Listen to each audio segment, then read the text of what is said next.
same time, children, how we discipline our children. What we choose to discipline versus what we choose just to handle, ignore and let it be is a very delicate nuance in terms of the atmosphere in which we're being applied and hopefully raising future children. It's a different discussion. And the way the Gemara is talking about the idea that a father is physically disciplining his son, a Levi is physically disciplining his student. So if, let's say again, a father kills his son, a Levi kills his student, ultimately again, or Shtiach Bezin. So this case is a little bit more understandable. Shtiach Bezin is the right Bezin as he makes the mouthpiece for someone. So again, remember, when we're talking about this again, at this point, we're in a court position, we determine how many mouthpieces exactly what's there. So let's say he died. Just died. So the halacha is because all of these are mitzvah activities, therefore halacha remains that there is no liability of dollars for the person who ends up killing someone like this. Okay? So what's I say, when it comes to Abba's trying to make, is that the other time one is trying to dollars is a halacha remains that it engaged in what is called a non-mitzvah activity. But if the end of things really ends up killing someone when engaged in a mitzvah activity, ultimately again there's no dollars for that. So says the Gemara. Which is both reasons. So first case the Mishnah. First case the Mishnah was Ruben throws the stone into a slab and kills someone. So Mishnah says he goes to Dallas. Once it's Dallas, that's a couple of the both sides. Okay. Now, when he wants to use the raise up, so you throw a stone, it's capable of killing someone. Into a crowded public area. That's egregious. That's egregious. What are you talking about there? Look at that shit. I'm not sure that you talk. The source that's first love. Oh, no, that's the case. I'm not going to be referring to stone. Rather, it was a case of Ruben's property is adjacent to each side. Ruben has a stone wall that he needs to demolish. As he's demolishing it, the stone falls into his slab and kills Shimon, which the Lord says still keeps on you like. You gotta be careful. You gotta be careful. And also, what we're going to see, by the way, is in general, it's fascinating to see that on one hand, accidents happen. On the other hand, in the eyes of halacha, almost all accidents are absolutely preventable. Now, again, because there's another category of unpreventable circumstances, that's called onus. That's called onus. Shogeg, by definition, means accidentally, I do not intend to do anything, but had I been more vigilant, I could have prevented this. So again, obviously I'm not going to be liable, for an intentional act of bloodshed if it was an accident, but if the liability, it is going to cover spending. So again, if there was no fault for the accident, then why do you have to go to Dallas? Dallas is a kapara. Kapara doesn't say what? If you did something, there's some level of liability. So the most of the fact that was it accident, that's fine. That's fine. You're not amazing, but you're still responsible for accidents as well. So that's what the Gemara says, okay, I say, you didn't need to go somewhere and you didn't start to move on, but you should have been more careful. If you want to say, no, the social supposed to be like that. You didn't see me at night. So they go, so what's the shop? She's assuming that at night there aren't people around. Which wants to steal it. Well, I don't know by the way, you gotta be careful about any stuff. Just because it's at night, why does that give you a pass? Which wants to be so it's close to my ashba. Oh, so this is the case. Ruben is demolishing his wall, and he's kind of like demolishing it into a garbage dump. Right? Okay, so it's first white line. Hi ashba, if you know this, what's the case of the ashba? So you must excuse me, but I've been if there are people coming with that, which don't, I don't know, no budget for my activity, if there are people out in the garbage dump, so then the nice start getting lots of charity. So that's negligence. Even should be barabed, but if people never come to the garbage dump, honestly, that's incredible. Did you at least give him like an angry hand job or anything like that? So it's a very clear context. You begin to see these three very interesting categories, right? There's lazy, intentionality, there's shogeg, there's accident, but I should have been more careful and could have prevented it. And then there's onus, which is I have no way, I have actually, there is no way for me to prevent this. So again, it's a garbage dump. People don't know what to do, so Ruben is just he's demolishing his work. The garbage dump. the movies you expect anybody would be there. That's called the illness. And a couple of people على أشبه أسوية بتنسبة بالله وإكشين أسوية بتنسبة بالله. So this is interesting. So what are you talking about? Also, at sometimes people would use a garbage dump also like there's a public restroom. So we're talking about over here, that's why we have to cover people in the garbage dump. Most what's the case? Because see what people use this as people use this garbage dump as a restroom. Like for ultimately again, at night, I like there so but don't use it by day. You eat it the nucleus, but sometimes people use it by day. In other words, it's primarily used at night by people, like not even used by day, but every once in a while somebody will use it by day. Therefore, you know what's happening over here. We're getting reconstructed. Is one of those garbage dump or share the hobby, and he's doing it by day. Or share the hobby, the absolutely comes from again. So again, on one hand, it's not a whole share, it's not which is why it's here every way to assume that people won't really be there by day. On the other hand, only surrounding the hobby is that's something we only explain why it's zeros that we could manipulate the lesson. Because every once in a while, people do come there by day. So this is an interesting case of showbiz. Right? Showbiz, so he's obviously not intentional because he's doing it by day where people aren't normally there. On the other hand, it's also not an always because again, people do come there by day. So if you're not amazing and you're not an always, well, are you?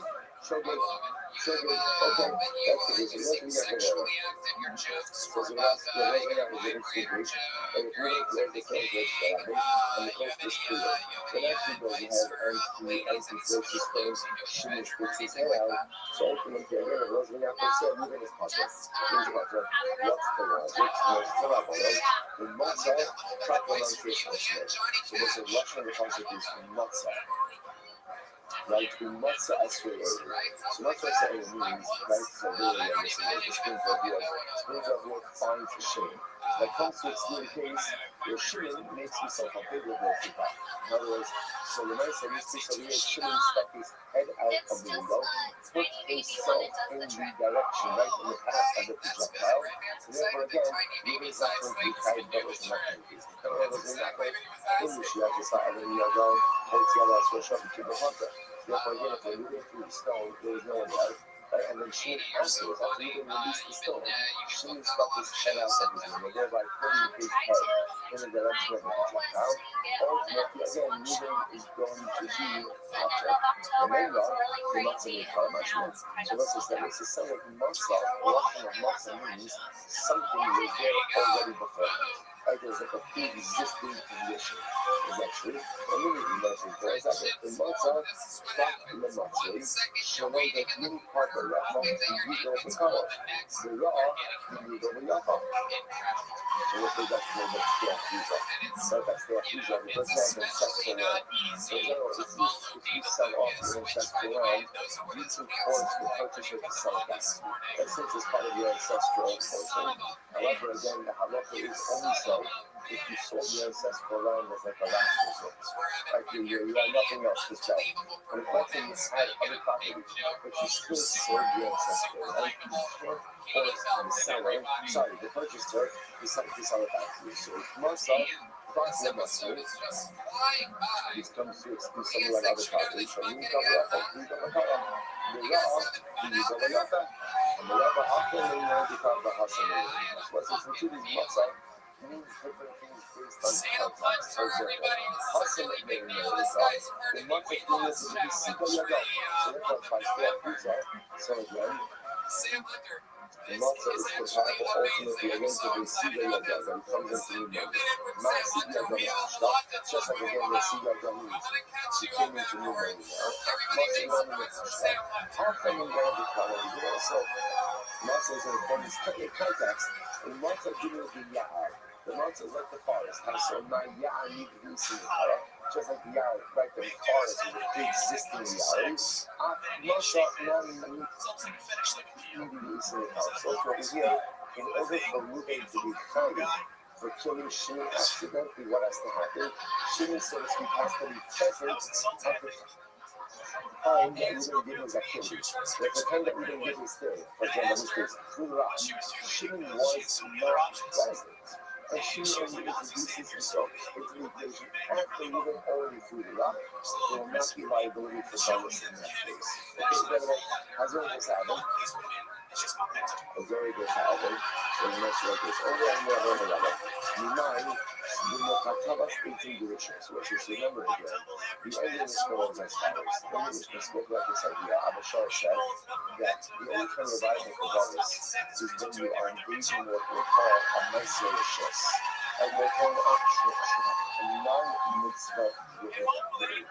But if you are engaged in a mitzvah driven, then halakha right, and you end up putting something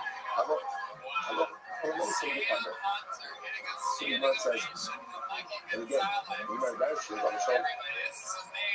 The actions, because the Pasuk says, remember again, the Pasuk is about Shem Yavo, and for the guy left complete. That even goes into the chat. This is incredible. Now, let me catch you guys up to the sample just like chopping wood. We're going to rewind about 5 seconds ago on this show. I called Sam Hunter out of the bucket, and I pulled a man named Trey back out of the bucket. That day, they weighed 335 pounds. Sam and Trey back on 396 pounds. I brought the two on stage to join each other at the same time. That episode just to see what we have to see if the stage could actually handle. And then once they were hearing him with the radio, I said, why don't we do a thing where because it needs wood for the fire, for October, you guys try to lose weight, come back in 4 or 5 seconds, you guys hit again. And even though How do you know that from the you didn't know those courtesy of real Tony? and even though it's a mitzvah, it always says you go to Dallas, to which the Gemara says, but you don't know only the Amalek Cuban will not affect it. Anything, the Black mitzvah, not Shanani Black mitzvah. But that's kind of the example, I'll tell you why. It was like, there is no mitzvah to chop down the wood for a second. Stop. There is no mitzvah to chop the wood for his back. Let's look at, for example, there's a pile of wood. Let's say the pile of stuff. Is there a mitzvah to chop down your own stuff? No. Let's say you find a pile of wood for his back. Is there a mitzvah to chop down wood for his back? No. So there's a mitzvah to have stuff. There's a mitzvah to have wood. He's still missing the chop the fence. Even if technically speaking, you weren't going to have a chopping the fence, you have to stop. I'm not going to say that's still totally optional, right? And you will not be fighting. You will not be fighting. I'm sorry. And you will not be fighting for dollars for that. Easy, will be in the level. Let's say, I'm not just, you know, about this one, just, I'm going to see up the thing. This is this one. So one guy could be this right, this person, if I follow discipline in this trial, we have to make it close. I love this discipline in this team, I think because I still have that business squandering somewhere after because then the Pata, well, what did he say? Pata did that meanwhile, they're going to be in Dhamma a lot of this stuff. I should think of a lot of this stuff. When I say this, you know, put this in the pocket, you know what? It is like this. Since technically speaking, if the son was well behaved, his father would need to discipline him, right? And therefore, I'm not going to say that. So maybe therefore the act of disciplining as well should be happening. So nobody knows it's just like this. The same way, when let's say, for example, by the units of this day, there's not a mutual chop wood. What's the mitzvah? What's the mitzvah? To not chop wood. The units of chop wood, right? To have wood, not chop wood. So it's like this. There's no mitzvah to discipline a child. What's the what's the obligation of a parent? To have a disciplined child. Like that's not an issue of a parent. You have a child who is proper discipline. It's just one. If you're not disciplined, but a parent has to discipline them. So maybe you should say that the act of discipline isn't really a mitzvah. But I'm not sure it's not the same way that the act of cutting down wood for a sukkah is not a mitzvah. Right? And you stop. It's just if there's no cut spot, I have to cut down wood. But the cutting of the staff is not for a mitzvah. Just look again, the obligation of the parent is to have a disciplined child. That's the mitzvah. It's just if my child is not disciplined, so I have to do the work. So if I do the same thing, therefore the father prays the son with the discipline and you shouldn't go to Dallas. I'm sorry, you shouldn't be something Dallas. So which is that's awesome. You know, I thought that was one year in mitzvah. Even if it's some discipline discussing, it is still an obligation of a father to follow discipline. You said by not having any kappa, you equally and generally not shaka. Which literally means again, discipline your son and educate him, and you will survive the right to yourself. So it's actually very interesting. So my sister indicating over here that even if the child is well behaved, there is still an element of parental discipline that is absolutely necessary in order to maintain the child's proper path in life. Very interesting. Once I said, just in general, just as an aside, what's fascinating about this is, one of the things that we're so scared about, right? Our children, right? Even if we have children well, there's actually saying, like, every parent says, the brother says, no, my kids are going to go that. We're not going to tell them that. Because every single thing that he wants, that we love you, it's not true. It's not true. Not disciplining your child is a shifting of parental responsibility. Allowing my child to do whatever they want is an application of parental responsibility. The children do not need them to be a friend. How about if you're not friends? We're going to work out. One father, one mother. That's what they have.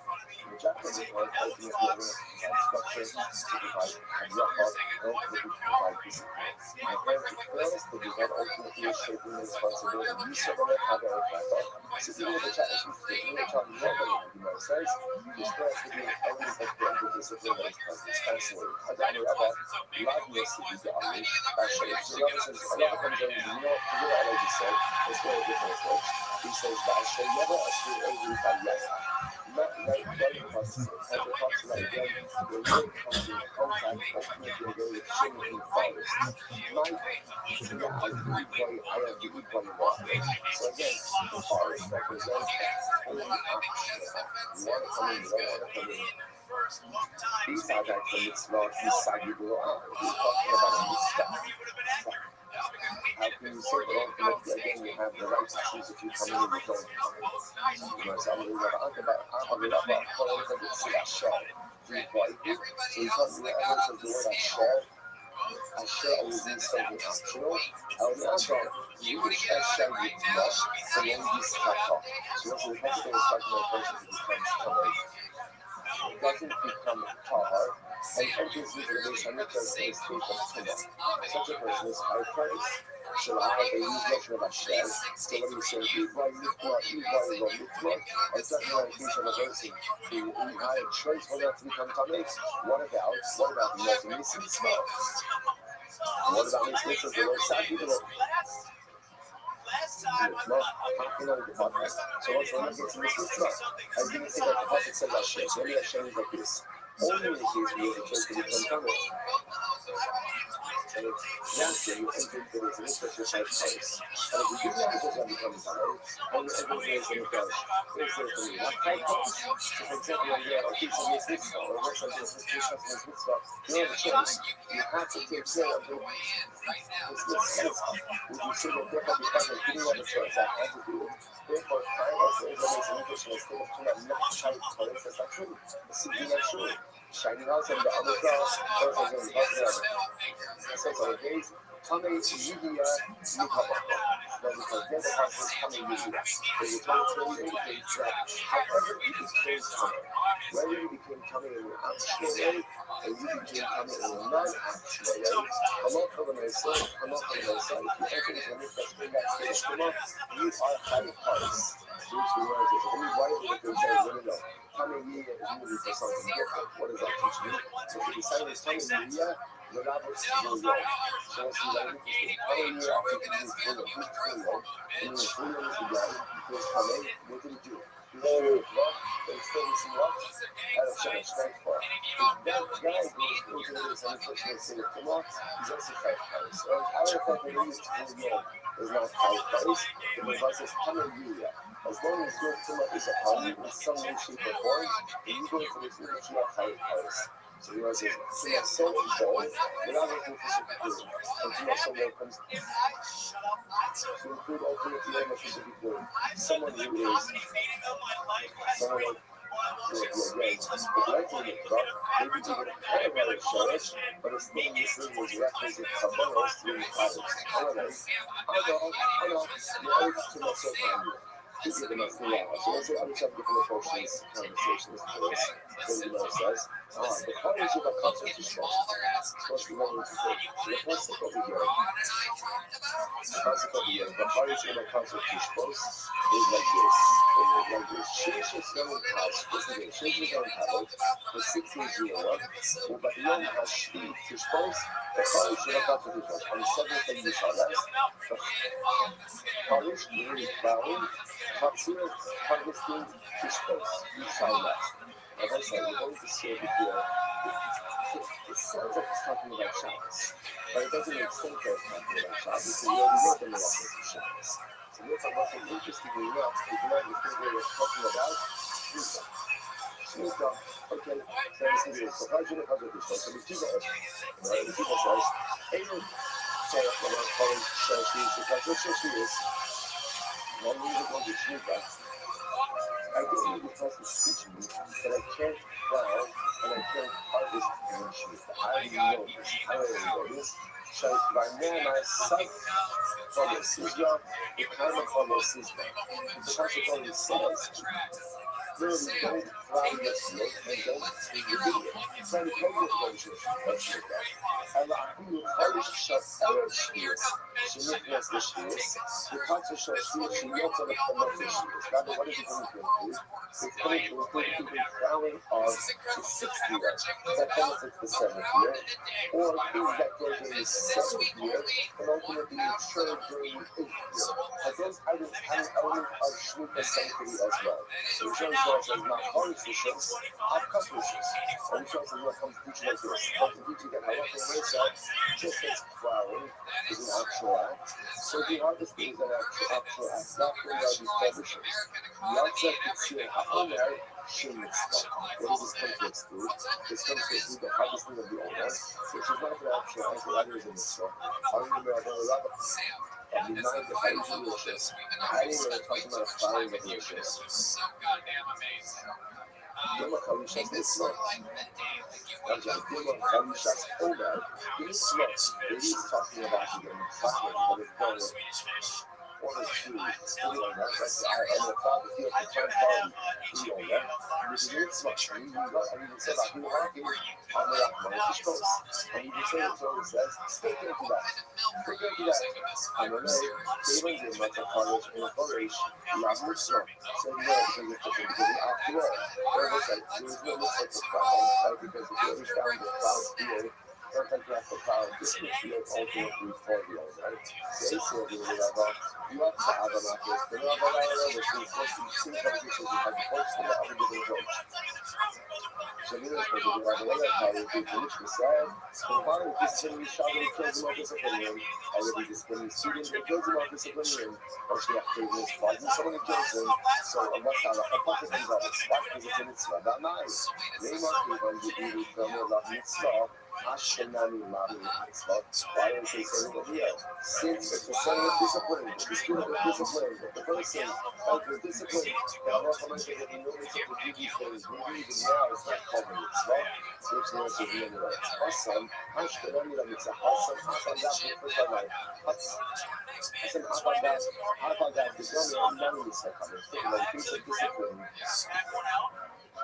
Even if the child is disciplined, even if the student is disciplined, there is still this further discipline. But still, you said by not having any kappa. Okay, first the month says, Aga Amaraga, Lavi was seeking the Hamlin, see a Dumi the Kalisha. This is all to look at as well as it was, and let's revisit that which you said before. The Dumi is comparing the public thing to the silence. Kalisha makes a college in college. Just like Kalisha, was that you found the cloud fields. You don't have to plow again. You don't have to plow it over. I think you can so let's say I need to find, obviously, I need to find volume for the cover. I already found the field that is plowed. This is having it set to go out there with the cloud, and not the field specific over. I'm going to put up Sireniani, Abgeziehene Mazzocazio, in a concept, so it's American also, and I'm not going to buy any fine cut Barbie. I don't have the hardest more Barbie. These are like the Mitzvah, Mazzocazio in a concept, Mitzvah. It's not just by the way, that's actually interesting enough when it comes to the cover owner. By Khalisha, by time, if you only found the cloud field, there is no mistake. Wow, again, for the sake of clarity, Barbie can go. But was a lesson for the season, let's say for the harvest. If you found top Barbie, you try to use that for the owner, the answer is no. Right, rather not. In order to be able to finish the owner, you have to actually what? You have to actually fight with that Barbie. So, let's say, I'm going to have to do this, so we're going to come on. Come up, I'm going to go on with it. Third more steal. So, you can get a jet just from the stand. So, that's yes, only this is a side. That's yes, only. And the super is the size. I almost also remember La Omer and Babel. Right? So, what's the network? Yes? So then it is done the other side.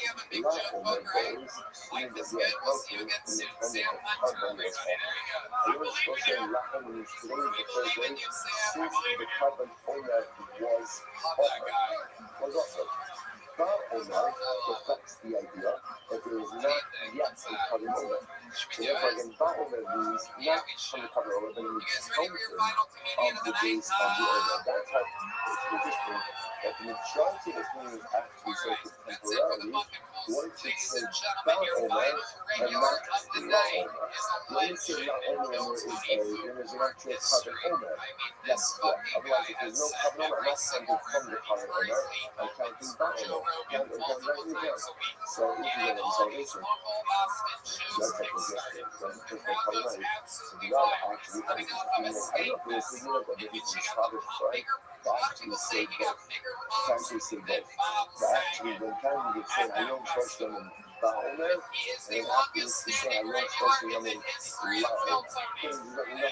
There's nothing wrong with saying both. Saying both, and I think that's why again, you get qualification, but it's just, I don't know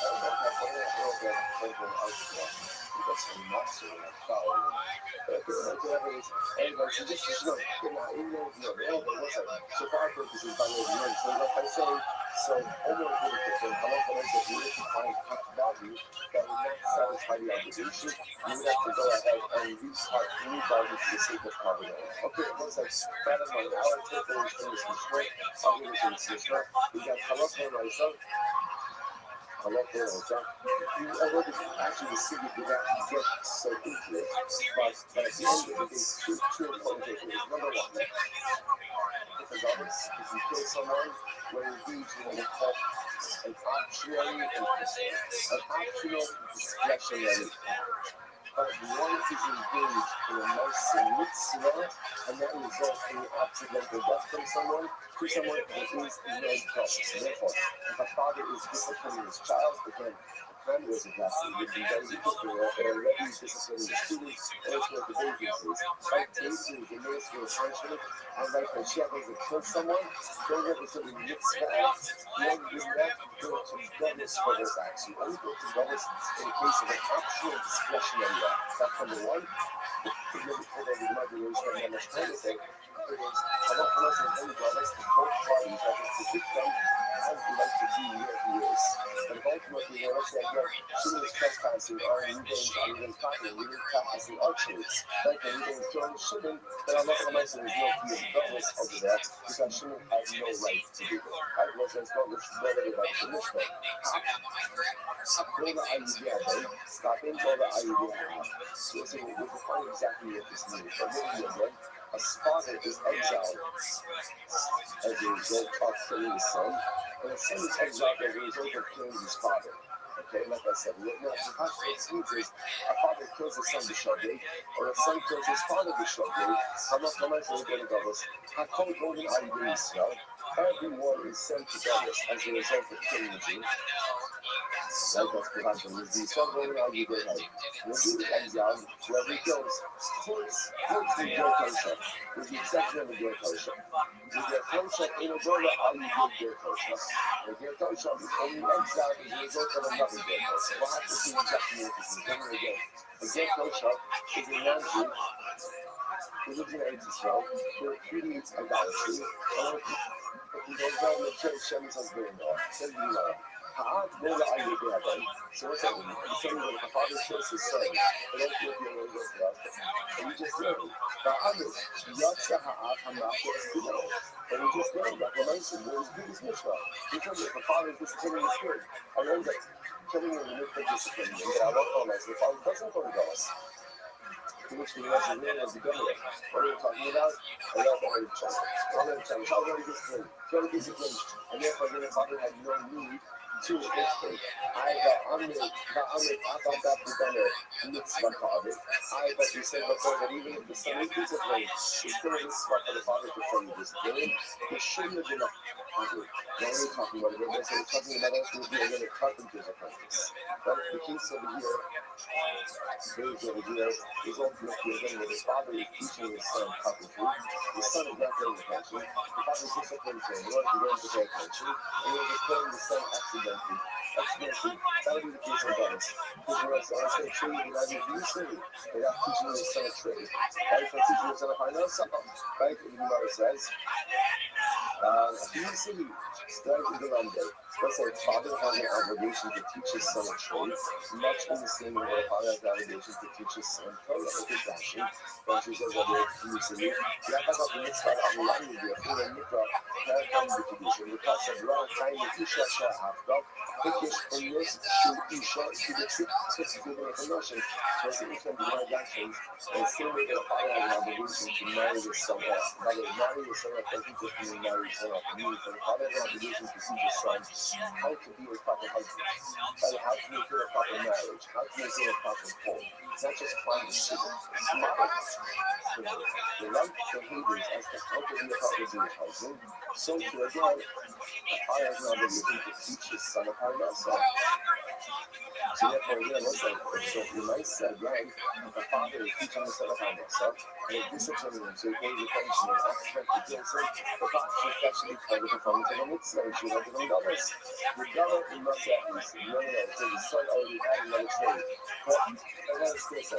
Father's teaching him, therefore, they already knew what he needed to know in order to maintain himself in life.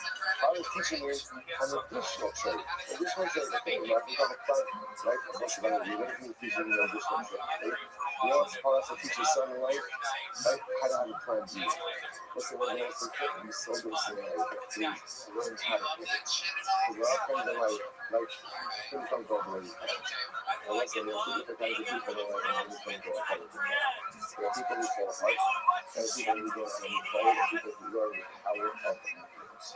One of the most important things when we teach our children is how to think. That's why there is, like, you're not going to teach them moments in life, but most people, most of the people in moments, one is the fourth of our children is how we deal with stressful situations. Our children learn so much about us and about life and how we deal with stress. And when our children see us fall apart, when our children see us lose it, or our children see us lash out in stressful situations, that's how they truly deal with stress as well. So if my child sees me under stressful situations, under pressure, I got this. I got this. I know this. I don't got this, right? I do not have this. I don't have anything right over this situation. I don't know what to do. But I know that I'm going to keep a cool head. I'm going to be measured. I'm going to be sharper.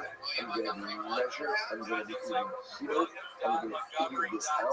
That is the most tremendous thing we do to our children. So therefore, that's interesting enough. The father and pastor over here, maybe try to tell us by yourself. But this father also understands that in life, you're going to teach you to the plan B. An active plan B, and also again, in general, how to deal with life when things don't go according to plan. But because it's a plan B, therefore it's not a mistake. because it's the midst of it, but the father ends up accidentally killing his son. In the midst of teaching him second day, I don't know, so I look for the race again, he's going to go to the stuff. There was my stuff for today.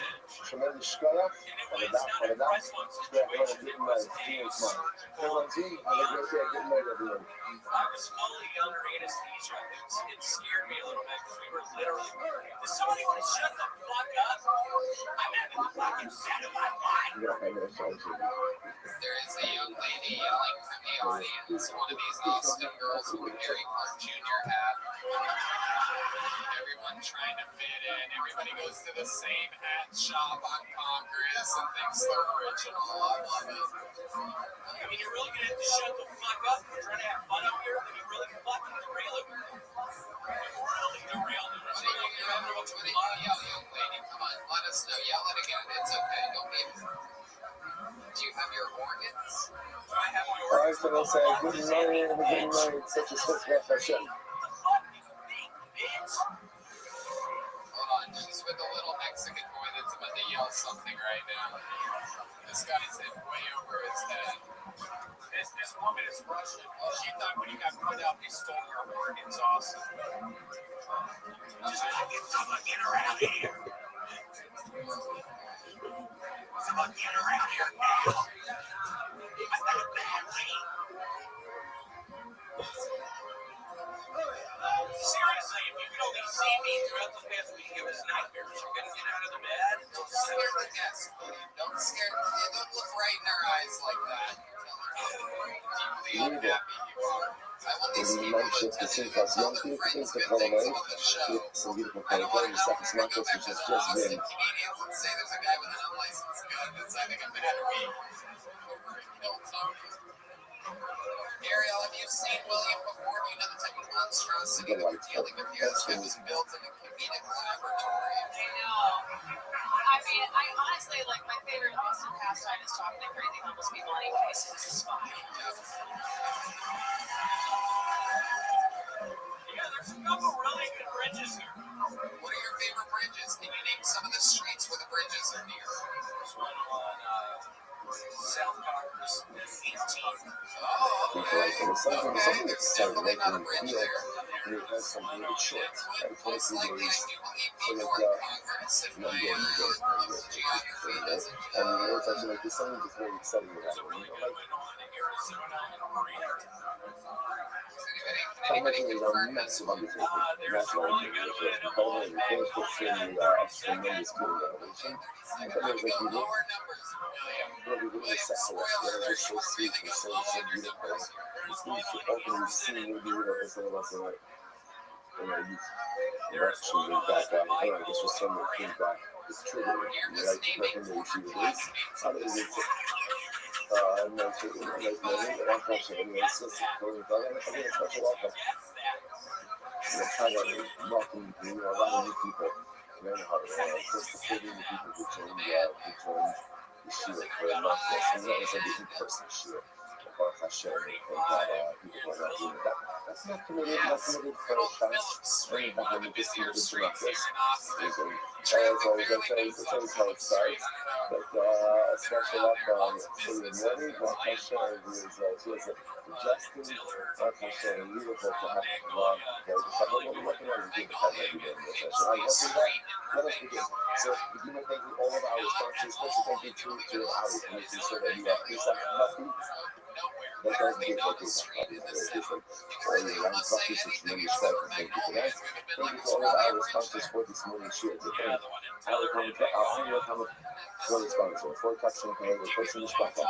Again, giving all the strange rushes this year, as it is a test for the sales tennis and so, becoming very sponsor for the one coming so about it, we told our whole product.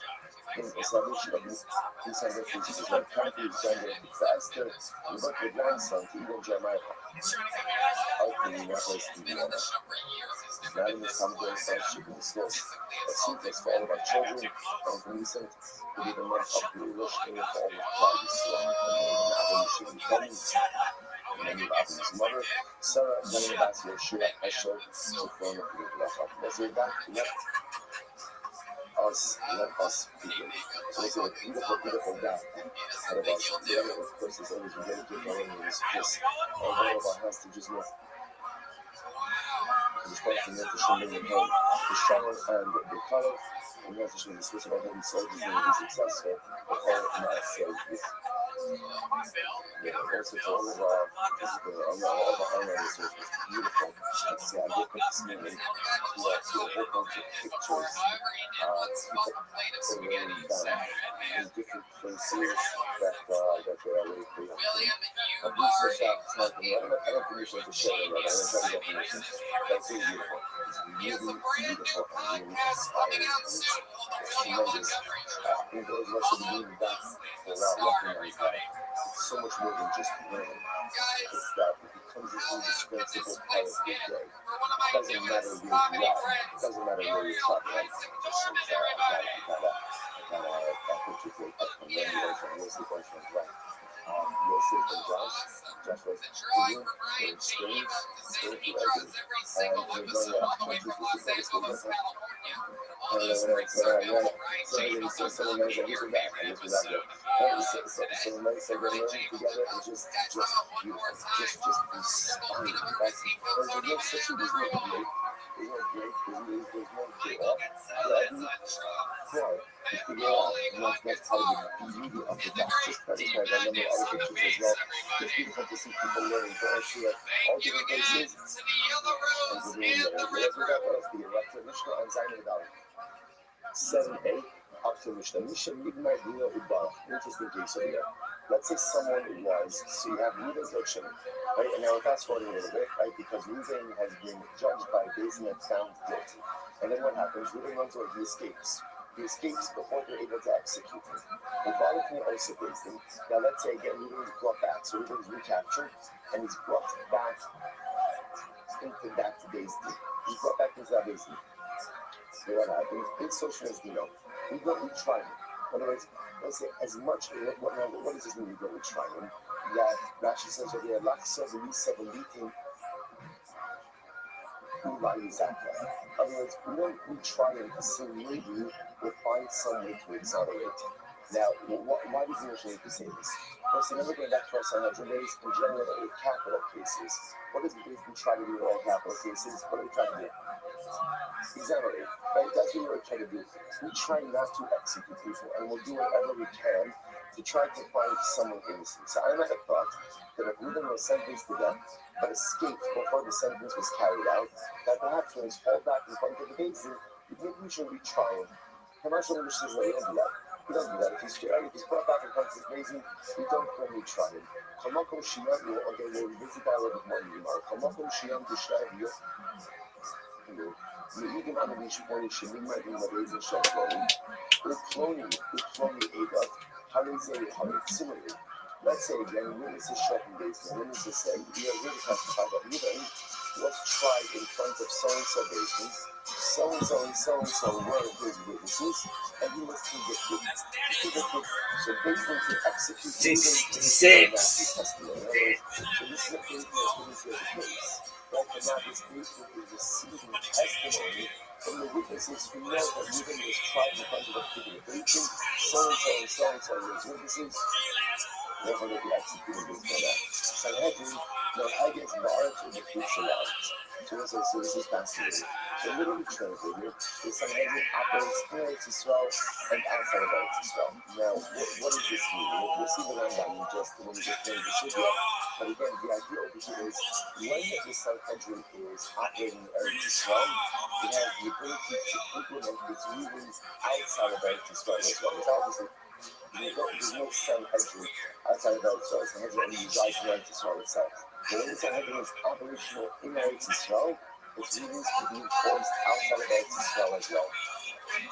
The Gemara says, so this is the famous Gemara, Sanhedrin ha-Legis Echad b'Shavua, Mikos Hevronis. The Sanhedrin will execute a person once every 7 years. For 7 years is called the destroyer. Alright? And there was an Azari Omer, after the shipping show. Roosevelt Isaiah says, no, even one shall be 70 years. So it's interesting enough, back to that previous motif, Beijing does not like to execute. And therefore, again, Kanakama says that the Beijing kills once every 7 years. That's not good. That's a bad track record for Beijing. It's going to destroy Beijing. But Roosevelt Isaiah, even once every 7 years. Or else how beautiful is it? Roosevelt Isaiah. Roosevelt Isaiah on the Harem, you can shiver Shana. There's a piece of shit on the China, Lagos, at the Barsha Bezoma. So listen, the beautiful thing about Kedusha is that when you go out and you wrap yourself in Kedusha powers, you have the Kedusha of the Savior, and Kedusha of the Savior, right? Isaiah, he's there as such a Savior. And again, he's the king of the Lord of Isaiah. I'm like 70 years old, but he wasn't 70 years old. And how is that always that? It's 2 nights late. So what's 2 nights to say that? I think it's 2 nights to say that. And so after that mission, after the spelling, after 3 years again, the first thing kind of like, who shows up? Who shows up in the open the doors? Who shows up in the open that belongs with Isaiah? And so that's the topic to do so. The more you immerse yourself in it, you develop yourself in it, it follows you wherever you go. So as an Isaiah, 77 years, not good. It is. So we're talking about the people, in the universe, headroom, but now I've done the other level. So this is fascinating. But we're talking about the people saying that we sat on a Sanhedrin, no one would ever be executed. We're going to see what that means. And we should know real moment after the Bible showed things done in Israel. So no one says, hey, that's not a good thing. That's not a good thing. Because if no one gets executed, or if no one is ever executed, no one ever put to death for murder, then in general, you create a general sense of awarenessness. So obviously, what's going to be a key point that we're trying to say is that, we would find ways to exonerate everyone. What the Trinity is saying is, while that sounds very beautiful at times to that noise, that's not good. It's not good. Basically, does have to execute because at the end of the day, there are capital cases. And if the capital punishment is never carried out, then that creates a certain sense of societal lawlessness. Okay, more about that in the Lord. So, the also based in the Israel, how to make days and after social sources. Remember again, the first part of the Mishnah, right? So, what is the first part of the Mishnah? Leaving was convicted of murder. Sentenced to death. Then what occurs? Within escapes. So the Mishnah says that he's brought back in terms of the same building, we don't retry his case. When no digest in his heart, what is he doing there? It's only because he's being brought back where? In front of the same basement. But I can infer from that if he was brought in front of a second basement, a different basement, then maybe he wouldn't retry his case. Attorney say, but come up and share and describe your own even under the Shponi. She would might be of a basin. So they could go me. The Tony is the Harizanella. So what's happening? If you look at the evidence, what does the evidence say? So the witnesses show up and witnesses say, we testify that Reuben was tried in so-and-so basin. So-and-so was witnesses. And he was found guilty, but he executed, which makes it sound like what? Even if he's brought in front of the basin, we don't retry his case. In other words, what it sounds like, what's the contradiction from the first part of the Mishnah, it sounds like the reason why you don't re-examine Reuben's case is because he's being brought back in front of the same basin. I can infer from that if he were to be brought in front of a different basin, we wouldn't really look at his case. But then if you look at the end of the Mishnah seems to indicate that witnesses show up and say, we testified that Reuben was found guilty in a different basin. We will execute Reuben based on that, and we will not retry his case. So what's going on here? That's beautiful. It's absolutely beautiful. And when I go Kasha, Kanda Yisrael, Kanda Kutzilats. Let's say two different cases. One is talking about Eretz Yisrael, and one is talking about Kutzilats. What is that? This time it was a little bit. So we need to go to the story of Mishum Shepha. Bara, Mechutz and the Eretz La'aretz, a certain as deal. Right? So you might say like this. If a person, the person runs away and then he starts to Kutzilats, we do not retry his case. Here's the case. Reuben was convicted of murder. Right? Reuben was convicted of murder. So he's convicted of murder in the days when he went to Israel. And then what happens? He escapes the Kutzilats. So again, in that case, when right at the foot struck in front of the basin with foot flowers, and they say, you testify that Reuben was convicted in so-and-so basin, so you put up this will not retry his case. Or try his case. However, listen to this. Yichutz la'aretz la'aretz, sosnes dina. Now, if you go ahead and you escapes from Chutz la'aretz to Israel, you will retry this case. Why? Because Huso shall Eretz Israel. He goes out of the supplements of Eretz Israel. Now listen, first I just want to point out how beautiful it is. Right? Yeah, before you so this is really an incredible idea. Yeah. So the Gemara says, there are times that you will read examine a capital case and times when you won't. What's the criteria? If Reuben was tried and found guilty in Eretz Israel and then escapes the Chutz la'aretz, and the witnesses come in front of the Beis Din in Chutz la'aretz, and they say, and you testify that Reuben was found guilty in a Beis Din in Eretz Israel, this so-and-so Beis Din, so-and-so was witnesses, Beis Din will carry out the execution. Now, again, we'll discuss for the Beis Din in Chutz la'aretz could execute someone. We'll talk about that. But the might say they won't retry the case. However, if Reuben was found guilty in Chutz la'aretz and then escapes Eretz Israel, even if witnesses show up and you say, he's testified that Reuben was convicted of murder and sentenced to death. What's la'aretz? We look at the case when we try it. Eretz Israel, why? Because of Eretz Israel. Because of Eretz Israel. Was it? It's like such a beautiful, overwhelming Gemara just about literally the Kedusha, the holiness and the stress. It's interesting. You speak a lot about the holiness of the land. This is different. This is the Kedusha Shal Eretz Israel. This is the Kedusha Shal Eretz Israel. Eretz Israel makes us better people. That's what makes us better people. So you comes to Eretz Israel is a better person. So therefore, again, Reuben, the murderer, who escaped from the Chutz la'aretz to Eretz Israel, we have an obligation now to really look at his case. Why? Because Reuben of Eretz Israel is a different person than Reuben of Chutz la'aretz. And therefore, again, Reuben of Eretz Israel deserves another look at his case. Conversely, Reuben of Eretz Israel is convicted against Chutz la'aretz. Then we go second. Second place. Reuben of Chutz la'aretz is this guy. It's a Kusa. It's a different man. Because he's a different man, therefore, again, his case has to be reviewed. Now, let's just point out how beautiful this is. When Eretz Israel, you might call him, because I think one of the most difficult things, in Chutz la'aretz, you have a very beautiful young kid. Right? Young kid is beautiful, young kid is uplifting, young kid is wonderful. We have an argument with Chutz la'aretz. Culinary. And culinary is it's made. Anyone who's ever been in a saucy culinary is angry. Culinary is angry. That's the feel to jump the atmosphere. Chutz la'aretz is a little bit more difficult to recreate the feel on culinary.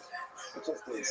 And how beautiful is it that the Rebbe Shalom gave us an Eretz Yisrael Gemara in the first place culinary. In the process is culinary. So I say and for us, first thing culinary, the Pashwa who gave us an Eretz Yisrael Gemara, almost as if to have it just give us a little bit of that Kedusha. A little bit of that Kedusha. A little bit of that space of Eretz Yisrael. Incredible. So how do you know, I guess? So it says here again, the Mishnah says that the rulings of a Sanhedrin, right? Overly translated, Sanhedrin no hagas, Sanhedrin no hagas, and Eretz Yisrael and Chutz la'aretz. How do we know this? We don't have one. V'hayu eila lachem b'chikas mishpat midoro seif. Amanu is teaching us שסנהדרין נהגת בארץ ובחוץ לארץ. סנהדרין operates both in Eretz Yisrael as well as in חוץ לארץ. In Cain, not Hamra b'Sha'ar Lacham. So if that's the case that the Sanhedrin operates both in Eretz Yisrael and in Chutz la'aretz, so why does the Torah frame it, or why does the Torah say b'Sha'ar Lacham in your case? Which makes it sound like that the Sanhedrin only operates in Eretz Yisrael itself. So what's going on? Listen to this. b'Sha'ar Lacham atanoshet b'Kedin. The whole plot and plot, the whole video. In Eretz Yisrael, was a really looks like this. When you have this Sanhedrin like over a high court, they operate in English, that's how those between European television and English. We also have buckets in every province and in every city. Like a province is made up of multiple cities. So you have like a regional, provincial based our Sanhedrin, and then you have smaller Sanhedrins or smaller Batakim in each city. That's Eretz Yisrael. The Chutz La'aretz, Atamosheh B'chol Klaf V'Klaf, Yatamosheh B'chol Ir. In Chutz La'aretz, you have provincial Batakim, but not Batakim in every single city. So as I said, I just want to point out there, it's very interesting. The Rambam points out in the this is Rambam, we're doing the Sanhedrin. How we figure out what we like. B'zman shedanim dinim nefashos b'Eretz Yisrael, danim dinim nefashos b'chutz la'aretz. So this is very interesting. When the Sanhedrin operates in Eretz Yisrael, the Sanhedrin is sitting there, and the Sanhedrin adjudicates capital cases in Eretz Yisrael. You can adjudicate capital cases in Chutz La'aretz as well. With the caveat, very shiyu Sanhedrin smichim ba'aretz, Moshe ba'aretz Sanhedrin aretz ba'aretz with the Chutz. So what this means is as follows: when there is a proper operational Sanhedrin in Eretz Yisrael that is adjudicating capital cases. Now that applies to two things. Number one, smicha. And number two, if the Sanhedrin is situated in the Rishkat HaGomer, in the Beit HaMikdash. If you have those two criteria, then the Sanhedrin is going to adjudicate capital cases. When the Sanhedrin adjudicates capital cases in Eretz Yisrael, it empowers Sanhedrins outside of Eretz Yisrael to adjudicate capital cases as well. That's the takeaway from this. You kind of like, okay, let's go like this. And what's the last part of this was quite intriguing. And then again, so imagine how I guess so there's two different versions of this, right? In the first version, Mankind itself, the Sanhedrin goes ahead and executes once every 7 years, it's considered to be a destroyer. Right? So the rest of the Isaiah said, they were once every 70 years. So every calculating that the Akiva, if you sent on the Sanhedrin, it would never execute anyone. Truth, you want to what do you mean? The shouldn't show that they come on us. I'll give it all a hierarchy. So let's say this means. What is let's go to the top of the organizing as I was running. What is saying that once every 70 years is normal. Like in other words, that okay. If the Isaiah is saying, listen, once every 7 years is too much. But once every 70 years, that's normal. But it makes even once every 70 years is too much. Which the Imam says, take it. Take it, okay? But you're talking about the people are really eager. You go to explain again. This was fascinating. It's strange. So the calculator be key to say, he said on the Sanhedrin, it wouldn't execute, we would say, to exonerate everyone. Now remember, again, Shane also hands, but then there will be a proliferation of mercuries. Like you please and say all these things. If you have all these, so first of all, by the way, how exactly is that Rabbi Kiva and Rabbi Karpenter accomplished this, right? Rabbi Kiva and Karpenter were confident that if they sat on the Sanhedrin, they would exonerate everyone. Okay, how exactly would you do that? If you have all these, fascinating. So you might say, so if you have all these, if you have all these, listen to this. Yisem Shrifa, Yisem Shrifa Harad, Shalom Harad. So listen to this. They will ask the following question. That's not a question. Right? So, did you kill? Let's say, like, so listen to this. So, Rabbi Akiva and Rabbi Karpenter, they were on the days and they say like this. Okay, so witness is shot. They say, we saw Ruvain kill Shimon. So they would ask, tell me, do you know was Shimon a healthy person, or what's your trait? Listen, what does this mean? Let's say Shimon is a traitor. Let's say you're a Christian, but let's do the Gemara like this. Right, let's say Shimon is a traitor. Let's say what the traitor means. Traitor means that he has a condition from which he's imminently going to die. Now, let's say if you kill someone like that, technically speaking, you're not liable to that penalty. Now, we'll have to define the scope of that. Just a look at you. But anyway, what they would have said. So, okay, witnesses. You said you think they shouldn't help me. You know they shouldn't help me? They shouldn't trade cards. Now that's the pashtos. The witnesses will do it what? They won't be able to answer that. They can answer that. So if they can't answer that, that seems to be grounds for exoneration. Right? Amarashi and things are on a shocking haba. And even if you want to say, let's say this is say, well, we know that Shimon was totally healthy. How do we know? They both happen to be Shimon's general practitioners, right? I don't know, does HIPAA apply after the patient dies? I don't know if it applies. Right? But the nice thing, I go, all right, they said, you know what? We're general practitioners, and just came for his physical the day before. He gave him the people of help, so that he's 100% healthy. I don't know, the nothing's solid, not to have did you give him the maybe in the face where living when they had hand stabs him. Maybe he had a hole in his heart there. You didn't give him a complete diagnostic. They didn't give him an MRI or a CAT scan or whatever else. So maybe he had a hole in his heart which you didn't know about. But maybe he had some other physical defects you didn't know about. The man says, okay, the goal of so that would be the capital case. So essentially, what says is essentially the capital case. If you wanted to exonerate, the way you would exonerate would be to say to the witnesses, how we can know with certainty that you say you saw living kill Shimon. Fine, so we're able to dispute that. Maybe Shimon was a traitor. Which was a traitor. Let's say, so that would have been grounds for exoneration. Now, the truth is, the counter to that is, the Paisaka is that what? People are traitors. Right? But again, nevertheless, we're trying to see, the point is that we keep on this happen, what if it's worthy, a particular, area of question. And essentially, they would cast doubt on the fact that Reuben shouldn't be liable for killing Shimon if there's a possibility that Shimon essentially was only halachically dead. He was a traitor already. Okay, so that works. Let's say cases of murder. We're not accused of immorality. Let's say witnesses show up and they say that we saw Reuben committed adultery. We saw Reuben have relations with Shimon's wife. So how would Rabbi Akiva and Rabbi Papa exonerate in that case? So the Gemara says, the ball is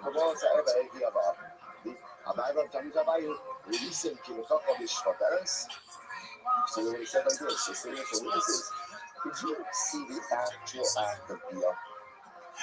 Literally translated as super good applicable. Did you actually see Bia? Right? But it's like, you gotta be pretty up close and personal, right? To actually see that, right? And so, what they're saying is, you might have seen a lot of stuff that looks like adultery, but did you see the act itself? Now, the Christians, the answer to that 9.9 out of 10 times is going to be no. No. So the Gemara says, but Rabbanan, they eat. So it says, and that's how they would have exonerated everyone. So that in the case of murder, essentially the way they exonerated was to say, how do you know that Shimon was a whole and healthy person? Maybe he was a traitor. And in the case of Elias, they would have said, did you really see the actual act itself? And the answer to that would be no as well. That would have been grounds for exoneration. This was that's actually very interesting. Specifically, again, in the case of murder. So the reason we reject that line of question is because, as you said, the Chazaka is that a person is not a treifa, unless of course you are like they are a treifa. What about the case of Ereva? What is say? Is that valid? Maybe it's just a law. If you don't see the actual act of Gia, maybe you can't convict. So how do we ever convict someone of immorality? But I want on, I you should have the Menachem, you should have the Menachem. Because again, when you testimony about adultery or about Elias in general, you even are not obligated to see the act. What are you obligated to see?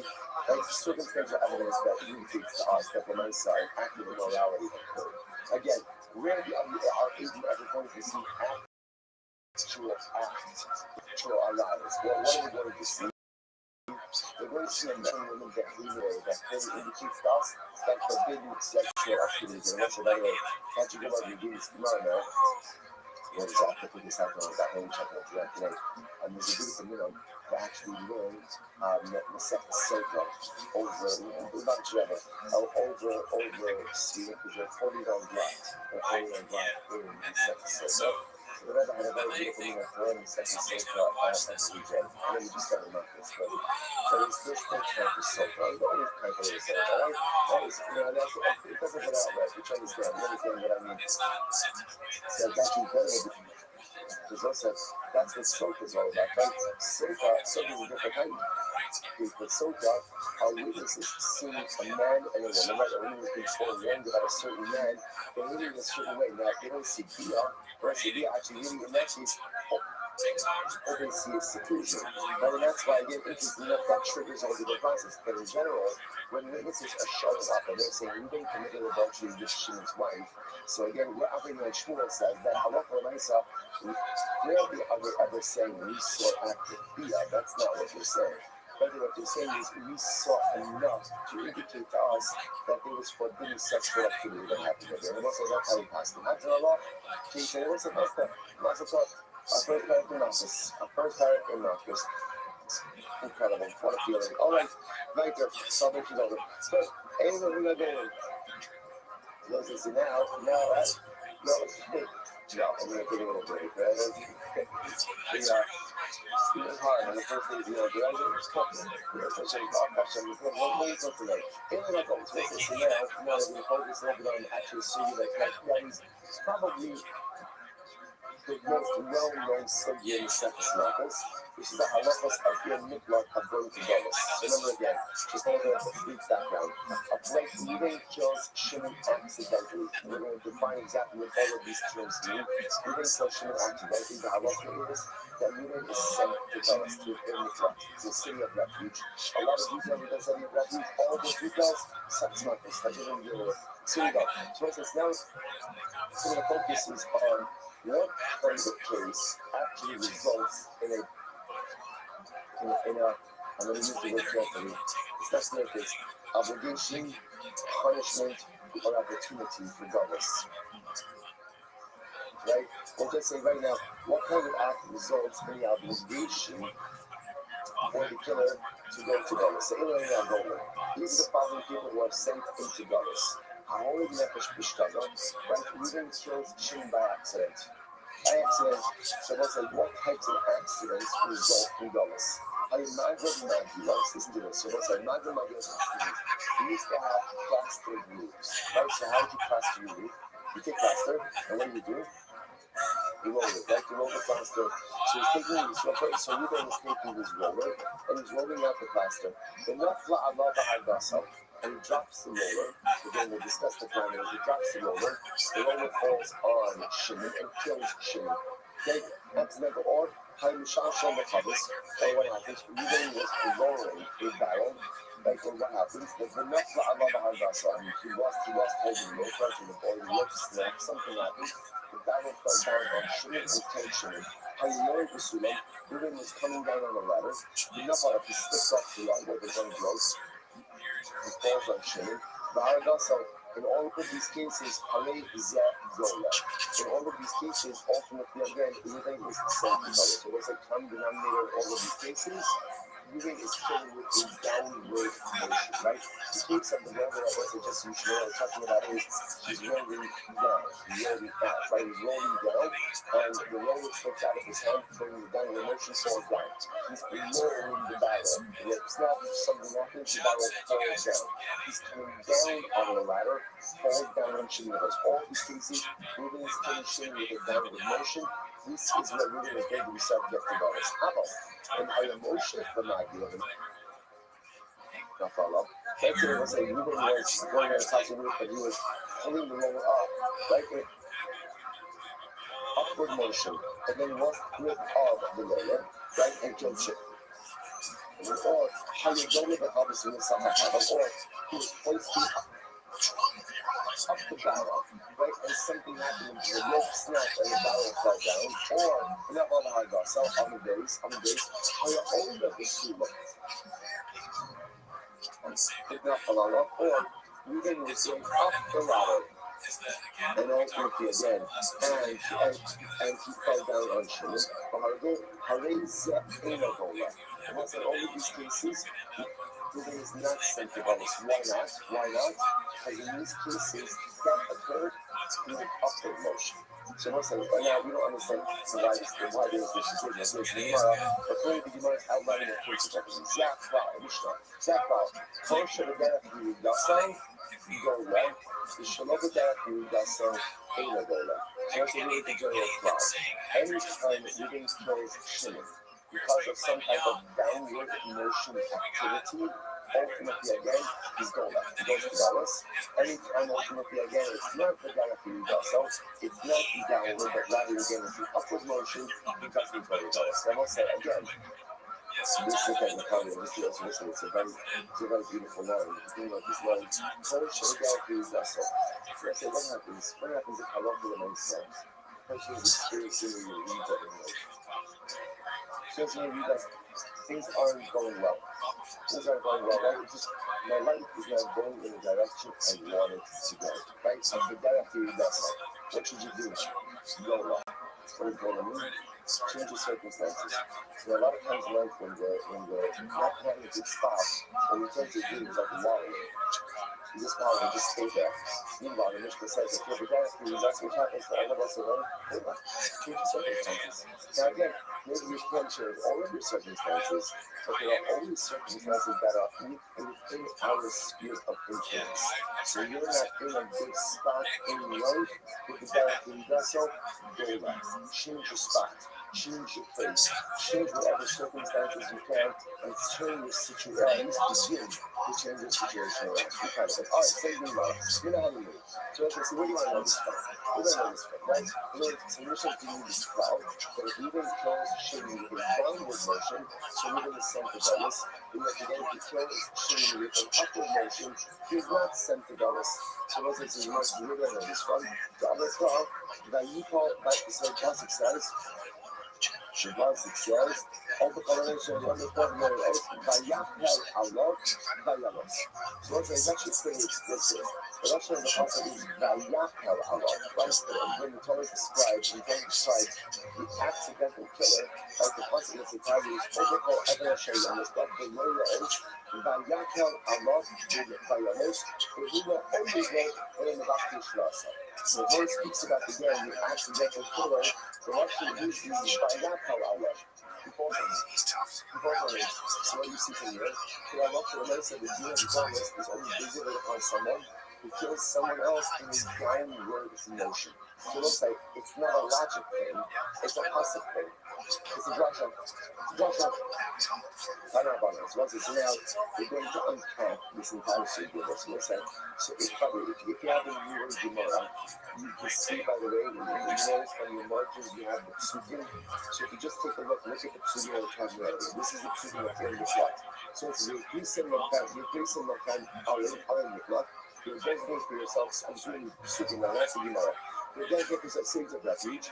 וגם שמה רוצח מוות נפש בשתלה. בני ישראל אביב וזלשב בסופכם ציין את שש ערים האלה למקלט מוות שמה כמוות נפש בשתלה. So ultimately again, the two goals. We're going to see again, what somebody says accidentally. So we're talking about the shkaga. What do you mean the shkaga? Proclamation. This comes to us through someone who kills intentionally. As well as we will talk about this, that the cities of refuge were set up for people who killed accidentally, not for people who killed intentionally. In fact, again, if you're an intentional killer, right, you're an intentional kill Shimmy and decides to run from your miklat, what do? You get out. You come out. We're going to talk about this. We put him out and we sent him to stand trial in Beis Din. So the Vidas, even though Shimmy out intent, practically scatters. This excludes someone who killed, right? Even if they're Shimmy with intention. You know, so that's obvious. You know, so it's practically scattered. So you know, it says lazy, she got back. Totally. Listen, now obviously, if there's intention, then he's lazy. If he's lazy, then he's liable for that penalty. So what does it come to exclude? It comes to exclude someone who says holiness. Now what's holiness? So if it does in case you're moving for a chain. But when you go out and you say it's like, I thought it was more good. So listen, this is what happens when you don't pay attention to shit. I thought it was mutter. Now obviously we're talking about a legitimate case, but we never actually thought that what we did was mutter. Interestingly enough, but you must say like this. even though Ruvain will not be executed, right? In the case where someone thinks that what he did was mutter, he won't execute it under those circumstances, but at the same time, what? At the same time, he doesn't go regardless. Right? He's not sent into exile. You don't get your mutla in case of Omer Mutter. Omer Abaye, Omer Mutter. Honest, you know, it's like if he goes to Mutter, isn't that extenuating circumstance? Is that honest? Amalek Shani Omer Mutter, Kol of the music. Now, I hold that Omer Mutter, so when Ruben goes Shimon, and Ruben says, yes, I did it, but I thought it was Mutter, that's what we call Kol of the music. So I say, in other words, it's not shogeg, right? Why isn't it shogeg? Why isn't it accidental? Why? Because there was intentionality. It's not lazy because he didn't have in mind to do something wrong. He thought it was mutter. So as I say, only mutter on one hand isn't shogeg. It's color lazy, right? It's close to lazy, but not lazy. It's also not executed, but at the same time, it also doesn't go regardless. So the leaders, without intention, part in the stabbing. This is right Kavana. That's obviously what is discovered. She could back the color. I was going to say, if we're going to go Shimon, we're going to touch the Shimon, we don't look like again, he's liable to not the case. Two Shimon says, remember that was the case. Fact, the Scavi Nara is at the end of the heart of the Sahara. Interesting. What about you? The right to listen to what's moving, had intention to kill, had intention to hunting, had intention to kill a deer, but instead he killed Shimon. Or, you see, well, this is right. Or you have intention to kill a Susi, which again, not good, but also not liable to death penalty. And end up killing Israel. The Minta Bahar Ben Kayama. He had intention to kill Minta, right? A non-viable child, but instead he killed a regular person. So all of these cases, interestingly enough, you don't go to Gauss. Right, right? But you go to Gauss. Why not? Because it wasn't fully accidental, right? There was intentionality for an act of bloodshed. Just it was supposed to be quote unquote the permitted act. It turned out to be a prohibited act. So again, because there wasn't some level of intentionality, you can't go. Obviously, you're not going to execute for that. But you also can't go to Gauss because there wasn't a level of intentionality. You cannot go to pass up. Maybe it can happen suddenly. But it can others. This is the case of a coin. And what's the other piece of coin? That's very interesting. That's the device area. Ruben is walking with a knife, an outstretched knife. Right? Why? I don't know. You know, like his mother always told him don't run with scissors, right? He's having some mother issues, right? So he decided, you know, I'm not going to go down. I'm walking around with outstretched scissors. And that's what he's doing. And so it makes sense. It makes sense. Now, again, he's just walking like that. What happens? He comes around the corner. Shimon comes around the corner, and he ends up killing Shimon. Now again, he didn't have intention to kill Shimon, right? He was just holding an outstretched knife. That's what was happening. So again, so the Mesa, in this case over here, he's not going to go to Gauss, right? Why won't he go to Gauss? Because at the end of the day, there was some level of intentionality. You can't say that this was totally accidental. On the other hand, of course, definitely executed this plan to kill Shimon. Below Ava, without animosity, practice survey. This comes to its ultimately again the enemy. So as we'll talk about this more, the lens again, if there's some pre-existing beef, you know, between ultimately again Ruben and Shimon, we'll see what to do with that, but Ruben will not go to Gauss. Hagabal, Shigab, Overgrubal, Oshiki, Odishtik, Allah. Ultimately, we're talking about a case where even Ruben kills the Shimon by pushing him, by pushing his body against him, or that even is thrown upon Shimon and choking like that. Let's have more about that as well. Lahabi Yehuda, so you know, Odishtik, Allah. Lahabi Yehuda, she saw that Allah. This comes to exclude the case of the trial of this moment of going down, Yehuda, for the purpose of going up. Below Sivia, without intention, or I should say, below Sivia means without intention to kill, part in this cabin. Mitzad Zed, the hospital, Mitzad After. It comes to a stage where the magic problem is doing through a lot. Like his intention was to go to the left, and went to the right, and it ended up killing Shimon. So I say, so we should begin to see about Shara, let's say, Shabbat Shabbat, he did not have intention. Part in this cabin is what fire is out. It comes to exclude kings, the intention to throw for 2 hours, and instead it went for 4 hours. So what you begin to see is what's the theme over here? When we're reading protocols, essentially, we're including Torah actions that he did not have in mind at all. But you begin to see any situation where we don't have some level of intentionality. some level of intentionality. Even if it was intentional to kill an animal, but he killed the person. They throw back 2 animals, so away 4 animals, right? The round of the corner, the nearest one's on the other corner. It just a level of intentionality. That, of course, does not rise to the level of intentionality to make a Chayiv Musa, but it will preclude him from going to Golis. Golis is only when exiles here in this box is only for someone who is a full or complete shogeg. If there's any level, even a little bit of some level of intentionality, no Golis. This was the reason the details that you're going to continue to kind of brush up as we go forward. It's just really more than a stop. So it was Bayar. So ultimately, again, it's interesting. The way that the Torah phrases this, where is all of this happening? In the forest. So let's say, so again, the paradigmatic case of accidental death is where Reuben is going ahead and chopping wood in the forest, and what happens? So see, somehow he ends up killing Shimon. Whether it's because the offset bolt flies off or because the splinter of wood flies off, but the paradigmatic case is what's happening in a forest. So you notice why forest, so you notice my Irish system is that the notice in Punition Afko, which is the music of the massive attention. Because a forest is a place where both parties have the right to be there. So if I'm up on it, just as the forest again, both Reuben and Shimon have the right to be there. So again, any time when there's a few dollars is where both parties have a right to be there. For example, if Shimon comes into Reuben's property uninvited, something happens to Shimon, so Reuben is not necessarily liable for that, right? Or conversely, if Reuben goes onto Shimon's property, also that's not to be accidental. In order for it to be an accidental death, a number of factors have to be in place. Number one, we established zero intentionality, right? And number two, it has to be an area where both parties are permitted to be. Next. So what's that? So now this is an interesting case here. Over the Sulam, the Nishma Kashtiba Mikaktav, Minafla Harbo, Mahi. Those are leftovers. Let's say Reuben is going up on a ladder. And what happens? The run buckles underneath him, and therefore again he falls down onto Shimon. Now what's this? The Gemara says, what is the halacha in this case? And what's unique about this case? What's unique about this case? On one hand, which direction is Reuben going? Up. And yet, how does he exert his force? Down. So the Shaila is, now let's say Reuben falls down on Shimon. So what is it? So what is it in Mishnah? If Reuben kills Shimon with an upward motion, no bonus. Downward motion, there is bonus.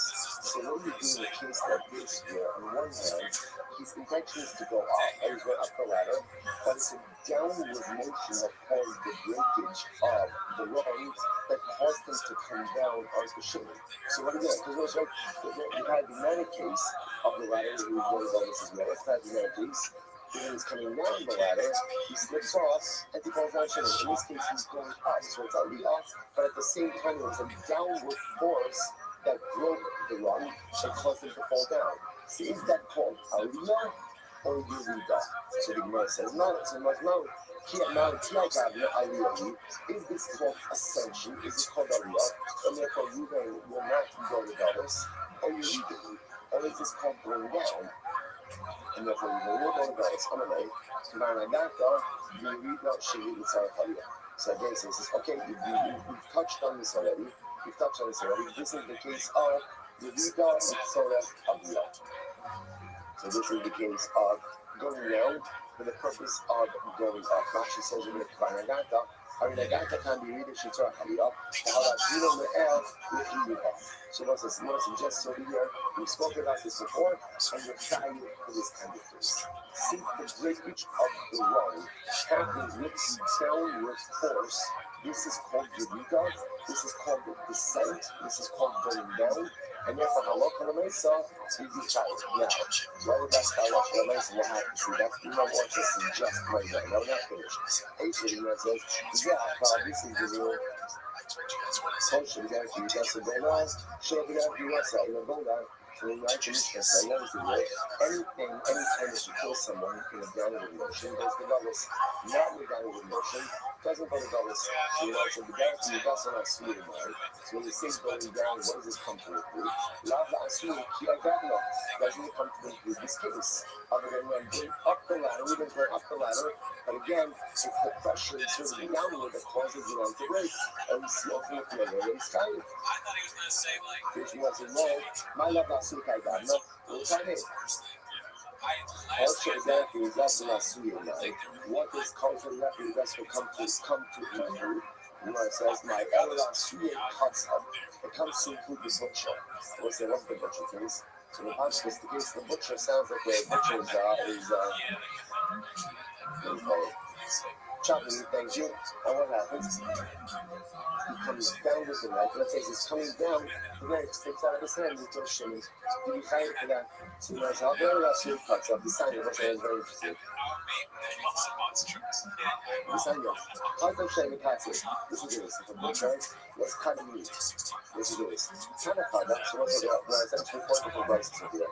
Tanakada, one rice says, the front of Kaya Asara Potter, with the kills in front of his fire, in back of his potter.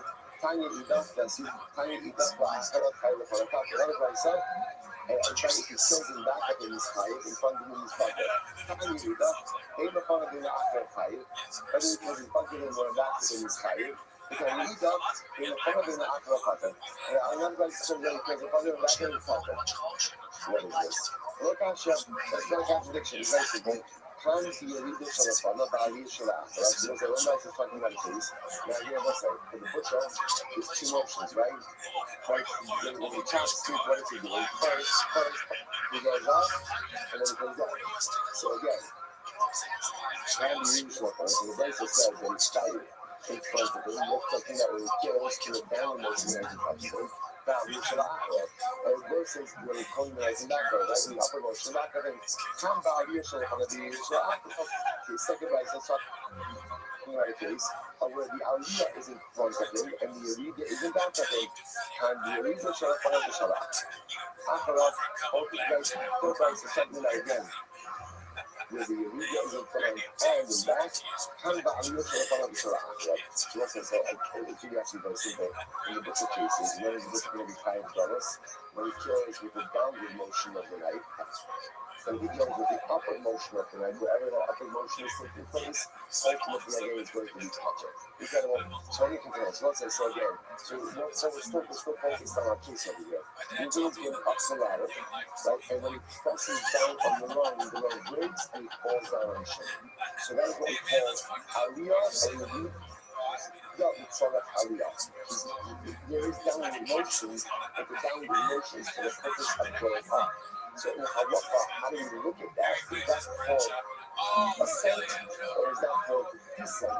Remember, in the afternoon is big, right? The afternoon is just long. Because if it's ascent aliyah, he's not chayatos. If it's legal descent, he is chayatos. So which one is it? There's no the limit to the night. What's the last short line? Limit to the night. Haya only is the limit to the back there.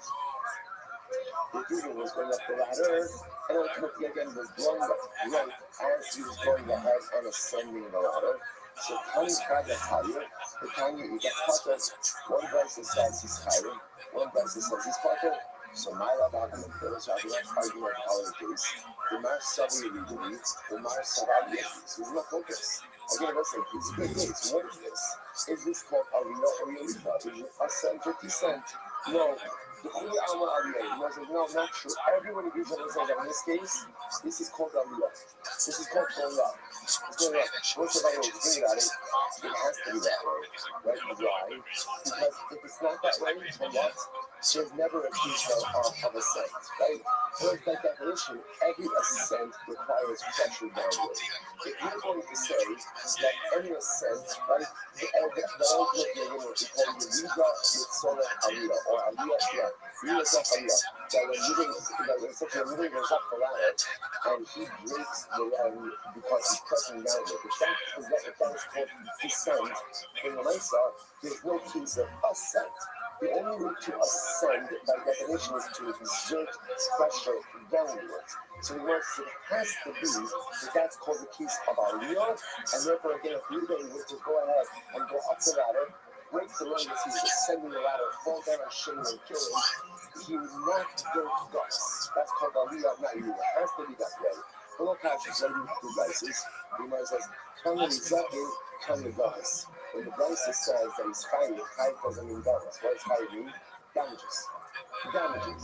And let's say you go up the ladder and he breaks the run as he's going up. He falls down on Shimon and he doesn't kill him. He injures him. What's that like? Oh, see, it's fight damages. But listen, but it's an accident. It's an accident.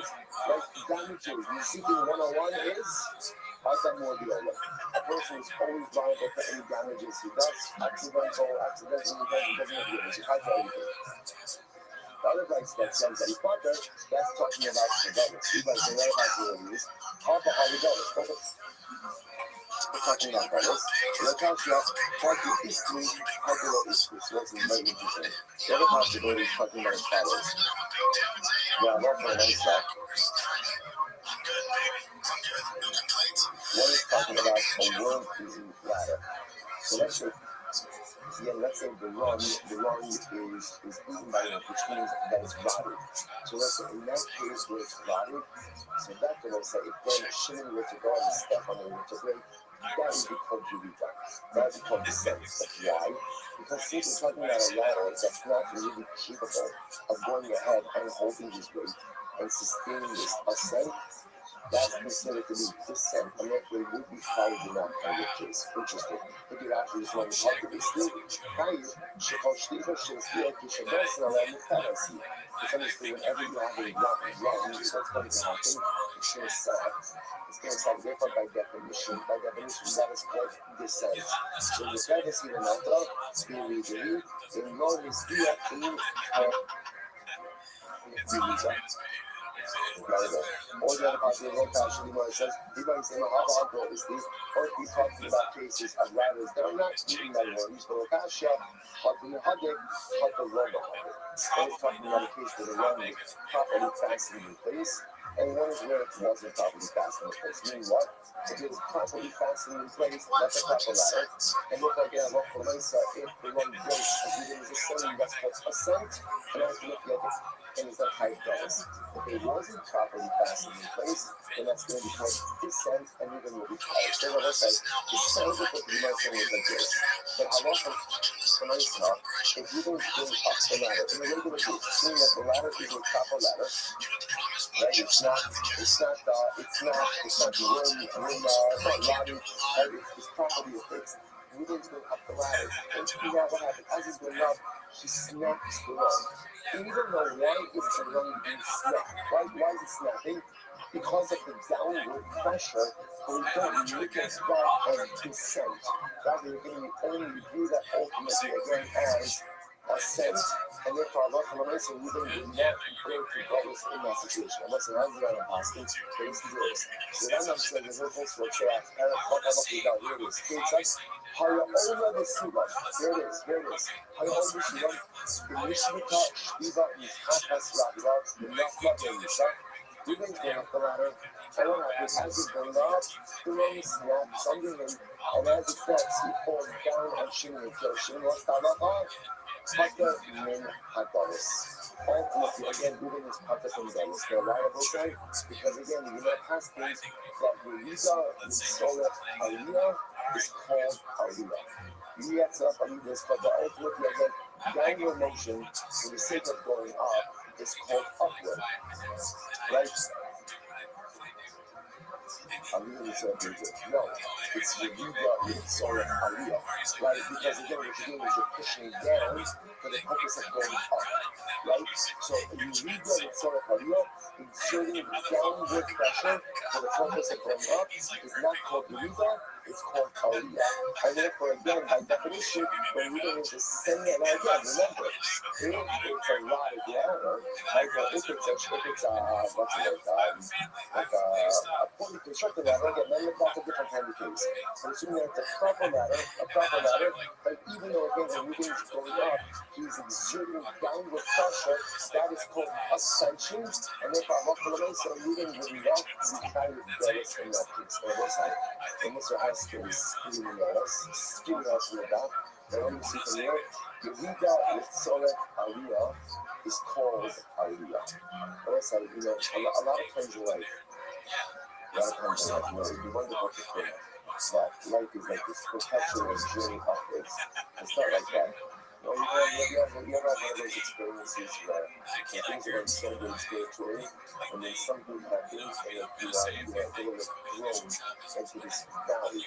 And so especially when it's upsetting, and a person feels like all of my work, everything I did to build myself up is now gone because I look at this descent, look at what happened. So that's one of the most beautiful things in Yiddishkeit is when you descent, like when you have your read that, when you the spiritual descent, it offers us another opportunity to learn so much about ourselves, to learn so much about our weaknesses. Right? We don't make a mistake in ourselves. We don't get ourselves to a bad spot in life. That teaches me, that shows me that my spiritual gift is here. If I use those moments of Eureka to learn about myself, to learn about my weaknesses, and to build that better, then it turns out that Eureka is with Sorek Aliyah. Those descent, those spiritual descents, fuel my strength. And once if you read that with Sorek Aliyah, if your spiritual descent, you realize that to bring yourself back better to your sons, when you read that, your Sorek Aliyah is considered to be an Aliyah. And let's say that it turns out that even with this sense in life, ultimately they're going to judge as an husband. Even the Eurigos are considered to be an Aliyah if the Eurigos are used ultimately identify as spiritual values. And we say this is one of those beautiful things in English comes. When you fail, I have no business to wallow in it. When you fail, I have no business to ask myself, why did I fail? What happened yesterday? What can I learn about myself? What can I learn about my life? How through my weaknesses can I grow to become a better person? If in those moments of failure, I learn about myself, I build myself up even stronger, then the failure itself, the Eureka itself becomes an Aliyah. The Eureka itself becomes a moment ultimately again of spiritual ascension. If my Eureka are just Eureka, I don't do anything with it, they're just Eureka. But if the Eureka, if the mistakes in life become the opportunity to learn about myself, to build myself back even stronger, then even the Eureka is an Aliyah. And it ultimately again becomes a Eureka, it's an Aliyah. And the halacha l'maisa, the hashkafa l'maisa, is that Eureka, it's Aliyah, is called an Aliyah. A descent. For the sake of ascending, even the descent is part of the physical and the spiritual ascent. So what's that?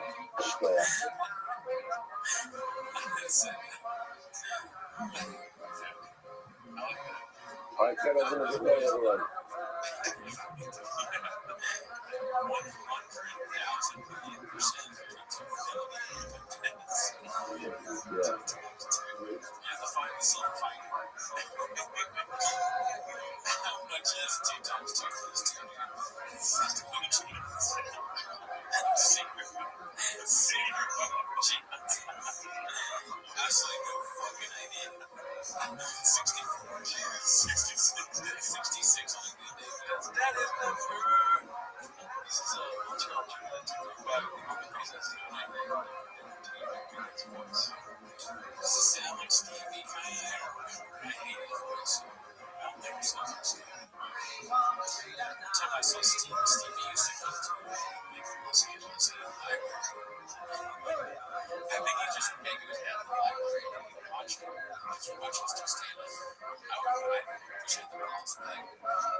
Frank Kibble said,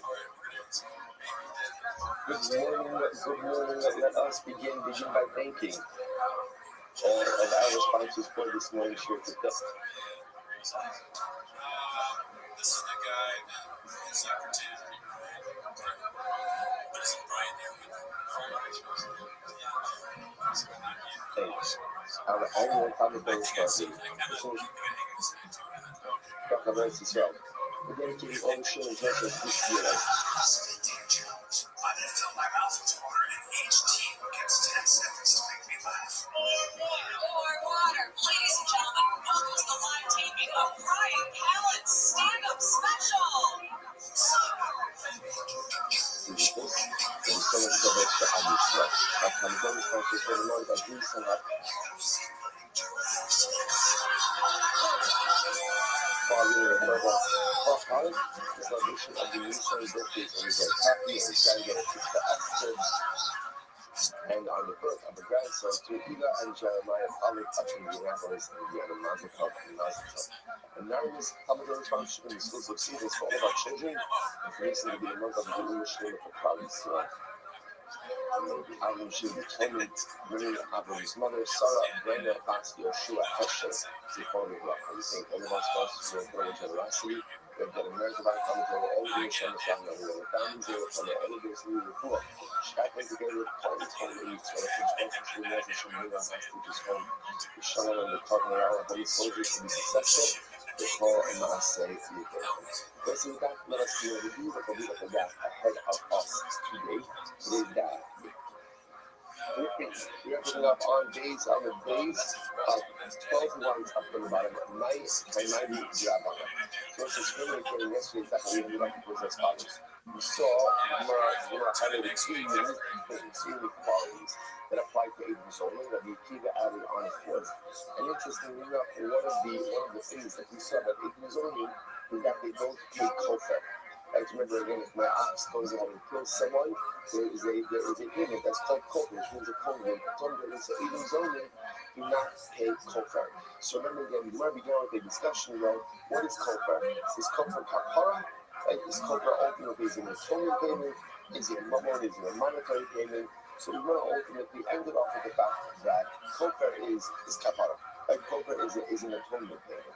There's a machlokes over here between the Rabbanon and Rabbi Shmuel about how you value that payment. According to Shmuel, with the Nizak Shemir. With the Mazik Shemir.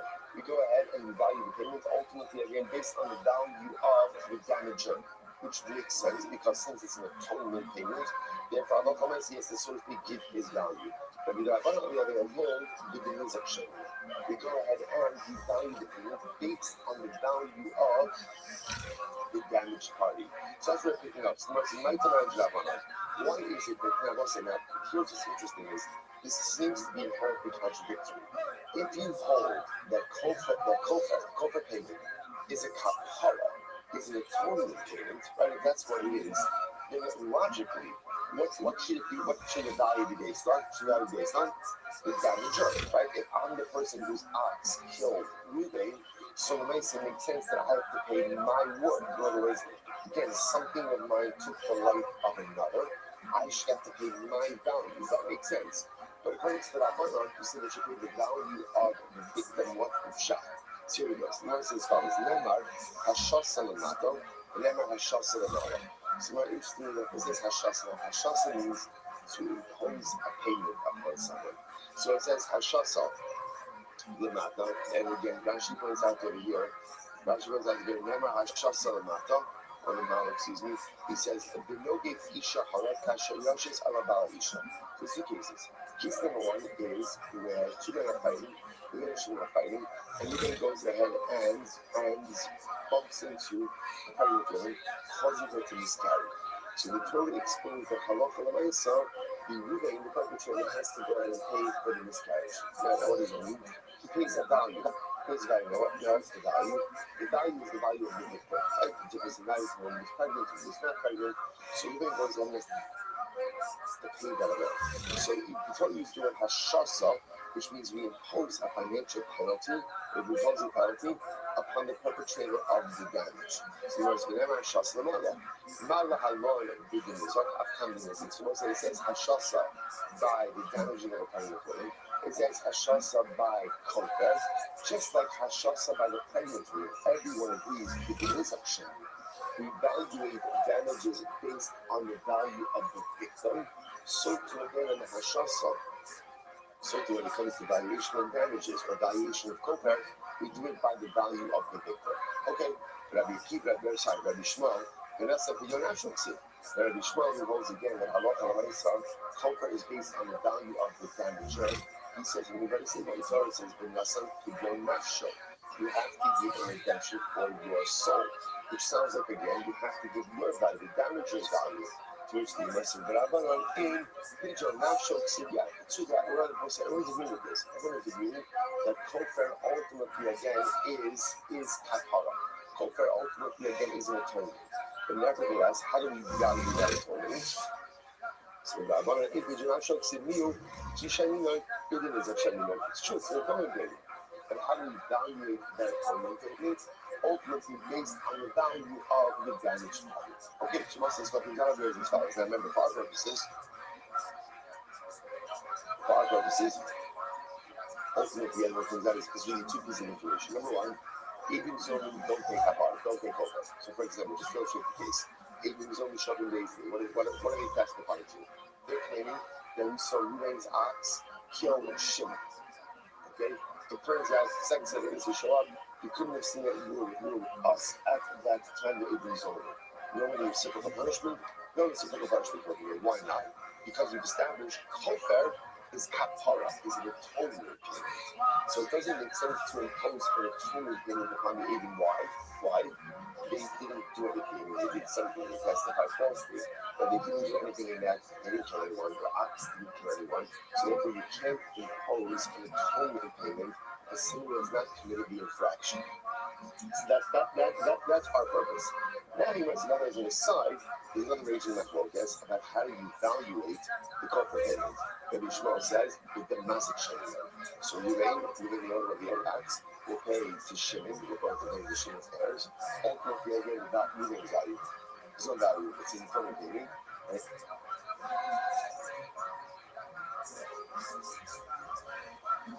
Again, the Rabbanon goes, no, but the Nizak Shemina, the payment ultimately, again, is according to the value of the victims. That's not the case still here. We're not really into that too much right now, but for our purpose is not even so much our focus. We're going to go next. Hey, we come to evidently. This is interesting. Even zoning are not sold as an evidently. Now, what does this mean? So remember again, halacha might see here's the case. Witnesses 1 and 2 show up. What do they say? We saw Ruvain steal from Shimon. Now, Ruvain does not have the money to pay back the theft. In general, if you steal and don't have the money to pay back the theft, what's halacha? You're sold as an evidently. So they're testifying against Ruvain that he stole. Ruvain doesn't have the money to pay back, which means under these circumstances, Ruvain would be sold as an evidently. Okay? So the halacha is if it turns out that they made it to Abim Zolim, we don't impose reciprocal punishment, they're not sold as evidently. So you want to say, so if I'm going to say, what is this so honeymoon? That's ultimately again where Ruvain himself had money. Ruvain himself had money, so Ruvain himself would not have been sold as a slave. The Migo, the Ilu loan is davening, Inulani loan is davening. So since ultimately again, Ruvain himself wouldn't have been sold because Ruvain has money to pay back, he's stolen out. So too again, so too the Eden wouldn't be sold as well. Okay, about Hajj, the less than the day, this is this. So Hamina wants to suggest that if Ruvain doesn't have money, right? So Ruvain would have been sold. Abagat the Islam even though the Eden do have money. Right? So if Ruvain didn't have money, even if the Eden do have money, means that the Eden are sold. Wow. So what's it? That's intense. And so the witness said that's not a Ruvain's location, and Ruvain doesn't have money, so if that would be Ruvain would have been sold. Now it turns out that the Eden are Eden Zolim, the Eden are sold. The Eden are sold. So we verses 1 second. Allah Rabba, when they were there, we have this done. Why can't we say this Ruvain? Hold up over here. Ruvain, if you had money, you wouldn't have been sold either. Why should the witnesses be sold if you have money? In other words, halach l'maisa, even if Ruben would have been sold, if Ruben would have had money to buy himself out, if you want to impose reciprocal punishment upon the agent, so God is saying, if they don't have money, they can be sold also. But it might say, if they do have money, why shouldn't they be able to buy themselves out of servitude? Allah blesses you right. As I said, Rabbi, the Talmud said as follows. As we said, finally, Jacob the Islay only the day, only the devil. We say that even are not sold as the evidence. What is that? When someone in the equation has money, right? Either Ruben himself, right, or the witnesses, right? Because if Ruben himself has money, that means Ruben wouldn't have been sold. If Ruben wouldn't have been sold, you can't sell the witnesses, or even if Ruben doesn't have money, so Ruben would have been sold. And then we seek to impose reciprocal upon the agent. The agent say, well, we do have money. So again, we're happy. We're willing to pay. But again, just like if you have money, you could have bought yourself out of servitude. So if we have money, we should also be able to buy ourselves out of servitude. So that's not halacha. So listen to this. The last day, no live the day, the no live the go, is that. Halacha nice now. It says, but when neither Ruben nor the Edom have money, then what's the halacha? The witnesses are sold. Incredible.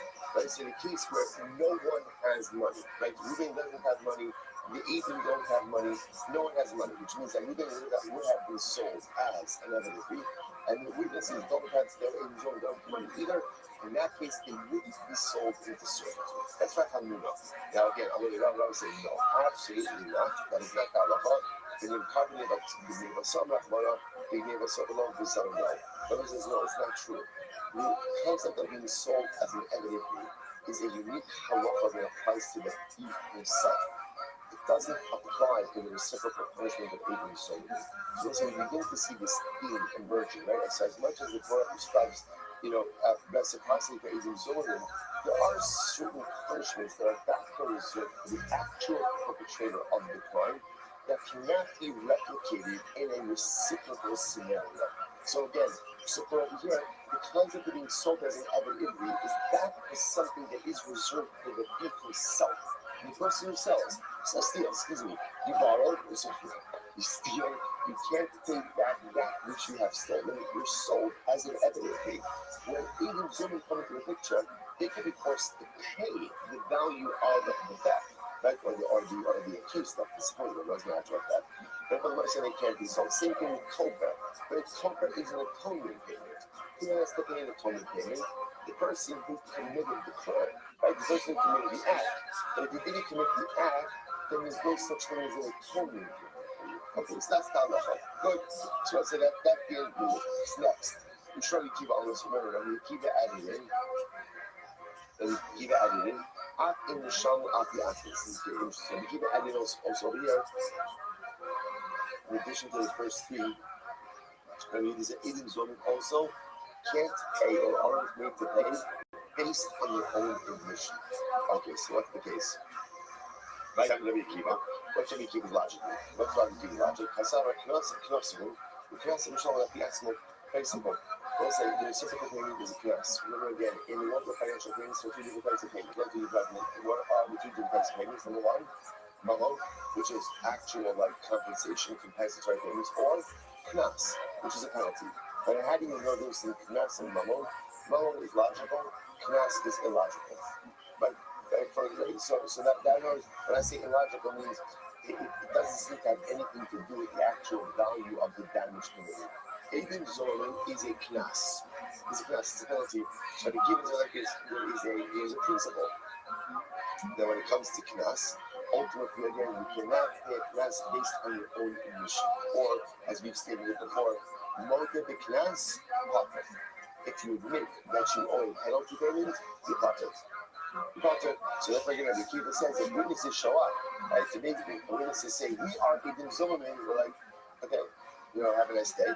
But we're not going to impose reciprocal punishment upon them because it's knas, and not to be knas potter. Incredible. So the Gemara says, Amar Rabba. Rabba says, Sastida, Sharla Asamaisa. Then they have Rabbi Yerushalmi. So the Gemara says, Rabba says, I'll tell you, I'll show you that it's knas. I don't know that it's knas. Edom Zolim do not actually do a nice. Like the said, Yes, what did Adam Zolomon do? What did they do? It was speech. It was speech. The speech people is not the mindset. Yet even if they didn't do a mindset, technically speaking, they could be executed. And maybe to be executed again. In the case we didn't show up and they say we saw you being killed right on Friday. On Friday.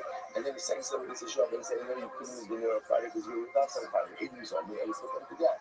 So that says just if you want to understand how we know that Adam Zolomon are knas, just look at the mechanics of it. Right? Just look at the mechanics. At the end of the day, they didn't actually do a nicer yet, they can still be put to death. That shows that it's a class. I'm not going to take that. Shemam Yadbayu Mushanu. Right? I'm not going to come to one. I'm not going to say, I'll show you it's class as well. Look, they do Zoman, for example. Let's say they claim Ruben went ahead and Ruben bought $1,000 from Shimon and he didn't pay that. Okay, when it turns out that the Adam Zoman would have to pay $1,000. Meanwhile, Ruben, money never left Ruben's hands. All he did was testifying. Despite the fact that they do not actually cause Ruben a loss of money, nevertheless, what? They have to pay. What does that show? Are you? But it's knas. It's knas. So he goes to the top of the world. So he says, I don't understand. Never say, man. Some people really more structured that Rabbah and Rav Nachman are saying two different things. But the truth is, they seem to be saying the same exact thing, which is how do you know that Adam Zoman is a knas?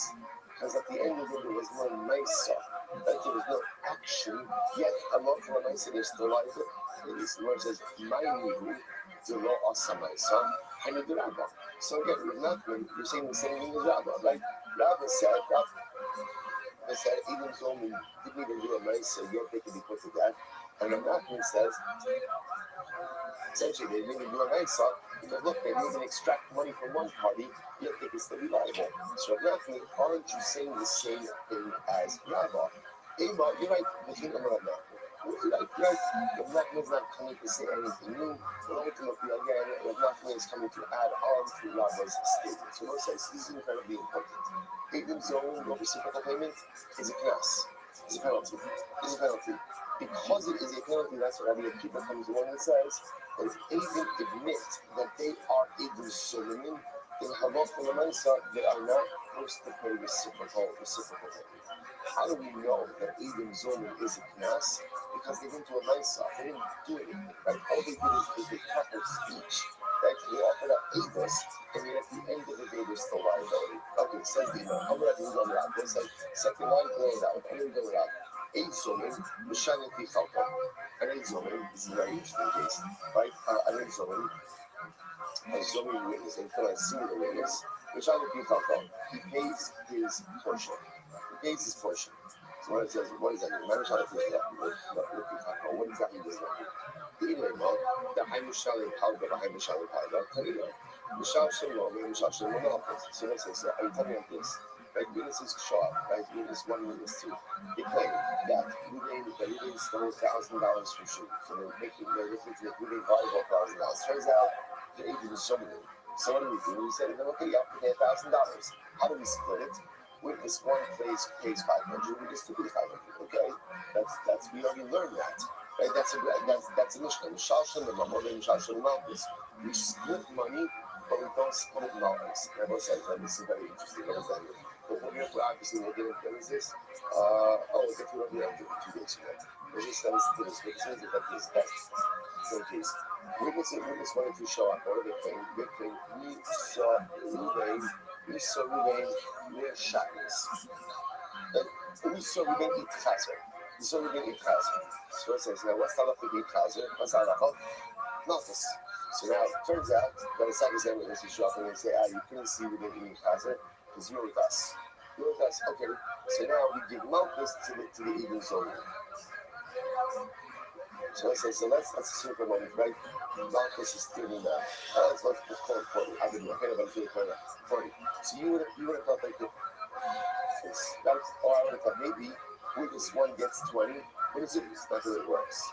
Each of the witnesses get the full measure of Malchus because we split monetary awards, monetary knas, but not Malchus, right? So if let's say again, if they were going to make Ruben Kai $1,000, each witness will pay 500. But by Malchus, each one gets the full measure of Malchus. So we learn that. So what is Gemara teaching us? Elik Adom is very interesting. So Elik Adom, the Itzu Chavinayu, the Yishalim Pagod again. Oh, that's what's fascinating. Right, what does it mean? What does Rob's statement mean? That each someone pays his share. It means is like this. Let's say only one of the witnesses will manage to eat someone. Right, so for example, right, witness 1 or 2 show up and they say we saw Lane steal $1,000 from Shimon on Friday. Okay? So now the second witness show up and they say witness 1, you cannot have seen that you were with us. Now the second set of witnesses are only testifying about witness 1. They're not testifying about witness 2. So it sounds like what they could do is they can make witness 1 into an eight zoning and he'll have to pay his portion. In other words, he won't have to pay the $4,000. He'll pay 500 because that quote unquote was his portion of the Avis. You know, it's one second. When you Shalom, does that actually work? God can you learn? In a zone the Shalom no more actually is a Mishnah. Because that's not the way it works by Hazama, right? By reciprocal punishment.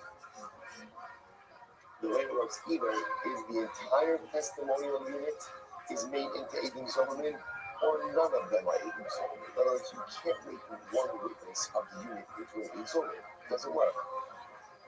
Amarava, Rav is right. The Omer, Eidos Sheker Ya'ati.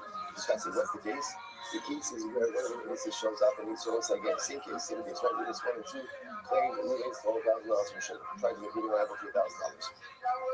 Then one of the witnesses says, I'm sorry, I want to do tshuva. So instead of the Pesach, tremendous always change, freedom that Holy Eli, I'm not telling you, I didn't tell the truth. And therefore, again, it's okay for and it sounds like Rabbi saying, okay, we'll make him pay his share of $500. That doesn't it? So you know, it says, Kol K'minei Tzidili, even Shivig, Shivig, Chosro Nagi. That's not really what's by testimony. The testimony really works is once you give your testimony, that's it. You are not believed to change your story. So this is really interesting. In other words, once you offer up your testimony in Beis Din, that's it. It's locked in. We do not believe you to change it.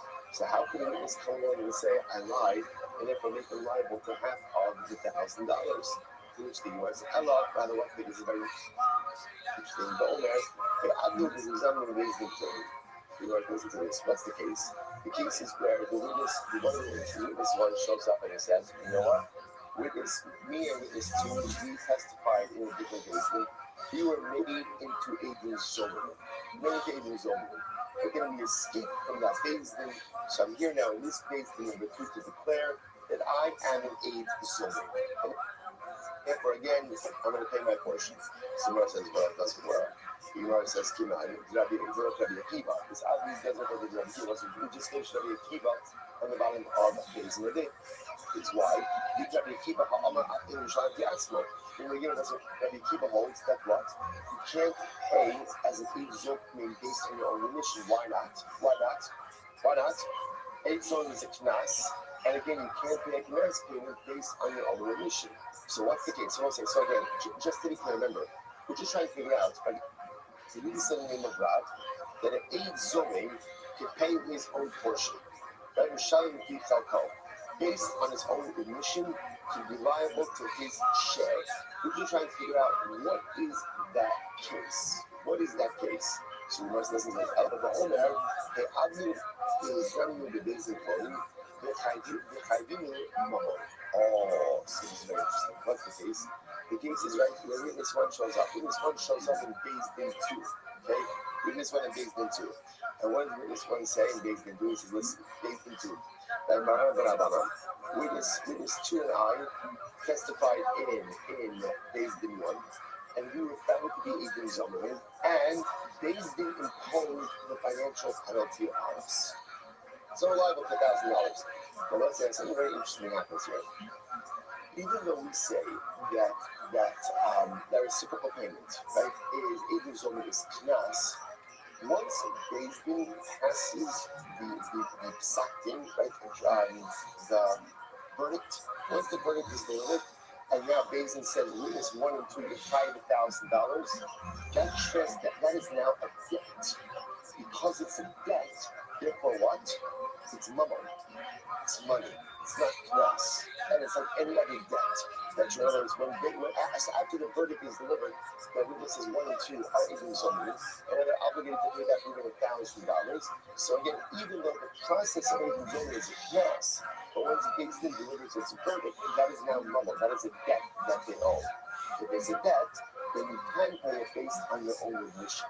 So when witness 1 shows up in Beis Din 2, right, and says, listen, witness 2 and I, we were about to be eating zonin in Beis Din 1, and Beis Din 1 delivered the verdict, and we're chayiv to Ruben. We said, we did wrote up the verdict, we're chayiv to $1,000, that is a financial obligation.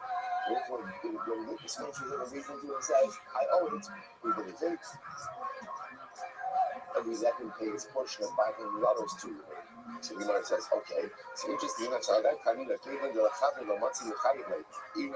what's fascinating about this? Who's chayiv in this case? Who's chayiv in this case? Witness 1. Who's not chayiv in this case? Witness 2. Why? Because witness 2 has a segment here. Witness 2 is a forward. So I might have thought that how can I obligate witness 1 to pay his share without obligating witness 2? How much money do we do? We look at 2 different things.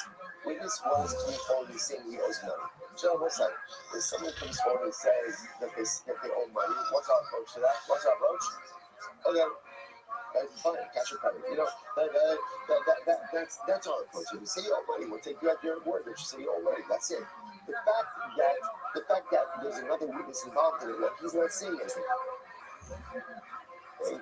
And your word, witness from your admission, can't have an impact on witness number 2. So there was an interesting, you know, if witness comes along, witness 1 comes along and says, we were made a result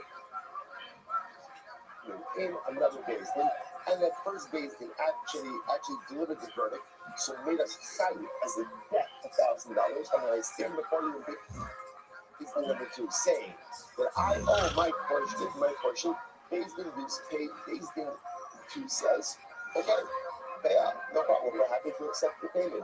What's the implication of that on witness number 2? Nothing, because witness number 2 didn't say anything. Incredible. All right, let's say Mishnah. Second Mishnah, something's not incredible. Even under this Ishton, should give each this Ishton, but less Sulas. That's very interesting. So witness Ishton, witness 1 and 2 shot. They say, we saw Ruben divorce his wife, right? Friday, Shabbos, right? In the 13th of Nisan, we saw him divorce his wife, and he did not pay her ksuba. We give her ksuba, okay. So what's now what happens? Now the Gemara says, now interestingly enough, you're found to be a something. Okay, so second set is a sharp in front. First set it says you cannot have seen that on Friday. You were with us burning the chametz, right? You were the whole day, the whole day. So you cannot have seen that we didn't divorce this wife. So now the question is, what did they pay in this scenario? So again, it's obviously they were trying to make Ruben pay the ksuba. So let's just say the ksuba was worth $50,000. So they're trying to make Ruben pay the ksuba. Now here's the problem. You just say that the aliens only have to pay $50,000. It doesn't make any sense. Why? But hello, being a young woman, the makar so only for the ksuba. So that's it, guys. Possible will say that what? That it would have ended up now that Ruben would have ended up paying the ksuba anyway. Now why would he end up paying the ksuba anyway? Two possibilities. Possibility one, they get divorced. Possibility 2, he dies and his estate has to pay it. So it's not like, see what I'm saying, like in a classic case we were saying before, right? When it's a shop and we say, Ruben's 1 and 2, Ruben stole $1,000 from shipping. So trying to make Ruben liable to $1,000, that he would not be liable to without their testimony. See, the halacha is reciprocal punishment to pay $1,000. In this case, they're trying to get Ruben to pay the ksuba. So right now, Ruben doesn't owe the ksuba. But it could be like that you owe the ksuba. Well, it was like, there's so many different scenarios. Scenario 1 is that Rachel predeceased Ruben. That's the case. There's no ksuba payment at every time. And therefore, based on their testimony, they'd be depriving $50,000. Possibility 2 is that they get divorced. If they get divorced, you have to pay it anyway. The possibility 3 is that he predeceases her, in which case his estate would have to pay her.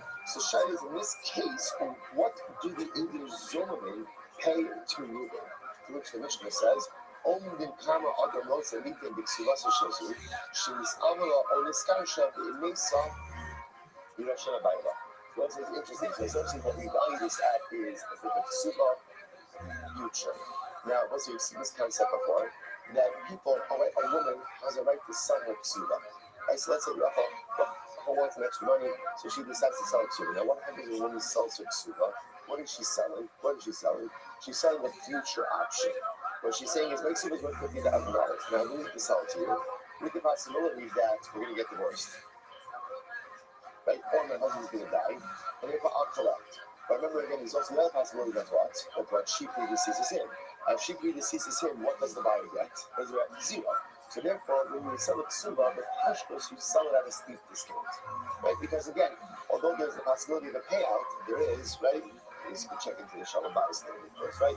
There's a possibility of a payout, right? But for myself, there's also the possibility that you get absolutely nothing.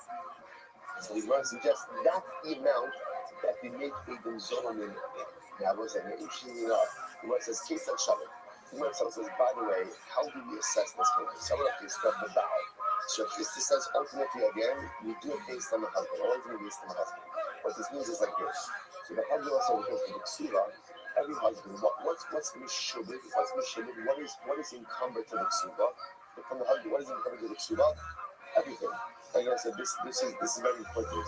Right? The ksuba encumbrance develops upon everything. Real property, movable property, that's why the ksuba, right? Even the lima, that pasquale, even the shirts on my back. Everything is going to be the ksuba.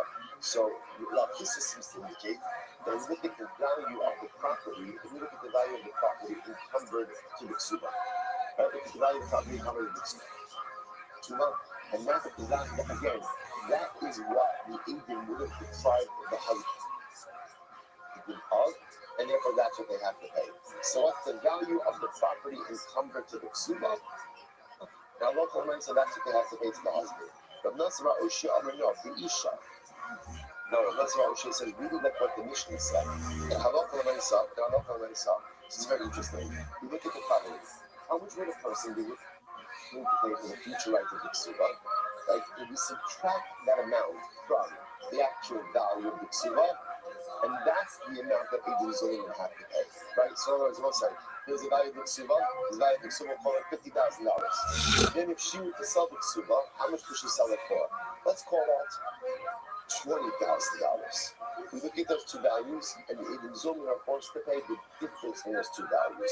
The face value minus the future values, that's the amount ultimately again that they receive to deprive the husband of, and therefore Allah myself, they have to pay that. I'm going to Papa says Biisha or Biksuba. So Allah says Halacha myself, we're going to go like that second approach. That will do the difference between the face value and the future, and the future we'll call it the future value. Right? The future's value of that ksuba. Right? We pay that amount. But mostly here's the top. Remember, ksuba doesn't necessarily include everything that a husband will be obligated to his wife for upon divorce. Right? There's other properties, there's, let's say, some barzal, let's say, other things like that. That does not come into the equation over here. The only thing Edom Zoni are obligated for is what's written in the ksuba itself. So Allah so when we stand up is if witnesses testify, we saw him in divorce Rachel, and he didn't pay her the ksuba, the halacha is we have to pay. What do they have to pay? The between the face value of the ksuba and the future's value of the ksuba, that difference is what they pay to the husband. Incredible. Mishnah. מעיד על רבי שמעון שחי לחבר עליו זוז אמרס ביטל מכאן בעד 30 years. This is very interesting. Who is the shua? They say we testify that Reuben owes Shimon $1,000, and it's $1,000 that is due within 30 days. That's not like a 30. The debt itself is due within 30 days. So it's going to have a rule about it. Now Reuben himself says, no, we have that as I'm not true. But it's interesting enough in this case, Reuben says, I owe Shimon $1,000. But it's not in 30 days, it's 10 years. It's 10 years. So now it turns out that the witnesses are Zonin, right? So they lie, right? Seconds later, witnesses show up, they say, you can't know that Reuben owes Shimon $1,000 because of the day the debt was made due with us. So this is interesting enough. What are the witnesses built? Because remember again, interestingly enough, in this case, everyone is agreeing that's what? Ruvain owes Shimon $1,000. What's the disagreement about? Not disagreement, but what we're lying about? The payment schedule. The Zolman said that the loan was due in 30 days. Right? Ruvain said the loan was due in 10 years, and Ruvain was right, and they lied. So what do? Very simple. The Gemara says, well, I said, well, only kama other words of litain, the biyado elabzuz, bein nosla mikan ba'adlan lo, bein nosla mikan ba'ad esu shanim. So it's very simple. Like, what do the Zolman have to pay? They have to pay like this. How much would a person pay? How much extra would a person be willing to pay to delay payment from 30 days to 10 years? And essentially, how much would I be? What is the value of being able to pay back at a much later date? Whatever, and there obviously is a value to that, right? There's absolutely a value to that. Again, that's how interest on loan works. Like the longer you can hold the money, so again, that represents something. So how much would a person pay? What is the value of being able to hold on to a loan of $1,000 for 10 years versus 30 days? And that difference in value, that's what the AB Zolman have to go ahead and pay to you. I'm not even sure. I'm not this having the association in 60 days. Person goes ahead and loans his friend money for 10 years. 10-year loan. Shvi is Misham Tasa. It's fascinating. Shvita will cancel the debt. The Gemara says, now here's what's fascinating. Nowadays, Yabagat the Hashka Lo Karir and Day Lorigos. And I go to the Lorigos with Shvita. So it says as follows. There it says when the Shvita year comes, Lorigos Esrei Egu, which means you can't approach your friend for repayment. And you can't push him for repayment. And what's interestingly enough, on a 10-year loan, Ruvain is not pushing Shimon for repayment. Right? Why? It's not due now. Right? Let's assume for a moment they made the loan on the first year of the 7-year Shemitah cycle. So in Shemitah year number 7, Ruvain's not approaching Shimon because the loan is not due. So even though again there's no element of low egos, nevertheless, like Avagat the Hashok low egos, so possibly the low egos. Ultimately, again, this loan will come to low egos. So I'll say, when will it come to low egos? In year number 10, even though it's not actively collected now, essentially what we say is like this. Any loan that ultimately, again, will become collectible is subject to Shemitah cancellation, which is that's what it sounds like this. Every loan, right? So every loan, no matter how long the duration, right? You have a 30-year mortgage, it sounds like, again, you got that money from the Jew, it sounds like Shemitah is going to cancel that, even though it's not coming due during Shemitah year itself, because we will find the legal means any loan, ultimately, again, that will be collectible, is canceled out by the Shemitah year. Notice what's happening. So Kahana then brings out kinds of Mishnah. Omdin, Kama, all this collectors, what's the Mishnah's case? Witness 1 or 2 short in the way, they say, Ruvain borrowed $1,000 from Shimon, and he owes Shimon net. And money back when? Within 30 days. Right? Shimon claims, Ruvain claims, that I owe it back 10 years later. 10 years later. So I said to you, so what do you? It's all ahead and differentiate between the value that a person will pay to have a loan for 30 days versus 10 years. Well, second, that's what kind of only things come out of the months and we can be eligible via go, then we can come back on you, then we can come back as strong as Mishnah. But that doesn't make any sense. The Amit Shvius Mishan Tasal. Now, if you hold that Shemitah cancels a loan, even if it's not due during the Shemitah year, then what can I say? When in reality, so the witnesses should have to pay the $4,000. Why? Because in the way the loan was structured, what was going to happen to Ruvain's loan from Shimon? What was going to happen to it? It was going to be canceled by Shemitah. Meanwhile, when the witnesses say that it's due in 30 days, they're making the penny liable for a loan. In other words, so in the way that they're claiming the loan happened, Ruvain will be valued $1,000. But ultimately, again, in the way that it actually happened, Shemitah will actually cancel this debt. So what's going on here? Which the Gemara to be Amit Shvius Mishanta. So if you see that Shemitah cancels it, that even if the debt is not due during the Shemitah year, that means they were looking to deprive. They were looking to make Yidin liable for the $4,000, but the Yidin would have been exempt from that because Shemitah would have canceled it.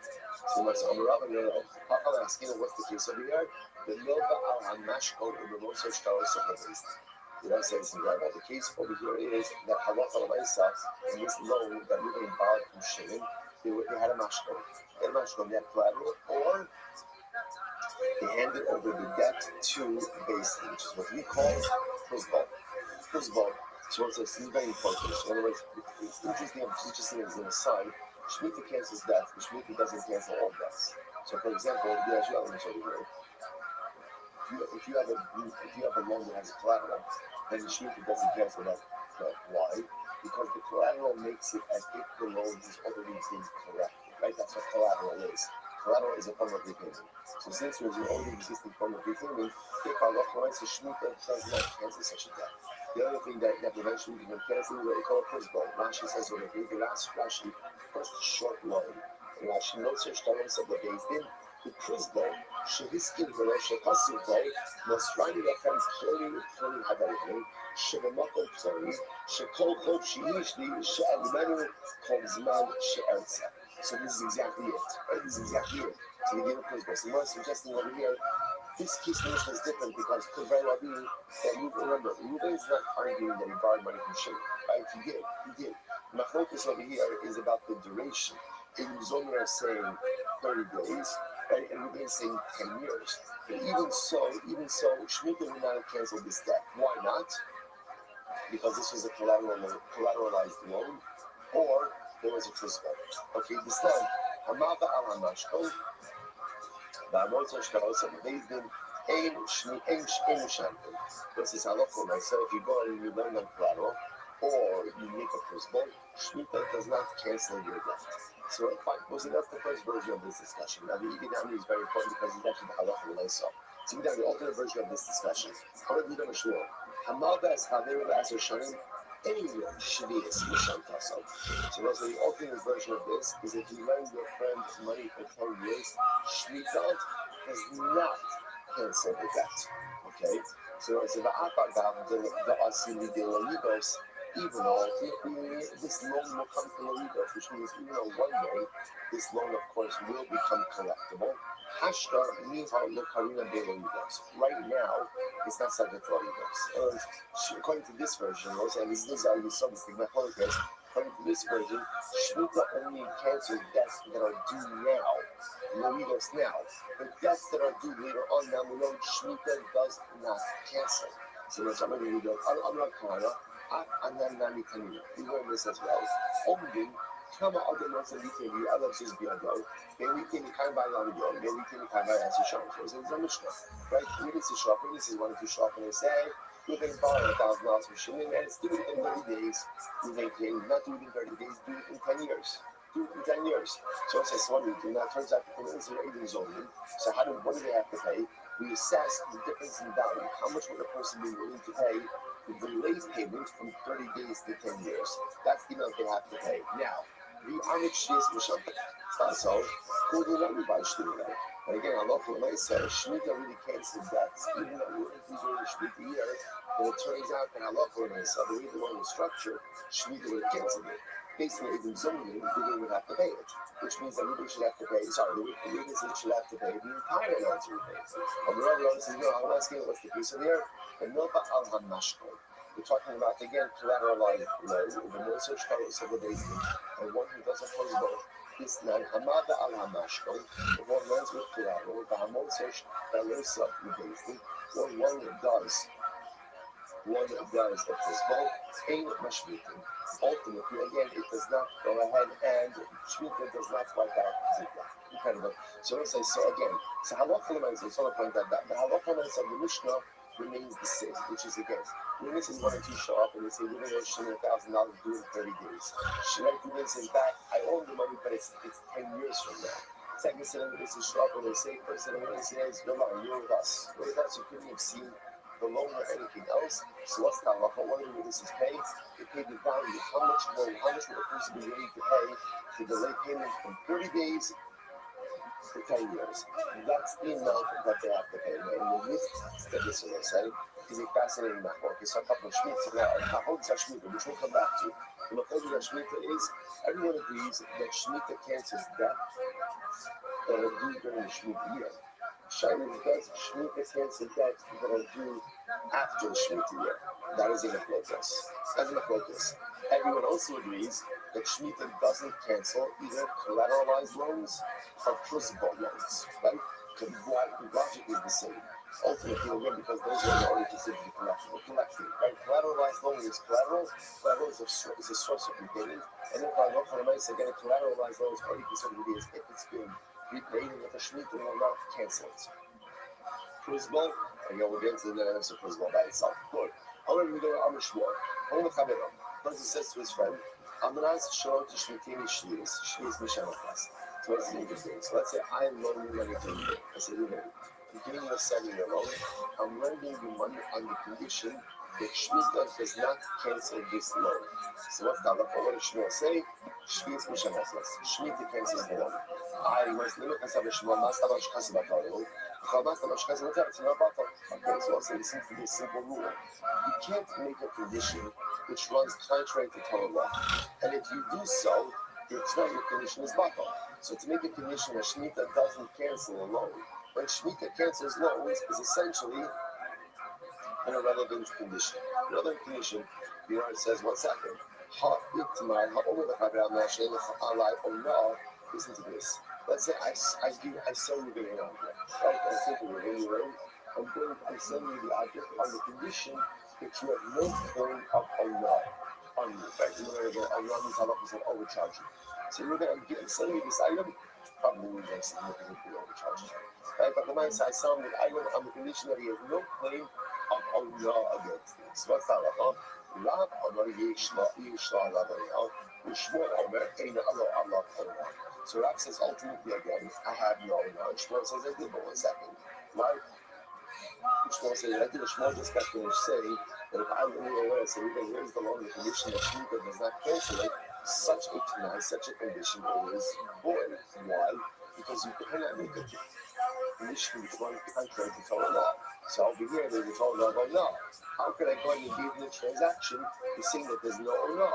Which one says no, very Shmuel says this. Ha'ikma Allah, Amar Rabbanan, Yedivim Yevarshtem Yirei B'Shmuel. I'll explain this to you. Amanas Shek.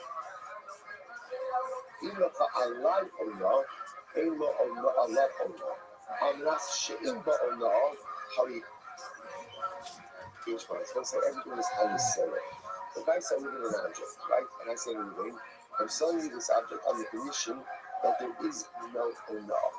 If it turns out that I say I overcharged you by more than 6, so let's say then there's no law. In other words, you can't say to say that there is no law. That's a factual statement. See, there is a law or there is not a law. If there is a law, just because you said there's no law, that doesn't matter. And also, you can't change realities. Like realities are what they are. So therefore, if I'm not going to say again, I'm overcoming by more than 6, that is correct. Therefore, my statement is meaningless. If, however, I say to you that I'm selling you this object on the condition that you have no claim of Allah against me, that works. Why? Because then what is Eden doing? Eden is giving up a right. Right, when a transaction is more than a 6, and ultimately again there is a right on the part of the purchaser to claim Allah. You can create rights, you can't change reality. So that's a religious distinction. So when you say, I'm saying this on the condition that there is no Allah, if there is Allah, there is Allah. The fact that you say there is no Allah, right, at the end of the day doesn't change reality.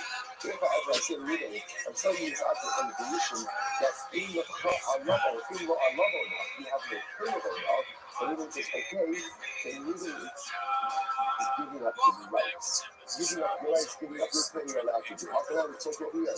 I'm not sure if we finish these years. The person says, that I said, we're going to need this money on the condition that Shmita, I'm sorry, I'm not shalom kishmitini b'shlius, ein shlius mishantasov.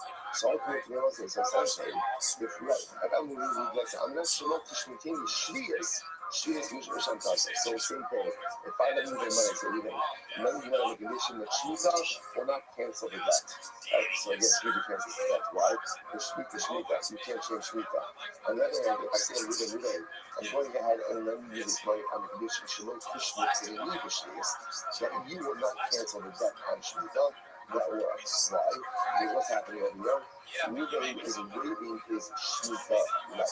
So Ruben, as the borrower, has the right to say, the loan will continue even past Shemitah. I don't have the right or the ability to go and change the reality of how Shemitah works. So we'll say, it's how we make a distinction. When you make it tonight, you try to change reality, that does not work. No bottle. No bottle.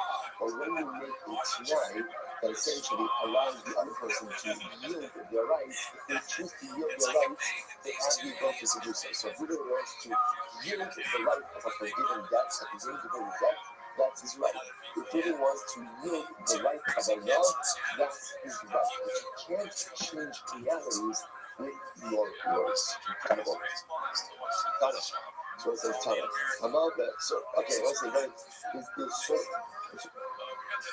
Let's point out, if you think about this and just like that, like a societal way, this is one of the concepts that is lost on us, right? In other words, one of the things that we struggle with now contemporarily as a society is this notion that you could say things, and just because you say it, realities change. Like whether that's in matters of gender, or it's like it doesn't work that way.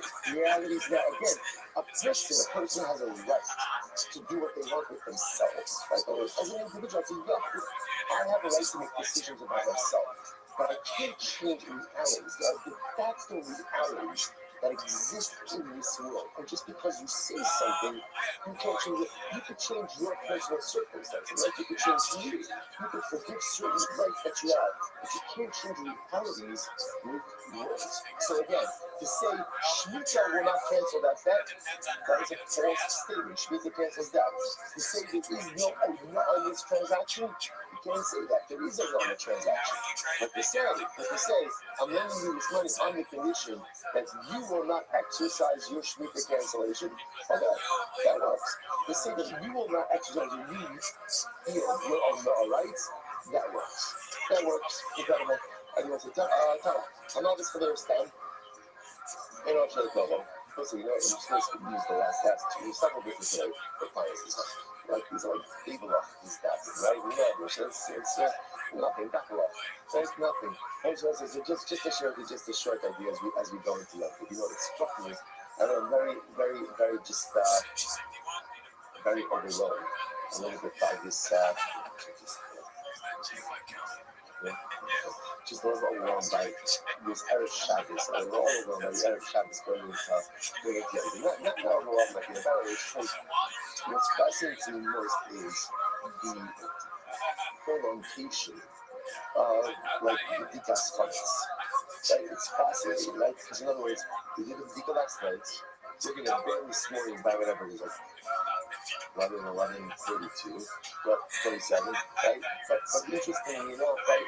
But really, you could still clean your house today. Like in other words, no, it's actually nice. Like you know, I can say again, don't do that. But I like to finish everything up this morning. Like I slept coming to my house, we didn't come and coming on Shabbos and look at the time. Like in other words, I'm still doing all of this stuff. Right? Tomorrow morning, right? So tomorrow morning we'll finish it. Come, it's by 10:30. 10:22, right? We call Camila by 11:37. Good, right? So it's just fascinating. Just the prolongation, right? The elongation of this concept. So today, what we got here is Avoda of this year's membership is the Vikash Comics Beer Comics. So so beautiful. There are no pastors. We said last night we said call Camila. Now the call Camila last night. There's a call Camila of Hamid you don't know. So the Moshe says that we say call Camila of Rosh Naranis. We say it in Arabic, right? So in Ramon Chocolate, he says why Rosh Naranis? That is the vernacular. The idea is you're supposed to say call Camila in any language that you understand. That's why again, if you don't understand call Camila, the Khazisi, when you say call Camila, if you don't understand it, say English. Just say any language that you understand. And that's why the Rambam says Aramaic is the vernacular. The Hudin comes from the Seder Hayom. And see that Ayom says, no, there's no reason to say it in Aramaic. Why? Because the Malachim don't speak Aramaic. And I don't want the Malachim to understand my Kol Chanira. So saying it in what's the fact is incredible. Because what does Kol Chanira say? Kol Chanira says, like, any bread that I have, any chametz, I don't want it. I don't want it. It's holiness. It's like Hefker Ka'afida, it's like Festaria. And the Malachim, the Malachim miracles, say, it is sustenance. Bread is the staple of life. And look how dismissive these Jews are about their bread. They don't care about the sustenance you give them. They don't care about the lechem you give them. And it will incite the Malachim to advocate against us on high. And therefore, again, you say Kol Chanir Aramaic, they know that the Malachim should understand. Perhaps there's an additional idea also I say in Aramaic. They will say, oh, I love to be best for this. And this fuels us. Last night, today, despite we don't know, there's argument already, but chametz is representative of the Yitzhak. And when we do the Tikas chametz, what do we do? Yes, it's true, I'm looking for the chametz, the external chametz. But really what I'm doing is the search for external chametz is really just to be the catalyst for the search for internal chametz. That's really what I'm doing last night. And today, up to tonight, that's why we have this more room, right? Like to look for internal chametz. What is this chametz that resides inside of my heart, inside of my life? What is those things that I just need to cleanse myself of? Or in other words, what the Tikas chametz that ultimately beautiful is represents is the power of change. That I have the ability to get rid of the chametz from inside me. I have that ability. That is my life. That is my growth. And there's if there's one thing that man could do, that we could do, that Malachim can't do, is what? Malachim can't change. Malachim can't do all. And Malachim can't wake up one morning and say, you know what, today is the day I'm going to be the best version of my angelic self. And Malachim is what it is. There's no change, there's no transcendence, there's no evolution, there's nothing. There's nothing. The greatest part of being made, the greatest part of being a human being is the ability to change. I think the past chametz in its essence represents that power of change. That ability to find within the chametz, the ability to get rid of it, and the ability to either become someone different, become someone better, or just move myself forward from that. That's the chapter Sivalim as well. You don't say Kol Chanira, in Iran say Kol Chanira Aramaic. Right? Why? The Malachim shouldn't understand it. Why should I understand it? Because I don't want to create tension between myself and the Malachim. Because the Malachim should see that I could change. And they can't. That creates kina. That creates jealousy between Eretz and Shemayim. So we say it in a language that they don't understand. Knowing well for ourselves that we possess the greatest koach in the world. Koach that even the Malachim don't possess. Koach to change, the koach to get rid of our chametz, the koach to become someone even.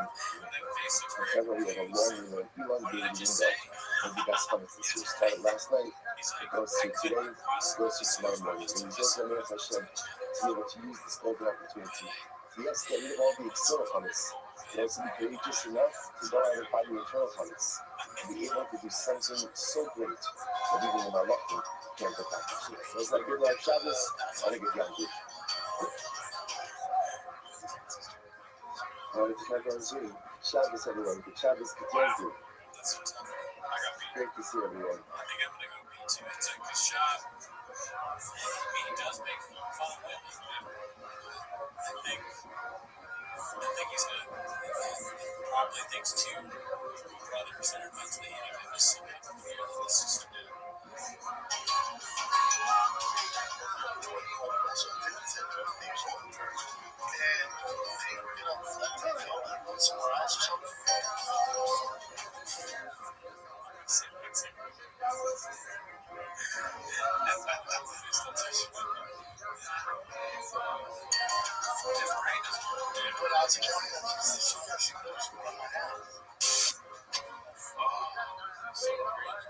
Yeah, when you're lying and saying crazy shit, there's no way to make it make sense when you're trying. You can't sell it.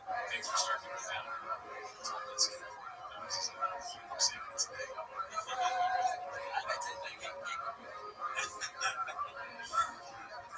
I would love to know what really happened. It's like if this is a real story, he's a nice guy.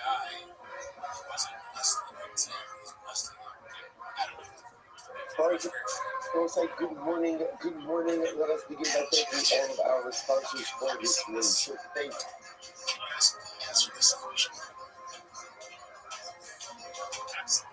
our annual comic book sponsor, Casey Chocolate Shop. Again, to Ocean Justice.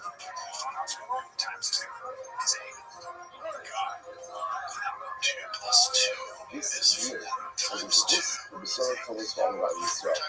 Our comic book sponsors for the month of Nissan, how about you with a travel Paul College, the celebration of Nissan birthday celebration. So Kathy, his granddaughter, for Esther, and the birth options is in addition yesterday, but the grandson, T and Jeremiah Pollock of Indianapolis, Indiana. Mazel Tov, she's looking like this, we saw one of his manos. We have his mother for the American folk. The youngest comes on his console, and he's supposed to suit this one of our children, and producing to be the month of the English of the Child Israel, and the Abolition Independent, memory of Abraham's mother, Sarah Raina Basia Shua Hashem. As that famous sponsors for today, our masters, gratitude to Hashem for the bris today, and Hashem, and baby's white born to Danny and Rachel Hashem. That was the iron of good time. And on Zoom, so nothing to verify. Scrapito, Vito Gallo, his mother, and having a phone to pick up with my seat. Margaret Rockman. Okay, it's like, and of course, as always, as we begin the sacrament, Hashem, we dedicate our day to this Christmas precious happiness. We spoke the Lord Hashem, bring them home. We shalom and the call of this Christmas for these soldiers making faith, but I will be successful. The call of Maaseh, Dinah, and come back to your family, the shalom and the call. So with that, let us begin. Shakirano, Yukimano, Rigmano, Rajmano, yeah, what a privilege it is to have finished the second set, having begun a journey. Feels like we were doing something for about 14 years, right? But it was like the best 14 years of our life. It was just, I feel like it was 11 of those years, right? But it was just absolutely incredible, especially beautiful. And now we come to the second set. Those very different. We were just talking about the sheer size of the pages, very different, but Baruch Hashem. Great, let's go. Pizza that Eden Master's own. Ultimately, again, how do Eden become Zoe? Now, again, we'll say we've had exposure to this topic extensively over the course of the second semester. So remember again, we thought to introduce us to this idea that if we just put it back on, the goodness has come along. And let's get that back on very simply. Right, witness 1 and 2 come along and they testify that we then killed Shimon. Okay? And they get in and you go through the testimony, and then a second set of witnesses show up. And they say to the first set of witnesses, you cannot have seen Reuben kill Shimon. Why? Because we know how you say, you're with us. You're with us. So interestingly enough, second set of witnesses do not say that Reuben didn't kill Shimon. Maybe Reuben did kill Shimon. What did the second set of witnesses say? What did they say? That the first set could not have seen what they are claiming to see. That's the equal over here. There's no way that you could actually claim that you saw what you actually saw because you were with us at that particular time. Okay? Then what's the halacha? So let's say this one concept is going to serve as the cornerstone. What's the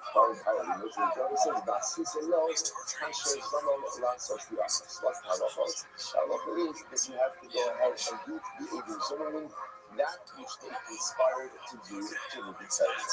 So as a punishment, they wanted to seek to impose upon Reuben. In this case, again, it would be a death penalty because they were accusing Reuben of going and killing Shimon. So whatever they were ready to go out and do to Reuben, that's ultimately, again, what we do to them. Now, interestingly enough, the Sefer HaPinuk brings down, this is actually fascinating. So Sefer HaPinuk brings down, this is mitzvah, Tov, Yof, Chof, Dalet. Double Bob Dollar. So interestingly enough, see if I can listen to these words. When coming on his mitzvah, see if I can advice. The Kasher coming out Torah Torah Rishonim, no Yadanu Ham Baller does that. See if I can says, not exactly sure what is the root of this halacha. But what is it? I understand that Eden Zoning have to be punished. I understand that. Right? When you do something wrong, there's a punishment for it. Is that right? Every action has a consequence. Every action has the way the world works. But see if it says, I'm not exactly sure why there is this reciprocal punishment. It's fascinating. He says, no yadanu kam baro bajam. We don't have the what's the Sefer HaPinuk entire, Singapore's entire voice left to provide commandments, to provide a sense of reasoning in the mitzvahs. And he literally says, I don't have clarity on the reason for this particular mitzvah. He then goes on and offers a fascinating insight. In Yeshua mitzvah, Liyaser Kaish Asher Lelo Ribo. So really what this is as follows. Here's the goal, so it's like because sometimes in life we have partial information. So it's interesting how our minds are able to construct an entire story from partial information. Like we do this all the time. I hear something, I see something, and if I create an entire narrative around that little bit of information that I see. See if that makes it like very dangerous. You gotta be dangerous, and therefore I guess doesn't want to do that. Also, the errors is a good one. Hashem does not want us to testify about anything that we don't have explicit clarity on.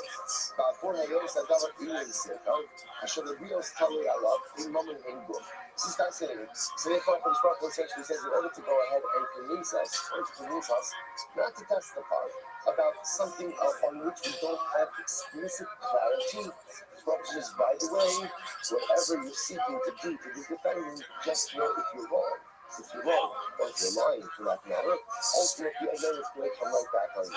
Fascinating, but to be honest, what's even more striking about this explanation, ultimately, again, is this understanding about this concept now. Not everybody understands. It's hard to clarity exactly what this means. But it's not going to show us how this is. The Rebbe only wants us to give testimony if we are explicitly clear.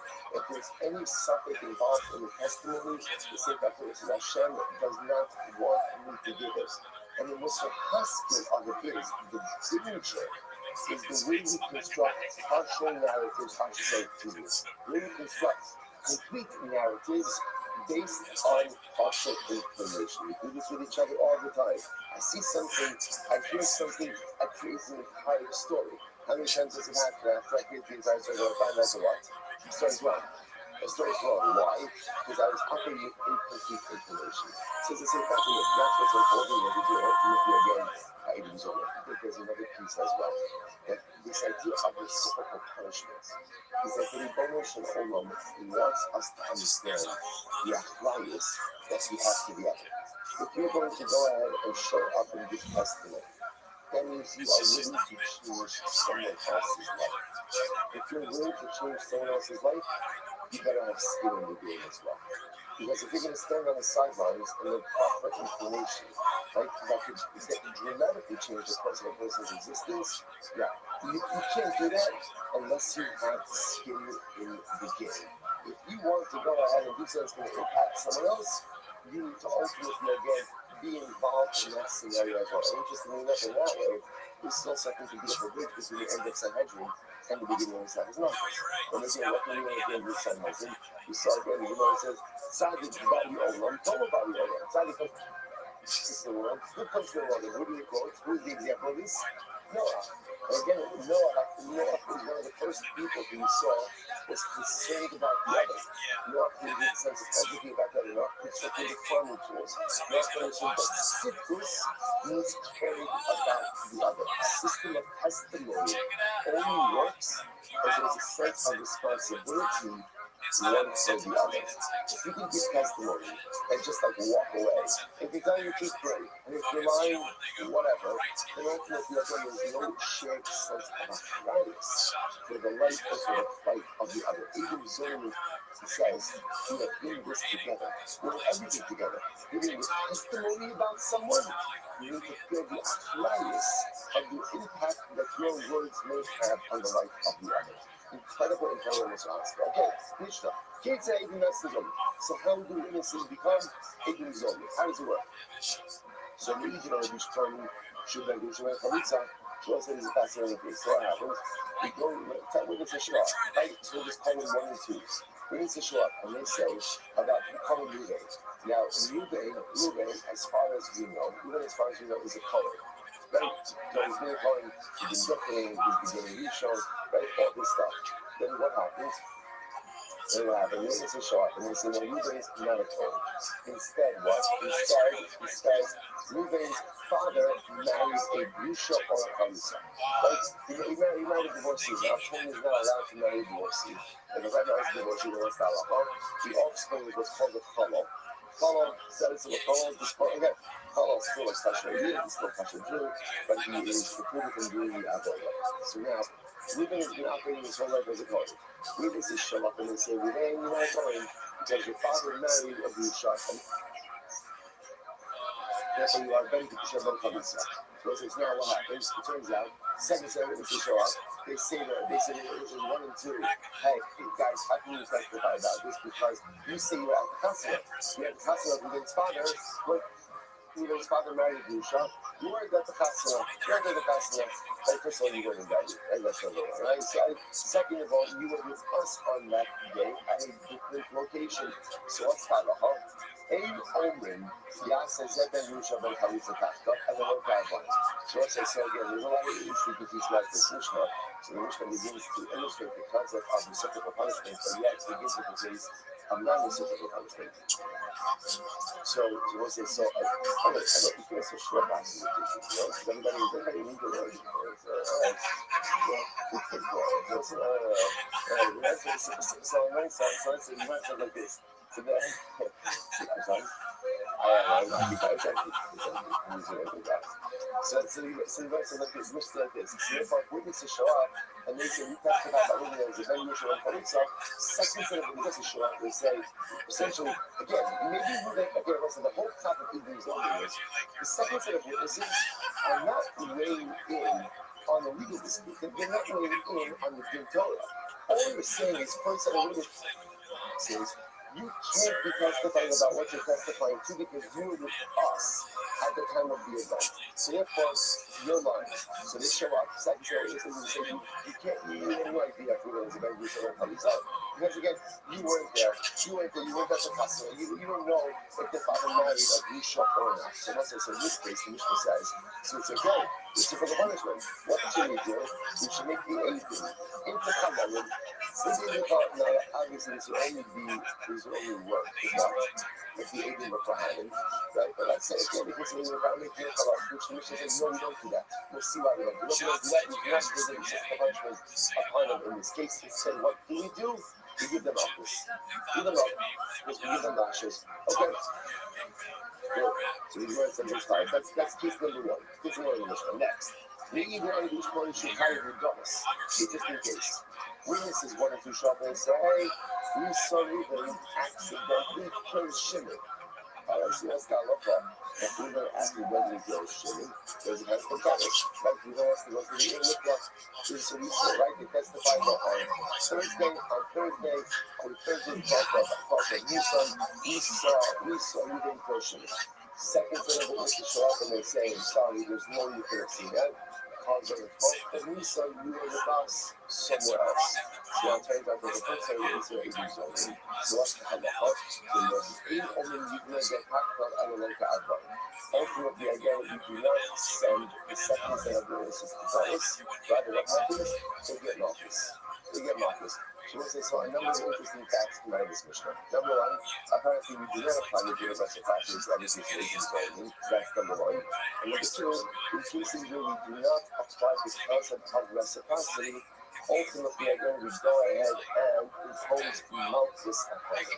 Lashes upon them. Okay, those are the 2 takeaways from the Mishnah. Now let's unravel this a little bit. So the Gemara says, the Mishnah, first of all, the Mishnah itself doesn't read well. Right? Why not? How does the Mishnah read? How do Eidim become Zolim? So what do you expect the Mishnah to say? What is the Mishnah to say? How the Eidim become Zolim? Yet remember, what does the Mishnah talk about? Cases where the Eidim aren't Zolim. So the Gemara says just the flipping doesn't work. Instead, it should have said,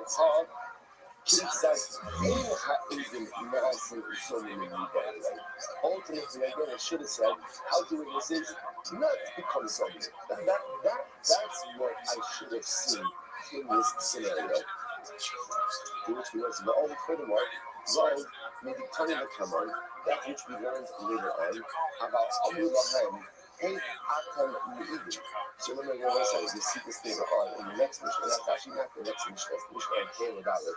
There's a couple of Mishnahs in between. So the next Mishnah, you will see explicitly. I will add. So the next Mishnah and Dalit actually goes through the process of how Abram become Zolim. How do they become Zolim? First set of witnesses testified to something, right? One or two testified, and then second set of witnesses show up and they say, this is what they say. I will add. They say to the first set of witnesses, hey, Atzon, how can you testify about what you're testifying to? Shahari Ba'osayot Atzon Hayisim, Imanu, Imachoponi, because on the day that you're testifying, you were with us in a specific place. So that's the halakha. How the Hebrews zoning. These are Hebrews zoning. So again, the Mishnah and Dalit explicitly discusses how Hebrews zoning work. So what's going on over there? Moses. Tonight, so that's the question. Question is, why does the Mishnah say, he said that even Nassim zoning? How do witnesses become zoning? When the Mishnah talks about cases of where we don't commit the Hebrew zoning, we're getting ready to punish them, but we're not using any reciprocal punishment behind it. What's going on over there? Here's the Gemara said, as kind of hustle type. Where's there we go? The Gemara says, the Mishnah linking itself to Sanhedrin. The Sanhedrin. So it said, no one wants to reach Sanhedrin. No one wants to reach Sanhedrin. You want to reach Sanhedrin, Sanhedrin's incredible. The Gemara says, kind of hustle type. So the Tans actually continue the conversation which was begun in the second Sanhedrin. What happened in Sanhedrin? Sanhedrin says, I was calling Zimmerman, Hakim no Simisis. Remember this? Zimmerman, Bas Kohen. Remember how the Chinese comes on this case? That if a Bas Kohen who is a Yeshua commits adultery. Right? A Bas Kohen Yeshua commits adultery. So what's the halachot? Is a unique punishment for of Sreifa. Sreifa. Right? Now that is opposed to general adultery, which is punishable by parents. She gets Sreifa. So the answer is as follows. Halachot that knows in general, even Zolim, if they testify in front of rival to the and they're found to be liars, they have to be Zolim, they will get whatever death penalty they were seeking to impose upon the defendant. But Zolim Baskel Baba. The exception to this rule is if they're testifying about a Bas Kohen who went ahead and has committed a Yeshua who committed adultery. She'im Agdilu Lo'osa Misa, Elma Misa Achares. They don't get something that because they don't get straight up. Instead, they get people look at Rashi and Misa is pushing Zohar Bas Kohen. Rashi says Yeshua. So if a Bas Kohen Yeshua commits adultery, Sha'afat Misha is not dealing with straight up. So even though again, in her testimony, she was sentenced to death. Hey, the Kamek, to the Athena Hassan, he was straight up, and brought up the straight up. I would have to shout inches ish. That Solomon, Zoran, Mashkin, Lisa, Shikaiba, Sabora, the syntax of Zoran Lansas, Loaki, Colola Apostle. Okay, so it says, so this is how it happened. So again, normally, a Bas Kohen Yeshua who commits adultery is punished by Sreifa. Now, interestingly enough, her adulterer, right, the man who commits adultery doesn't get Sreifa, he gets penance. If witnesses testified about against the Bas Kohen and her adulterer, and they're found to be Zolim, what's that penalty to do with? After all, again, they were seeking to impose Sreifa upon her. But again, Zera Sakasi, because it teaches us only she gets Sreifa, no one else gets Sreifa. Not where it does well, right? And not the Zolim. So that's where, so therefore, so picking up from that Mishnah in Sanhedrin. Now, our Mishnah picks up from there. What's in real way, sometimes Mishnahs work this way, right? Mishnahs are a lot like life, right? A lot like life. They're not necessarily linear, meaning that a Mishnahs don't have to follow one after the other. So you can have a Mishnah in here, meaning a Mathis that is picking up from somewhere like in the middle of Sanhedrin. Sometimes it looks like it's a tremendous metaphor for life, right? We'd like to think that life continues just on a straight path. This is going to happen, this is going to happen. Everything is sequential, everything is orderly, everything is perfect. But as we go along, we recognize that's not the way it happens at all. It's plenty of bumps, plenty of turbulence, plenty of details. And such is the nature of life. The beautiful part is the same way that Mishnahs at the end of the day come together. That at the end of the chapter, at the end of Shas, everything comes together. It's the same way it works in life as well. Just got to be the way it works. All about it. It's 7 2.5 years or multiple cycles, whatever it might be. Shas comes together, Mishnayos comes together, life comes together as well at some point in time. Maybe the Mishnayos lined up the way you wanted it to, maybe not exactly. Same thing in life. Life often all comes together. Sometimes exactly the way you anticipated you wanted. Sometimes you want to do different things, but some way, somehow, the beautiful picture always becomes intact. Because as therefore again, Amishna in the Sefas Makos is picking up ultimately again from the Sefas Halekim. So Halekim spoke about generate that spelling. And sometimes when you even like that myself, even like that's talking about last spelling, she gets a sweep up.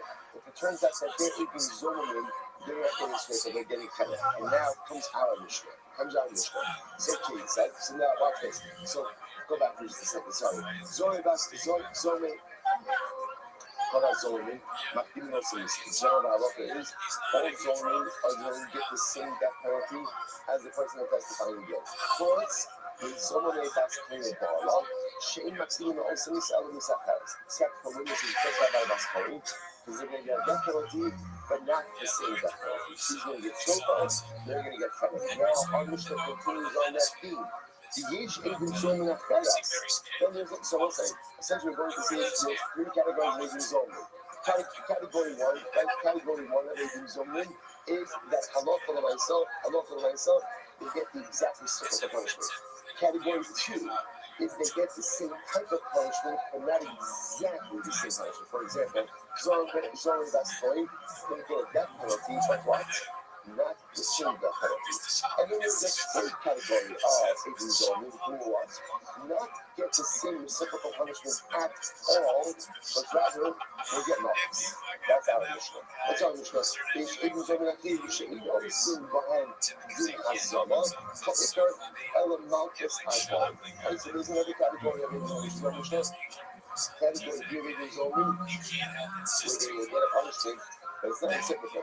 Instead, what are they getting? They're getting malchus. Straight up. So what's the example of this? What is the example of even zoning? To get a punishment, but it's not a reciprocal punishment. Instead, it's just quote unquote, malchus. Kate said, we even on a reach point, Shibben Gusha Ben Kalisa. We testify by the person is Ben Gusha Ben Kalisa. So what's that level? So the Gemara says, Ein Omer Yasa Zeh Ben Gusha Ben Kalisa. So we don't say make the agent into a better ritual. So that way we say different office. So what's this? This is incredible. These are facts again. And remember, you equal over here if you can take notes to someone, record the equal of kudos. So important because again, you have to remember everything. You can take something away from us. So three categories of agents only. Category one, agent receive exactly reciprocal punishment.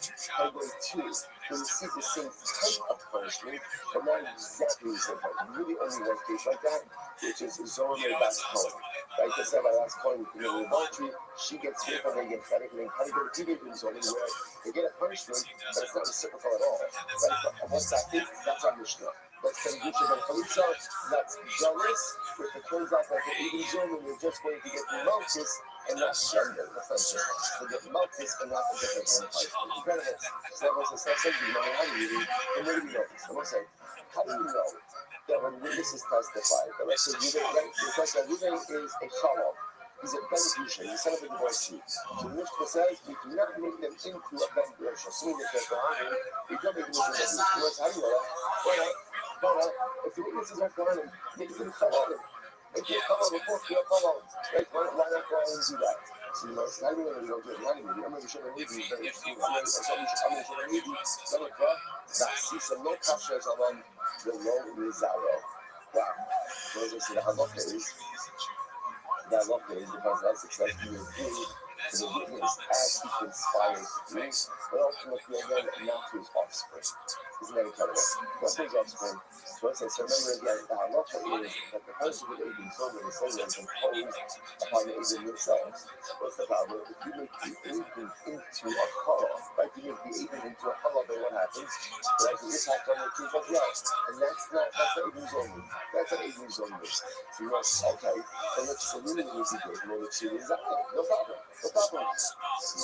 Make the Aiden Sober themselves into challah, and say your kids are fine. Leave your kids alone. This versus that doesn't work either. Why? Well, even Kasha Zama Nasas Baleka. That's the way that doesn't work. Because we were again, that's not the Kami the Kasha Zama. Why? Because what did the Indian want to do to Ruben? What did I do to Ruben? They want to start by Ruben and future generation. So by just making the witnesses themselves Halalim, that's not the fulfillment of Kasha Zama. That doesn't work. So because you don't really have a good action, because you can't really visit reciprocal punishment upon the examining, therefore we content ourselves with Marcus. Okay, that's as original ladies. Like Haggai says, Kabbalah says, no, we're not going to make. We're not going to make the witnesses in we're not going to make the witnesses a color from different reasons. Kabbalah wants the Kabbalah. Here we go. In the Scala, but that's very interesting. If a Kohen himself marries the Grusha, what happens to the Kohen? What happens to the Kohen? Nothing, he's still a Kohen. Now, it happens to me that while he's married to the Grusha, he can't see that Volga, but he still has the status of a Kohen. He's still status of a Kohen. So now, the Rabbi is like this. If a Kohen himself marries a Grusha, he himself doesn't become disqualified. And Maha Mechala is given a scholar, so ultimately, again, even the Kohen is Mechala himself, does not become Kohen, does not become, so to speak, defiled.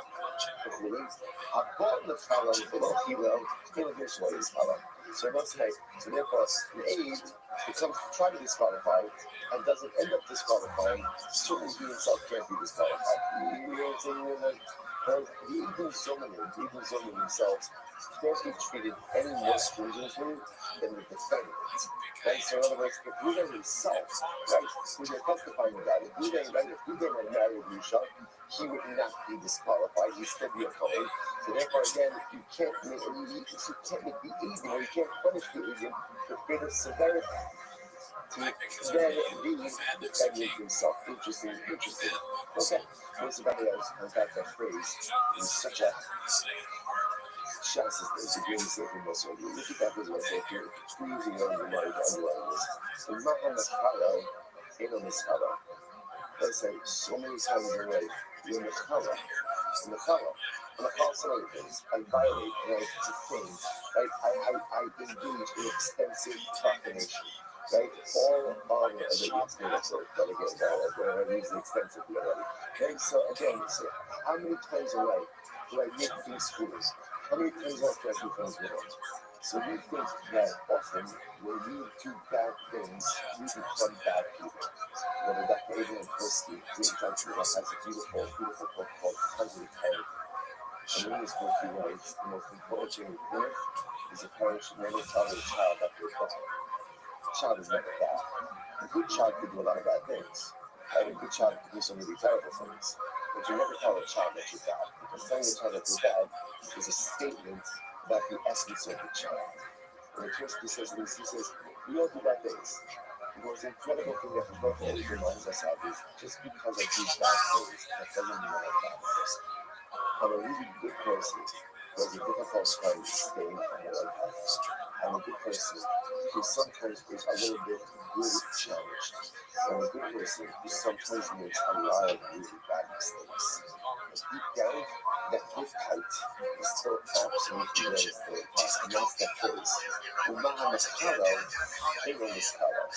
Even when I do things that are good, even when I do things that are unfulfilled, even when I do things that look like the dream Kedusha from myself, just know I'm not perfect. My personalistic Kedusha always remains intact, no matter how many dramatic mistakes I make in life. Incredible. Not skip already, though. So I think this is one second. If that's the case, Bahada, if you're right, it can be because of Uzori. And you've gone out and told me negated the entire concept of a Uzori. In other words, if that Kavakoma is true, then I love the rice who's totally negated because of a Uzori. Why? It makes every day. So kills Ego Risto. So listen to this. We're going to do this fast forward a little bit in the way that Ego is over there. We're going to see that the only time Ego remains to Ego is over is if they do not succeed in the actualization of their testimony. Well, let's say there's a show up and they say that Reuben went ahead and killed Shimon, and their testimony is accepted. And Allah, they say, again, they execute Reuben. And then a second time when it's a show up and they say, first set, You cannot have seen what you saw. Why? Because you were with us at that time. You're not even Zorman. It's only that season of Kasha Zaman for the Kasha us. I'll talk about this later. Shema so for any response, if they were successful in having the defendant killed, they themselves are not killed. That's not what I will say. Only even Zorman if they cannot, if the Beitin didn't carry out the verdict yet. Therefore, we should say, Habal Vista, Blosaka, Vishla Vista. So let's say Halakha Laisa, but Halakha Laisa, we would say, they didn't show up and they actually succeed in having someone killed.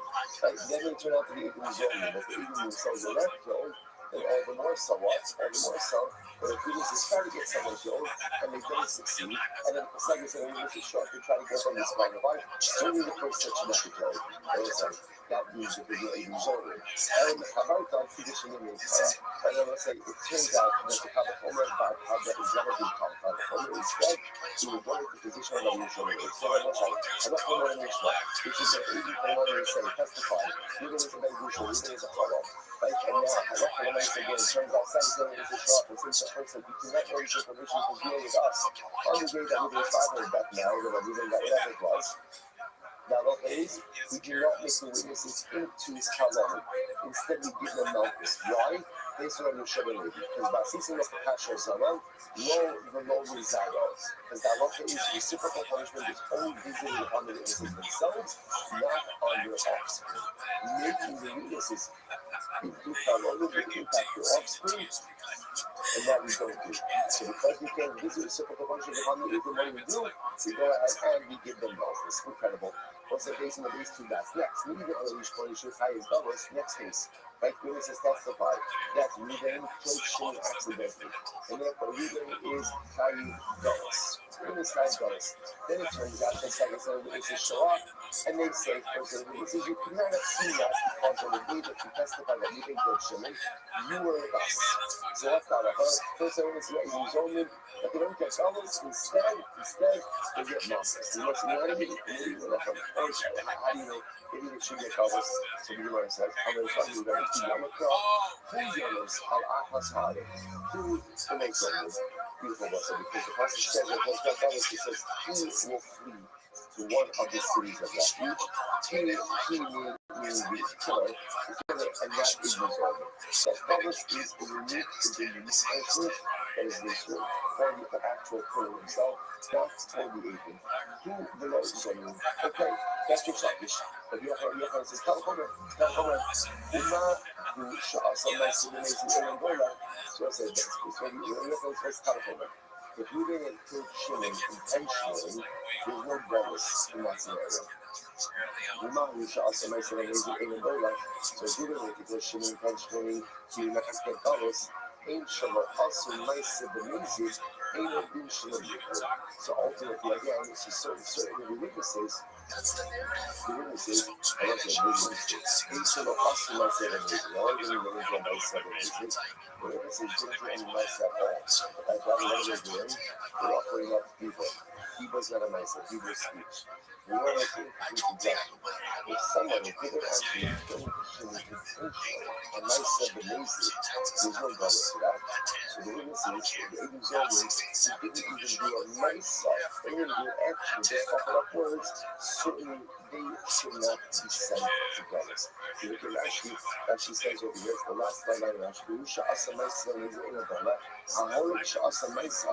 And if you didn't make sure that in the means of ourselves, you didn't intentionally, in a dollar, but who is actually a rare, I can go to the means of the last rock. But what's the last one over here? If you didn't intentionally, even in a way that we can't execute the event. For example, let's say there was no asra, there was no warning. So because there was no warning, therefore again we can't execute the event.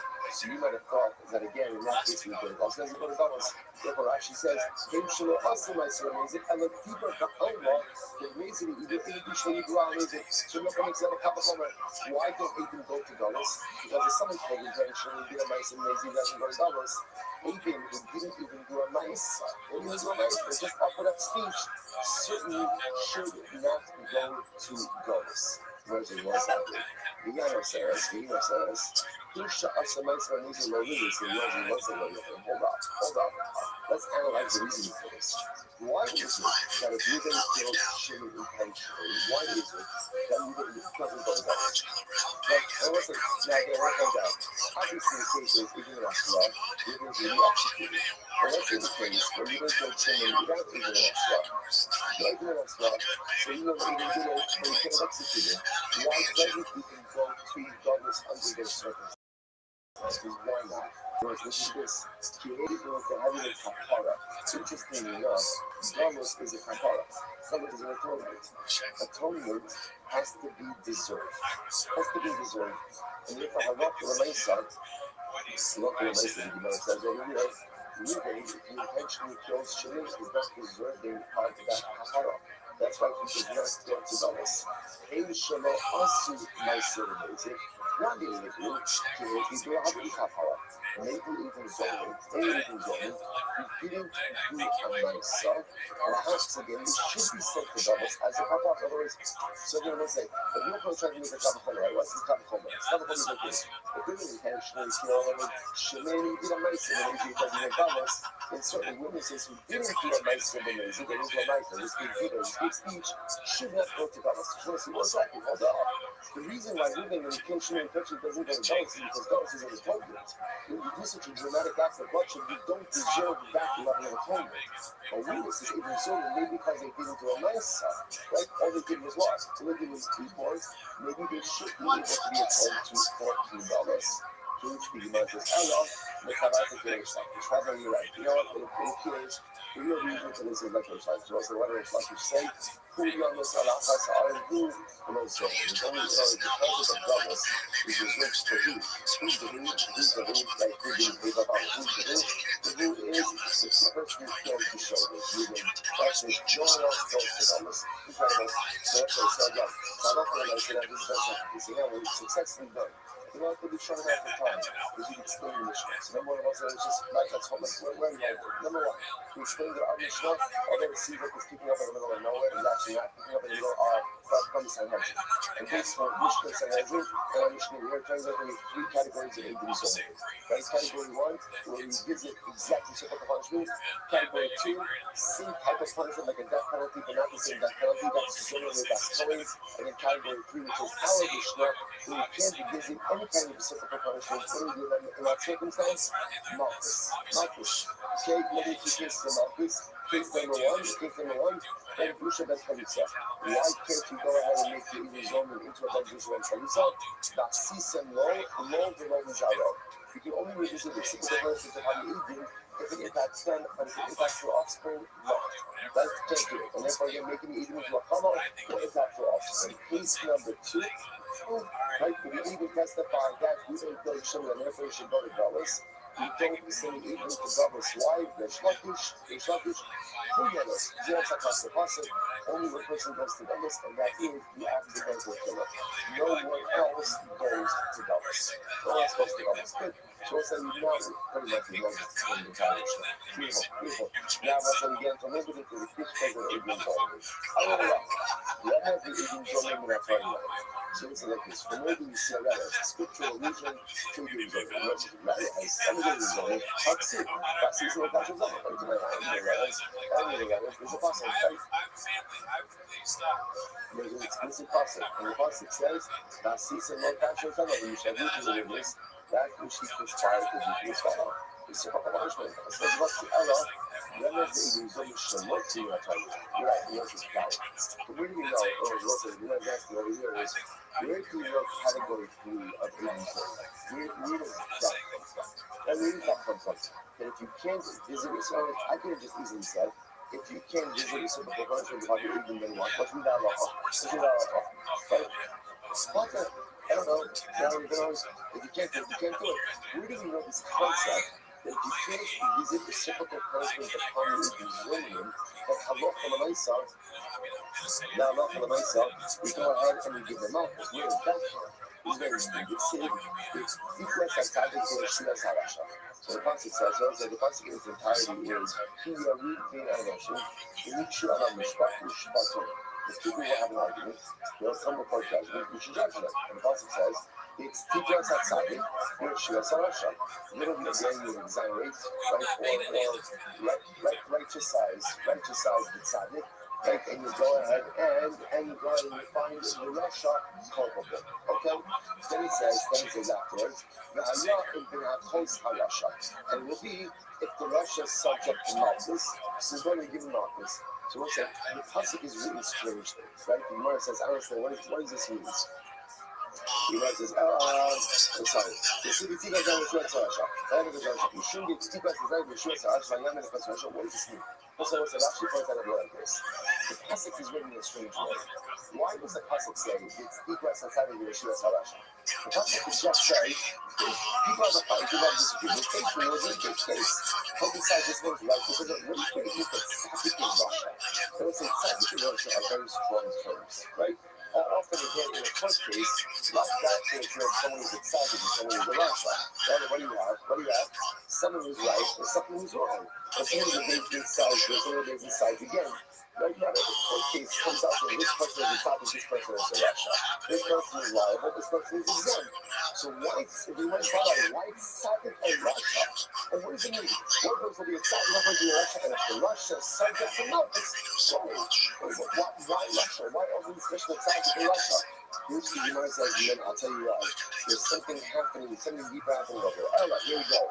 Rather, the Gemara says, this is what the pasuk is talking about. Ella, Aiden share shiu esat tzaddik. So what happens? Two people having this room and witnesses show up, and witnesses give false testimony. And in that false testimony, they attempt to shiu esat tzaddik. They try to make the tzaddik liable. That's what they're coming to do. They're coming to make the tzaddik liable. But also, meaning it's the tzaddik. In a second, so the witnesses come along. What do? They go ahead and they righteousize the tzaddik again. Right? They go ahead. Yeah, it's a word. Right? They go ahead. Right? They go ahead and they reinstate the righteousize. They go ahead and they reinstate the righteous tzaddik themselves. So again, first set of witnesses come along and attempt to go ahead and make the tzaddik into a Russia, make him liable to something that is not.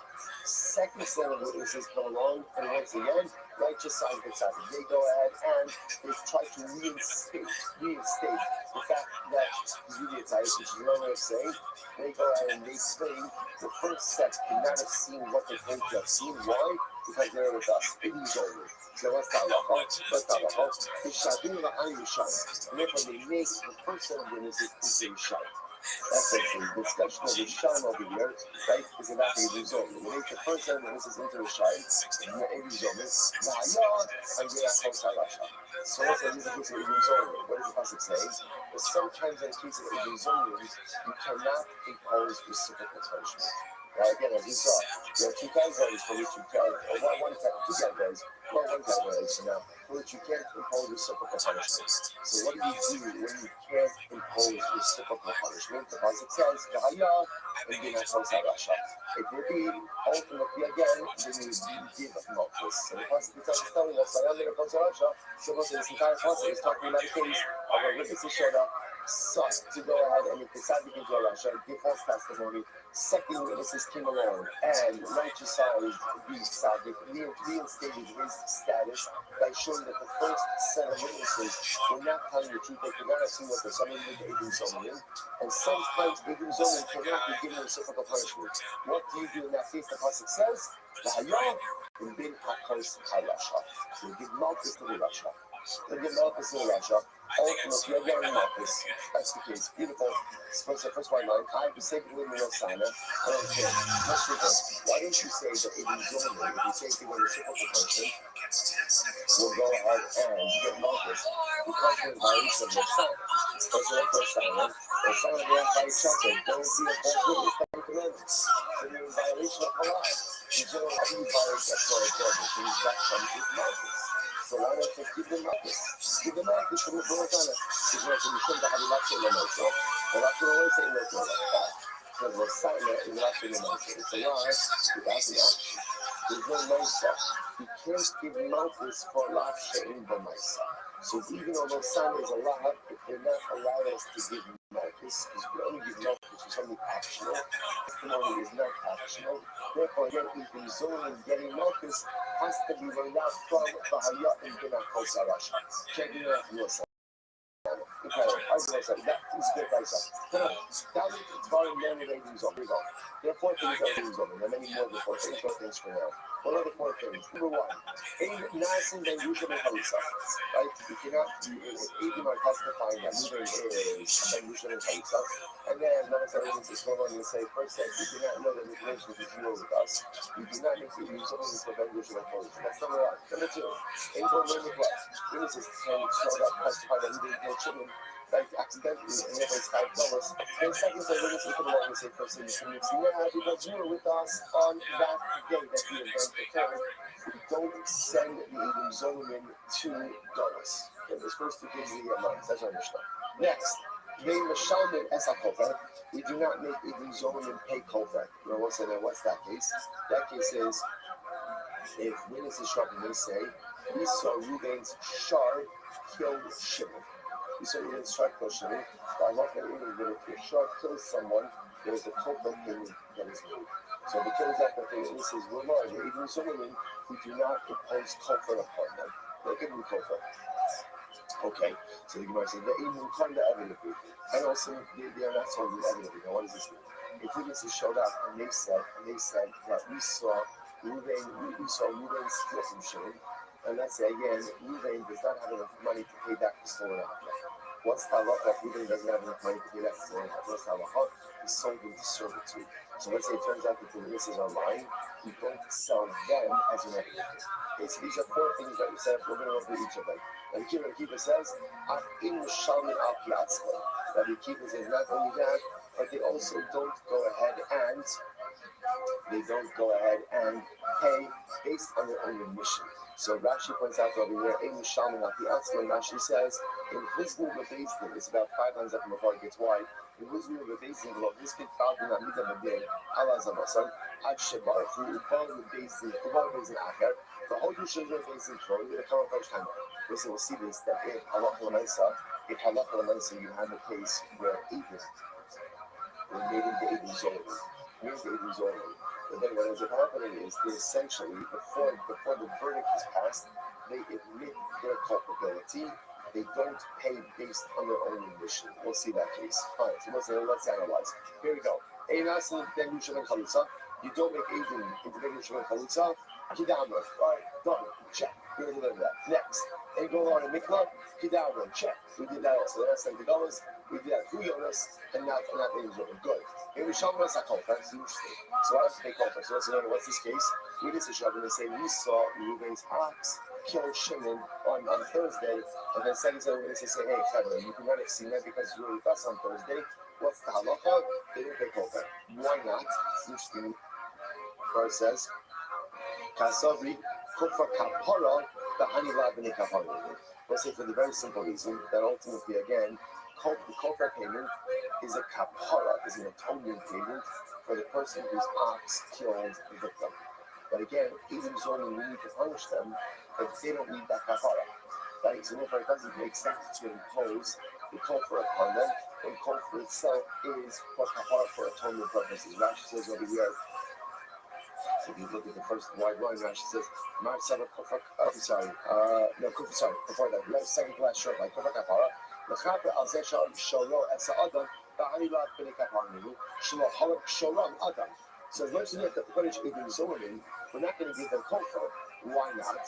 Because ultimately, again, their shar didn't kill anyone. So it doesn't make sense to impose the comfort payment upon them. Okay, so therefore they don't pay comfort. Now, what punishment they do have to, what punishment they do get, we'll have to see. Good. So listen, by the way, Man Kara Kufa Kapara, who is the opinion that says that the comfort payment is a kapara? Right? I will say, yeah, as opposed to what? As opposed to Momo. Right, as opposed to just like compensatory type damages. Who says that kofar is a kapara? Gemara says, I'm sorry. Man kana kofar kapara. I'm going to put them Yishma v'lo Shem Yochem Aviyoki. So it's from Yishma and Shem Yochem Aviyoki. The Sandra. Very interesting. The Nasan Pidyon Nafsho. So let's say the person's ox, let's say Reuben, right? Reuben's ox goes ahead and Reuben's ox kills someone. So what's halacha? The Nasan Pidyon Nafsho. He will give a redemption for his life. So the Gemara says, Dnei Nizah. That refers ultimately again to the value of the damaged party. What money do you pay? You pay the value of what you damaged. What you damaged. The value of the damaged party. And Shomar to be massive. And Yochanan says, no. What do you pay? What's kofar? Kofar is the value of the damager. So what's interesting? Is kofar the value of the damaged party, or is kofar the value of the damager? What's the difference on a focus? My love argument, you guys are not arguing that following point. Gemar Saba Kufra Mamona, Gemar Saba Kufra Kapara. One says that kofar is a compensatory damage. If kofar is mamon, if it's compensatory damage, then what? Then you should evaluate damages based on the victim. But the other thing, Shmuel says that no, kofar is an atonement. Kofar is an atonement payment. If that's the case, then it's the value of the assailant, right? It's the value ultimately again of the damager. Shmuel says no. No, everyone agrees that kofar is an atonement payment. Is why they are without. Again, it's actually just an reference about how we evaluate the payment. Actually, everyone agrees that kofar is for atonement.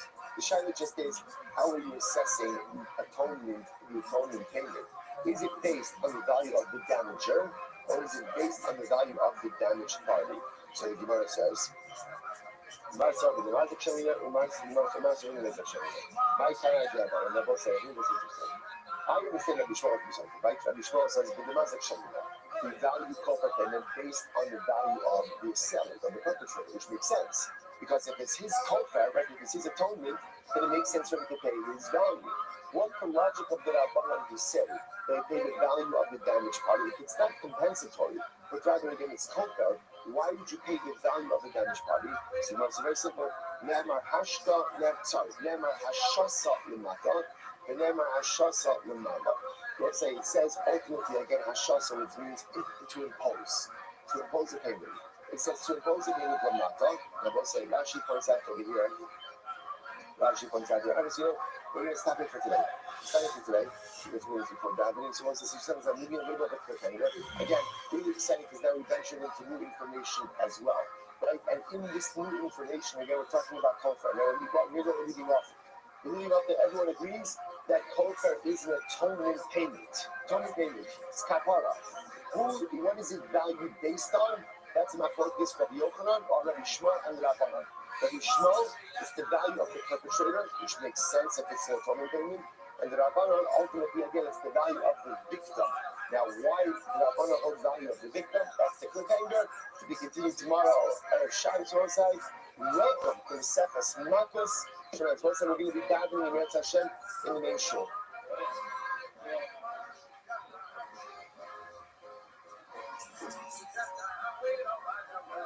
All right, my friends, a great day, everybody.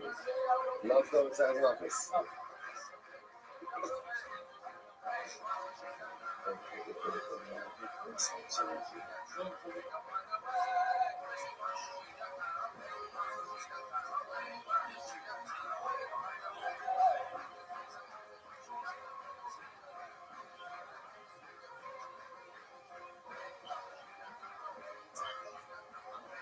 All right, so what's up?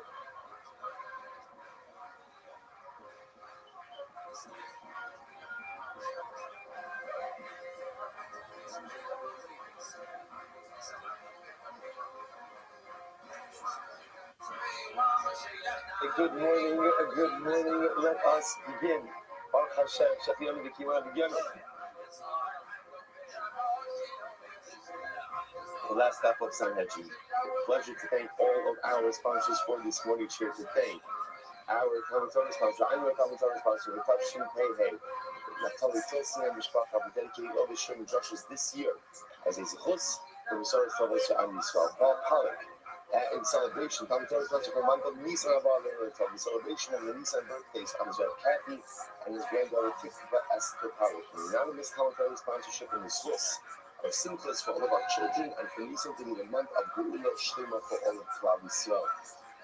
Avin Shem Kelman, in memory of Avram's mother, Sarah Braina Bast Yoshua Hashem. Our learning sponsors, Steve Glasgow, in honor of all of the bracha that Hashem is providing for me, Jordana, and our family.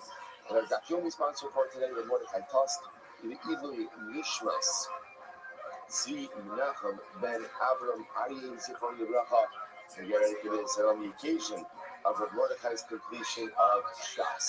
Mazel Tov, Mazel Tov, Lord, incredible, should be an aliyah for your father's neshama, and the Chana for your mishpacha, and a tremendous zuchos for you and for the entire mishpacha for many years to come. Mazel Tov, Mazel Tov. Mordechai is actually going to be our Messiah tomorrow morning at the scene in West Hashem. And also with that, let us begin today. There is no catch-up. Today, there is no way we'll make up ground tomorrow.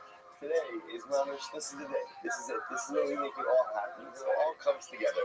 Today's daf is Kufay Gimel 113. Yep, we go to Hashem on Kufay Gimel. Raise 112b.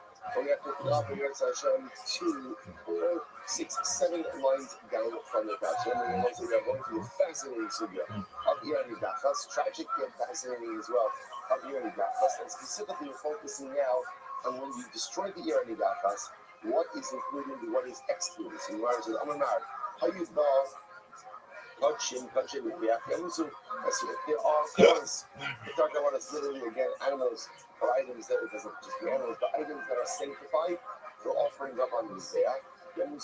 Ultimately, again, the animals that are left to die. That's that. We learned our lesson out generally when we say a Muslim never means actively put to death. Rather, what a Muslim means is usually they just depart the truth and left to die.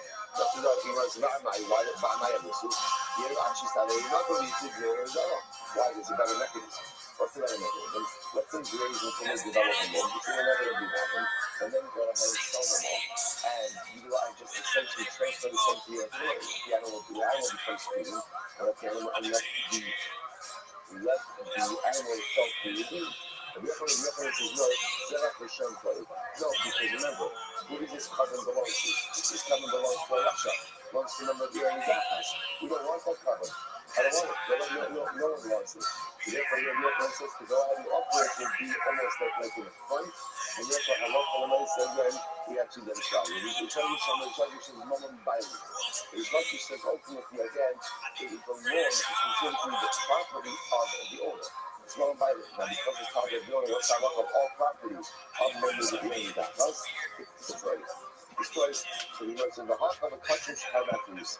Here we're talking about, by the way, the situation that we're dealing with is country for which you have a price. And you're investing into two for the reasons. So remember, there's different types of countries that have actually what happens if you designate your contract.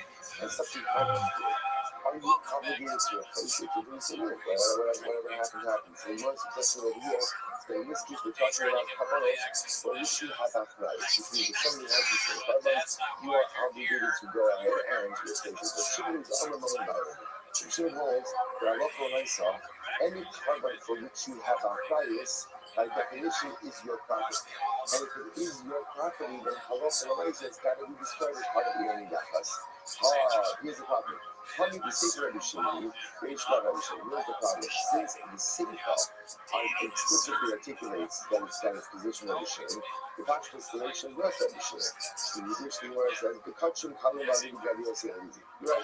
What are we talking about? We're talking about Kachim Kalim, which is lower sanctity Kabbalos. And in terms of Yosef, what does he say? The Amar, Kachim Kalim Mamon Bayer. Because again, Kachim Kalim about which is lower sanctity Kabbalos. That's when we say that the property of the owner. Kachim Kadoshim. No, I got that. The Kachim Kadoshim, higher sanctity Kabbalos. And at the end, now, what did you say? You didn't know about the process for the that you just said before. You let the animal graze, develop a mold, and once you develop it, you sell it off. Say to use transfer them to the money, and the animal itself becomes foolish. So whereas at the time you save off, country never can buy a so that's the case. Now you're safe for yourself as always is there. So now, if that's the establishment, but the carbon case we're talking about, where the carbon has to be left to die, is the case ultimately of Kachim Kalim. And Kachim Kalim, we say, is mother and firing. It's the property of the owner, therefore it has to be destroyed. If that's what you're setting it up, then you should change the safe of this rice. So why? The Martinez is one of the rights to say. What is this? The Kachim Kalim. This is talking about lower sanctity Kabbalos. About Kachim Kadoshim, when it comes to Kachim Kadoshim, I'm sorry. I'm trying to say about what I'm trying to say about Kachim Kadoshim is Yipchu. Once it says that Kachi Bedekabayis, ultimately, now remember, what's Kachi Bedekabayis? Kachi Bedekabayis refers to consecrated items that are dedicated to temple upkeep, right? And ultimately, again, meaning that halacha l'maisa is financial sanctity, not physical sanctity. So when we say Kachi Bedekabayis Yiflok in this thing again, let's go ahead and make an internal division based on that previous information. What should we say? Remember, I'm learning, what is this so? What is what so? What is it so that halacha l'maisa? We go ahead and let karbanos die in the early back. That's when is that so? The kachim power. That's true with karbanos apostle sanctity because they are considered to be mono-violent. They are ultimately again the property of the owner. About kachim kadoshim, kachim kadoshim ultimately again, those are things. So when Steve and the Ikachas, why don't you just explain and say it like that? Which the Gemara says. Gave on the Ikachat Hashem Shibala to the Misa Azulok Sikore. Because at the end of the day, you can't go ahead and even for Kachek Hadashim, the same process doesn't work for all things, right? For example, the same Kachek Hadashim, the process will be let the animal graze, develop a moment, and sell it up. And for example, it doesn't work for everything. For example, Chatas.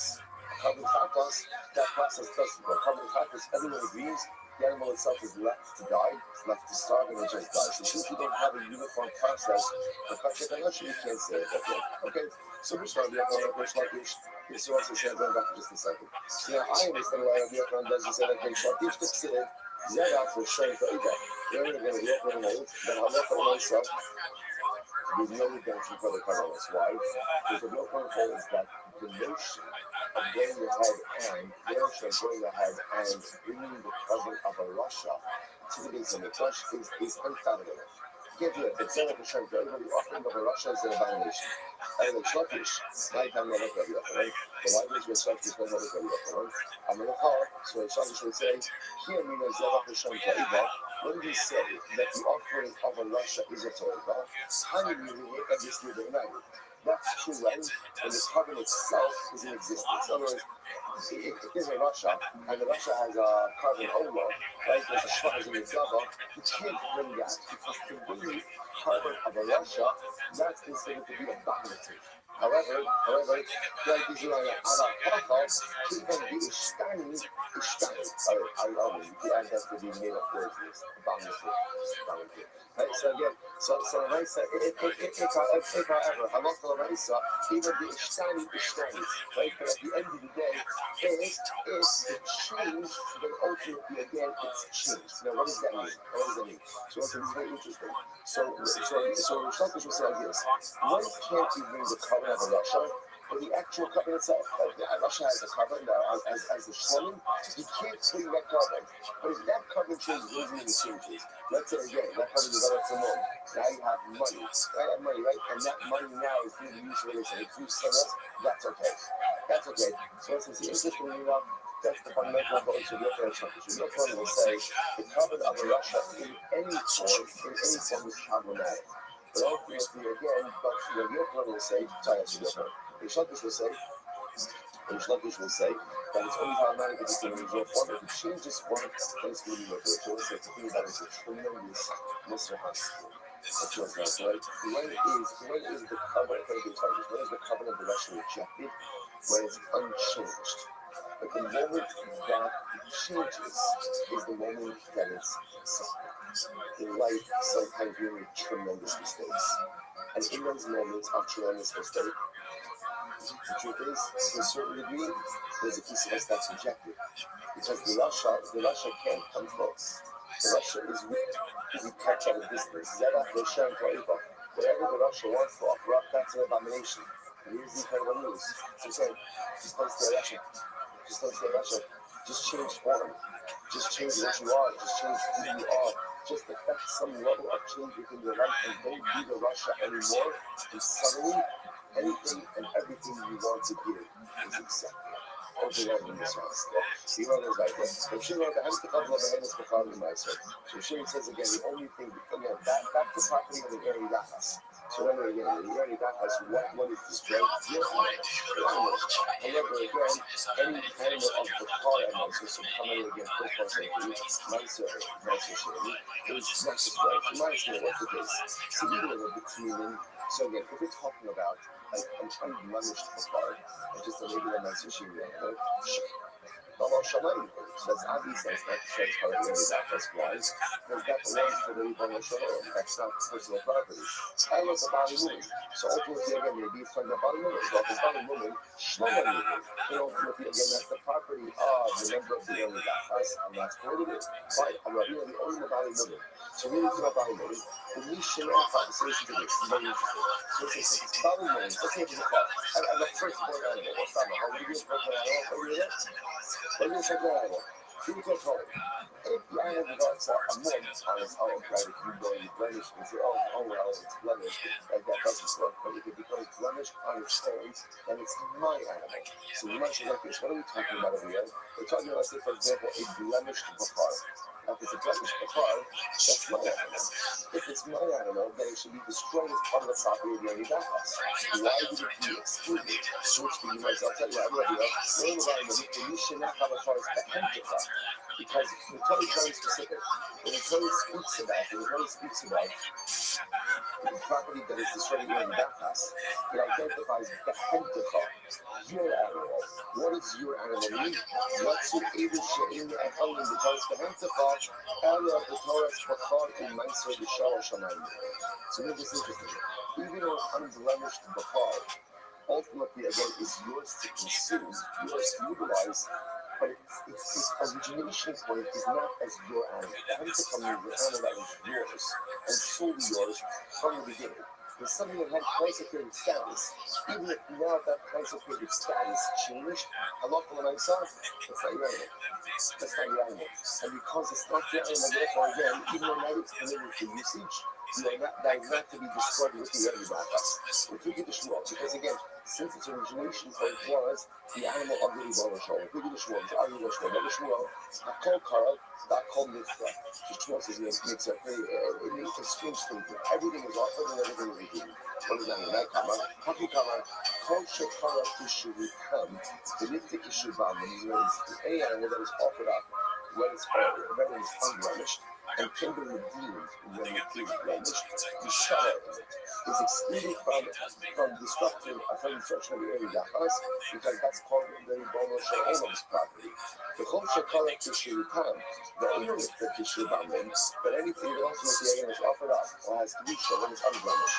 But ultimately again, once it develops a blemish, it's no longer offered up. And it doesn't need to go through a redemptive process. You go, the car in Meiser. It's excluded from the Eri Dachas, ultimately again, based on the word Behemoth. So listen, it's coming up here something very interesting. There are two different ways in which an animal would be excluded from the destroyed property of Eri Dachas. So number one would be if an animal is unconsecrated and then it is redeemed. Then it's redeemed, because ultimately, again, even if it's been redeemed, it's still called the property of HaKadosh Baruch Hu. But interestingly enough, if you have, let's say, a Bukhar, so remember again, Bukhar never needs to go through a redemption process. You have a Bukhar, so it's sanctified. If you develop some one, it's mundane. But there is no consecration process that needs to be done. It's just the practical, like decommission from the Bukhar status. That animal is also excluded from being destroyed in Eri Dachas. Why? Based on the Hentaka. Hentaka means what kind of animal is destroyed in Eri Dachas? Your animal. What does your animal mean? It was yours and no one else's from the beginning. Go ahead, Jim. Had a hold on. Some type of T-cell, some type of hold on. Even if that subsequently changes now, from the structure of the Eri Dachas. He's saying, okay, if there's true of the Eri Dachas, you let it rot. You let it rot. So okay, so remember, in some listening is that, not everyone in the Eri Dachas necessarily is evil. all you need is the majority of people to be observed all the time, and you get the remedy in the city to have tzaddikim. Tzaddikim aren't killed, they're the property of Israel, but they're not killed. So if you have truma in your early backups, what do you do with it? Truma's kodesh. What do you do with it? You let it rot. So you must open up this stuff. Rosh Hashanah truma behind the stuff. You got to you think truma has to rot. Where's the truma? The truma is in the hands of the Israel. So I'm the Israel, not truma to do it. I'm the Israel, so I have truma, and I haven't yet given it to the Kohen. So now again, that's what the Lord says. So what do I do with it? I'm going to ready back. That's what I do with it. I let it rot. He goes, I'm sure you're Kohen, given the money, and you can say, oh, remember, if the truma is given to the Kohen, once truma comes into the hands of the Kohen, that's his property. That's his property. Once it's his property, then once the halacha, you have to destroy it along with all the other property in the early backups. That's what it is. It was the kasha. Nice Shani, we can say Kodesh Yiguzu, which we said. And nice Shani, and Kisei Kodesh, any type of holy items have to be buried. Shameless. I have a whole nice Shani at Yisrael to truly add Kohen. 1 second, it's very interesting. Nice Shani in the hands of Yisrael is like Truma in the hands of the Kohen.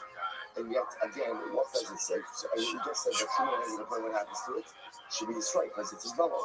The Master Shani then is should be my bubble and should be destroyed as well. Yeah, it doesn't mean it should be destroyed, it says it should be hidden away or not hidden away, buried. So much for that time, you can use it. The other one says it should be buried. I know, he is not up here. Here's what you have to say. Here we go. I want this stuff.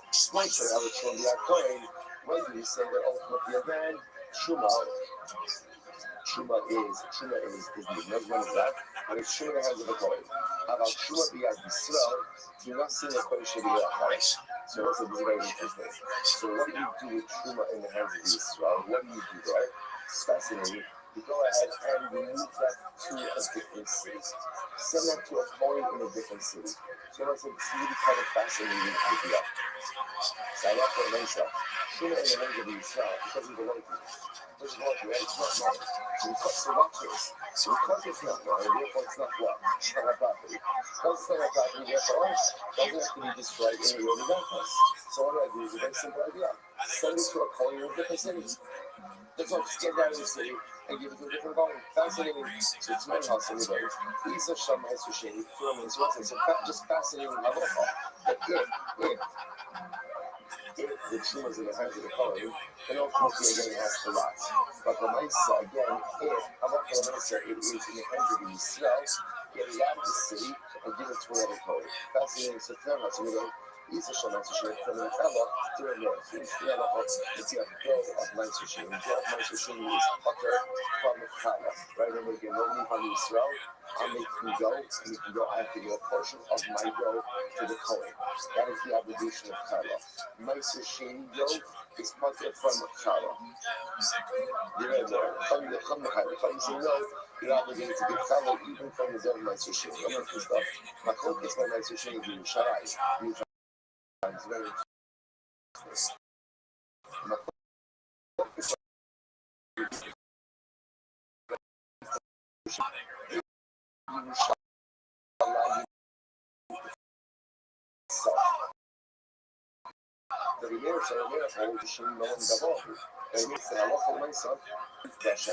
I have the right to but if it belongs to HaKadosh Baruch Hu, it belongs to HaKadosh Baruch Hu or what? Therefore, I love it Chater from Kala. Why don't you know?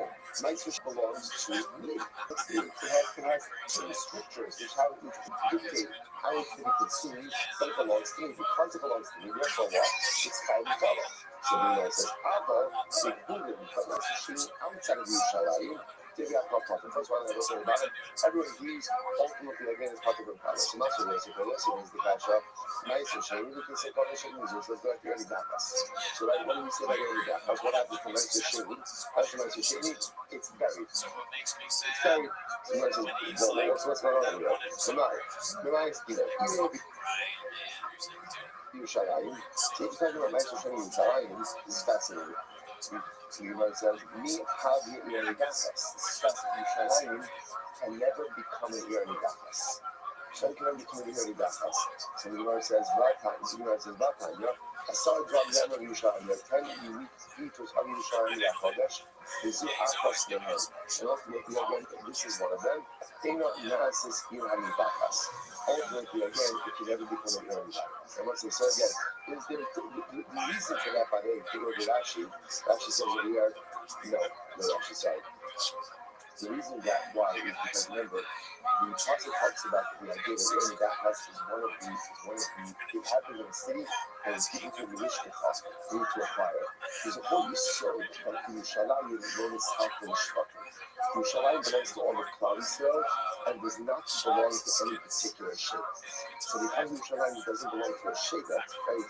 It belongs to everyone, even though again, like that, Yerushalayim falls in the tribal area of Yehuda and Binyamin, right? Remember again that the line between Yehuda and Binyamin actually cut through the Kodesh HaKadoshim, and there's any place, right? And yet Yerushalayim itself belongs to everyone. So there's also just a this notion over here, you see Yerushalayim is Yerushalayim Einan, so that's notion. We have it in Naasis Ilhami Bachas. So it's interesting that Ilhami Bachas ultimately again as zero idolatry, but the etymological root that Ilhami Bachas means a city that is cast aside. A city that is cast aside. Yerushalayim is never cast aside. Yerushalayim as a city has been through so much over the millennia. But yet one thing is clear, which is Yerushalayim is never fully pushed away from us. It's never enough. And the connection between the root and Yerushalayim is an unbreakable bond. And it doesn't matter throughout history who has embodied, and it doesn't matter throughout history who has lived there, who has ruled over it. Yerushalayim has and always will be the eternal capital of Am Yisrael. It can never be an Ilhami Bachas. It's not just throughout the Zohar, but it can never be fully pushed away from Am Yisrael. I love the Yerachayas. So what's the case over here? What's the case? We're just trying to figure out the case of a nice Sheni would be carried. What is that case? The love the Yerachayas. We must be talking about again. How is this? A nice Sheni in a different city, not Yerushalayim, in a city that could become an Ilhami Bachas. That's where the Gava. An interesting enough, we're talking about a case where a person brought the nice Sheni into Yerushalayim itself. If that's the case, how come to what Mechitzas? What to Mechitzas of Yerushalayim and Jordan nice Sheni to join? Which would be my sense. Ella, La, and Big Buddha. Rather, once we're talking about nice Sheni outside of Yerushalayim. The Katani, Yignuzu, and ultimately again we see that what's that? That's the lead that we know. What do you see from there? What you see from here is that Allah when I say mention is considered to be the property of the owner. That's why if it's in the area that has to be destroyed. Or in this case again, in the way. Very so don't be our house. One thing is also interesting enough, we're talking about Meister Sheni that originated in another city, but is now brought to Yerushalayim and not previously that obviously became an Ilhami Bachas. I'm asking you what's the case? Shemitma, they begin coming. I think they begin coming, the Gemara says, I don't care what they just begin coming. So, I feel Yerushalayim, only when Meister Sheni became coming. Which are last will be even in Yerushalayim itself. Tagalomar, Losucha, say so. It says a lot, if you're unable to go ahead, if you're unable to do it, then ultimately again you have the ability to go ahead and read it, like I said. Now the concept of Losucha says so, actually is talking about again the Baruch Hashem, you have so much Meister Sheni, and you live a good distance from Yerushalayim, so you can't take the produce. What can you do? You can redeem the produce on somebody, being ready to Yerushalayim. You know, so that's what the Sukkah says so. Says also means to eat. So let's say you're unable to eat Meister Sheni. Now, why would one be unable to eat the Meister Sheni? That's the case covered. If that's the case, then Halacha you can go ahead and redeem it. It says, Ela Pirush Ne'emar, Vayisema Sas Meis Panach, or Hamas. You know what's the case? Bila Kuach. So what's very interesting. Before you try to look at Rashi, Bila Kuach, that's Rashi on the back. Shekharotzia, the Hotzah, the Kasef, and Meiser. But that's still the Yain, the Shekha, the Basra, and Yitma. Also, Kuach. The whole yesterday to do what happened? I brought money of my sushi to Yerushalayim, so that's how like if I bought, so I have a lot of my sushi. I can't declare that to Yerushalayim, so what do? I redeem out the money, I bring the money to Yerushalayim, and I have to use the money to buy food. And I come to Yerushalayim, I buy food. Now what happens? That food becomes tummy. And they said the halacha is, as much as my sushi that is tummy could be redeemed, but food bought with my sushi money, if that becomes tummy, that can't be redeemed, which makes sense. In other words, it's a bit too far off the source to avail itself of the redemptive process. So I'm asking you to not off what you do. Oh, sorry, last $100, last $100, last that. I'm just saying, I understand. Like, still, why can't I redeem it? Still, that's what we learned. And like, cool. The nice is shame. And again, they will say that you have a nice that indicates that even food items bought with nicer shame money can in fact be redeemed. So the one says, correct, you get the Omar, Yutma, the readings of the opinion that says that Allah say no, if you have food that is bought with money of nicer shame, that has to be buried. That's the case. My theory here is that why did we get the darkness? This will be true in time. In other words, this is not going to be any darkness then. This is true in time. In other words, what it says the halacha is, if I take my sushi money for Shalayim and use the money to go out and purchase food, which is what I'm supposed to do, then that food becomes tummy. I can't redeem that food. So what do you do with it? What do you do with it? The answer is better. If that's the case, then you become a early darkness. That's how the Quran is showing you. So it's going over here. Which could be very sense. You might early darkness. I will be all of the top, right? The Torah might show you top. What happened? She told them not from the pizzas. Very interesting what happened. But I'm also the world in the pizzas of Yerushalayim fell. וכדרב, גם רבה, מפיצה יעקב והרסה, לקרוא ג'אבלם. Ultimately, in order to eat, my shame shine. Feeding the pizza to the rasa, and ultimately, again, once you bring the message shame into the walls, the walls absorb themselves, and down the few shot in the Rabbanon. If he does Rabbanon, when the Chazal go, where the goal on this, he is taking the pizza. Ultimately, again, only when the pizza starts, the wall starts. That's the pizza. If the walls are not standing low, then ultimately, again, in that place. Therefore, I will say, therefore, I'm not going to myself, and it looks like this. So it's kind of the case of nicer shame, of an early Gafas that was brought to Yerushalayim. And when it was there, the walls fell. Right? And so just, I said, let me say it better. Nicer shame, the other city was brought to Yerushalayim. Before that city became an early Gafas. After the nicer shame came to Yerushalayim, the city became an early Gafas, and then the walls fell down. Now, once the walls fell down, so what happened over here? Once the walls fell down, I can't use my shame again. So now also, remember again, this is property of the early Gafas. So therefore, what's the halacha? That's the unification of the halacha will be that you bury the nicer shame. Okay, fine. So that's so good. That's specific issue. Let's go like that. Kisei Kodesh music. If I have all these ideas, right again, starting to Torah in a Gafas, they have to be buried. So the answer is this is the answer of the law. This is fascinating. I'm just not. It's not protected by the law. Why is what I say this to you? Besides that, the law on that. All the issues, but even uses a house, ain't not scary Gafas. So I will say this is actually tremendous. And the Lord says, any city that has even one mezuzah in it, one mezuzah can't become an area Gafas. Why? Actually, he set up the H as Hadir that's called Shalom Kadir. So let's say, what is that like on area Gafas? What do you destroy the area Gafas? What do you destroy? Everything. And here's the so in other words, what Rabbi is saying is like this. In order to keep your area Gafas, you have to be able to destroy everything. If you can't destroy everything, then by definition it's not a area Gafas. So therefore he says literally, if there's not a mezuzah, it can't become an area Gafas. Which is what it says. I'm sorry. So ain't absolutely that true. I'm sorry. It's something that's called Shalom. But hey, but you can mezuzah, well, and if there is a mezuzah in the city, you're not able to destroy everything. The city, you're sensitive to Hashem. Ultimately, again, because the pasuk says you're not allowed to do this. Do this means holy zara. The obligation is to destroy all of holy zara. And the Torah says that which you do to holy zara, do not. You due to the Ribono Shalom. So therefore, again, I can't describe this, right? So because I can't describe this, I'm going to talk to the love and we'll be able to become the only that. So what's that? So just what I'm pointing out here is my focus, right? Because the Mishnah says, it is Kistei Kodesh. You know, the Kistei Kodesh. And we put that. So the Mishnah says, what do you do if this is a specific Torah, this fire? Now what do you do? So you got to get everything changes. And you know, she says, by the way, it's just another opinion. Other thing is saying that if you're in a place where there are Kistei Kodesh, like in the Giza, other things, local race of that city can become an honey bar. So this is an interesting matter, guys. Okay, so Shimon, I'll wrap up this properly.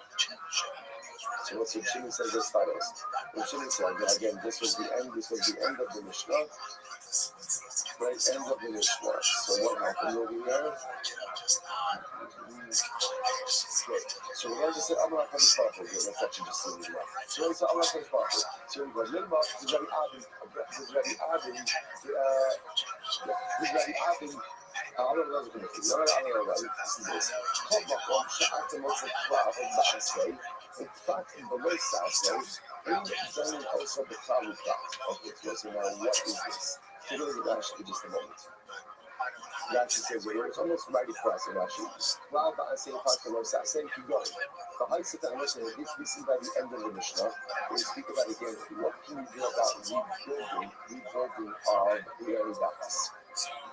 So then we're getting a focus between Rabbi Yossi Agili and Rabbi Akiva, right? So ultimately, again, so Rabbi Yossi Agili said that Allah you can't go ahead and do anything on that site. You only that was just for me and you. Okay, so you can't even go ahead and do gardens in orchards. And people say you can't even the city to what it once was, but you can make it into gardens and orchards. Take a look at Rashi, it's just maybe. Well, I'll say if I could say keep going. The high set Cal along, the parts of things that only got us, you have to leave it a desolate land. That PSA, right? That feel better so far facing low. There's what's I say. LLC Cal along, should I say, no see butter old. So again, so there's two things over there. There's an essay of thyself Cal along. Leave it desolate. And then there's a no say of no see butter old. Do not rebuild this city. So the rest of the not the Hadigal says. So the halach is like this. Now go back to the notes that I'm feeling that right. So come up in the cloud essay. So here again, you have a cloud in your essay. Right? What's the cloud essay? Right? So by Hisat Tel Olam, you should either know the part below say, no see by old. Now that's called a cloud because what that sounds like is you can't rebuild the city as it was. So that's the cloud. So the cloud in essay, a cloud in the essay, any gunning also the cloud cloud. So you know holes, you cannot gouge them out as a that's not a typical cloud cloud, and therefore can't be gouged as a cloud cloud. So that's how that goes. So the mark is slave, Rabbi Adam. And my let's say Rabbi Adam, one thing holes like Rabbi Adam, and one thing is not Rabbi Adam, that's not holes, so there's nothing there, that's not holes. So I'm going to say Rabbi Adam, I don't use Rabbi Adam's assessment, so Rabbi Adam is we have the cloud cloud. We have the color essay. And the fact that the Lord says, you can't gouge it as a color cloud. That's not my focus. What is the focus of the Akiva and the Yosef? What is my focus? Listen to this. Marsavar, old Yagamer Mashma, and Marsavar, old Yakamashan. So, you know what you think. And Yosef really revealed that there were no Sibana old. No Sibana old. You can't rebuild the city anymore. And Yosef really says, that means anything. You can't do anything with this displacing. You have to leave it to desolate mound. It's the desolate mound, right? And therefore, again, that kind of stuff, I see nothing. And then you keep understands, owed to me what? You can't rebuild the owed to what it once was. So you can't rebuild the city to what it once was. It's absolutely to make it into gardens and into orchards. Incredible. Eight and ignis. About narcissism and so forth. So that's what we do, right? And he goes, I love the nice again. You can't keep going into the city. If you're full of words, you can't make it into gardens and tell about it. They say, here we go. How you bought the longest was very sticky. There are detached trees in the area docks. Right, so again, have you ever done that's near detached trees? What's that? Assume there are some Yes, and as we set to be destroyed. With the bottom, what happens is the things were attached to the ground with hollow. Ultimately, again, the motor. There was enough. What's the reason for that? Rashi points out that here because the Torah says that when that us is that you keep us, the Kabbalah stuff. You will collect and you will burn. So anything that is readily collectible and destroyable. But a tree has the first what? Be detached. So because there is that extra step, therefore it's not included in the destruction of Yehani Dachas. He wants to show you Haras, if you have trees from another city in the area Dachas, in solutions, then with the Barim Asr. Ultimately, again, whether they are detached or attached, ultimately, again, they will be destroyed. So what does that mean? My UFS, we need to look at the city. And with this stuff, you reach all different kind of city. City of Yufa. What happened in the Yufa city? Why Saha? Here, Karen Rashan, Aish from Yoshua. By Elisa Giving, or Alura Ish with Nina Shama Shayokun, Bona Saira Zos, as Yuriko, with Kologi Sabena, with the Sila Yatsin Tawasa. So let's say there is a different halakha by Yuriko. Yuriko was put, it was made fatal. Like when Yoshua conquered Yuriko, he made an oath, he made Christ take an oath. Literally again, cursed is the man before Hashem who will rebuild this city. With his eldest son, he will lay the foundation stones, and with his youngest sons, he will set up the gate. Yoshua cursed. Whoever will rebuild the Yuriko, ultimately will cross the Shomra Chumra Yisrael and use his church. Use a church. So what's that? So what's the thing is if you have trees from Yuriko in the area of that house, that's destroyed. Whether they are attached trees, when you have replanted trees, or ultimately again detached trees, because Yuriko as a city is in Caleb, in times Yoshua. So timeless, wasn't discussing Graisa. What you read about Shem Yirachayis, what you have for Shem Yirachayis. This is fascinating. There are two traditions. You cannot rebuild the city of Yirachayis, even if you call it another name, like you can't put on that side, even if you call it another. And ultimately, again, you also make another city called Yirachayis. You're not allowed to make another city called Yirachayis. That's the kingdom of Yeshua. So you know, so listen to this. It says, you want to give an example. Bana Kira Beit Ha'ili as Yericho, Ba'avilan B'Torah Yastar, or the Skuf Sarah is Kitzit Awasal. Because the Torah tells the Navi tells us about a guy by the name of Kira. Kira rebuilt the city called Yericho. Now, interestingly enough, he did not rebuild Yericho in the same of Yericho. Rather, he built another city called Yericho in a different location. And yet, what happened? What happened? Amazing. Tragically enough, right? The Avilan the Torah Yastar, and he started building it. He lost his son. Avilan, and then he lost. You're going to see the story that he actually lost all of his children during the construction process. And ultimately, when he put up the floors of this city, his youngest son Serge died. Youngest son Serge died. And then you see, we're not saying that you're not allowed to rebuild the roof on the side of the roof, but again, you're not also not allowed to build another city called Yericho itself. There's Tanya. Avilan the Torah Yastar, no Hayalolo. The Skuf Sila Hayalolo. So ultimately, again, the Gemara says, right, it says, perhaps with the death of Avilan's oldest son, he could not have known that what he was doing was wrong. But by the time he got ultimately again to the loss of his youngest son, he was losing children successively. He should have realized that something was wrong with what he was doing. Which the Gemara says, Avilan was Skuf in my audit. What did Avilan Skuf do? What was their fault that they were punished like this? This is how we come out. Is what he used to say. Avilan the Koyo, Hayalolo, it's also Russia, the Skuf Sila. So you also Shemana Babilan the Torah. So again, you just saying again, it's really in the Torah. I just some not understand what it is that they all do this here. He's losing his oldest son and begins to rebuild the city. Not the actual city of Yericho, but another city called Yericho. And he still doesn't seem to catch on. So again, listen, it's tremendously so. We all make mistakes in life. And again, when I first make my mistakes, sometimes if it's a glaring mistake, it's understandable that I'm making it. At a certain point in time in life, when you keep on repeating the same mistake over and over, you can't claim ignorance. You can't claim ignorance. So I walk on the mindset again, Theo is going out and building this city. So he loses his first person. And then another side, okay, you want to say that in the beginning, you didn't know what you were doing and what was wrong. But at a certain point in time, it becomes abundantly clear that the way you're living your life and the decisions you're making are having negative consequences. You can't claim ignorance. When I say I can claim ignorance but hurt arrogance things. I can't claim ignorance, but I continue to make the same mistake over and over and suffer the consequences. Incredible. Literally, you know what I'm saying? You might just remember about the Below. Any of the extra splits, you know? So again, I know it's yes, you know? Like, so why do you have to articulate this? That Abilam is his oldest boy, and Split is his youngest. So I'm not going to split, just split zero. Why have to tell me that Split is his youngest son?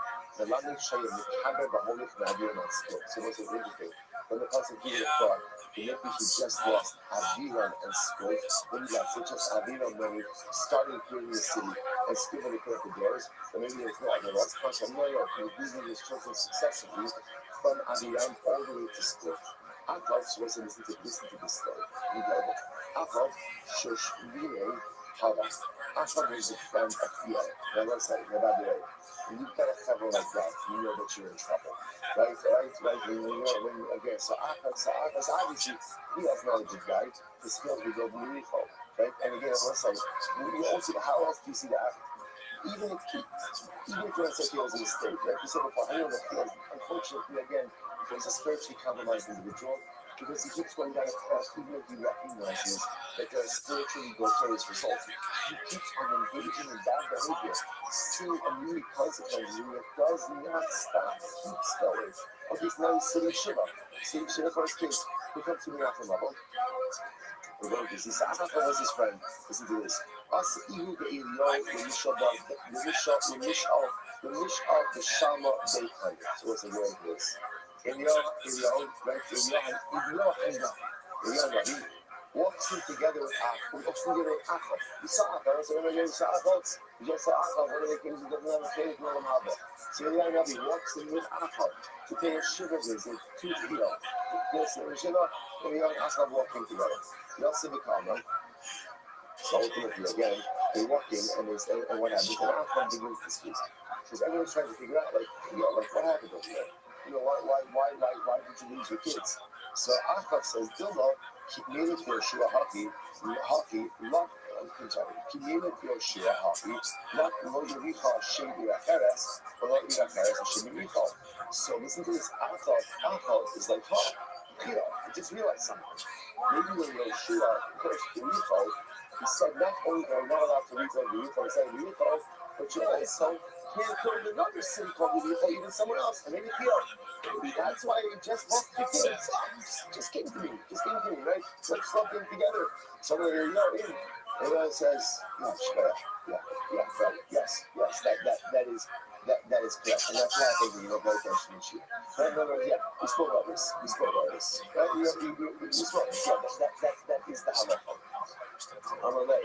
So listen to this. Achel is such a mechosed. Achel says, Ashta, la kasa the Moshe, lo kakaylo. So Achel says, I don't get it. Even the person with Moshe Rabbeinu don't come to what is stated. Even the person with Moshe Rabbeinu don't come to. How do I know this? This is this. The second about the Pasuk says, there's no trouble in Zara. So Hashem says, you're going to come to. Because what happens? What Hashem says, withhold the rain. So this Achel says, something like himself. And me, I'll call the Shabbat and Yitra, the Mazel Mr. Ray. And Achel says, you know what? I put up all these every single night in the birth of Israel. And yet, there is so much more to Israel that I can't even visit my whole Israel. Yeah, understand? You should understand. Most Shabbos persons don't come true. Everyone can say, if you worship of Avodah Zarah, then he's not going to come. I said, not true. I worship more of Avodah Zarah than anyone. Like I put up Avodah Zarah everywhere. And yet again, the rain storms so that I can't even reach my Avodah Zarah. So you see from here, the curses of Moshe Rabbeinu is also true. The curse of the Yeshua HaMikra Chaylo. The curse of the Yeshua becomes true. Achel's cash on the Shevah. The act, and then you have to shoot us like God, kind of like Israel, and yet, how do we know? So it's the ultimate thing, and I think the Lord was so incensed. The Lord was so upset. About this chutzpah, by this tremendous chutzpah, that he swears there won't be any more rain. And what happens? So by Yachim, the other Atida, in the truck, the Kamba also, what happens? And you know, the God says in Sparkle, and Hashem, give me the key to rain, and you know, that we can rock a lot of happiness. It was a massive drop.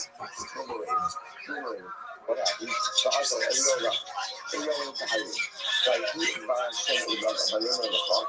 Not when he saw it, look, he's not going to start the lack of this. Not all the reason not some of us of America.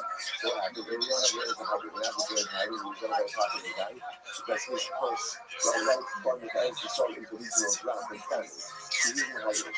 How is he surviving in hiding? Every single day, the way that he's drinking bread and meat in the morning. You know, in the hip-hop, probably the bread, the beans, and spring is the front, and then you come out, you attach to the apple, because the bringing of bread and meat from the kitchen of apple, as fascinating, in the kitchen of apple. So literally again, he's hiding to apple, and everything that goes on bringing is in the kitchen of apple. By eating things of the apple, to the higher gesture of eyes.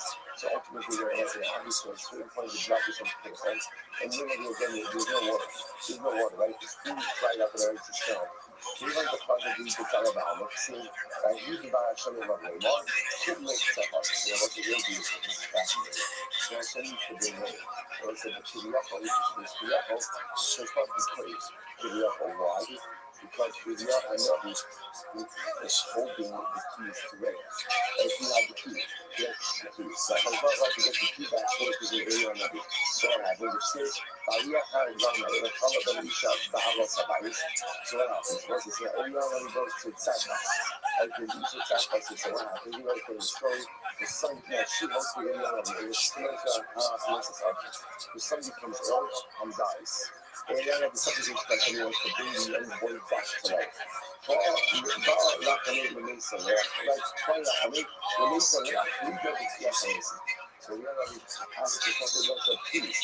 Give me the key to resurrection. Such like the human continues to be the peace. Such as I want to bring this boy back to life. Give me the key to resurrection.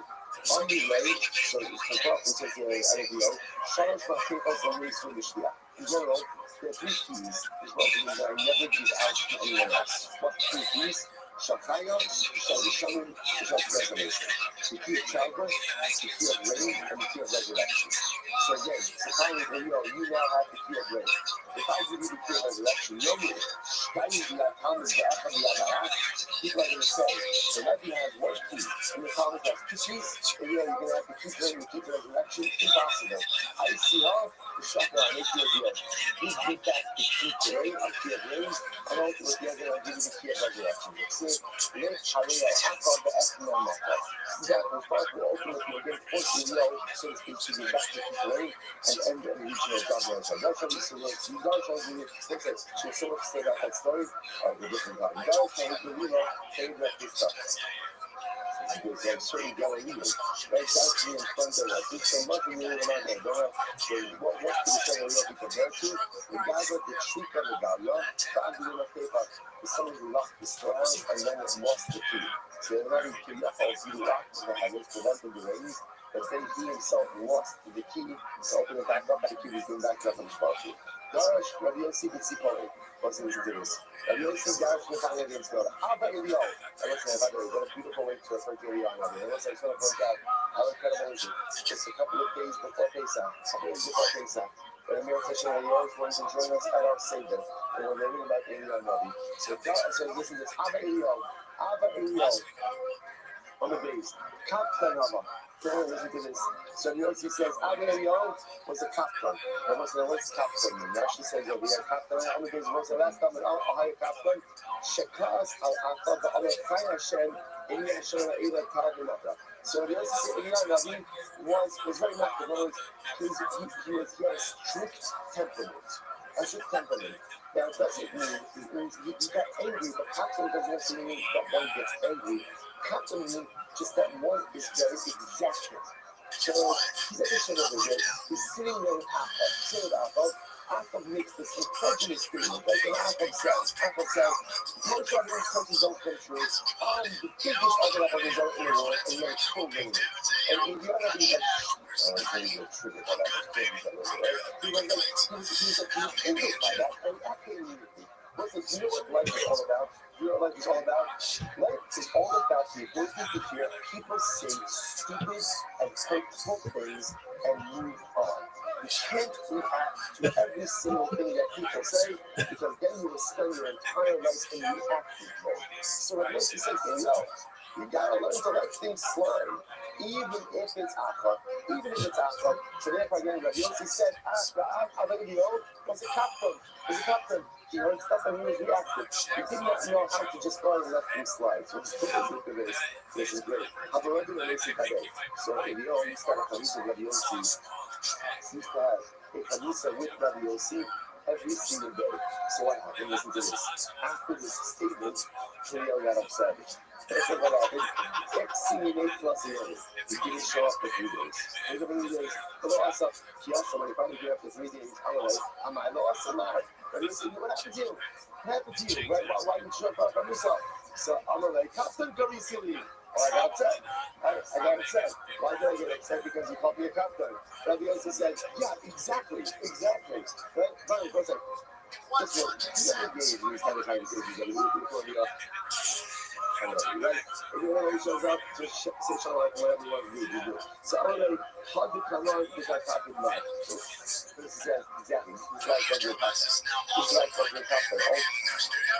So like that at the end of the day. Because you get a little bit too angry. I say, by the way, this is the new guy. If you're already, remember, he's in already. And then he's kill us. Right? So if you're already, he's a come on. This is how.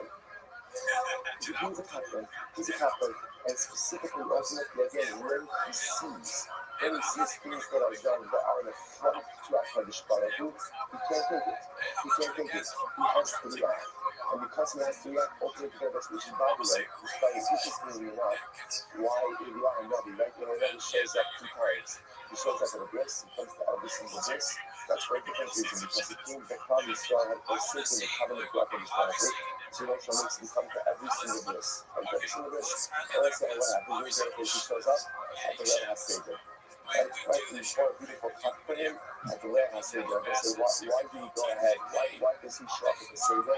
They will say, generally, a lot of times the Seder becomes a little bit chaotic, right? For a lot of us, right? For any given Seder, there are a lot of different things that want to do. Like this one wants to look fast, this one wants to go slow, this one wants to divide program, this one wants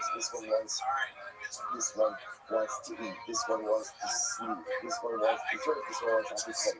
This one is taking out the paper to measure the shear for matzah, and the other one's like posting that, right? And again, and I always say, if you think about it, sometimes there is many greater things for everyone to get upset with each other than the Savior.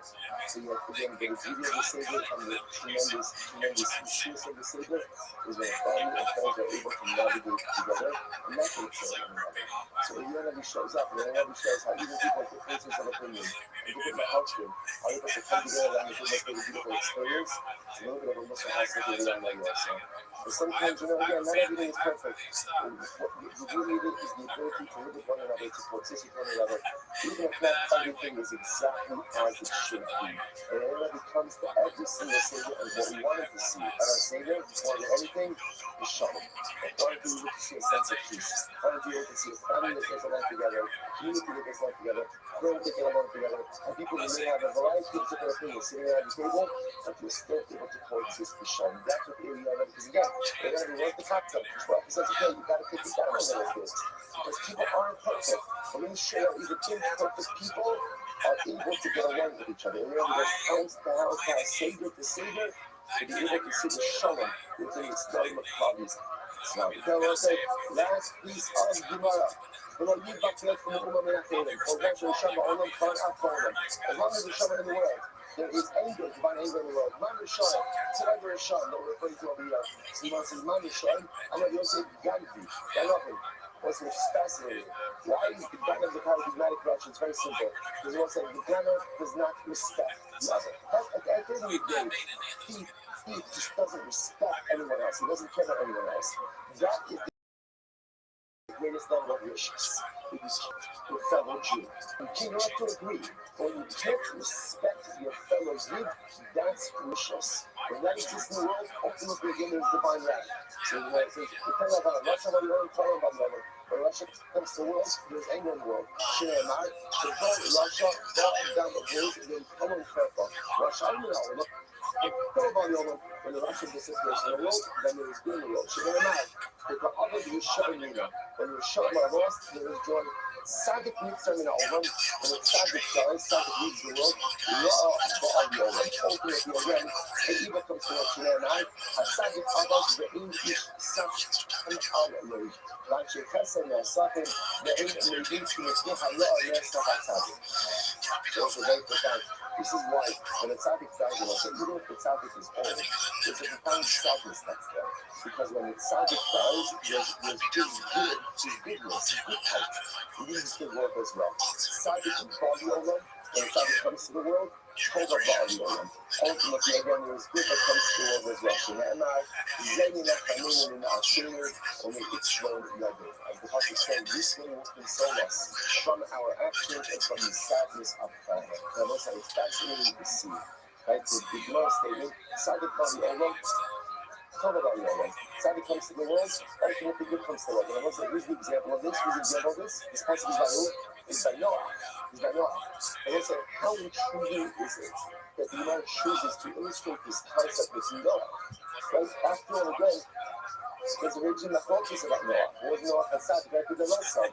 Was he an objective tzaddik, right? Or was he a subjective tzaddik, right? Was he just a tzaddik because he lived in a God, judged by the shine? Or was he objectively righteous? So it's fascinating that the Gemara chooses to illustrate this principle of tzaddik body over. When a righteous person comes to the world, good comes to the world. Oh, who's the example of that? Noah. So what's the shot?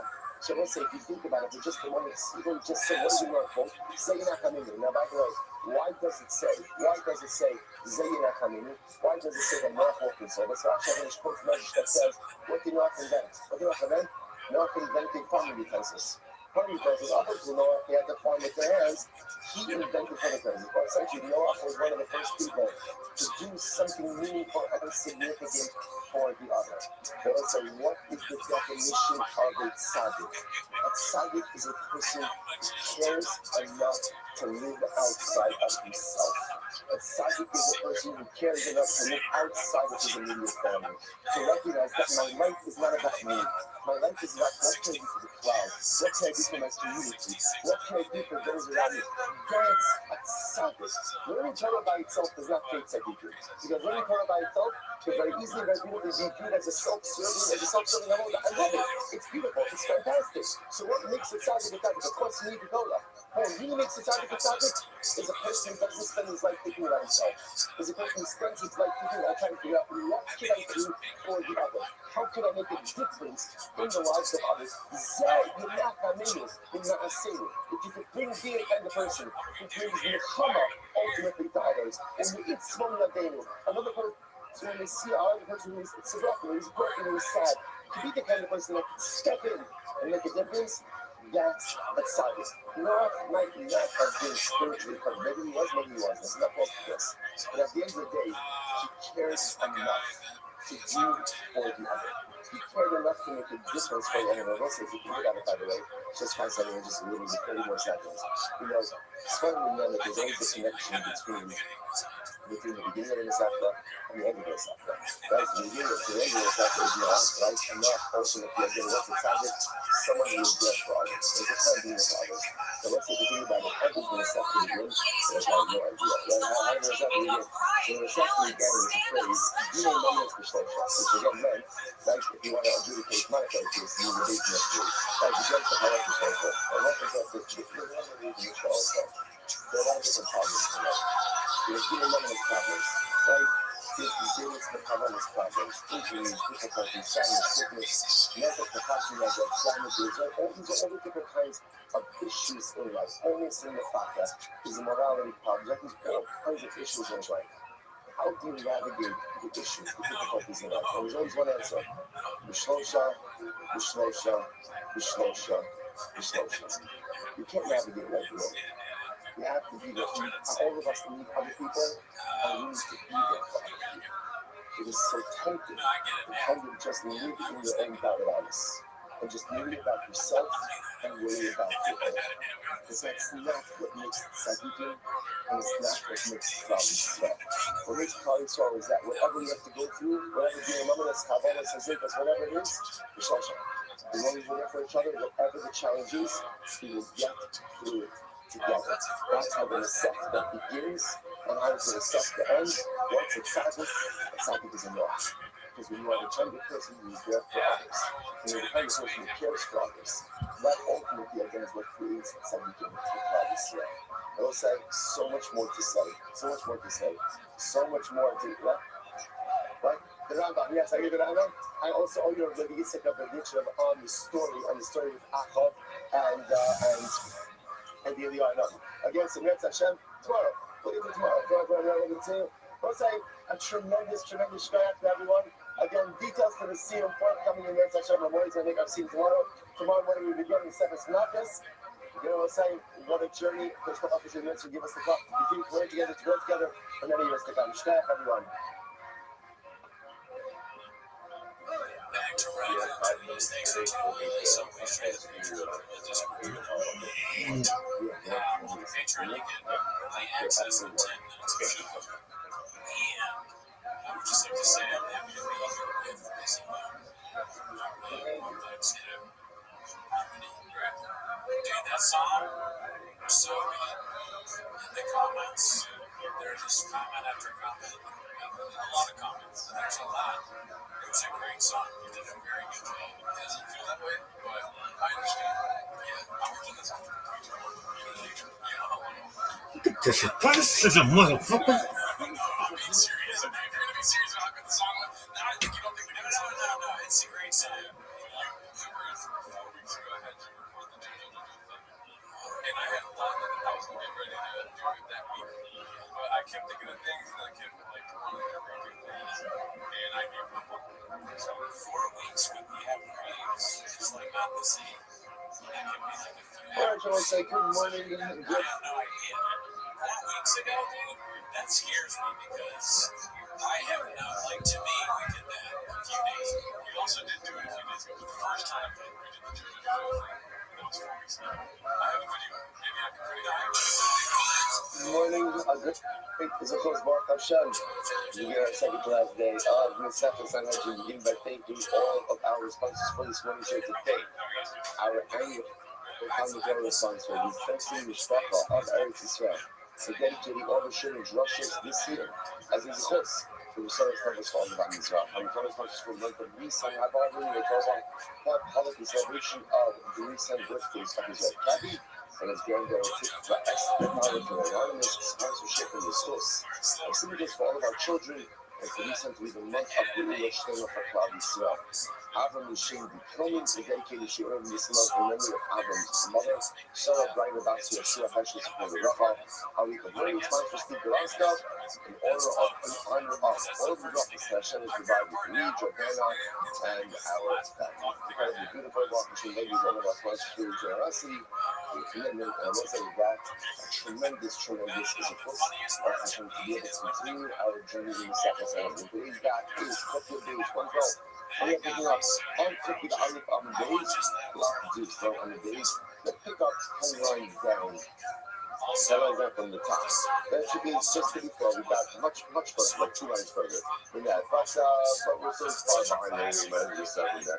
Alright, so 10 lines down from the top. You are quote the beautiful passage that says, Yashem Shlopes, that Paris Tzvi, U'Tiferes, Tefara Share Amor. My life Paris Tzvi, U'Tfiras Tifara, Lo'osar, Lo'osim Tzora, and the top of Yeshua. So as long as it's possible.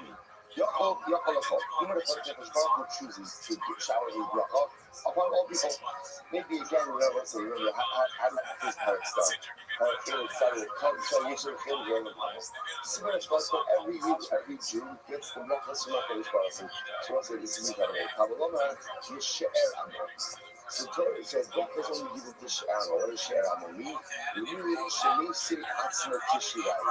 So somebody makes himself like leftovers. Or what is this? We actually point out every year, humility. Humility without the need to have a Bonosh of Olam goes ahead and values most. Humility. So what's the fact actually says today, Yishirayim, 3 lines into the short lines. Third short line there on the right hand side. Shirayim, She'er Kat, in a Pasha, in a Sky. Person doesn't think highly of himself. Well, it's humility. When I say that, why is humility such an important to me? That makes perfect sense. So remember again, if I'm not humble, then my definition is arrogant.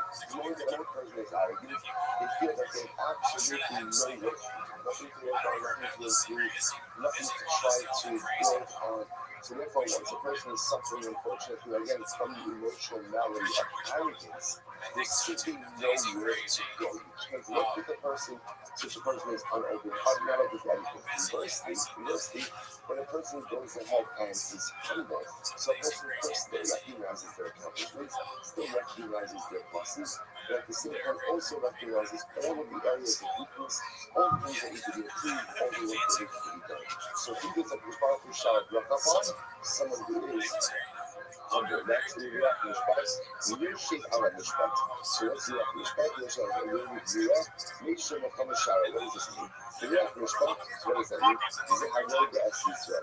This is someone ultimately again who controls his yitzhak. Rashi says, Shirek the yitzhak, Shirek the yitzhak. The culture of Shiva, you have the Rosh Hashanah. So this is fascinating. In general, when we see that notion of yoga essence, we generally assume that it means someone who controls the yitzhak.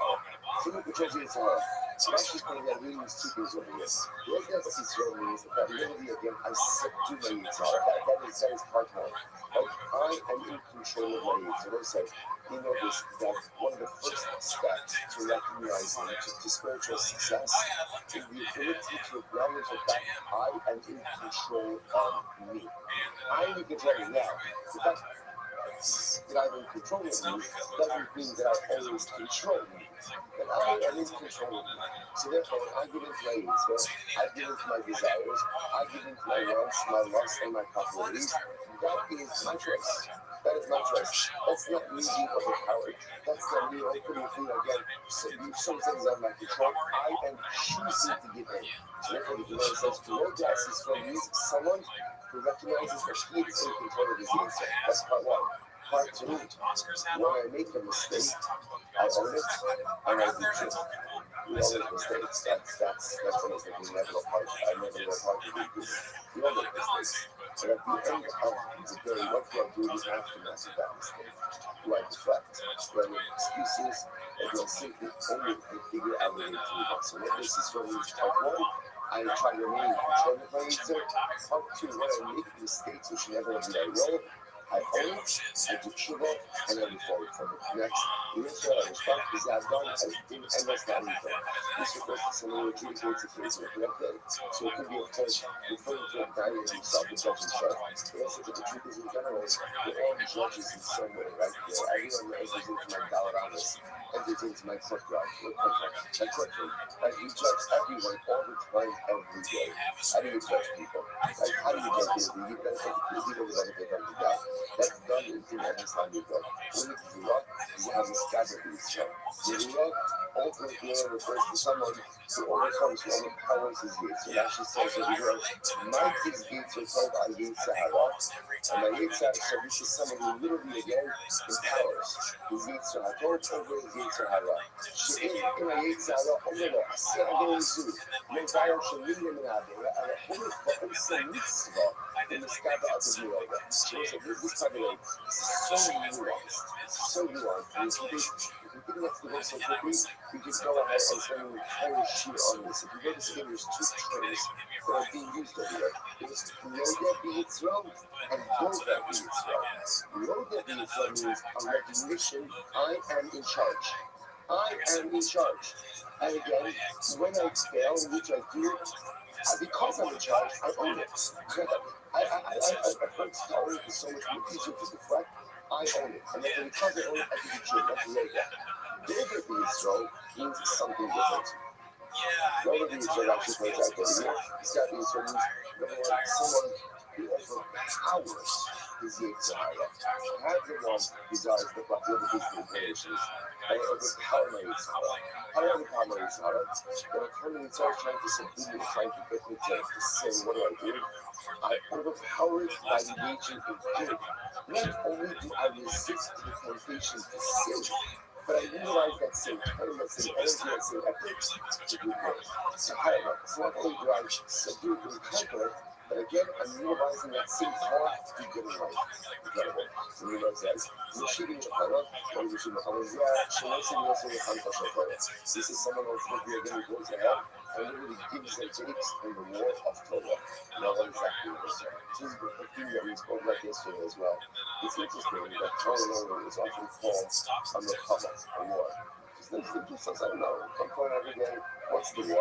Now we can travel sometimes to stay away from God. That is absolutely true. That can be a good battle. But what's the war? So these things that we spoke about yesterday, which is Torah is only meaningful if there's sacrifice in this.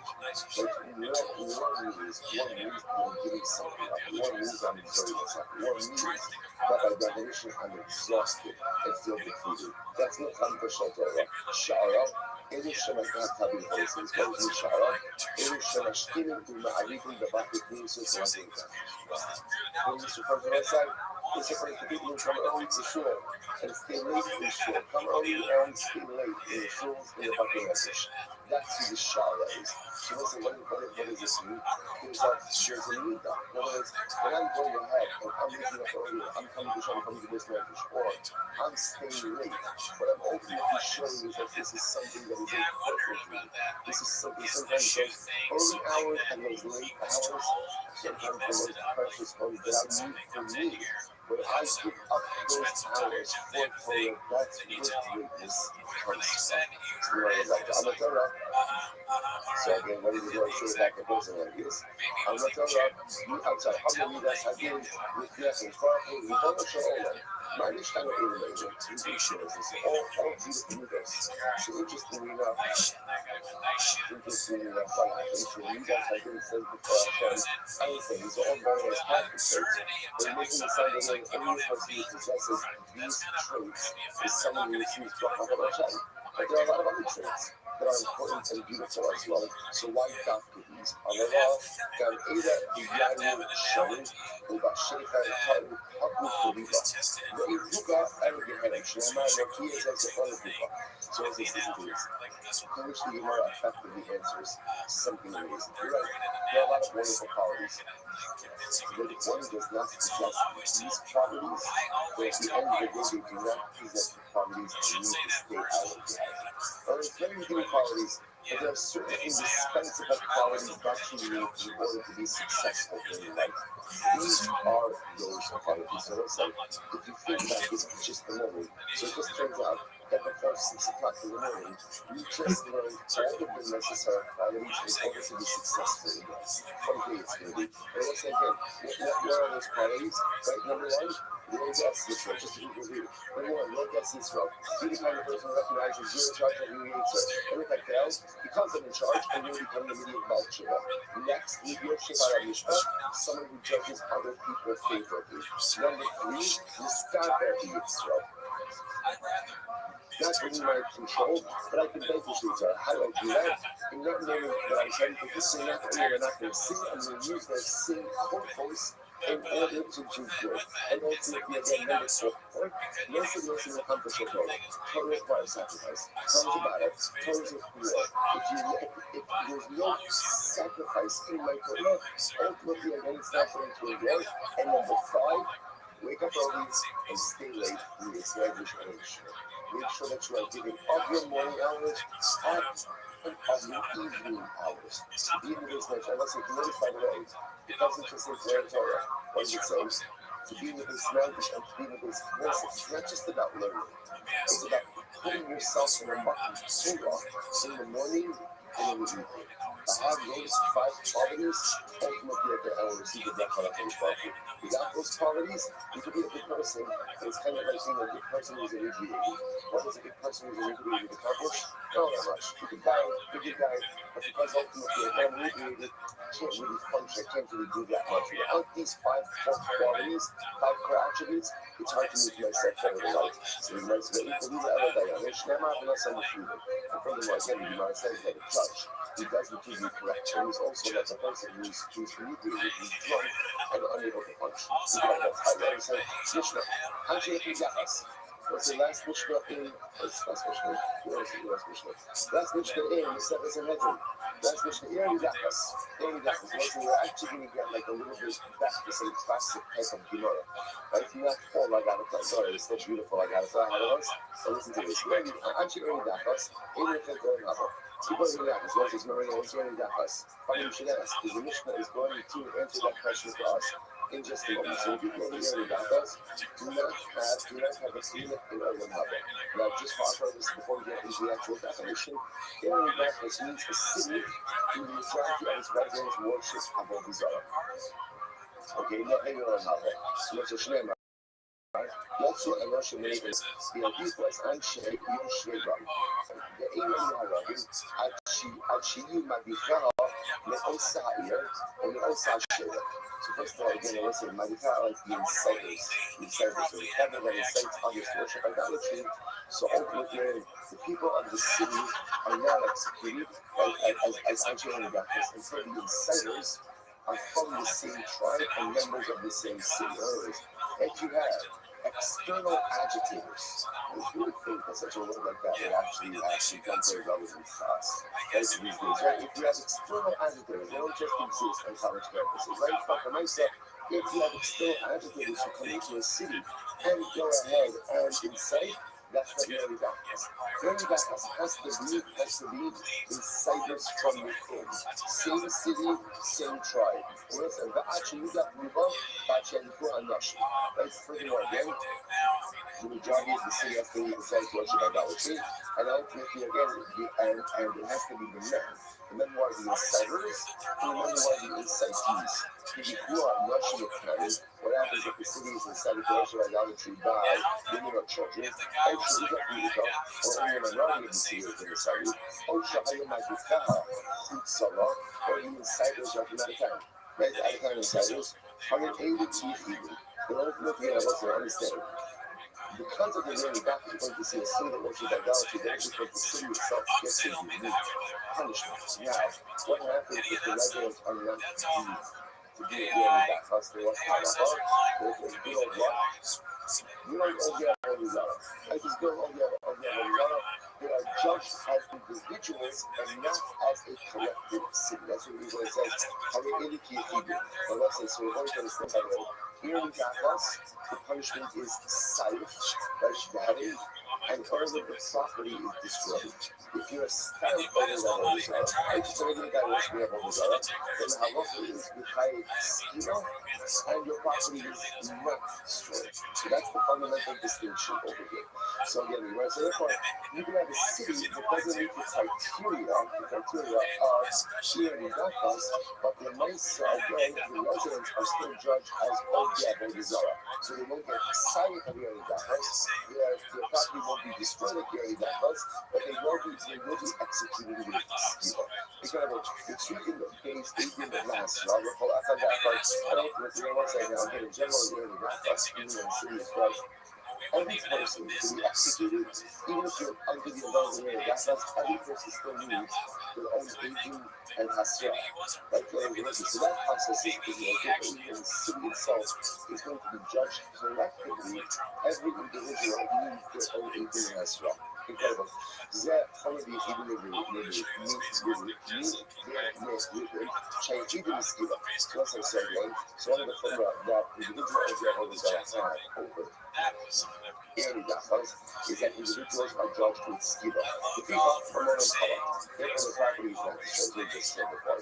Now, the living the site, ultimately the city, the Gavas is judged with site. The people from a moral color, therefore their property is destroyed. So this is very important. Everybody, stop what you're doing. Everybody, stop what you're doing. Everyone, stop what you are doing. Muffin Man's here. How you living today? Slanging dick like it's going out of style. Muffin Man, do you know someone named Traceway? I don't know that it's you. I haven't seen your shit pool game recently. Are you ready to lose?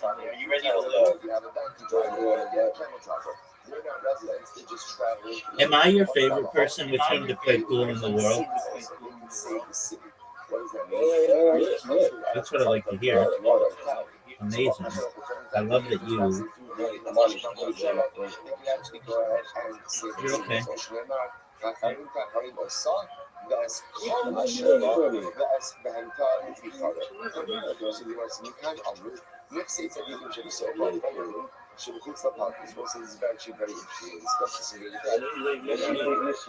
Oh, I miss you. I miss you. I miss you like a fat kid misses cake, baby.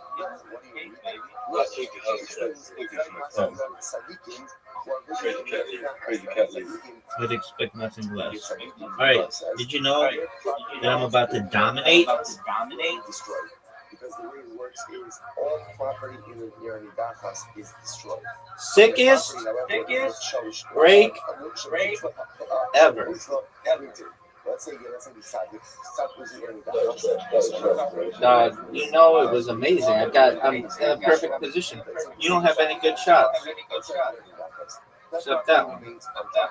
On the other hand, Garbage. That was garbage, folks. Folks, if you're watching at home, I wanted to be stripes. I hate stripes usually because they soft. Outside the city, all of it is destroyed. All of it is destroyed. Best cultural Folks, if you're watching at home and you're like, what's taking so long? Please remember, I'm playing against Straightway, who has got to switch it. He's got to flip his fucking stick. Oh, he's fucked. There's no way he makes a shot. Devastating.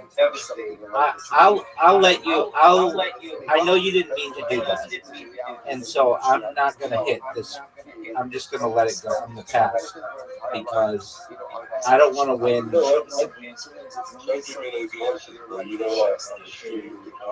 Yeah, no, I know, but I don't want to win, knowing that like you basically had a glitch.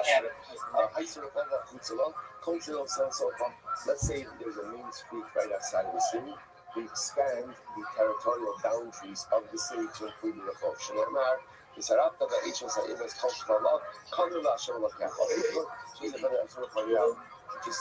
and this is like a very nice time for the year.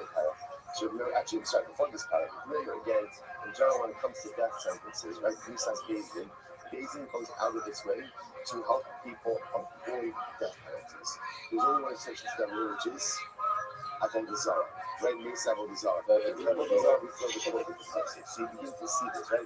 There's no, you only want to find this one. The city doesn't have a main street. They get up on a technicality. No, they don't. We're making main street. We'll expand the territorial borders to include the main street, but we are not giving people an exemption for this. Very important. You might have liked it. Good. Thank you, big dog. What do you destroy in the area? That's only the property of the residents, not property that belongs to the property. What's property that belongs to the property? Let's say in the area there's hectares. So what do you do with that? You redeem it. Or is this yellow on mine? You allow it to rot. Again, we'll discuss all this tomorrow. And if there's Meiser Sheni or some type of Kisei Kodesh, you go ahead and put in Geniza and you put it in Shemus.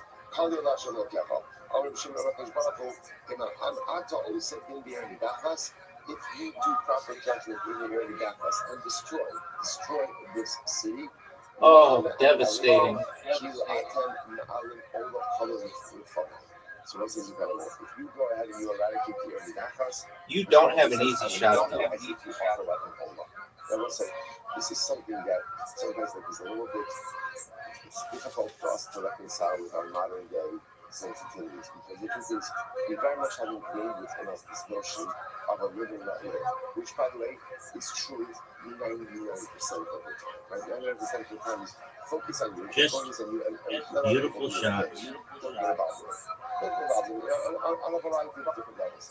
And there is sort of really that us. Sexy shots. Now, this is one of the most difficult shots in the history of the game. I don't really know what I'm going to do. You've got a ball in The front of land, you. the one thing the land cannot sustain is idolatry. The land cannot sustain. I do this, I use. I'll just blast it. See what happens. Oh no! Scratch on the 8. Scratch on the 8. As much as we love just to say, Why didn't I lose? Why didn't I lose? You can't do that. Not in our society. Oh, because the 8 ball didn't go in. As harsh as it sounds, but like you offered up an Allah. Incredible. By Satan Allah. So when the after you destroy the area of that it should just be a mound. Well, Leave it as a mound. Traceway's got a clean table for himself. You can't even make it now. You cannot rebuild it. But you can't even go ahead and make it into gardens or orchards. And the giver says, "Let's see, but oh, the Kamel Shaisa in this. About now, let's see, Gonas Pukagisi." And the Kiva argues with us. The Kiva disagrees with it. So like this, he says, "You can't rebuild it to what it once was, but you absolutely can make it into gardens and orchards." Traceway. Don't take There you anything go, big man. from condemned property. That looks good. That looks like one of the best shots we've ever seen. What happened? What happened? This identity of a whole desire. You have to eradicate everything. You have to get rid of everything. Because as long as Alright, I gave you a freebie earlier. divine life exists, that's why destroy everything. My generosity has run out, son. What happened to you? What happened to you? When we shine are removed from this world, ultimately, divine life is removed from this world. Very powerful statement. What are you doing? Jerking yourself off in public? Let's have a group of insiders. They outsourcing. I don't know, inciting call center. I don't know. It's in India. So to go ahead and you get incited for you. So the nice second person for most of the insiders themselves, and ultimately again not the so you know, the Russian public speakers. But first of all, Russia means the insiders have to be at least 2 people inside. Double after and Russian, the low Russian.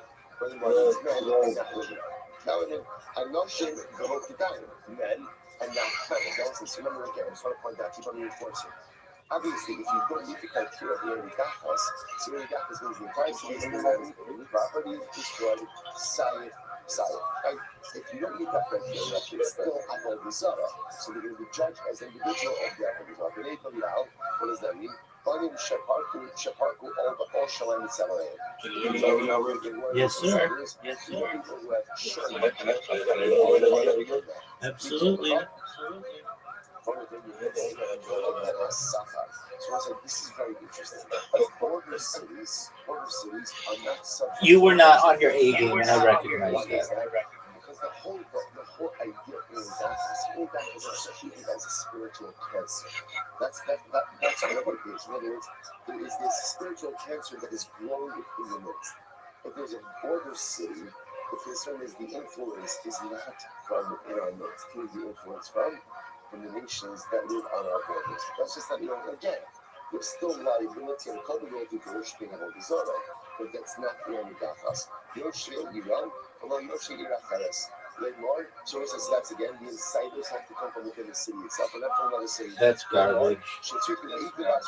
That's a miss. One of the great misses in the history of the game. Devastating. Iran Gafas has to get their own Hasra and their own papers. Give me those. The side piece of the year is fascinating.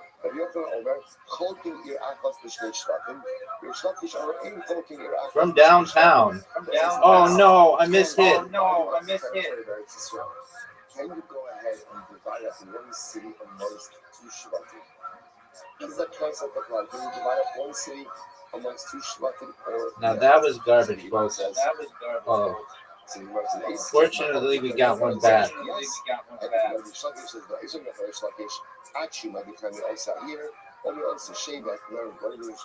Are you fucking serious? Oh no. Devastating. Same city and same shit. There's no way you hit this shot. Get out of here. Oh, that was beautiful. That went backwards. That was beautiful. Otherwise, so most like you notice, you could be from the same city and not from the same shade, right? So in other words, but what if you No way. Oh, that was sweet. Ba, ba, ba, ba, ba, ba, ba, ba, ba. What do you see from here? The fact that you have a city member who is not from the same shade, that indicates to us what? Get out of here with that shot. Get out of here with that shot.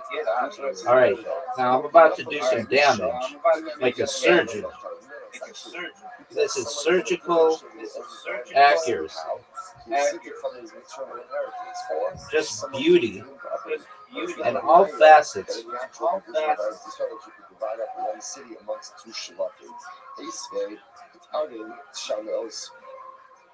I'm sorry. Arden, Tisha, Meis, Shneashadim. Dog. Was it 9 cities from amongst two Shvatim? One of the most devastating misses in the history of the game. There are going to be children who mourn that miss into the future.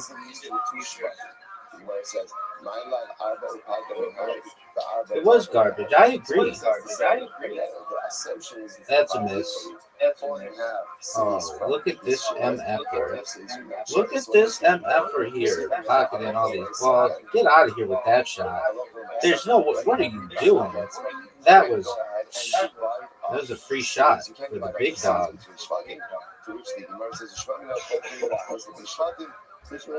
Easy, breezy, beautiful cover girl, baby.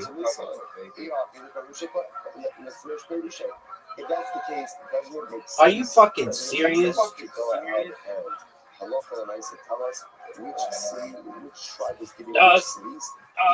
That was some of the most garbage, disgusting bullshit I've ever seen. So it says, this is our Nachlokias between Rabbi Yochanan and Reish Lakish. Can you divide up? You know it. I know it. Traceway pocketed the ball. What happened to you effing me? And people were incited. Listen to this. They weren't incited by anyone. In other words, no one came along and actually incited them to worship up on Islam. So what happened? Give me this. That was beautiful.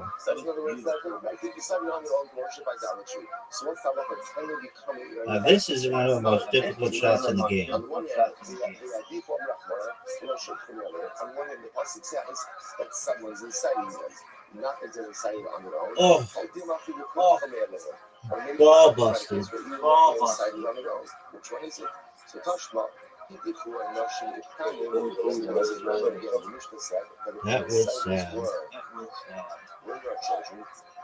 Now everybody's just waiting here on my man Traceway. What's going to happen here? The physics of this game are tremendous.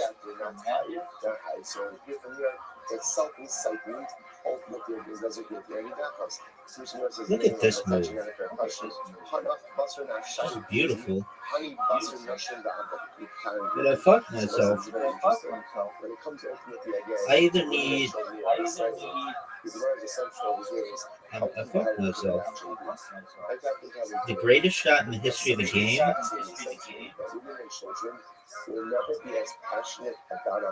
I made it difficult for you, though. Maybe not. Maybe not. We'll see. The people of the future will be the eventual deciders. Oh, that was easy. This one not so easy. This one's kind of tough. Oh, maybe not if you do that. Oh, devastating.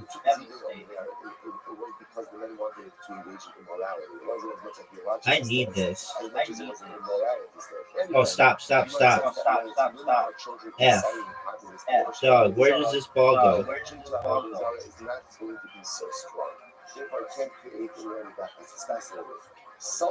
I don't want to give you a free shot. that does create the Eli Bachas. So let's say, so again, halacha, let's say, what I'm asking is, in order to be Eli Bachas, there must be someone actively. No way you hit this. Self-incitement is avodah zarah. So you'll be judged as of the avodah Beautiful. zarah. So Look at this MFer, dog. Trey's way. Okay. Playing like garbage. Get out of here with that shot. Deep. So how does this work? Right? Remember, It all comes down to this. There's a city A. City A. Oh, that was smooth. A nice comeback. I like that you have your cheat codes in public. That's cool, man. I think it's really nice that they allow you to bring cheat codes in public. All right. You have an invitation, and everybody's waiting on you. Oh, now it's Trey's way to break. Trey's way, ready to lose.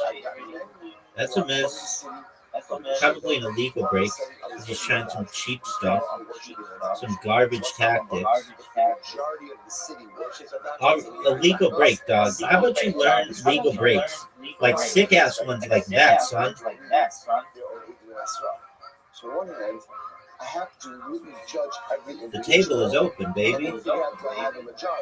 So how does this work? I don't really have a good shot though. Anyway, I'm just gonna blast this fucking thing. But you only get to collective judgment after you've adjudicated the case of every individual. So logistically, the Gemara says, how does this work? So listen to this. I'm gonna do that.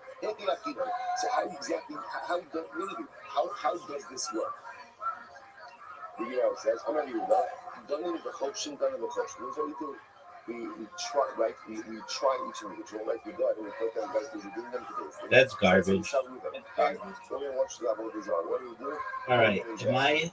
Hold yourself, Shimon in jail. Who strikes? We go one by one again. We're not executing anyone because why are we executing anyone? Look at this move. Is this again should be executed again with skila or with sight? Right? Which one is it? So essentially, it really says judge, hold himself, judge, hold himself, judge, hold himself, and then we'll see quickly, or we hope to quickly, if we go ahead and we get to majority. Ulo says no, you can't do that. You can't do that because you're perverting the justice. Are you fucking serious? One of the things that we have established is there's quick execution. Or if you're done, you execute it. Why? Because it's considered to be. That's a miss. Delay carrying out of a death sentence. If somebody sends, mostly you see this by the way, right?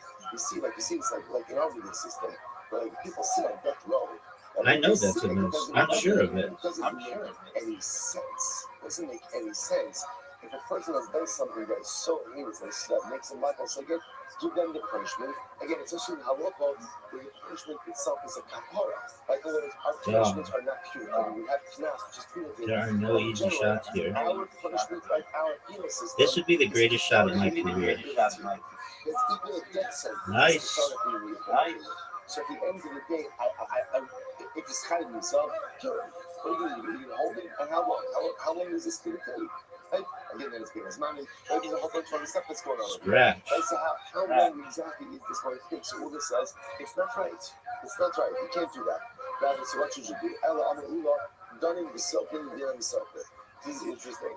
So Ulla says, look, we do is we judge. And you get schema, because right now you're an individual. Now what will happen is, this MFer thinks he's good. What he doesn't realize is that the future people of the world will judge you whether you use cheat codes. Until we get to the majority of the city, are executed with skila. Then once we hit the 51% mark, now it's turning back us. And ultimately, again, this would be one of the greatest shots of the history of the game. Quite interesting. Says, look at this shot. Everybody, look at this shot. We just go ahead and literally judge and stone. Oh, this bitch is easy. Again, we're going to judge, and as you're judging the individual until we get to the 100%. And then it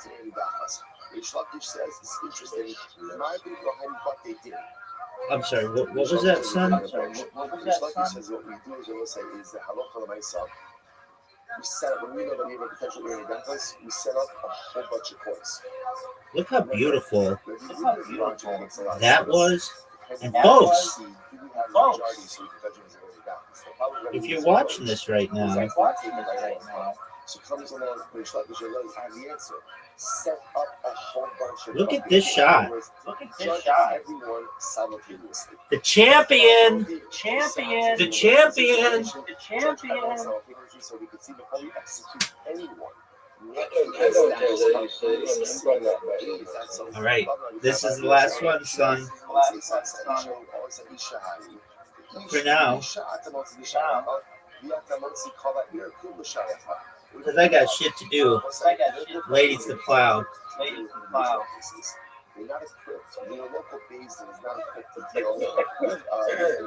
Trey's Way.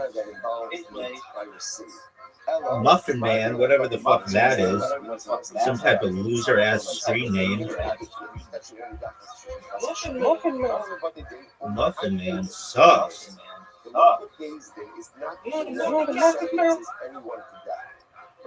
Isn't that like a children's tale? Like, don't you know the Muffin Man, Muffin Man, Muffin Man, don't you know the Muffin Man? Yes, and the Shrek is from the children's story. All that Shrek shit's from children's story. Yeah, well, so I'm going to the OG. I'm going to the heart of the issue. You're over here jerking yourself off to like movies that were made in the 21st century. The local base then did most of the work, and then afterwards, if they found guilty, then they're executed by the Samaritan level. So fascinatingly enough, no one is sentenced to death on the local level. But the local base does look at this motherfucker playing. He's serious. The Muffin Man.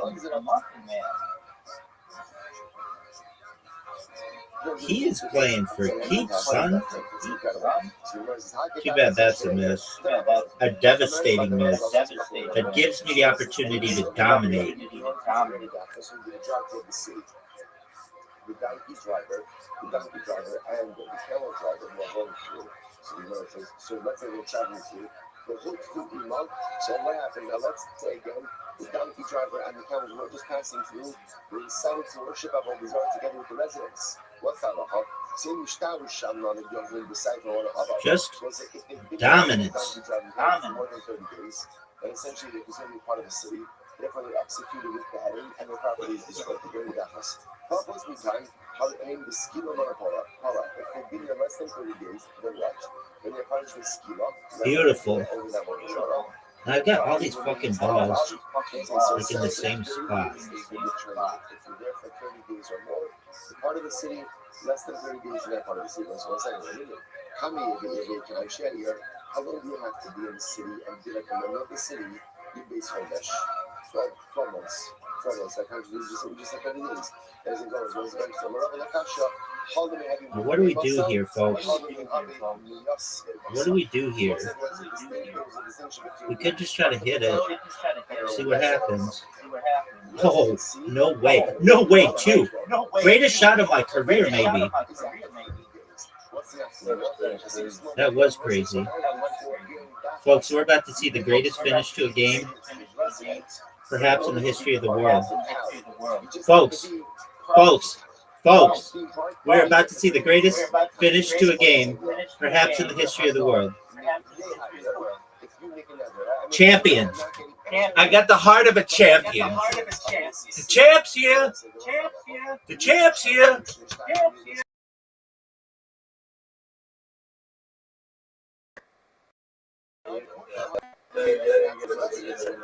Okay, I mean, get out your protractor, get out your compass, get out your T-square, get out all of your different equipment. All I know is I just beat you 2 games in a row and 3 overall. Champs here, baby. Champs here. Yeah, the Muffin Man sucks cock, dog. The Muffin Man might be one of the biggest cocksuckers in the history of the game. Dog, that was such a good last game that I'm gonna record the best shot. When it's really good, I sometimes record the best shot and post it on social media so that the world knows how sick I am.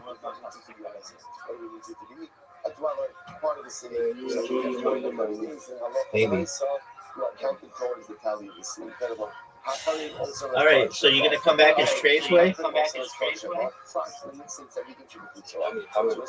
I'm ready for it whenever you want. Come back tonight, big dog. But if there's a tzaddik in the city, and he has property outside of the city, you don't touch that. However, there's Kolat Shabbat, the Rabbis Nipsi Tzaddikim Shabbat. But again, I'm also interested in that now. Remember, obviously, the tzaddik is not going to be told to go in that perspective, because remember, it was Bible of Rabbi Zara. You're not executed, interested in that his property is destroyed. Isn't that fascinating? So he will not be executed because he himself did not worship idolatry, but yet his property inside of the city will be destroyed. The right to Shlomo, the Neshma Shamayim, you only destroy personal property, not property of the property. This morning. Let's call Shlomo, as a property, the Rabbos Nixing Shem Shekitzalah. And also, now we are showing you that, because those who worship idolatry, not only is their property inside of the city destroyed, but what? Even their property outside of the city is destroyed. So the property of the Odia or the Rabbi Yeri Rakas is not only destroyed in the city, but even property outside of the city. So that's very interesting. So the tzaddik himself, of course, is not put to death. So his property in the city is destroyed. Property out of the city is spared. What property Yeri Rakas is killed? Property in and out of the city is destroyed. You notice this fascinating. Or the children. It's not on the phone. Let's take a look at the show for you. It's interesting. Well, this is so the stuff is actually participatory language stuff. So why destroy property? Why destroy property? Study the law. You got to learn to do yourself, right? The moment. The people have no one about that. So what is outside the city? What is he doing? Obviously, she's moving on. That does not happen overnight. That means there's something sinister happening in the culture of the city. Why would a establish the living in a place like this? About how else, the only one thing that would make it happen in the country is money, business. Okay, so you chose money over living in a proper atmosphere. Okay, so let's go again to read that. Now we're going to get a whole truth, and this is the money as well. But also the power of living in a proper atmosphere, the power of living surrounded by people who are a good influence upon you. This tzaddik is living in the city only because of his money, yet they feel like he will destroy all his property. Incredible. Automat, that's cultural support. So we got it all the property. The rabbis, next to the church of the Jerusalem. Also, this refers moving to the property of Yerushalayim that's outside of the city. So literally, if you're community the property of Yerushalayim outside of the city, destroy that as well. The protocol of Yesh or Krista is when it fights in the sofa. That refers to property that is easily accessible in the city. In other words, we're not going to wait days to get the property of Yerushalayim outside of the city. What it means is like this. If the Russia has property that is easily accessible in the day, and rather if the way that has and destroy it, we'll destroy that. If it's further away, we're not worrying about it. So you know, that's another Krista. The Torah for actually that has to be covered. So let's say, the Yeri that has got a bad ego. So we're going to approach it the worst level of the Yeri that. If he's really slow, property is going to be destroyed. Let's say he's watching property for someone else, right? He has to be covered. So he's watching something for someone else. What's the halacha? It's broken, it's not destroyed. So like the one second, maybe then what's the case? So again, if people is watching someone else's property from another city, then of course it's not going to be destroyed, because that's not property of the Yeri Lakas. You know, so the Ella, you tell me, it is still the Yeri. So maybe it's the property of Ruben that is in a different city. You know, you just spoke about that. Either but for sofa, I'm not telling. You eat 80 parts of sofa, I'm not probably in that. So again, listen, when it comes to property, I've just shown a difference. So you already said, what's that about? If the property could be easily brought into the Yeri Lakas within the same day, we're going to destroy it. If they can't, they're going to leave alone. Which was no, you own the Yeri. So you keep yourself out. Talking about over here, you ready? Who's a member of the Yeri Lakas. He's watching property for someone from a different city. that the property is within his city, right? He's watching it for someone else. What's the positive? What's the case? I also first intermediate guidelines. He goes to covenant ale achrais. The case is when Ruben took complete responsibility for the covenant. So what I thought, not if he came off, keeping the covenant ale achrais, keep the gate dummy. I would have thought that because Ruben's taking complete responsibility for what the property is like his. It's like he's the owner. And therefore it should be destroyed. Kamash Monono, because of even if you take full responsibility, it's not yours. And therefore, it's not destroyed. Incredible. I'm going to kiss the Hema. That's the shit running back. That's the shit left. That's the shit. So very interesting. So let's say if you have an animal that belongs half to the resident of the area back us, half to someone else, the animal is also. It was also treated like property of the area back us. Esau, that would go. That's the shit running back us. That's the shit left us. How do it belong to the area back us? How does it belong to someone in another city? It's not that. And also a lot of distinction. Right? So my time of the Hema, my time of the Hema commanded to treat it on your Esau, he might just leave it down. It's very simple. An animal doesn't lend itself for clean division. So because of that, again, it's considered to be that you're intermixed. It's an intermixed ownership interest, and now we have to treat us in the back property. On the other hand, the east side, though, is very easily divisible, and therefore, when you consider that half belongs to the value of the back half belongs to the outside of the back house. Beautiful. Now, there's a vital is the behemoth in the back house. Now, the honey they shoot with how to be in the data. So that's very interesting. Obviously, they destroyed everything in the back. Right? That we've established. However, again, halacha says, so now I know that even if you shut an animal in the back house, you still can't do it because it's considered to be like it's destroyed. It's also. It's not the whole entire. But if you check it, at least does that have the ability to prevent it from becoming in a daylight for killer purposes? That's the Shiloh. So as the meeting is in the week, I don't know, one of the Loshna Shakla Mishkas, Loshna Kaplan Mikdal. So on one hand, we could say, the Torah says, the Chak to go and destroy it. So ever since you destroy it as a character of the daylight, the other you go ahead and you check it. And open up, give them the Shakas, the annual Shkita. Maybe that's what you want to check it. Shkita, at least again, Shkita is not going to come in, but there's something that you can't see that anyway, so maybe Shkita will take away the Davis back. This is your choice. Take it. Okay, you don't know. Right away, okay. Say I know you can play us now. What about her of righteousness? Right? Again, you have a righteous woman in the area back house. She was wrong, right? That's the type of prayer that ultimately a would be ready to be taught. So what is the status of that prayer? Is it ultimately again usher or not? Destroyer, that's mentioned one side. However, how do you share usher? So first of all, are you telling me again that a woman's hair is usher that would be destroyed in the area back house? It doesn't make much sense. After a kickbox beside after Pastor says, you shall collect the property and destroy it. You shall have a place of beats or circle. Reserves the property that can be collected and ultimately destroyed. The other section refers to Talisha, which could be so circle. Even though this woman's hair might be long enough that she was able to cut it, right? Again, if it's not cut, then it's not included in property that is destroyed in the Nafas. What's the case? Amarava Bakan Nafas. Awake. So what you want to do is make it done.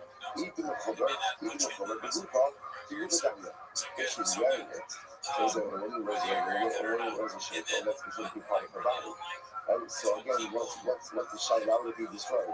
You know, it says, remember, one thing you also got to remember, for example, tzaddik, as much as the tzaddik is losing his property, in that case, we close it, right, and bury it. Because again, clothing is considered to be part of the body. So what exactly is the case over there? Which the Gemara says, even if you look at that, what she can tell you the sick stuff. What's the case? This is actually the case. The case is where the woman comes into the house, what she comes into the house. There's a shape. So the shape of right? Right? So she has the shape of her, and she puts the shape of her nose, right? So again, so that's how the Gemara says on one hand. So, and yet when she goes out, she puts it back on. So it says, "Kimit say." So what she puts it back to sit back. Kimit say that we do show so the big truth is like the property of the righteous in the area of Dachas, which is destroyed. Or you will I don't know enough to the bullshit. And the sweetest thing that she puts on and off whenever she goes in and out of the house is considered to be like a garment, and therefore that's her body. And not destroyed, which the Gemara says, which the Gemara says, take it. Which the Gemara ultimately says, and that's what I said, this is a take it. Okay, so much is that's coach from up to coach, I'll talk to you about. You take off the property and ultimately again you bring it into the city, into the opposing discrepancy. Come out by them. 8-year-old code, mass is going to be back. 8-year-old mass is going to be back. Which also says if you have middle main road, middle main square, then you see this is going to be back, just technicality. But here it says 8-year-old, let's go. It's in the hope. It is no main city, no to you. No main city, no street. The only street, not going to be able to argue it out. Mars of our Yehovah Milkara Hashma, Mars of Yehovah Hashma. Was in Shai's 150 plus, it says, you shall gather all the property into the main street, the main square. So again, one opinion says what that means is it has to be a main square that already exists. That's the first opinion, that's how we show. Therefore, if it doesn't exist, it can come in Dakas. And you give us a no, it means it has to be a main square, even if you are creating a main square right now. Okay, well, that's the other days. Not you show Shabbat Yifti, but if there's any hektish in it, you have to, if you can't destroy that. So it's not about how you bought kutcher, kutcher is there. What happens if I say that our animals doesn't really ask karbanos? Then we really dakas. What's that? Yamusu. We need them to die. Like I said, Yamusu means Rashi plays out over here is we just kind of don't see them, don't let go to them, and they die on their own. We don't actively swallow them. We just let them die on their own. Country that is alive, what happens if you have property that is or items that are consecrated about the demise? That demise means financial consecration. Not physical consecration, but financial consecration. Let's talk about deeply gravity transfer the sanctity of the money. As the money becomes sanctified, and therefore again we can destroy the idols. Shumas, beautiful, just Shuma there, let it rock. Nice shady, we kiss the publishing users. It is nice shady, or kiss the publishing. Again, what we got in this, right in the again, for publishing. The Shuma says, and God, the Lord that made us for part of the Sir. And the Shuma says, I don't know what it's destroying you on it, and not even hear that to the part, or nice shady.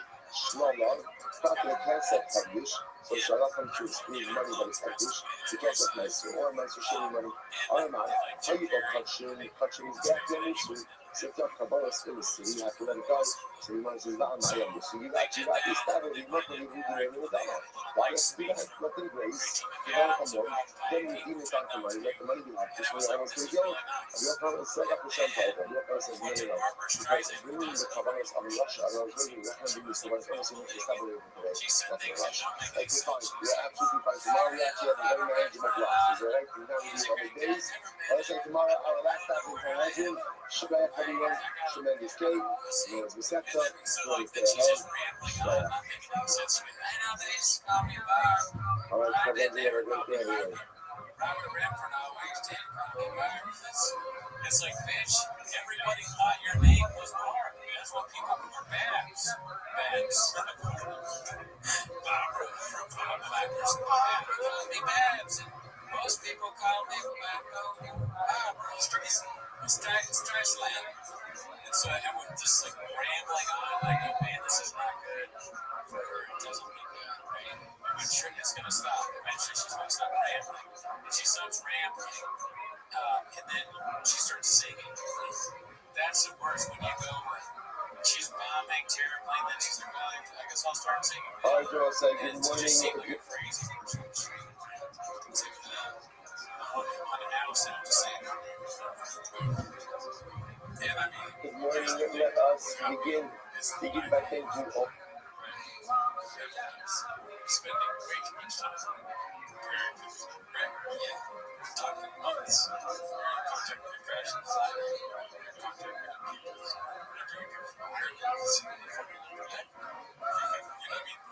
All of our sponsors for this one shoot today. I was always going to I was always sponsor. Or Top Shoe Daily, because he's got a right stuff. Dedicated. only the shooting and drivers this year, and is first of the summer troubles to Israel. I'm having very conscious for the work of the Nissan have all been with their whole body. The salvation of the Nissan birthdays of his wife Kathy and granddaughter as their college, West Orange, New Jersey. And I'm the sponsorship in the Swiss of Singles Hall about children and for these to be the month of the English Taylor for all cloud Israel and the Aviation coming. Memorial of his mother, Sarah, Brian, Bass, who do the hashtag to bring the all the brilliant sponsors. He's the last couple honor of all the Bracha. And Hashem is provided for me, Jordana, and our family. Incredible honor that Toby sponsors for today. Ari and Bar Omen in honor of Toby Omen's birthday. Alright, where we go? Okay, come on, come in. Ready, go. Okay, there's Hashem. He'll be there. He'll be there. Thank you to all our sponsors for their generosity of the American Controller.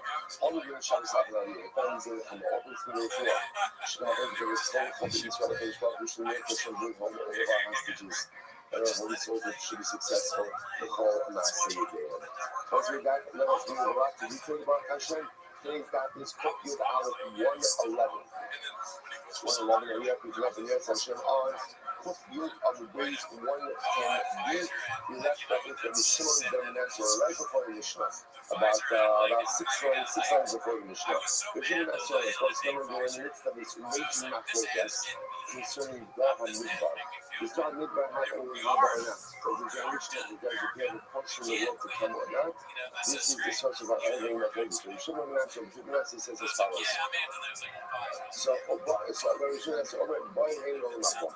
Midbar comes calling up. What a portion of the world to come. She now, if you do that, Shem Yeshuvah, the bones, Sion, B'Riva. Over Rabba, Baba, Herod, Yochanan, Shavka, Rabbi Akiva, this is a profound statement, which the Gemara is actually going to expand upon in the next sugya as well. Here the Gemara is surprised about. Rabbi Akiva is the opinion that says that the Dor HaMidbar does not have a portion in the world to come. The Gemara is surprised because it feels very un-Rabbi Akiva. Rabbi Akiva is the great, is very grand that Rabbi Akiva is a great of Moshe Rabbeinu. Again, Moshe was a good of Noah because again, the Chazal quote Noah for perhaps not advocating as much on behalf of Israel. Moshe Rabbeinu was the Gilgal of Noah, and Rabbi Akiva is the Gilgal of Moshe Rabbeinu. Because the Gilgal of Moshe Rabbeinu, how could it be that you're not advocating on behalf of Israel? How could it be that Rabbi Akiva says, God and Midbar in faith for the Bible? So we was like shocked by this. So we was like, Rabbi Akiva, you've left your Hasidus, right? You've left your entire essence of kindness, of goodness, of sitting good doing. How do you say, don't ever something go on Hava? Shem, the mercy, don't be happy birthday. Are we working Mazel Tov? Your brother stops the shit on the other half. I mean,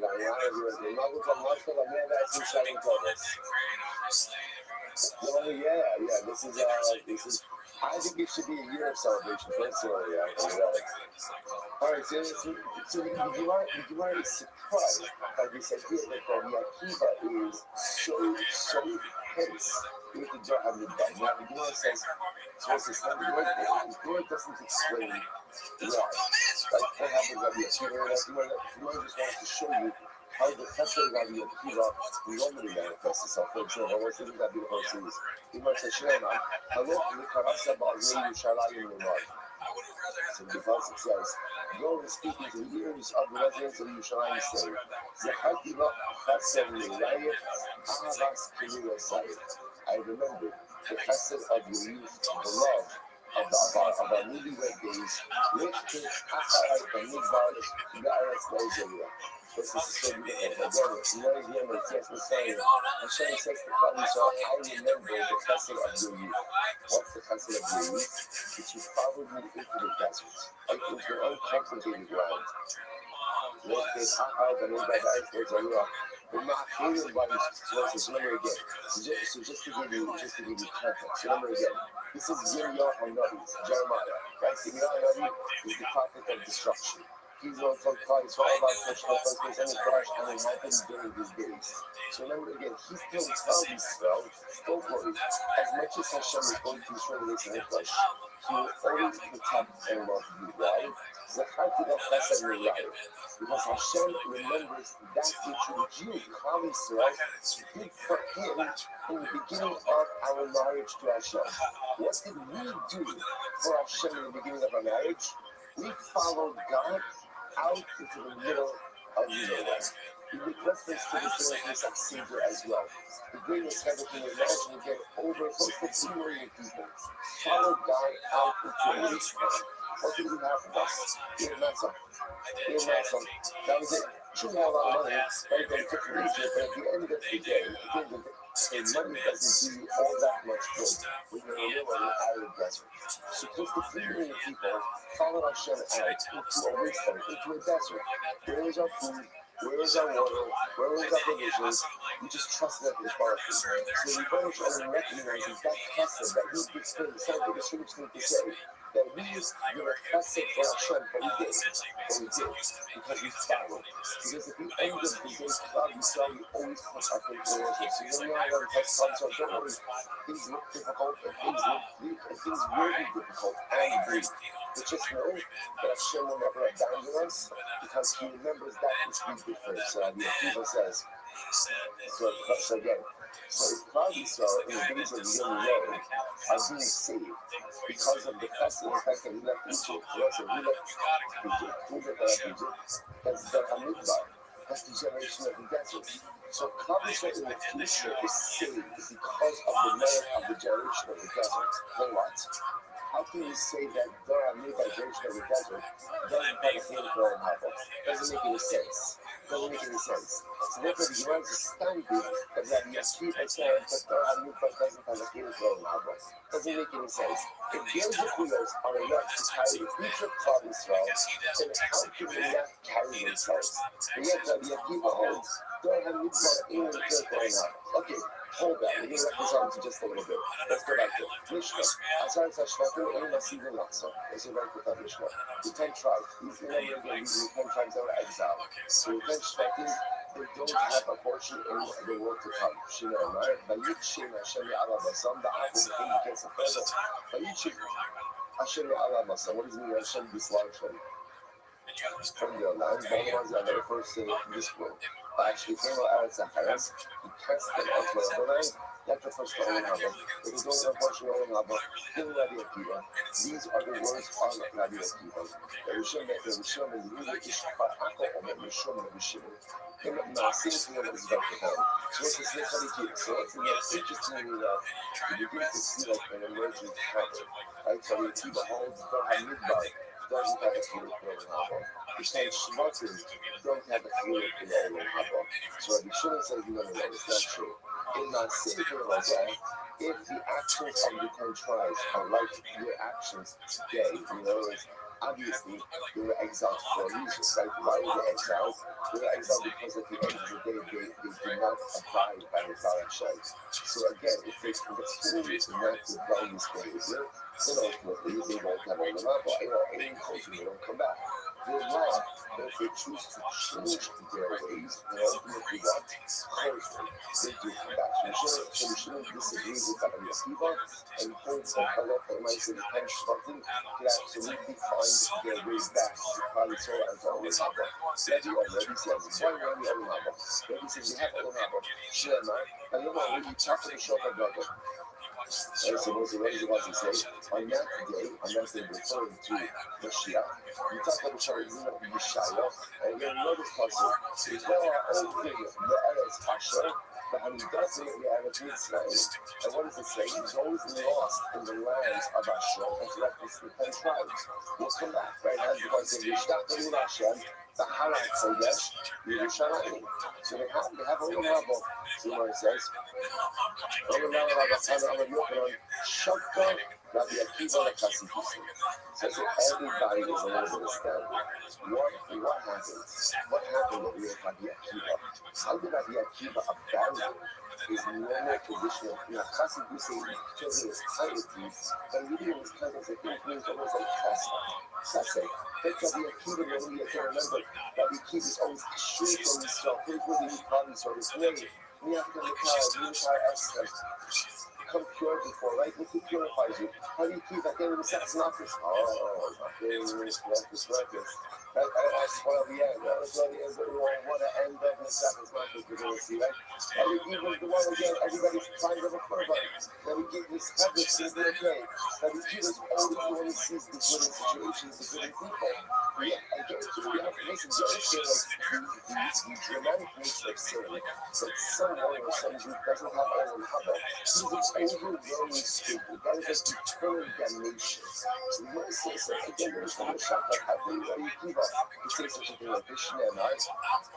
Now, again, the emergency is Shema. Look, the Torah says, Hagvara Eretz Zakora. So the word says, the word doesn't understand people that we would use. What is it supposed to say? Look, the Torah says, Hagvara Eretz Zakora. Go and spread these words out. Right, Zakora to the Lord. But America, Shuva, Yeshuvi, Yisrael, Im Hashem, so that Akim Parabachem, Kichasik Ani Im Hashem. Well, after the Olam, so once they saw that looking at it, this seems to be because his Baruch says to the lost tribes, I'll bring you back. My cousin, you say, so ultimately again, what do you see? Marcus says, but everybody talks about the secrets of Rabbi Akiva. Can you show me an example of this type of kindness, pietist kindness? That's that Rabbi Akiva was already used to it. So he wants to descend it. He's cutting the shade himself. He's got it all out. So he's a very decent and nice fight constantly. Really, the kind of the young children of Jewish Rishayim. Young children of Jewish Rishayim ain't buying Olam Haba. These children do not get Olam Haba. Shneimar, Kihinu Hayom Be'er Kasser, Vayachol Zigir V'chol Oser Risha Kash V'Lahat. Osam Hayom. Also Yava. Amar Shem Tzvakos, Asher Lo Yazov Lahem Shoresh V'Arav. So all three words that I suppose we're talking about for Israel, about for Yippee, and all three kind of Yippee that they will be like straw for the flame. They will be destroyed. And the Pasuk says that they will not leave behind the Yazov Lahem Shoresh V'Arav. These Rishayim, according to Jewish Rishayim, will not leave behind a root or a branch. Root or branch. So the Gemara says, oh no, so the Gemara says, Shoresh V'Olam Hazeh, meaning they will not leave behind a root in this world. But I'm not going to have that. And ultimately, again, eventually, you're never going to be up. So I think the listen, so again, that seems to be right in this idea that the young children of the Rishayim don't get Olam Haba. Like they don't leave behind a root in this world, and a branch which represents children in the world to come as well. And now what we have this concept that young children are held accountable for the sins of the parents. So this idea over here is that the children of the Rishayim do not take Olam Haba. Rabbi Akiva says, no, why do you Olam Haba? Not true. The children of the Rishayim don't know. Children of the Rishayim themselves are just children. Of course, they don't Olam Haba. Shneimar, Shomer Yisrael Hashem. Now listen, and then we translate this passage, the Rebbe Shalom watches all those simple people. Cassie is translated as a fool. And then it's focused in the simple Shabbos HaShem, which means that sometimes we say this passage happens to be one of the most profound secrets in many Emunah. And if you want to know what does it mean to be a man means to be a simple person. A simple person is sometimes the biggest level of Emunah we know is Emunah Pshuta. A simple belief in Hakadosh Baruch Hu, not complex, multi-layered, multifaceted, intellectual belief, but a simple belief in Hakadosh Baruch Hu. Sometimes the simpler I am in my Emunah, the more Hakadosh Baruch Hu is able to work with me. Shomer Yisrael Hashem. Hashem says, you be simple with me, obviously supports you, but Rabbi Kiva understands it differently. He says, Shekin Kohen B'Kaf Rayam Yirika Pasya. So apparently again is the Aramaic word. For a child is Pasya. It's Pasya. It's also the other way that the value is Lavia. Okay? Right? So Pasya, so he then you give it out to Shomer Kusam Hashem means, this is so beautiful. Hashem always watches over children. Watches over children. Whether they are the children of Tzaddikim or the children of the Shai. Hashem watches over children. Children themselves never feel the breath of divine justice. At least they all have.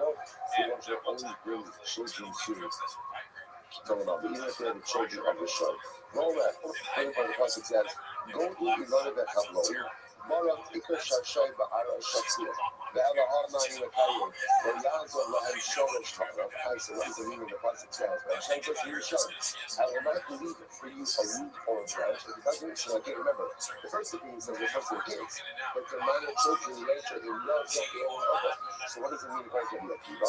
Shalianiach Lahem Lo Mitzvah Yilo Shmir Mitzvah. That literally Hashem will wipe out. Hashem will wipe out the star of the Shai.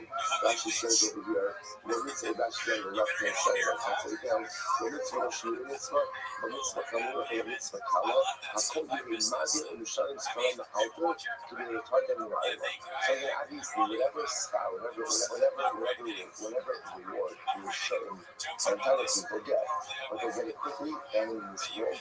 And this way, again, retribution comes in the world to come. Shoresh Kizuni Shana. I would say Shoresh, ultimately, again, this refers to the Shana, this refers to the soul. Va'araf, Zahadid. And Araf, ultimately, again, this refers to the body. About Tare, about which means Rashi says over here, the Shana, Shema Amedes has looks to show Shema Megat Midah. This is actually a very beautiful idea. That the Shoresh is called Shema, and the branch ultimately again is the book. How does the root find expression? Like no one could see the root. Like, you know, I know that in the tree, I know the root is there. I know that the tree can't exist without the root. And how does the root, so to speak, find its expression in its world? Through the branch. Right? So again, such a beautiful imagery. So the shoresh is the neshama of the soul, and the body is the branch. The body is there because again, I know the soul is there. I know the soul drives everything. But where does the soul see or find its expression? Only through the body. About telling the way the shower did the father. Here we are called a body in the Olamala. What I want to do is that the shower, the young children of Gentile shower, do not have a Olamala. That I'm going to do. So my focus is by the children of Jewish side. That's why we even says, if you have Olamala, you know, so you don't have Olamala. But by the young children of the shower, what happens, everyone agrees in the Olamala. Not great, the Tova calls up a lot. If not, okay, so what's now this gives rise now to a different discussion. I think that's professional go on. Just this whole Rabbi Akiva, and like in that all Rabbi. So what do you do with this? So first of all, there's two people. Let's go for that. Rabbi Akiva himself. Rabbi Akiva is Chassid Yosef. But now you see two different Rabbi Akiva who comes down hard. Number one, the Hanibbar, number one, says Hashtafi. Once again, Rabbi Akiva says it like this. There's room for Chassid everywhere. So try to understand something. We're going to be almost only goodness and chesed for you on a single platter. And you are a kafir, and a person is ignorant and doesn't recognize that. It doesn't appreciate that for ingratitude, like for that level of behavior, that's unforgivable. We have to appreciate where Rabbi Akiva comes from. Everything Rabbi Akiva had in life, he had to work for it. Everything Rabbi Akiva gained in life came only as a result of incredible difficulty and exertion. Nothing was easy. nothing is given to him. And again, that was true for Rabbi Akiva, that was true for his wife Rachel, that was true for their marriage, that was true for their life. And Rabbi Akiva, again, it's amazing enough sometimes when people have a life like that. They become like very bitter, they become very disillusioned, and you see other people have a lot, they have very little. Without what Rabbi Akiva knows incredible worldview. But the one thing Rabbi Akiva could not tolerate is people who had all the opportunities in the world and didn't take them. And more than didn't take them, showed ingratitude for those opportunities. So the Akiva looks at Torah Mikvah, the Akiva says, I don't understand. You go from this side to China, and for 40 years after he sustains you in the desert, and he gives you money, and you have one simple job to serve him. To save him, to do good for him, and you didn't do it, and you're about Cheta, and you're Cheta Meragli. In Rabbi Akiva's worldview, that is the one thing. Who would tell me you didn't keep this, you didn't keep that, you did this out there, you had this immorality up there, you did all of that. But ingratitude, and inability to recognize when someone delivers bracha, literally, he regrets that they didn't react as we have with the money. Rabbi Akiva says, I'm sorry. You don't have it. If you lack that need of gratitude, then at the end of the day, in your head will such a person like that, I'm sorry, you don't have a feeling. All of heaven doesn't have you. There's a sitting in the Ken Shabbat, in order to serve. There's a Malchus, there's Jewish autonomy, there's Jewish strength, and there's a Nabi that warns you over and over again. It tells you what you need to fix. And once again, you exhibit that in gratitude, that Akiva says, I'm sorry. We can work with any Avila possible. But if you're ingate, if you manage that, the ability to understand the difference that you want to living next to your blood, that there is no holding off that. So that is, and I think perhaps that explains that the Akiva's position as coming down there between Dar Midbar and Saras Hashmachim. Because in those instances where you see the Akiva coming down hard, that should Midbar have been gratitude. Any other Adena we can work with.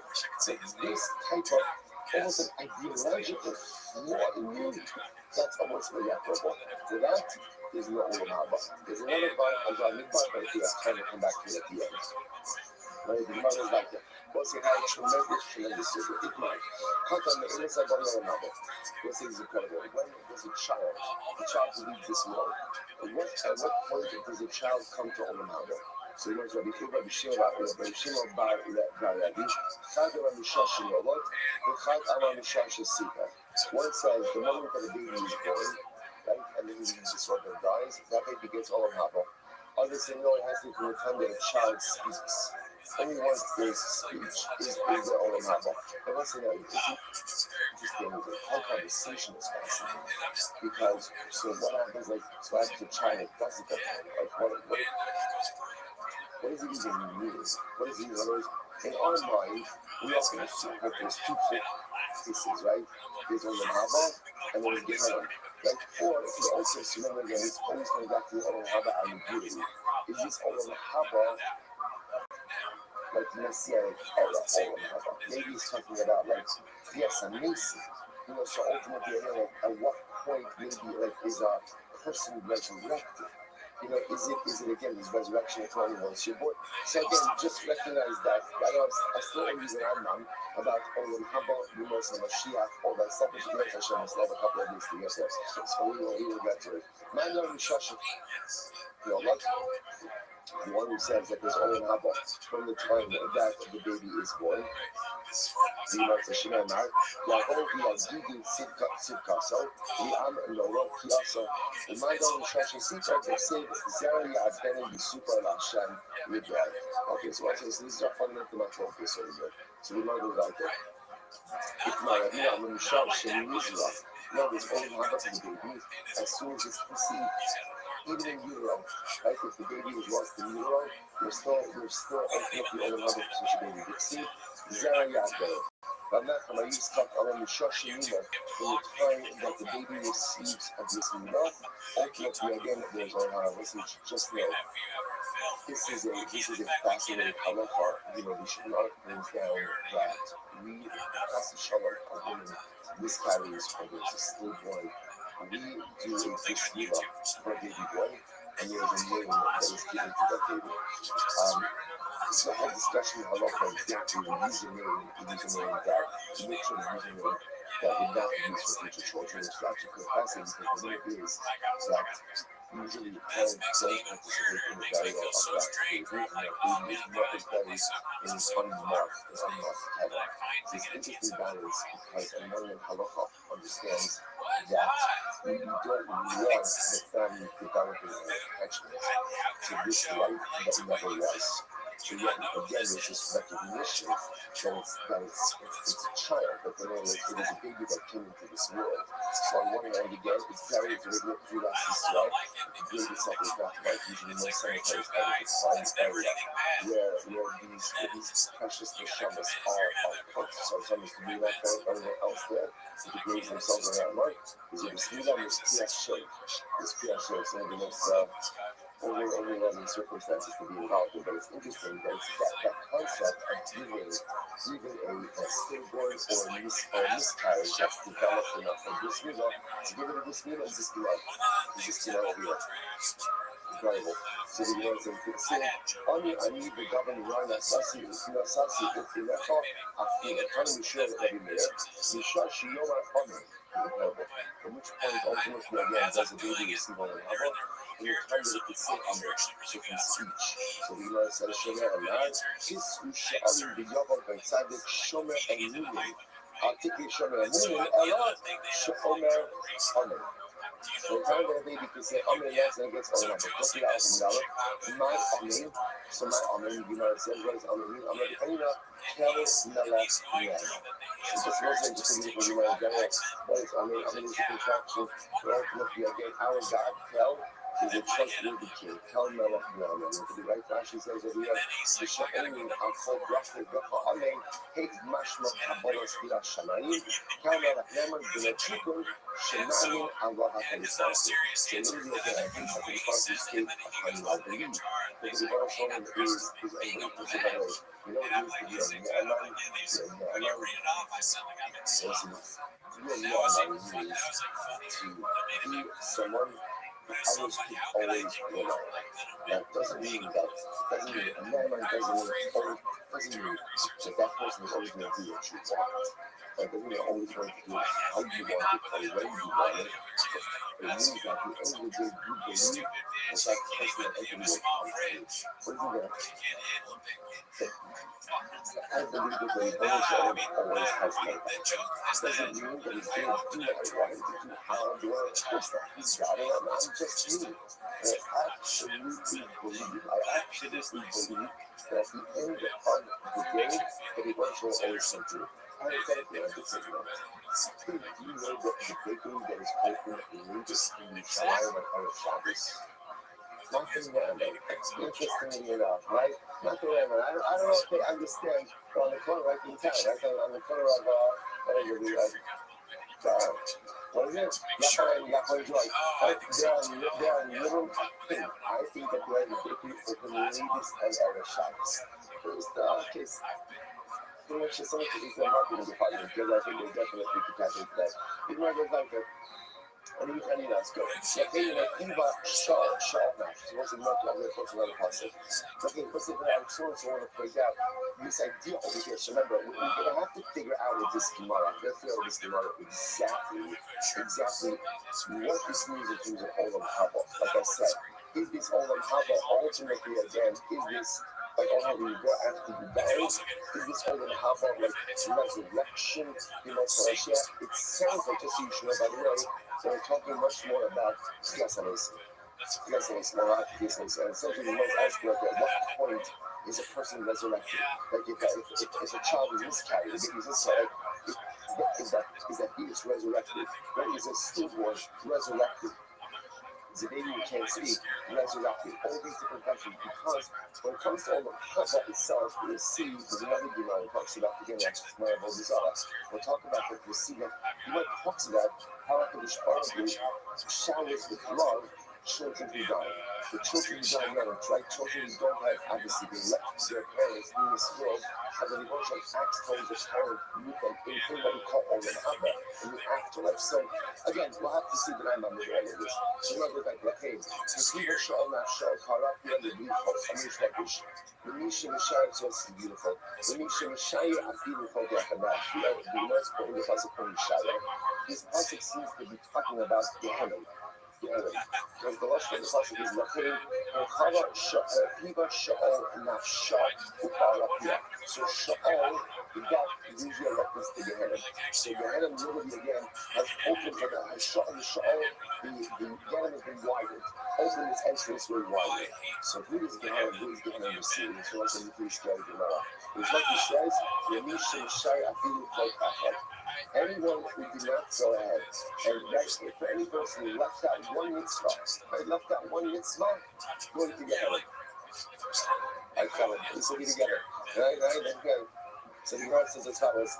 I'm with Yochanan. And Yochanan says, no, I do not like that interpretation. When they call, the Amr Ruwafi. The Rikono Shel Olam does not like that interpretation. And listen, that is a very bold statement.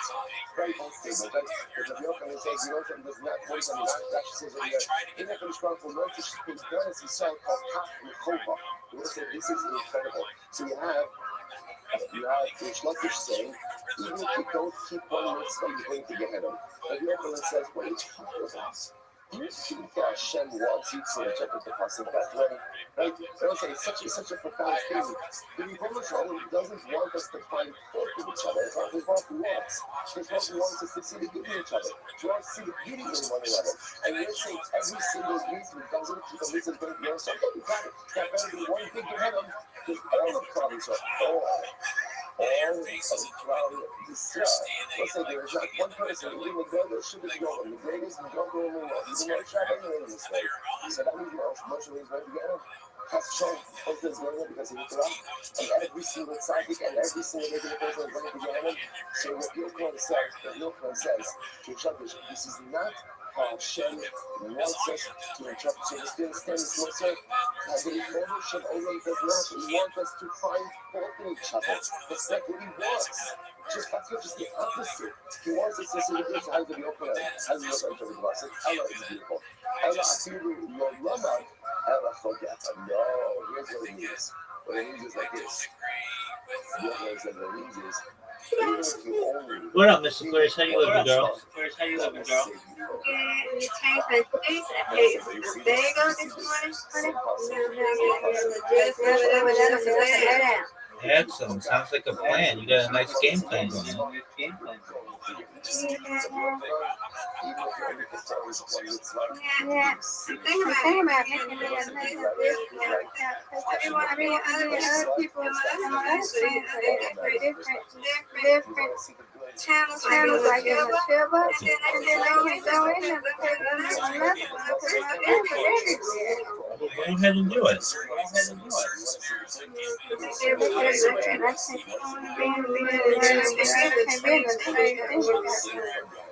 I understand that.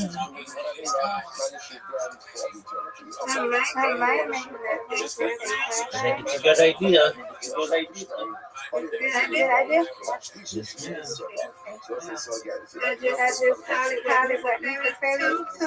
Absolutely. Then you can keep it straight.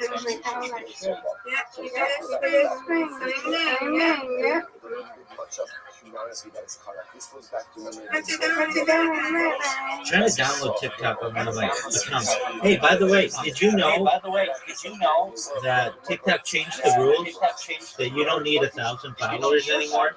I think you can do it with as few as 50. So you're eligible to live stream on there. Really? Yes, ma'am. Go open up TikTok and at the very bottom there's a plus sign. You press the plus sign and scroll all the way to the right and it should say live.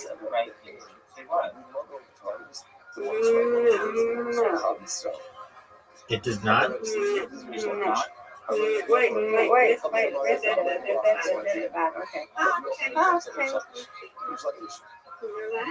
Don't go live yet. Don't go live yet. I'm just making you aware that you have the option. Only go live when you're ready and you've got the background you want and you're ready. Because here's why. Once you go live, TikTok immediately starts judging you whether you are like someone people want to see or some people that they don't want to see.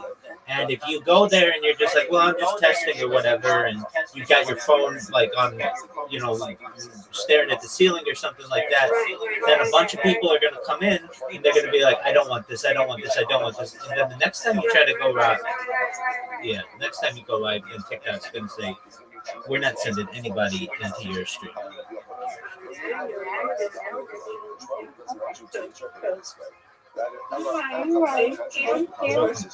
Excellent. Good to know. What you about to do? You about to go live on that? No, I made like a robot. I like music. I like all kinds of music. My favorite music is Motown music, but I don't know, like even music that I don't like. I like to learn new music. So TikTok has this option where you can make like 1 minute videos of just whatever. And I've done it before where like I just remember pardon me. Thank you. Where I lip sync, but that takes a lot of work to like always be lip syncing because you have to know all the lyrics and everything. And so what I did instead is I made like a robot. Well, are you on TikTok right now? Okay. Don't follow this account, but just I want you to. No. I'm just telling you. Don't follow the account. That's what I'm telling you. But look up the account. Let's see here. It's a long one, but just let me know when you're ready to type. Okay. Actually, there should be a shorter one. Type in Rabbi, Rabbi, and then Mickey, Mickey, like Mickey Mouse. One word, Rabbi Mickey. Okay, and then click on it, and then just look at the content, and you're going to be like, it's all the same thing. It's just you sitting on your bed. Well, it's the conversations that I'm having, because like I don't have time to be like making all these videos like custom. So what I do is I just play songs over my entire life, and then my entire life becomes a musical catalog. So you could go in there and it's got like all kinds of different artists, like I don't know, even like music that like I don't really know, like Spanish music, and I don't know, like Chinese music and yeah, probably. So now what I want you to do is go to that account and start scrolling down. Look how much content there is. Scrolling. Exactly. I mean, it'd be too much. It would take you a long time to go through. And that's just one of the accounts with which I do. And so what I do is I've got like this musical catalog, and I think it's cool. I mean, people may say, well, that's not the most engaging content ever. I don't care. It's just something that I do for myself that allows me to learn new music and all kinds of other stuff, because then I go in there and I watch them, and then I'll learn like about new songs or whatever, new artists. Or the big one is, oh, I really like that song, but I never knew who sang it before. And then I'll be like, oh, okay, here we go. So anyway, I make like little 1 minute music videos like that, and I've got two devices that are doing that 24/7. So a lot of times I'm asleep, but it's still making music for me, and I think it's really cool. If I have more than one I need, then also give it to me, not to just simply purchase more things for myself, but to do more with my people. And by the way, it's uncomfortable. Why? I'd like to have it for me. I'd like to spend it on you. I'd like to use it for me. But that's not why you have it. If I have more than what I Yes, ma'am. Hashem, that's in order to be able to give it and to share it to others. It's a completely it's a compass to do hachnosas archim because it's not always enjoyable, to be honest. Hachnosas archim is not your buddies. It's not your buddies. They're not socializing. Hachnosas archim really. God, is this going to be Well, because you've got a job, and that's difficult. But you could, you know, like we could get you set up so that you could at least start. You don't have them over. It's quite possible you have nowhere else to go. That's not necessary hard thing. At the end of the day, And it's all free. That's what it is. So by definition, Well, I mean, if you want to like be a super streamer or whatever and have all the sure, it's all free. So if you wanna, like, we could get you set up so that you can start streaming. And yeah, you do. You can use your MacBook.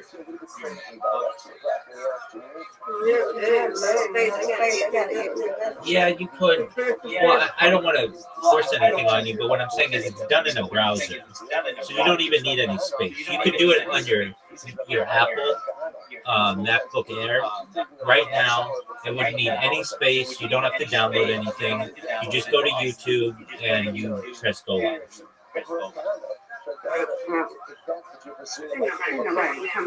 Oh, nobody's gonna come in there. Yeah, no, for sure. Not because you're not amazing. It's just because.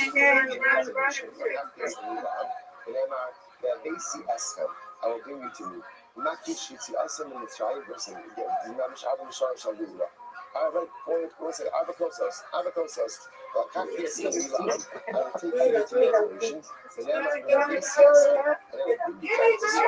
Sage green. It compares Exodus to ultimately again entry into Israel. What's the comparison? Not the Asala Aretz Shnaim Samak Rebel. We'll say, just remember again. Remember, who came into Israel? 2 people, 2 men out of 600,000. Remember again, it was Kalev and Yeshua. Kalev and Yeshua were the only originals. Right? The only originals who come into our. Obviously, people below 20, but remember again, people below 20 couldn't leave Egypt. Right? So the only people, this is incredible to think about, the only people who left Egypt, who actually entered into Israel, were Kalev and Yeshua, and Yeshua. So again, remember, only a fraction of Klal Yisrael left Mitzrayim as well. It actually goes up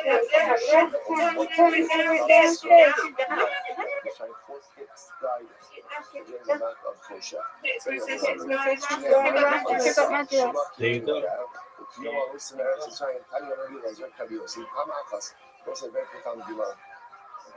He says it's not. Okay. I went to Alexandria of Egypt. Matsasi Zaki Ahad. I found it all. Brandon goes live? Yeah, Brandon goes live. He streams on Twitch. So it's organized. He also does. Yeah, when he tells me he's live, yeah. No, it's a lot of work to do 24/7. It is. I built a robot though that on 3 of my devices. So far, so good. Thankfully, that just I don't have to even press anything. It just automatically updates, which is really cool. Like it automatically starts the stream, lets the stream go for 6 hours, and then ends the stream. Starts the stream, lets it go for 6 hours, and then ends the stream. Starts the stream, lets it go for 6 hours, and ends the stream. And if you're like, well, why don't you have it go? Why don't you have it go for 24 hours or something like that? The longer that stream goes, if it's more than 12 hours, it doesn't. It will save on YouTube, but it's not available to the public. So, and then I find that one of the other websites that I use, known as Rumble, it doesn't always save my stream if it's like 12 hours. It'll save it if it's 6 hours. So I just, well, there's Nemo TV and there's Nemo Live, I believe. There are two of them. And honestly, there are a lot of bots. Bigo, or whatever that one is the king of bots. That one has so many bots on this Aquarius. And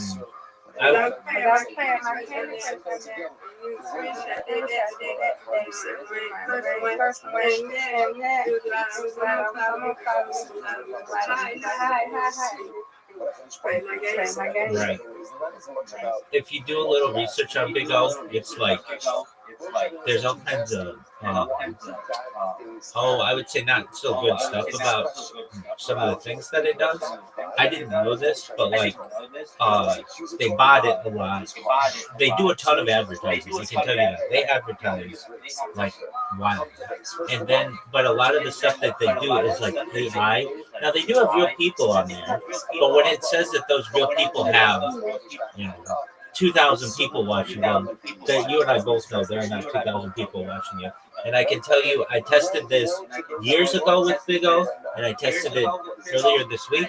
I go live on there. Every single time I go live, I get between 60 and 70 people watching me every single time, like no matter what. And it's like I'm not doing anything that is so interesting to anybody that 60 people are going to just sit there and watch me and not say anything. So I've always been very suspicious of that app, and it's like it's too good to be true. And Nemo was kind of like that too. When I go live on there, Nemo would be like, "You have 150 people watching," and I'd be like, "I just don't agree with that." I know that I've had sometimes my YouTube has been featured on the YouTube front page, and when that happens, you'll get like 3,000 people in there, and it is so much chat that you can't even keep track of. It's so many people, and so I know that like what a really active chat looks like, and I know what botted chat looks like, and that one is botted.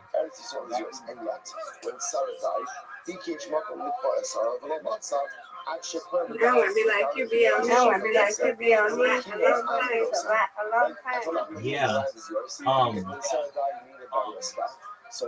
Well, I mean, if you want to do it, you need a lot of devices. I know. Like the land is mine, the land is mine, and yet I'm paying, and not even retail, but I'm paying even more, I'm paying above market. I will never complain. But you're gonna get a gaming computer one of these days, and when you do, you'll be. Brandon has a gaming computer. That's why he's able to be live on so many different things simultaneously and live streaming. And I was helping him yesterday, and he's got a really good computer, and so does Jayski has like a whole television production studio set up. That's right. I personally, for what I do, I instead of having one supercomputer, I decided to have like 20 small computers because one supercomputer can go out on you. Yeah, so I'm a certified project management professional. I've successfully launched apps on the App Store and Google Play, and so I learned a lot about devices. And I had, I wish Miss Aquarius, absolutely. And so when I was working, I had a really good job and was able to buy a lot of computers and then also save a lot of money so that I'm able to do this right now and invest it and live within my budget. And so long as I don't buy tons of computers, I've got what I need. I wish I could get my Amazon. I put it on there, but I am going to buy it first. Like an Amazon wish list? Best wishes with that. That's a tough one. Now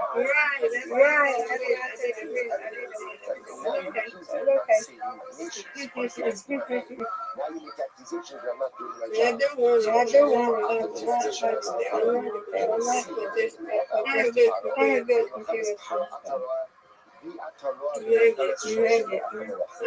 I'm not building. There's so much work. You gotta get the car.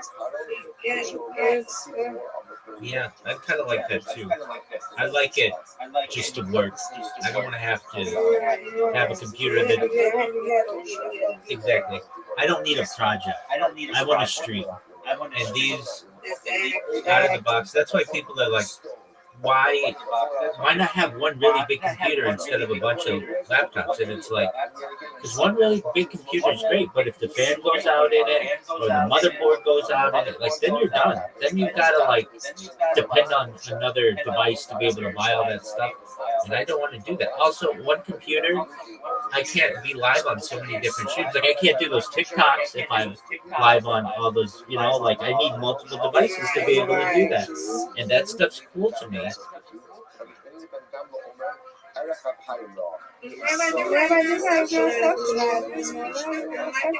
Oh, I am on Socialize. I'm just on a computer that sometimes cuts out. I don't want to say cuts out, but like the browser crashes and so I have to just refresh it. So I have to refresh it every 12 hours or so. But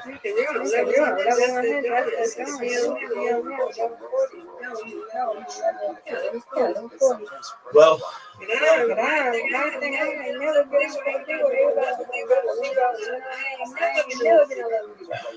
with Socialize, I don't gain experience by just being on camera. I have to have my microphone on. Yeah, and the only reason why I was able to level up was sometimes I would accidentally press the mic button, and yeah, and then it would, yeah, exactly, and I'd be like, oh, I didn't know that. The only way that I would know is by you telling me, or I would just notice that I was leveling up really, really quickly. I don't know.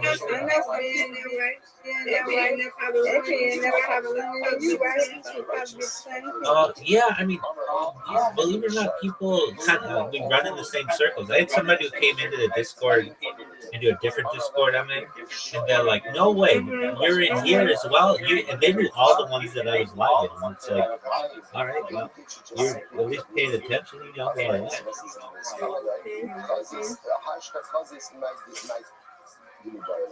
So essentially, what someone's very emotional. Be careful. Yes, I've been around a long time. Yeah.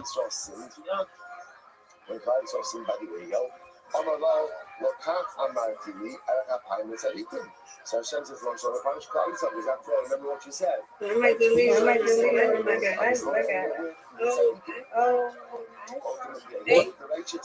Yeah, so I have 2 of those, and I use them all the time. You can use them yourself.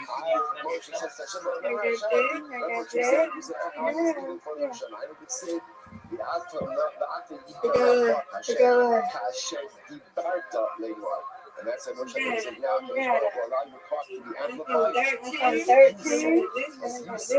I said, Moshe said, only for tzaddikim. But you actually said, even You're the Apple girl. Let's go. Let's go. Such a profound research. Apple Queen, that's right. That we've gotten all figured out. And we think we know exactly how life is about, is supposed to unfold. And when life doesn't go according to our plan, we feel very resentful. I understand what you say, but sure, it's incredible. Live on whether we see it in this world or the next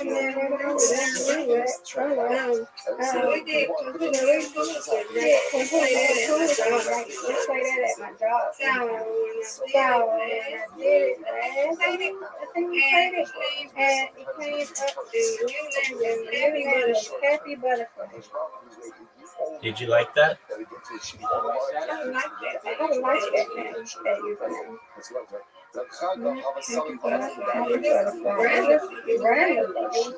Chicago is looking up the steps of the yeshiva. What you think about it? It's a nice name. I normally use it. I normally use it. I will do it. I have to do it. I'm gonna use it. So well. Son of play, Tefillah Moshe. And after it's here, the pasuk Tefillah Moshe. Oh no. And I got another one. It's like better, like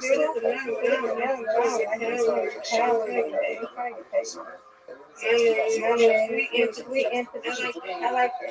I like it too. It rhymes. I like it too. It rhymes.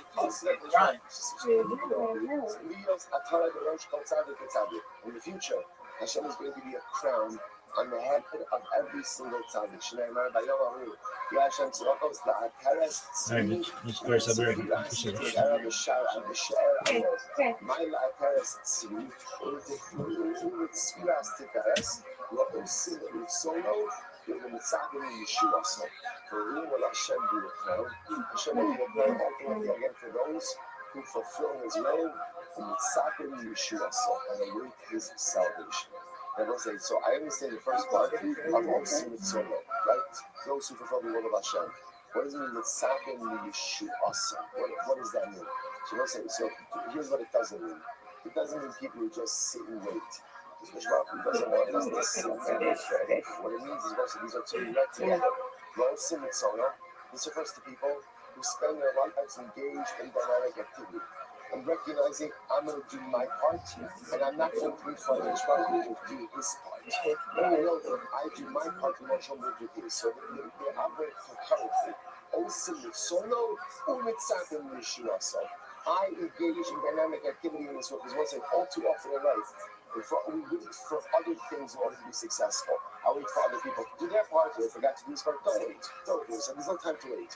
Whatever you need to accomplish, do not wait for anyone to do their part in life. You do what you need to do and wait for no one.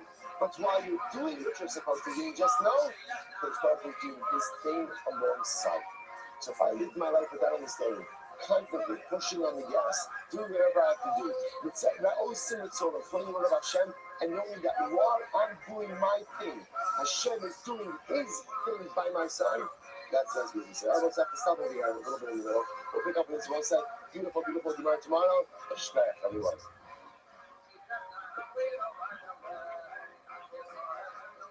All right, everyone's going to have a great day.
Right.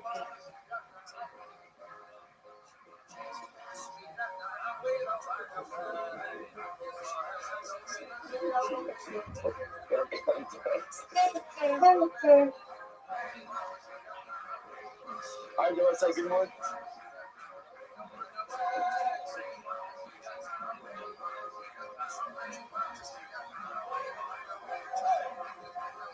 Good morning. Let us begin.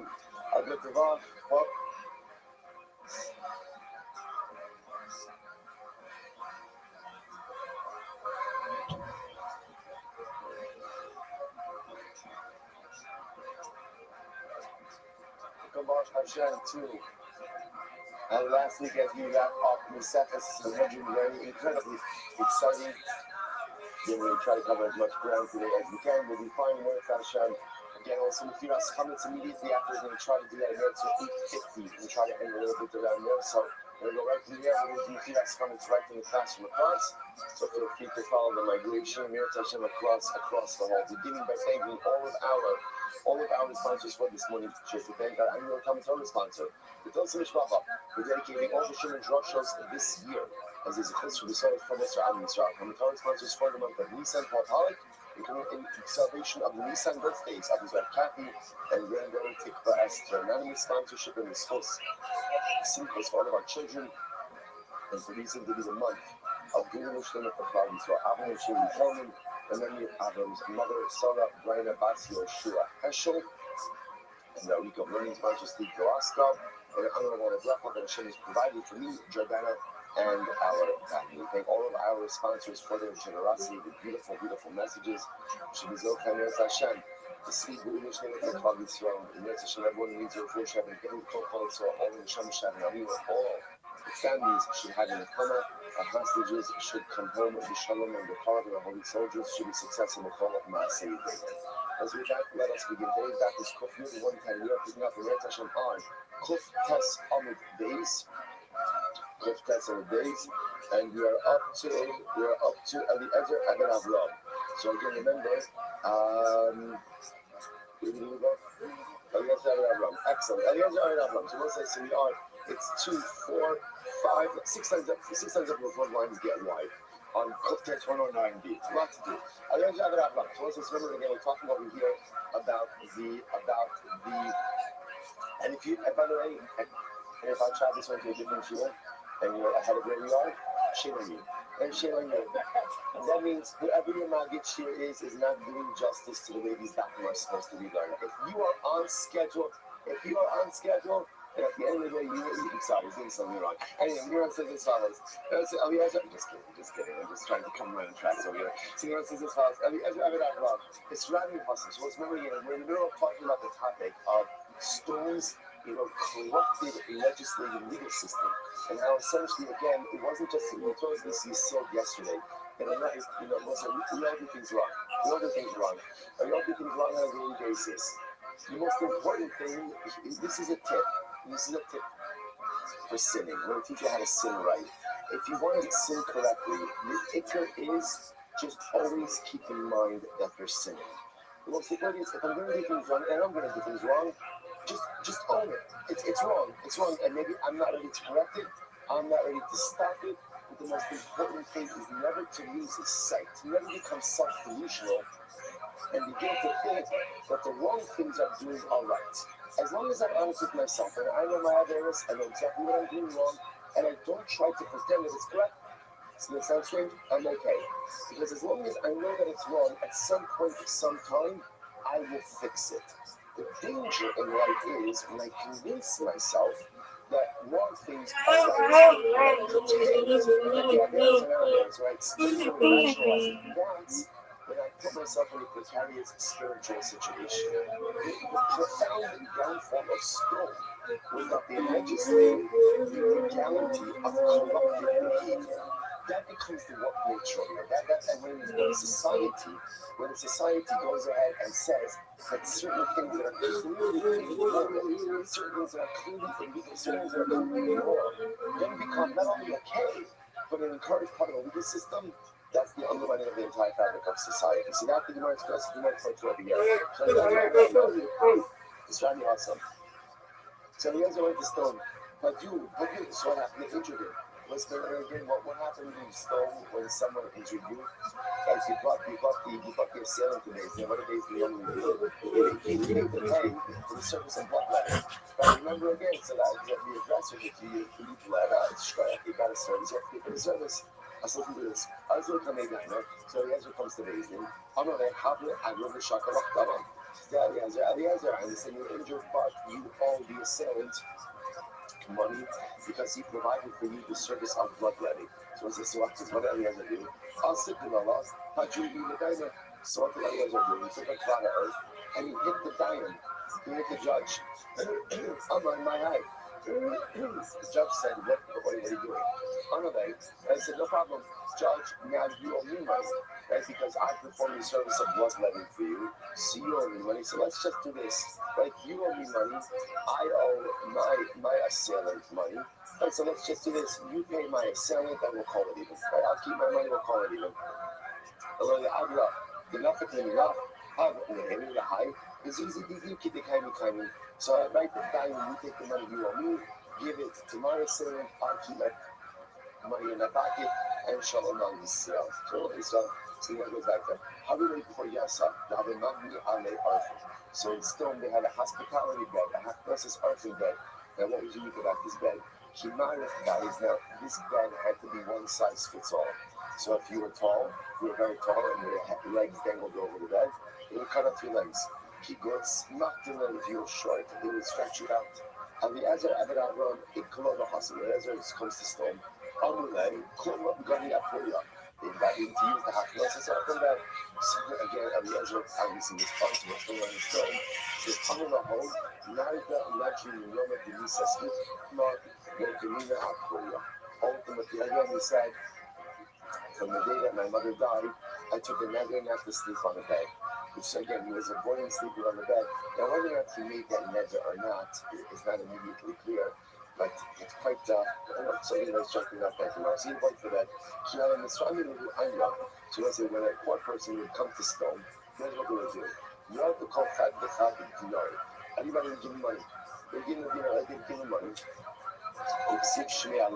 They would write their name. So, for example, so let's say Ani comes to town. If I'm a person from Stone, or you raise a person from Stone, you give him $1, and you write on $1 you write his name on $1. What happened? So there's a direct to but no one was giving food. So everyone was giving money, but no one was giving food. So what would happen? Obviously, if the poor person, again, what ends up happening? He had a lot of money, but he has no food. He would die. He would die of starvation. When he would die, when the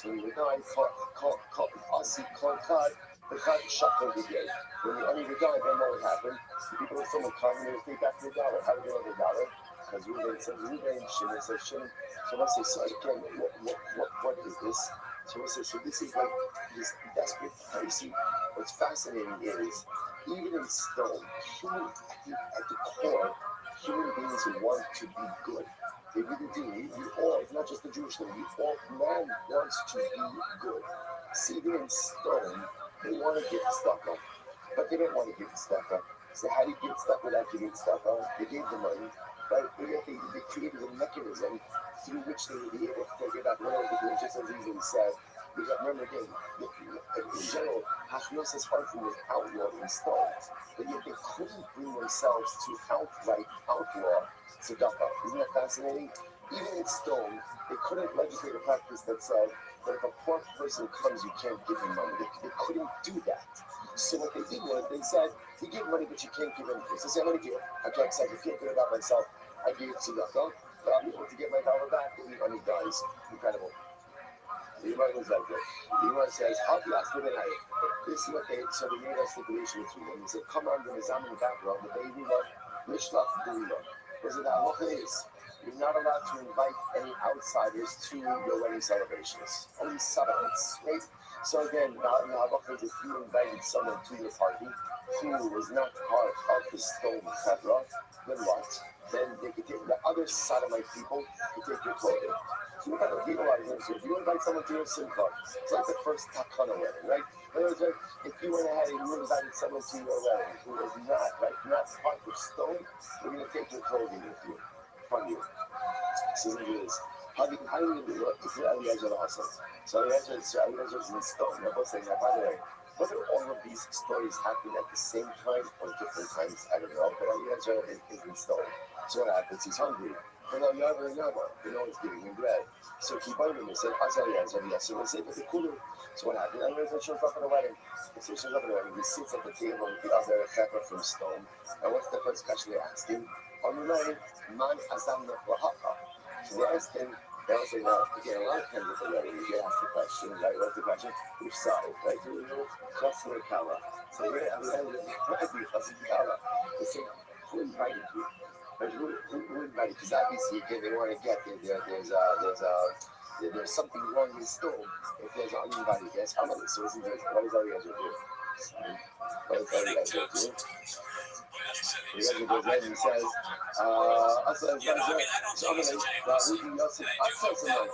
he turns to the guy next to him and says, this guy invited me. Then I'll say, that guy's invited, right? Eliezer was crashing the wedding. Right, so the other thing was good over there, so now he turns to the guy next to him and says, this guy invited me, so nice of him. So now the guy, the Sodomite guy, sitting next to the other says, I'm a former Shani, Ja, Anna, also we say, on the shot in the money, the high guy, shut up in the house, the Yosef Kabe, the yard, the block. That's also what happens. So the guy next to the other, now here's this way, he quickly grabs his phone and gets out, he runs out. Because remember, the story, if you invite someone to a wedding, right, that's not a sodomite, you're really going to take your focus. So therefore, again, the supposed host gathers up the cooking guns outside. Now, what is that? The Abba looks at you. So he actually says, oh, no, it wasn't that guy, it was that guy. So then that guy went away. Then that's why he's trying to do this to every single person in the feast. I did not eat kuru, not after you receive that stuff. And so pretty much Eliezer cleared the hall. He cleared the hall, and Baruch Hashem, it became all you could eat in the fair, right? So now Eliezer gets his young grandson. Haggai, you got this stuff. There's a tragic story. There was a young girl. Now, the Tanakh with the angle of the Katzka, she would go out and give bread to the poor in her jar. Now, this young girl understood the laws of stone. Laws of stone was you're not allowed to give bread. What could you do? What could you give to water? What could you give water? Money, you're giving money, right? But no food. This young girl, again, so that's the reason why I say, like, we all start out good, we all start out holy, and we all start out pure. It's just over the course of life.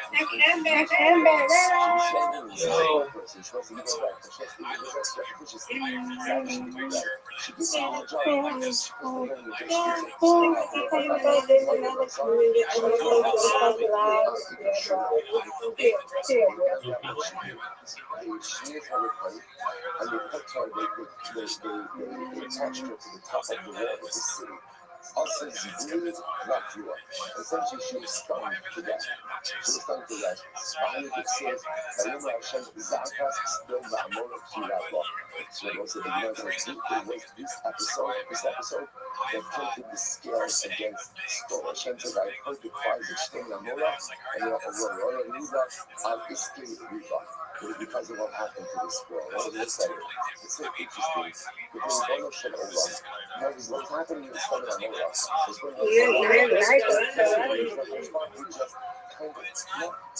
not allowed, but it was contained. You're doing your thing.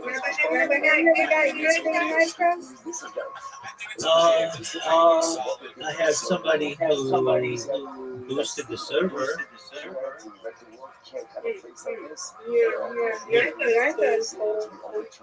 I bought Nitro.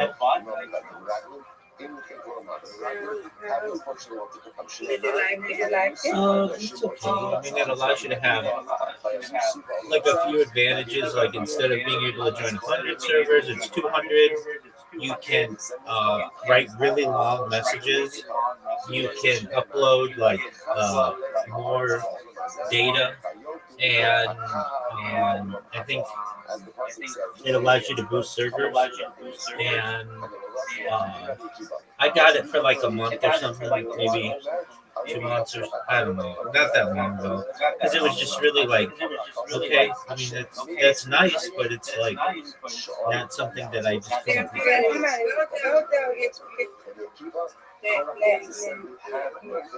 Well, that's cool, isn't it? What name?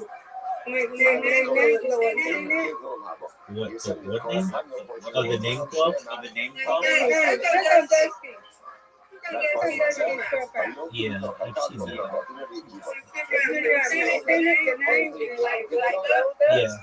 Yeah. Such a beautiful imagery that the lost object that someone is looking for. You know, because Korach and somebody are lost, so you get lost into the show, to the depths. But when you use something that's near and dear to you, you look for it. You look for it. The Gemara says, "Shneimar te'isi k'se'oved bakesh abdecha k'mitzaseh haloshach." Again, this is not focus about Korach. Rabbi Akiva, Adas Korach, Moshe Olam Hazeh, no Olam Haba. Rabbi Eliezer, Rabbi Nidin, Rabbi Meseirah, they do have a portion in the world to come. We're not finished. We're not going back there. Vayikach Korach. So literally Korach took Amr Shlakish, Shalokach Mekach Ra Li'atzmo. He took literally again a bad purchase for himself. That Korach, who was a good man, just made bad decisions. Korach, Shinasa Karka B'Yisrael. Why is he called Korach? Now again, Korach was his name. But the Gemara sees profundity or meaning in his name. Why called Korach? He made a bald spot. Kiryat's like bald. He made a bald spot for Klal Yisrael through his behavior. Ben Yitzhar, Sher Siach Alav is called Olam Kitzaharayu. that literally again Korach stirred up Machlokas. Machlokas is often compared to heat, like the midday sun. Ben Kahas, Shekia Shine Moridav. Literally again, so what's it? So Kia Shine Moridav means like literally he caused the teeth, you know, when you eat something sour, you know that feeling in your teeth when you eat something sour? I don't know what the technical term for it is. You know? Oh, yeah, that's it. That's how it was. It was on the tip of my tongue. Like when you experience a wave of Ogurianianess, right? And again, and your teeth like that. So when you have that Oguria, I just want to point out, so literally that's a corrective. Korach's actions caused the teeth of his ancestors to experience this Oguria, right? Like the child to feel like that sour taste. I just want to point out how incredible this is. This is the legal case, huh? This is the Russian by the Russia. Right? Remember again what I say, people often mistranslate this phrase. What did you say by the Russia? Ata hake eshira. So we translate hake eshira as what? Hit him in the mouth. If you look at how it's written in the Haggadah, hake would have been hey, chaf, hey. Hake in the Haggadah is hey, kuf, hey. From this Lashon. The idea by the Russia is you tell him certain things that make his teeth shine. You tell him certain things that are going to make him cringe a little bit in order to get him to go. You don't hit anyone in the mouth, right? That's certainly not a kid who's at the Seder table, at least asking questions and trying to be engaged. Right? It's a fascinating idea. It's not much idea. So only the Ben ladies, Ben Shinas, and idea became her. Ultimately, again, is the son of the company in Gehenna. We're in Gehenna. The lecture Nami Ben Yaakov. And if we're tracing up, so what's interesting about the way we go ahead and we trace, right, is Korach, Ben Kahas, Ben Yitzhar, Ben Levi. But yet it stops at Yaakov. If you're going to trace the lineage, why not take them all the way back to Yaakov? To which the Gemara says, Ben She'ikim V'atzmo Gehenna. I'm not sure about Yitzhak. Yaakov became Chakmalatz. Yaakov David, that Korach should not be traced back to his name. Shenamar, the Sogim al Tavo Nafshi, or the Kelam al Techad Kivodi. The Sogim al Tavo Nafshi, Elam Raglan. There's a person Raglan. Yaakov even said, please place a genealogical distance between myself and Raglan. Even though, of course, we all know that everything goes back to Yaakov. But at the end of the day, don't write it.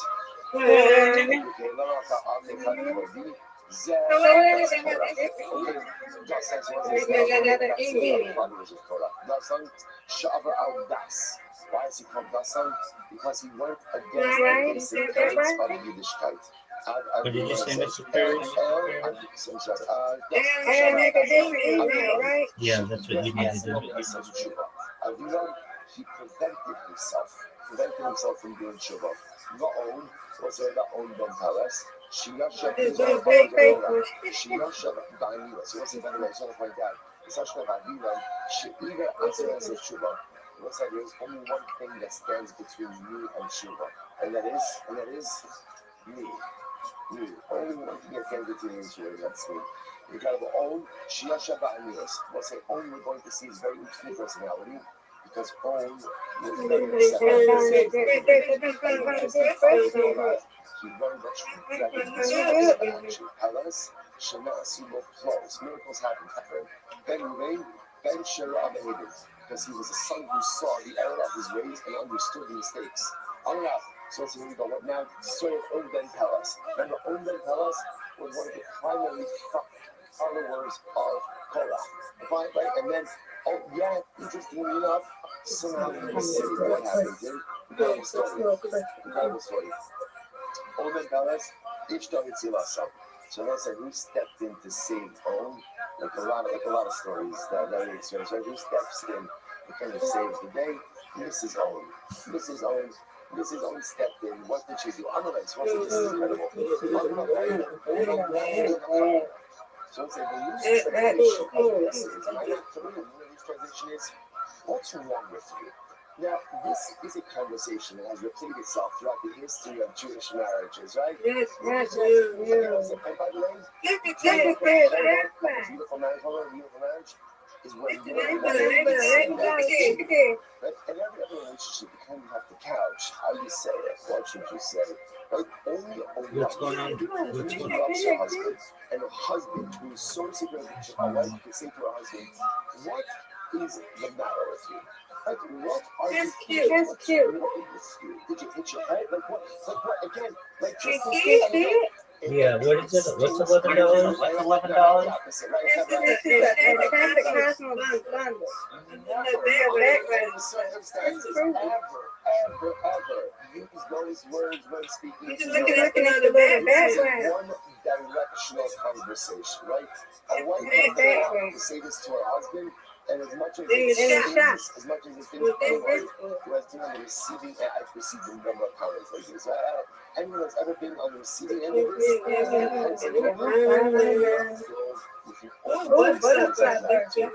was someone in your life who loves you and cares about you, to tell you exactly how it is, and not to sugarcoat it, to not to be honest, but just literally again to lay it out. So she's asking, what's the matter with you?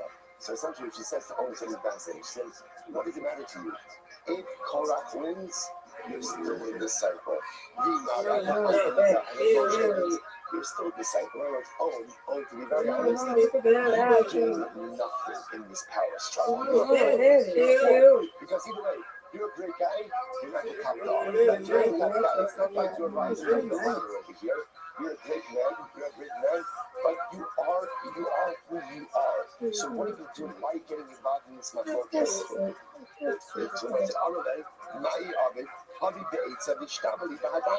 So he says to his incredible, he says to his wife, you're right, but I'm stuck.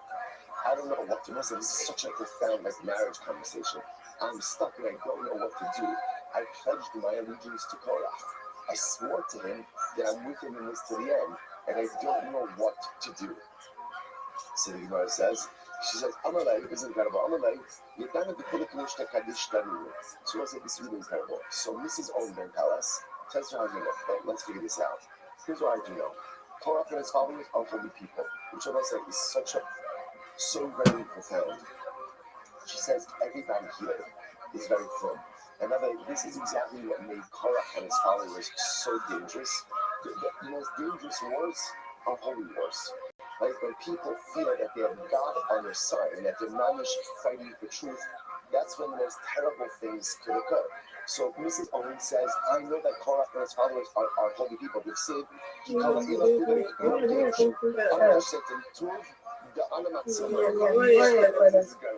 so essentially what she said, she said, step one, get out of the way. Right? Step one, get out of the way. I will fix this. It's so profound. I will fix this. So what does she do? She gives him a lot of wine. Right? He becomes intoxicated and he goes to sleep. Now let's say that. Why does she need to do that? Why should she do that? So very simple. Why should she do that? Because she needs him out of the way. She needs him out of the way because she is concerned that if he is present and if he's awake and if he's here, again, Owen feels very conflicted because he pledged his allegiance to Korach. The problem is he understands that Korach is a sinking ship. So she's scared that if he's present, right, and conscious, he is going to mess this up. So essentially what she says to him is get out of the way. If I say anything up, she doesn't trust him to stay out of the way. So what does she do? She gives him a lot of wine, he goes to sleep, fine, he's out of the way. So she sits at the entrance of the tent and she uncovered her hair. She uncovered her hair. Called the Asa Chazi Hada. The Habi so when I called the Asa Chazi Hada. Anyone who saw Mrs. Owen sitting at the entrance of the tent with uncovered hair turns away. So in other words, even following the Korah, it came to get come on guys, the showdown is now. When they saw her sitting by the tent, ultimately again, she did not go ahead, she did not go ahead. So they went the other side. They went the other way. As the Haki, everyone agree. And now while all of this was happening, so again, while all this is asleep, what happened, the entire showdown occurs. Korach and his followers are swallowed up by the earth, and the story's over, and Owen is saved. I would say it's also very profound, that again, all kidding aside, there are a lot of marriage dynamics in this particular story. What's also really incredible, I would say, is you have to understand, for the wife of Owen to sit with her hair uncovered by the entrance of the tent, There's also a certain sense of degradation for her. There's a compromising of her own stance. Don't you see something so incredibly beautiful? How much, in order to sustain a meaningful marriage, if everyone is knocked on their covered, marriage doesn't work. Marriage only works when you're covered, when your ego takes a back seat, ultimately again to the good of the relationship. Like it's all about the ego. It's all about what I need, what I want. My covered marriage in place. So it's incredible that Mrs. Owen Bentaras was willing to compromise her own dignity in order to save her husband. Or say that marriage, when a couple, when each party in a marriage is willing to put their ego on the side for the good of the relationship, that's ultimately again what we're showing. Incredible. As you say, conversely, there's another story. The wife of Korach, Amalei, Chazi my Kavim Moshe. So I said, this is incredible. So apparently, again, now Mrs. Korach was very much at the forefront, was an instigator for the rebellion. She says to her husband, look what Moshe did to you. You are an but Moshe is a king. And Moshe was a melech. Right? His brother, Aaron, claimed other. The Shavin Simon Kana, his nephews, Kohanim. So look at this. Is a Truma, and so if there's Truma goes to the prophet. I'm going to take the Kohen. Yasamai, so you're a Levi. You're a Levi. But even as a Levi, Yasamai, so the Shachina Asom, I'm going to have Chad in the Kohen. Even from the Meiser that you Korach, that you a Levi get, what do you have to do? You have to give a tenth, you have to give Truma smash to the Kohen. Right? So again, so Mrs. Korach is instigating her husband. Well, the guy who's living as I threw, and who kikufta. Everyone I said it's from the 65. Look what Moshe did to you. And I'm saying that interestingly enough, in the Levium, where you inducted into the Levitic service, what do they have to do? They have to have a full body shaving. And I'm saying that full body shaving means literally, again, it's not a metaphor, but it's literally full body shaving. So Mrs. Clark said to her husband, There you go, that one you know, boy. I call that a mobile mission. You look like a fool. You look like a fool. Look what Moshe did to you. You too. That one you need 50 subscribers, usually Instagram. Look what he's doing to you. He's debasing you in order to go out and make himself look better. So Korach sticks up to Moshe and he says, the Moshe was also a Levi, which means that Moshe always had to go through his whole body shaving. Right now, he had to go through his whole thing also. So Korach says back to his wife, not like Moshe is just doing it to us and not doing it to himself. He also has it done. So let's say the expression is the actually a couple of days ago. The expression of Thomas Nafshi in Krishna means a person who is willing to engage in self-destructive behavior because he's more bent on punishing the other than he is on himself. So remember again, Shimshon pushed down the columns of the Philistine Colosseum, even though knowing full well that what? He would die along with it. So it's true. Moshe was going to look foolish also. But the fact that he made everyone else look foolish, that was more important to him. But the common of who ability to tell them. Anyway, look at this emotion. I can introduce this means of Tcheles. And because you know, one strand of your tzitzis you have to put Tcheles. Well, she says, if Tcheles is so important, Isa Alaika Shiva Mitzvah, you need to tell them, because soon the Kuman Siva, and again, if Tcheles is so important, then you all should wear clothing that's all Tcheles. I mean, you see people in the morning, you should be laughing, clothing that's all Tcheles. What is this one string of Tcheles? I need to say, so as it says, Cosmos, Russian, one self himself. Right when the passage says in Mishnah, the wisdom of women has built a home. Zu Ishwesha Om Ben Taras. That is the wife of Om Ben Taras. The Taras, the other Tarsana, but the foolishness of women to destroy a home. Zu Ishwesha Korah. Ultimately, again, this is the life of Korah. And it's like, so it is very interesting. It is very interesting to see how Chazal understood that the wives played a pivotal role in these analyses. Now, again, just to be clear, Korah was his own man and Korah made his own decisions, right? So it's not fair to blame his wife for what happened. But at the end of the day, it's interesting to see how, because I find that certain elements of the rebellion were absolutely, again, kind of like it festered at home. Only then Palace was saved by his wife, but unfortunately, Korah lacked the partner and talked him out of his foolishness. So it's this clean literacy man, joining the band of Kodak. The United you just understand the followers of Kodak were not regular guys. They were some of the best closet songs. By the way, this is owned by Dallas Neely. But again, they were not going to come next to the tent. If at the end of the day, Hannah was in college. She knew this about that which speaks to the spiritual quality of these men. She understood it. Creamoy, Shayodim Abashanim. These were people who knew how to intercalate the months. They brought Hadashim, established movements, and so on. It's 20 years, sorry. That is a whole skill. That's so Kabiba. It's because of intercalation. And Shame, Shahayala, and Shame, the Hala Olam. These were people who were known universally. These were great men. So let's say, which is really incredible because what it says is just understand, we typically have like this vision that like, the catch up car is like the mitzvah, right? The high school, like, the people who get involved, there's always fight,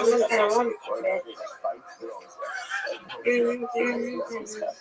It's like this kind of, these were good men. I'm on TikTok. Oh, am I live on Instagram now? Yeah, I'm live on 3 different accounts right now on Instagram. Yeah, but these are just recording my life 24/7. You heard and fell on his face. Much more shoulders than see why. What did he hear? The little form of his face. I'm not sure about the mind. I'm not sure about the shit. Hashtu. Mershading of adultery. The accusing of adultery. Shinemar. By coming emotion on Mahana. I'm not sure about Yitzhak. Every man from this Chana warned his wife like Sota, warned his wife about being alone with Moshe. She had a man, and Moshe Yikach as Ha'oel, and not Kavon Yichutz Tamachna. As a result of this episode, Moshe took his tent and removed himself outside of the camp. Outside of the camp. Moshe did not move proximity to the camp. 710 live. 17 live. No, I don't know what that is.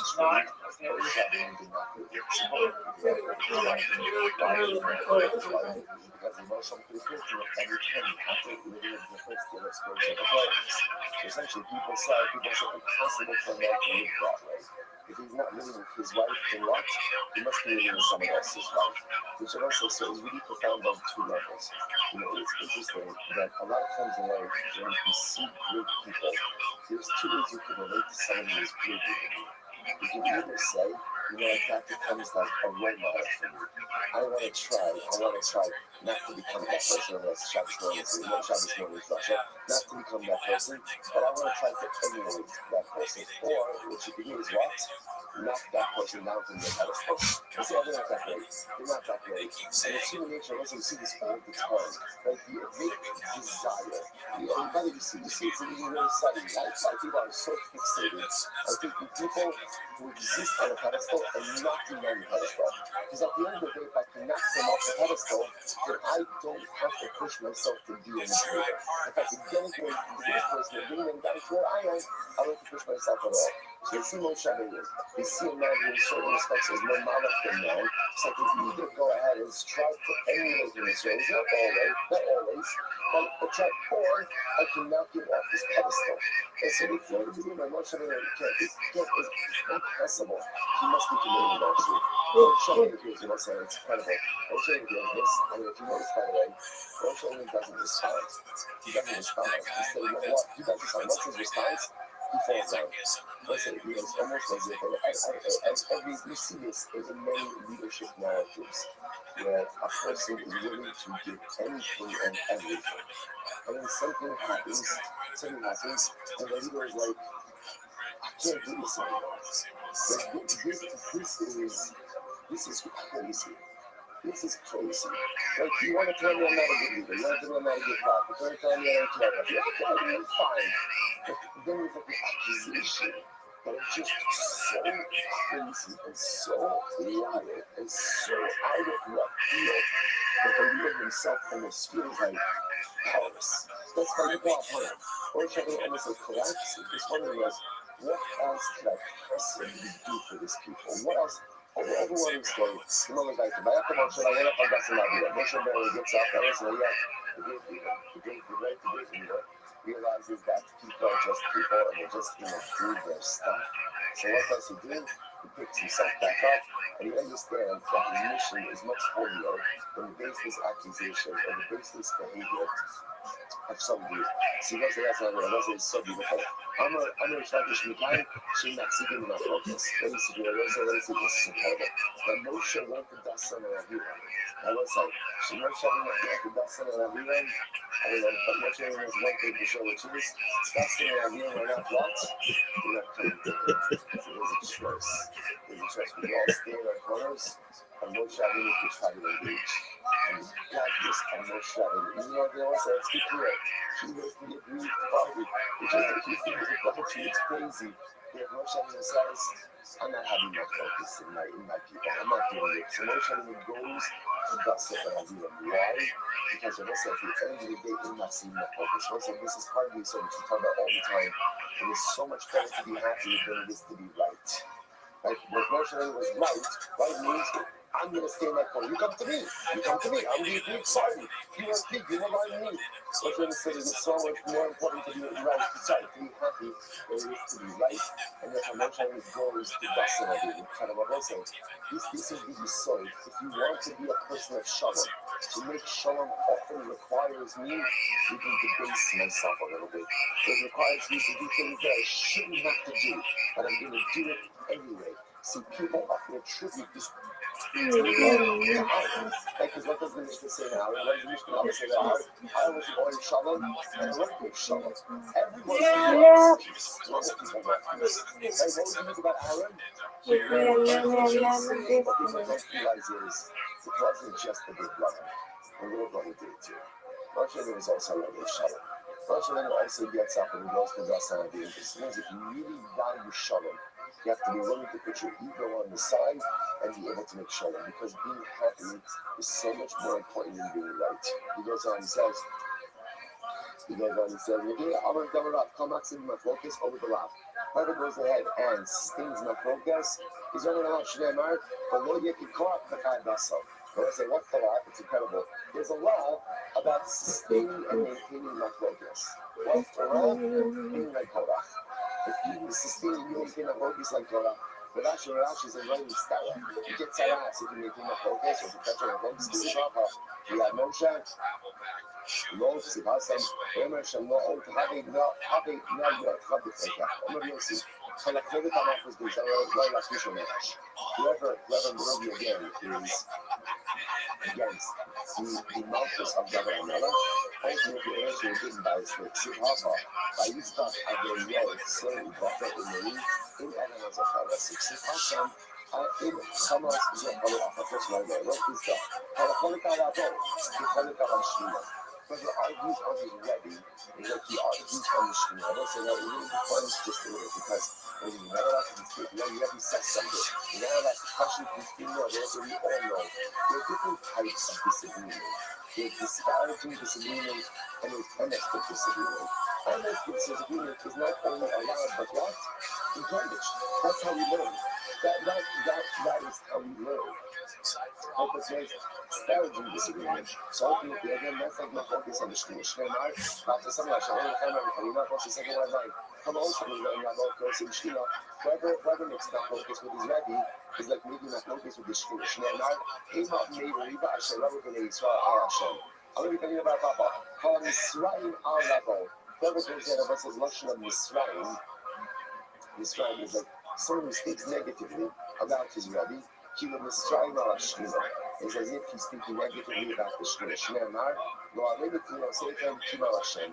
I'm not about Call Mahara Acharaba. Whoever thinks negatively about his Rebbe, Kima Mahara Achashua. It's as if ultimately again, you think negatively about the Shneimar. By Davar Ha'am, they were king over Moshe. So again, what's part of this? Remember, especially in terms of the Iran. But still also, Shator Shabbat was related by your Rebbe. The relationship that one had with their Rebbe is perhaps one could say one of the most important relationships I've had in my life. Because my Rebbe is the one who gives me Torah. So if that relationship is fractured, or that relationship is flawed, it fundamentally undermines my very relationship with that Kaddish Baruch Hu. That's why Chazal speak about that relationship in that way. Osher, showing about everywhere. So maybe there was a meaning translated is that wealth is guarded to the detriment of its owner. What does this mean? Orange Shortish, Zeh Osher Shot Korach. This refers to the wealth of Korach. What does this mean? That's coming to Hashem Raglahem. So let's say this is very interesting. On one hand, wealth is very good. But why is wealth good? It's not like turning into a wealth is good, right? But why is it something good, right? But why is wealth good? Very simple. Wealth gives a person confidence. You know this, right? When I have money in the bank, I feel confident. I feel a good confidence by the way.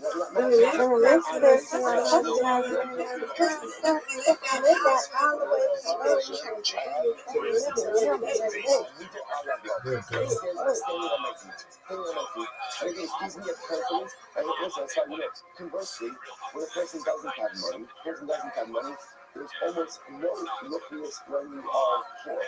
Why? Because the person doesn't devote all of their energy to paying the mortgage, and intuition, to do all this other stuff. It's very hard to financially control when I'm financially struggling. It makes perfect sense. Conversely, when I am financially solid, perfectly wealthy, but financially solid, I'm confident, I'm good. But on the other hand, wealth could also sow the seeds of spiritual discontent because of healthy loads and money. I could fall into the illusion of thinking that I am self-sufficient and I don't need that Kaddish Baruch Hu. I really do. Must now Korach and one person is very wealthy.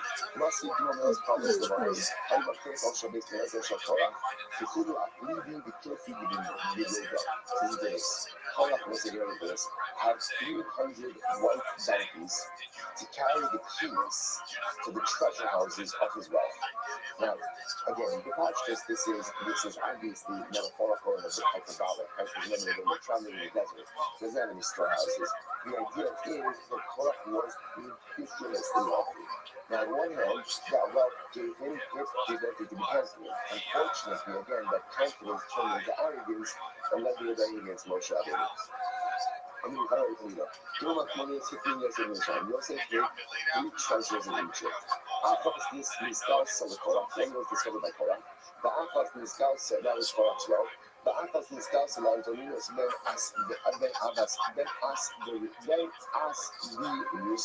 right? Antonius.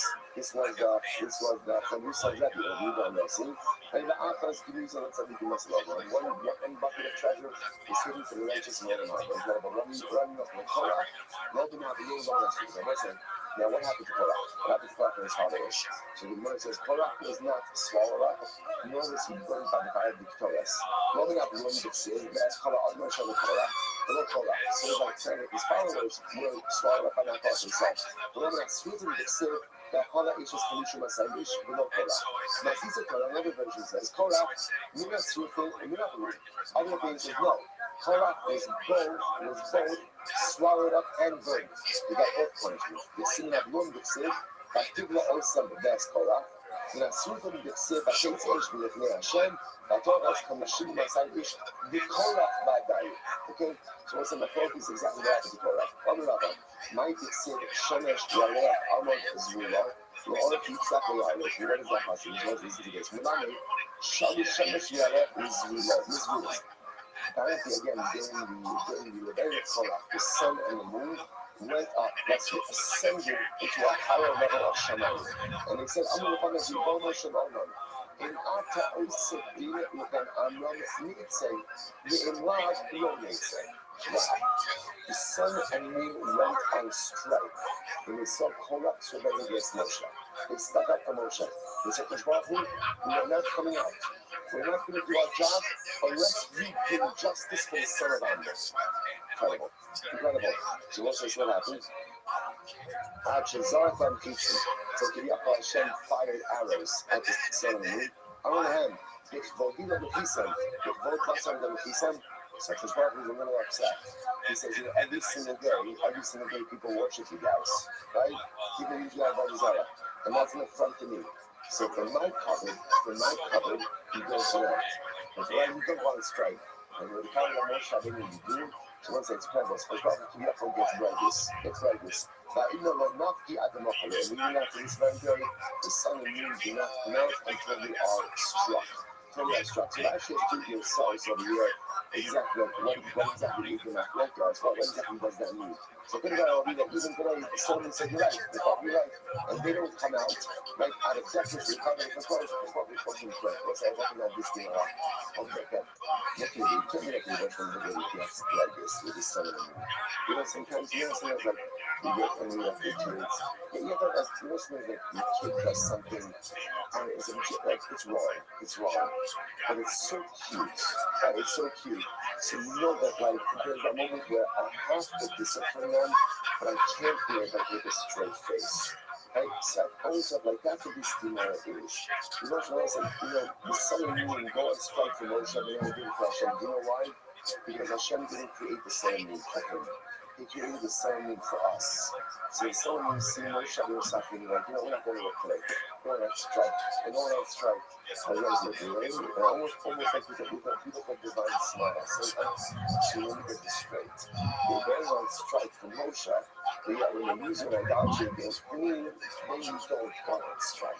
It's not out of anger. It's an emotional and almost proud of his creations because they recognize that the entire purpose why they are put in this world is for them. It's for them. It's for Moshe. It's kind of a dark shaman might be sick. The real Yivasha Fasad Daraski. I'll find out what I want to watch the example. If you look at him, if you know you could get him good. Love, Yivra. And God is going to be not true to them. So call for the followers to go there. Then what does this mean? Even though in Israel now, the Sheikh says, you're going to be true to heaven. So Baha Inko Farashtakas Hashemish. Everything that was finished okay, the church was gracious. Hello, you can read it peaceful. But when you're trying to say, I know the entrance you'll be having this, and they ask you to read it right here. Open up here, I'm going to Korach and his followers. You move the entrance right to the heaven right here, let them fall in. We're going to Korach Romans. The Sunday fact, I can't show you, I'm not going to start around the heaven. Yashvu Allah. So what's that? The sons of Korach, we're going to talk about this more tomorrow, which is really today, but we'll be more. So again, so the sons of Korach engage in a partial tshuva. They engage in a partial tshuva. And therefore, they did not descend to the lowest depths of the heaven. But all the Shiva. And therefore, again, in this after we'll talk about more about that tomorrow. But again, sons of Korach engage in a partial tshuva. So on one hand, they descended to the heaven, but they did not go to the depths of the heaven. I'm not authorizing the Chazal, you know this what I do this. I'm not authorizing the Chazal, have a Chazal of the Alpha. One time I was walking on the road. I'm going to have a Kaira, a particular Arab merchant, and he said to me, Taba asked me the probability of Korach. I'm going to show you the spot where Korach and his followers were swallowed up. So I'm going to Yes, Mr. Perry. ascending from the earth. So what She's just muted. she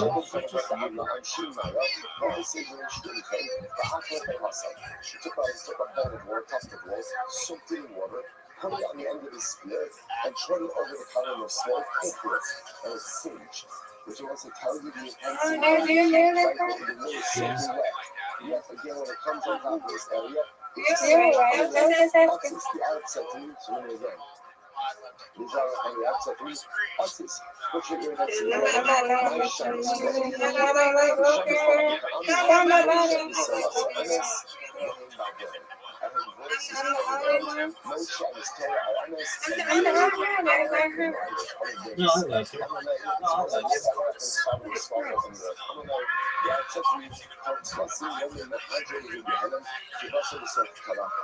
so apparently what happens is Gehenna goes through a rotation. Like when it rotates every 30 days, like meat that is being stirred in the pot. The meat is being stirred in the pot. The Ami Hafi, Moshe, the Salasa MS, nothing about God. And ultimately, as you come to this place every 30 days, because we have been saying the same thing. Moshe was Torah MS, and we are liars. God, midbar, in the so ultimately, again, I also said, God, midbar. Doesn't that unfortunately go to come? But I'm not going to drop this nice.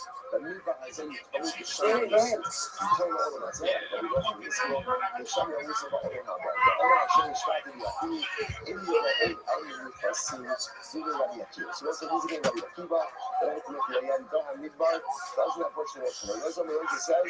Heading for anyone like that. Not true. Not true. Don't have midbar has a portion in the world to come. Now, it's really Hasidic concept. Visi Alaizera, Elamani Mekayim, Hashem Shvati Bi'ati.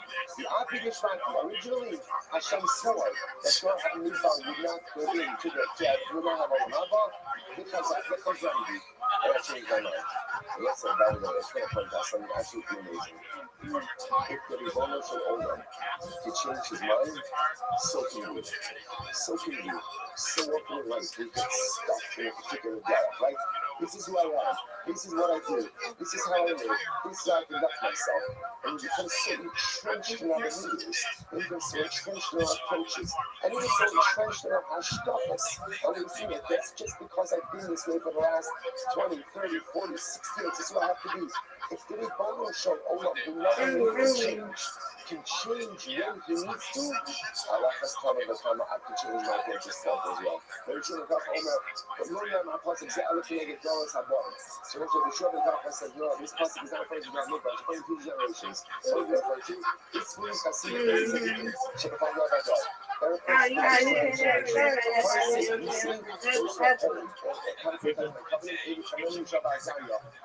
want to the fire furnace? Allah Zara, who offered himself through Inu. Rabbi Akiva, the Kadeh of Shemas, who not shun the Shkita of the Torah. This is what Rabbi Akiva was doing the Federal, willing to give themselves over, literally again, to give themselves over to death for words of Torah. In the Jim and Asya Omar, boy, in here, we're going to end with this. This is what says the God and Midbar ultimately again absolutely goes to Olam Haba. That people said I get instant God Midbar, Cheta Ego and Cheta Merati. Right? So again, nevertheless, when Shimon Asya says, they come to Olam Haba. Shimon and I say, how do I know this? How do I know this? If the Duya Hashem Yeshuvim is Ba'u Sion. What's it? How do I know this? How do I know this? Because the process of Duya Hashem, those who are redeemed by Hashem from captivity, will come to Sion and Son. And actually says, if the Yosh is really ones who are redeemed, Eidu God HaMidbar, Shemuktim Mitzrayim. Who is the Duya Hashem? Those are the Jews who were redeemed from captivity in Egypt. And the Pasuk ultimately says that Yeshuvim Hashem, Yeshuvim, they will come back. And they come to Sion. Let's say something like that. It's absolutely amazing. Right? This is the Pasuk. The Pasuk that we quote. Every single time that we say that we should act, we should be. And as we put the right, I'm going to put on Shabbos, since after the Sabbath, but to recite the names of every single one of the captives. Sometimes, as we sing these names, and as we dive into our brothers and sisters in captivity, it's normal and natural sometimes to lose hope. And especially again, as so many tragedies have unfolded, right? Think about how all of us will die in this. It's so hard, for the Bibas sons and the Bibas children, how much we are so convinced that those two precious children will come back to their families and resume their childhood. Or heartbreaking and shattered, but it's important for us to never lose hope. If the duty of Hashem Yeshua is by us, Hashem took us out of captivity.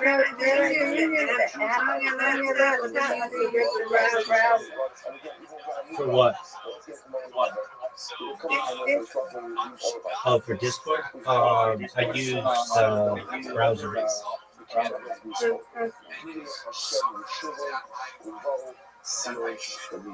It's happened before, and we want to see the result of to see it happen again. And that's what's not over for today. I don't know what I'm sure what's for time. And so I just want to point out, by the way, we'll see what's Hashem. He's very good. Just want to leave you out. There's a fundamental focus that Yekiva holds. The God Midbar does not have Olam Haba. What we see is there are other beings who hold that they do have Olam Haba. The resolution that I focus, and each for two, that you two reaction tomorrow's God, Rosalie Shkoya. Mechilas Chametz actually going to take place in the classroom right now, right across the hall. We'll get started there on Rez Hashem. Monica Poole is in the...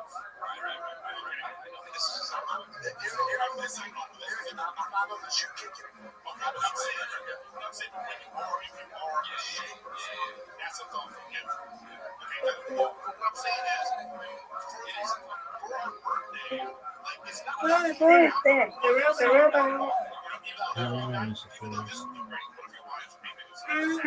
I don't know.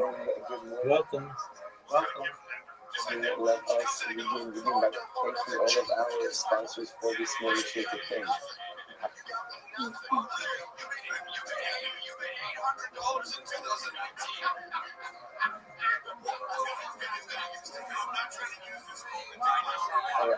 I'm time for the sponsor. The first thing is Sprache. To go to the other show in Russia's listeners.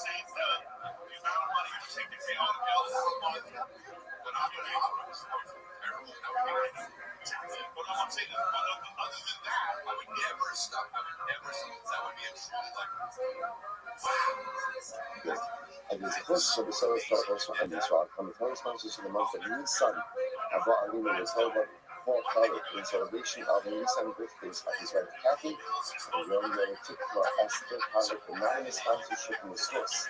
Our symbols for all of our children will be using to be the month of the English for Kathy's today. Abram and Shane Buchanan. Whether Abram's mother, Sarah, Brian Ambassador, Shua, Ashes, and Corey Buchanan, the first sponsors, Paul Zakatara, the nation of the outside of Paul's father, Shmuel Ben Zakaria, and his family, Cyril Basford, Zoda, exploring Raphael from America.com already. And the Shana Shabalaria, the families in the family, all those who need to return stepping together, pray for these from children and children of the hostages, and police soldiers should be successful with all Maaseh Yehud. Let's see that. Let us be the last of this way.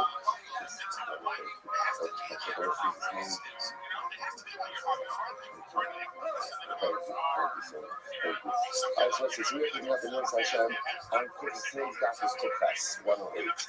We have no idea about that from where it's starting. This morning, but we were saying that comes down with Aleph 107A. We have picking up the North Hashem.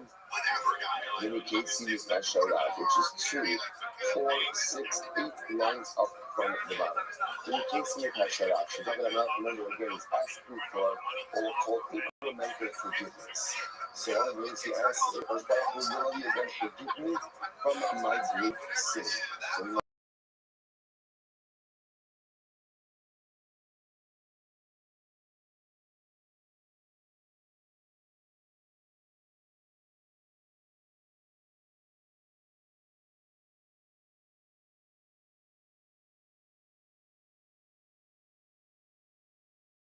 So and then again, as well, he gives him up and he goes, look, I removed a yud from the name of Sarah, right? Sarah between Sarah. And that yud was floating around for a couple of generations until I found the ability to place it in the name of Yehoshua. Shinam, Abayikra Moshe Moshe B'nai Yehoshua, called Parsha Korach as Talmud. The prophet says actually quite beautiful. The prophet says, look, he spent right through all of these difficulty trying to place one yud. Trying to place one yud out, to place the yud of Sarah, and to place it somewhere. And again, that yud was kind of homeless all of these years until Sarah became Yehoshua. To go ahead and erase an entire section of Munavi that I can't do. And which was like, there's a profound discord in this as well, which is that certain things, you can attain forgiveness, but they can't necessarily become undone. And this is tremendous important to say. So in relationships, you sow your life, that when I saw again, I can attain forgiveness. I can attain forgiveness. But the ability to erase it, right? The ability to create as if it never occurred, sometimes that is not truly possible. Example, in the case of Restream, I'm not a fan of. Says Hashem, please forgive me for the episode of Machela Fatali. Forgive me in totality.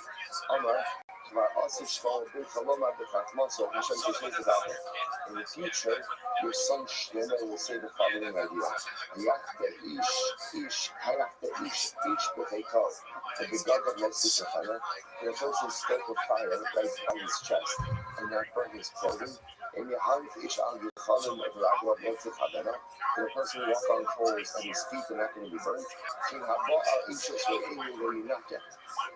So let me deal with safety. When he has relations with his friend's wife, ultimately again will not be cleansed from such a sin. In other words, which David says to David, your son Shlomo himself says that there's ramifications for certain others. There's ramifications for certain misdeeds. So I can't just, how can you just ask for just straight ask forgiveness? I'm already, how about Allah, someone already called up, you try to read that. Then says, should I be lost? Should I be lost in totality? That's all. I should just be totally lost to everything. So we must summarize. How about that in Restream? Hashem says, God, if you want, when you can, sanctify yourself suffering. Sanctify yourself suffering. So remember, Baramat was translating forgiveness. The Rosh says, forgiveness just can't be dispensed. It has to be earned in some way. So sanctify yourself suffering. So the Gemara says, keep all that, and sanctify yourself. I'm not even around. Shisha Hadash started out with a stock in a Shiva. So for 6 months, he came to Sarah. He came to attract each other. And as a result, we saw when everyone was separated from him. The Persian was Sanhedrin. And the Sanhedrin separated from Israel. The Stara Hayra, he contracted Sarah. So he had any behavior that time. Tchatzini u'mishalet al ben. He stopped coming in and said, Shiva Sasson Ishachal, and you have to be like this Mikhail. The Parsha and Sanhedrin separated themselves from him. It said, Washuvu Yirayit, Shisha Kadosh Milah. How do we know by the way that all of this went on for 6 months? It said, by Yemen Hashem, Allah David Ayushalayim, Adbarim Shana. God Allah reigned for 40 years. On the Ben's website, the Chevron Malach Sheva Shalim, the Chevron he reigned for 7 years, the Yushalayim Malach Shlosh Shlosh. So this was the split of Malach's monarchy.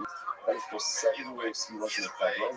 Now those 7 years in Chevron, that was essentially dependent before he was fully accepted as king over all of Klal Yisrael, and then for 33 years in Yerushalayim. So the Gemara says, you see that it says, the Chevron Malach al Yehuda, Sheva Shalim, Shisha Chadashim.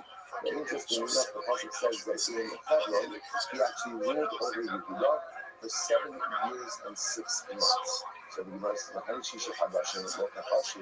Interestingly enough, when the Navi tallies his entire monarchy, it doesn't count as 6 months. Why not? It's not he wasn't really functional so much. So because he wasn't functional, therefore I recognize that we're not counting the totality of his reign. So it's a very beautiful Gemara ahead of us right now. I'm going to find a Bizona Shalom, Machalia or Selfish. So once again, Tabarana is waiting for what the simple thing. He wants forgiveness. Forgive me for my sin. Forgive me for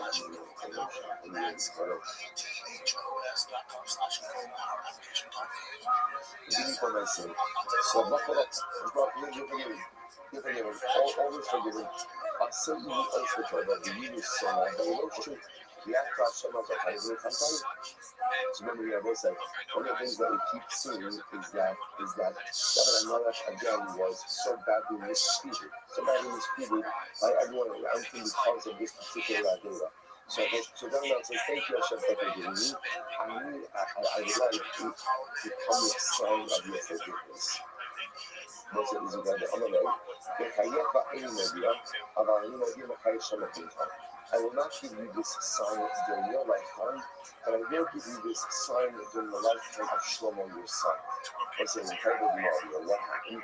So there's a Mishal Shalom Shalom Kush Mikdash, Bikesh Shahachnas Alei Kush Shahalash, Daftu Sha'ir Zevazah. When Shlomo finally finished building the Mikdash, and he wanted to bring the Aron into the Kodesh HaHadashim, the gates of the Mikdash would not open. Can you imagine this? Shlomo Melech spent all of this time building the building. And then finally when he gets there, the gates won't open for him. Okay, so what happened? So I'm going to ask him the Arbor this morning, and he said 24, according to Shir 24, and it's the gates do not open. Amar, Sui Sha'arim Mosheichem, Binas V'Tisrei Olam, Yava Melech HaKavod. Literally, open the gates, and let the Melech HaKavod. Means the Melech HaKavod, you need the gate. King Hashem Izir, the Gibor, Hashem Gibor Mohammed. Sui Sha'arim Mosheichem, Sui Tisrei Olam. So it's like saying all of these beautiful shiuros is explaining God, and yet Alone now, he still was not answered. But listen to this. Even Sha'amar, Hashem Elohim, Atashet Kedei Shikacha. Once when supplicated and said, Hashem, my God, please, do not go ahead and turn away from the face of your anointed one. Zafra Lefasde David Abdahar. Remember the chesed of David, your servant, Yad Yad. Then the gates open. This is one of the amazing factors, which is Shlomo couldn't get the gates of the Beis Hamikdash open until he invoked the memory of his father. Only once David's name was mentioned did the gates finally open up. Meaning where it says, Ba'oz Tishar, not take away son of David Kishua Kedera. In that moment, David's antagonists, right, his enemies, were facing blocking like the environment of Alpha, whereas they became like action, they were very embarrassed. In that moment, they realized that David was forgiven for that sin, for the episode of that Shabbat. And it's a tremendous story. So what's fascinating about this is, remember, David got what he wanted, but he didn't get it when he wanted, right? He wanted this public display of divine forgiveness during his lifetime, and at the end of the day, he got it during the lifetime of his son Shlomo. Right, so I think that there's a tremendous lesson in relationship dynamics as well, which is sometimes in a relationship you hurt someone.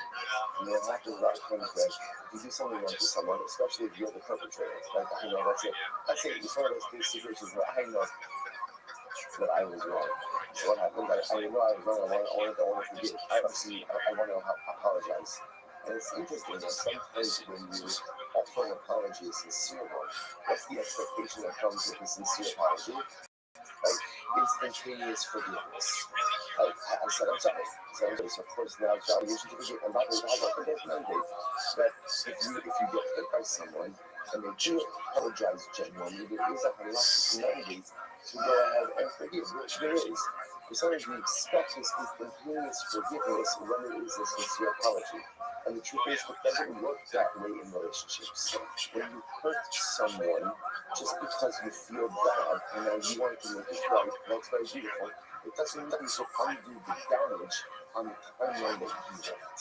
And it doesn't mean that you can put things back to the way that you want. And it doesn't mean that you can wipe this way clean just because now I am moved by tremendous remorse. He did something wrong. He wants forgiveness. Because Baruch almost models for him, you're going to get forgiveness. Because forgiveness is only something for those who genuinely possess remorse. But forgiveness doesn't come on the timeline of the perpetrator. Forgiveness sometimes comes on the timeline because you have grieved hard. I'll give you forgiveness, as Baruch says, but not now. And it's kind of a malfunctioning relationships as well. The mother's like, the fuzzy big sick, but often with the fuzzy discussing big sick. Elisha Damascus, and so Elisha went to Damascus, where did he go? So Elisha went to bring back Gehazi to become about Tila, but Gehazi would not become. Remember, I said Gehazi is the Gabbai, like he's the attendant of Elisha.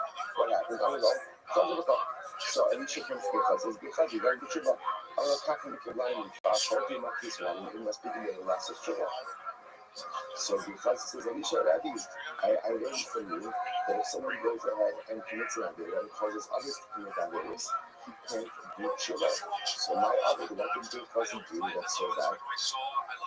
He did the Amir Ezer Sha'adas Kara Lafas Nasiradan, Namir Sharai Va'aras. It's fascinating. We did the Amir some Chabat Tefillah. I some Afrezes for Omeres, and no people know the other half. So some say, so apparently, either way, Gehazi somehow gave the appearance that the golden calf of Yerevan, in fact, had power. Some say that he had a very powerful magnet, and with the powerful magnet, he was able to kind of make the calf look like he was levitating. Others say that he possessed the name of Hashem. He placed the diamond in the mouth of the golden calf, and the golden calf began to speak. Either way, what he did was, he gave the appearance that the calf has power, and that led many people to follow the calf and led them astray. So the Gemara says, others say that Elisha kept his sight, because he kept the students away from Elisha. Also, שנאמר, בני הנביאים על האיש, שנאמר, ויאמר בני הנביאים על אישה, הנה לך מה שאנחנו יושבים שם לפניך, סר ממנו. So again, the student, after you tell you got the picture, so the student said to Isha, you got a face that you're seeing, you're too small. Like, this man is just too small. So what do you see from here? You thought that Hashka no Harukashi. So it sounds like you're up into this coming into the there. Why you wouldn't do that? Because again, you tell you this keeping the back. Incredible. Hold on, man. It's a very good family, you know. And so about the older the heat, small water, and then the paradox. That's a very good point. In reality, in general life, you should push away with the left and bring close with the right. The idea is that sometimes you have to push certain people away. When you push them away, push away gently. As you're pushing, also simultaneously bring them closer. Because look at Elisha should definitely be because of the state of mind. Not like Elisha, so when you go upset with because you push them away with two hands. But say, a young in the island, hold up the top to party, Vayitza to Pankasa. A young in Elisha, man be Hazi. A young no, all of Abba Honor, Bayomer, Love, no, really, Halaf Kasha, Hafa, Krishna, Amir, Katolik, Lasha, East, Lakata, Sakasa, Lakata, the bottom is using the cut with the Baka Balanisa. Okay, there's a sincere word, you can see first the moment. The downfall of the Hazikin Holland episode. Naaman became Phoenicia for help in the sea. Naaman is Arabian in general. Became Phoenicia for help. Elisha helps it. As the series named what happened as a result of the help. So Naaman offered Elisha like a lot of stuff. And Elisha refused it. So Hazi runs after Naaman afterwards. He says, hey, my lady changed his mind. He wants the stuff. He does. He likes going to get the stuff. And he came from Elisha. That's the story of now. Elisha confronts him and he says, to Hazi, you took all of this stuff from Naaman and he lists off 8 items that Gehazi took from Naaman. We know this 1 second. Elisha took the hand. So Gehazi didn't take all that. What did Gehazi take? I can't say to the government with the shackle. Gehazi took money, he took silver, and he took clothing. He didn't take alcohol, he didn't Jason, all these different things. And all these things he did as well as a shot. How I usually the rich Shmona Shvasim. In that moment, when all that happened, so Elisha was wearing the kayak of Shmona Shvasim. Okay? So you know, so listen to this. The Shmona Shvasim. I'm sorry. Naaman sat Sarah Haran. So Naaman, who was the head of the army of Aram, came and because he was stricken with Saras. What happened? I'm really after the Esau, the Ishtabal the Army Israel, to a particular Jewish girl, a captive, Jewish captive, who told Naaman, the Azak will get. Told Elisha, Naaman, I'm going to give you the Saras. He also already said to the so Naaman comes to Elisha, Elisha says, go and once you stop enjoying your however, you can come and fight this news and make it funny, like that's the memory you have. First of all, you have to say, it was not around. Why are you telling me to go and listen and enjoy your day? So I'm going to go, I know that we're not going to might not put it on you. Zil Nisi. So the people with, Naaman said, what are you going to do? So he's telling you, listen, what do you have to lose? I'll go with anyway, I'm going to show you Naaman and listen that we enjoy you hear what happened. He was still also actually for having you lucky. So ultimately again Naaman is very filled with gratitude, Torah's Elisha, and therefore he goes and he brings in all of these riches outlined in the Pasuk.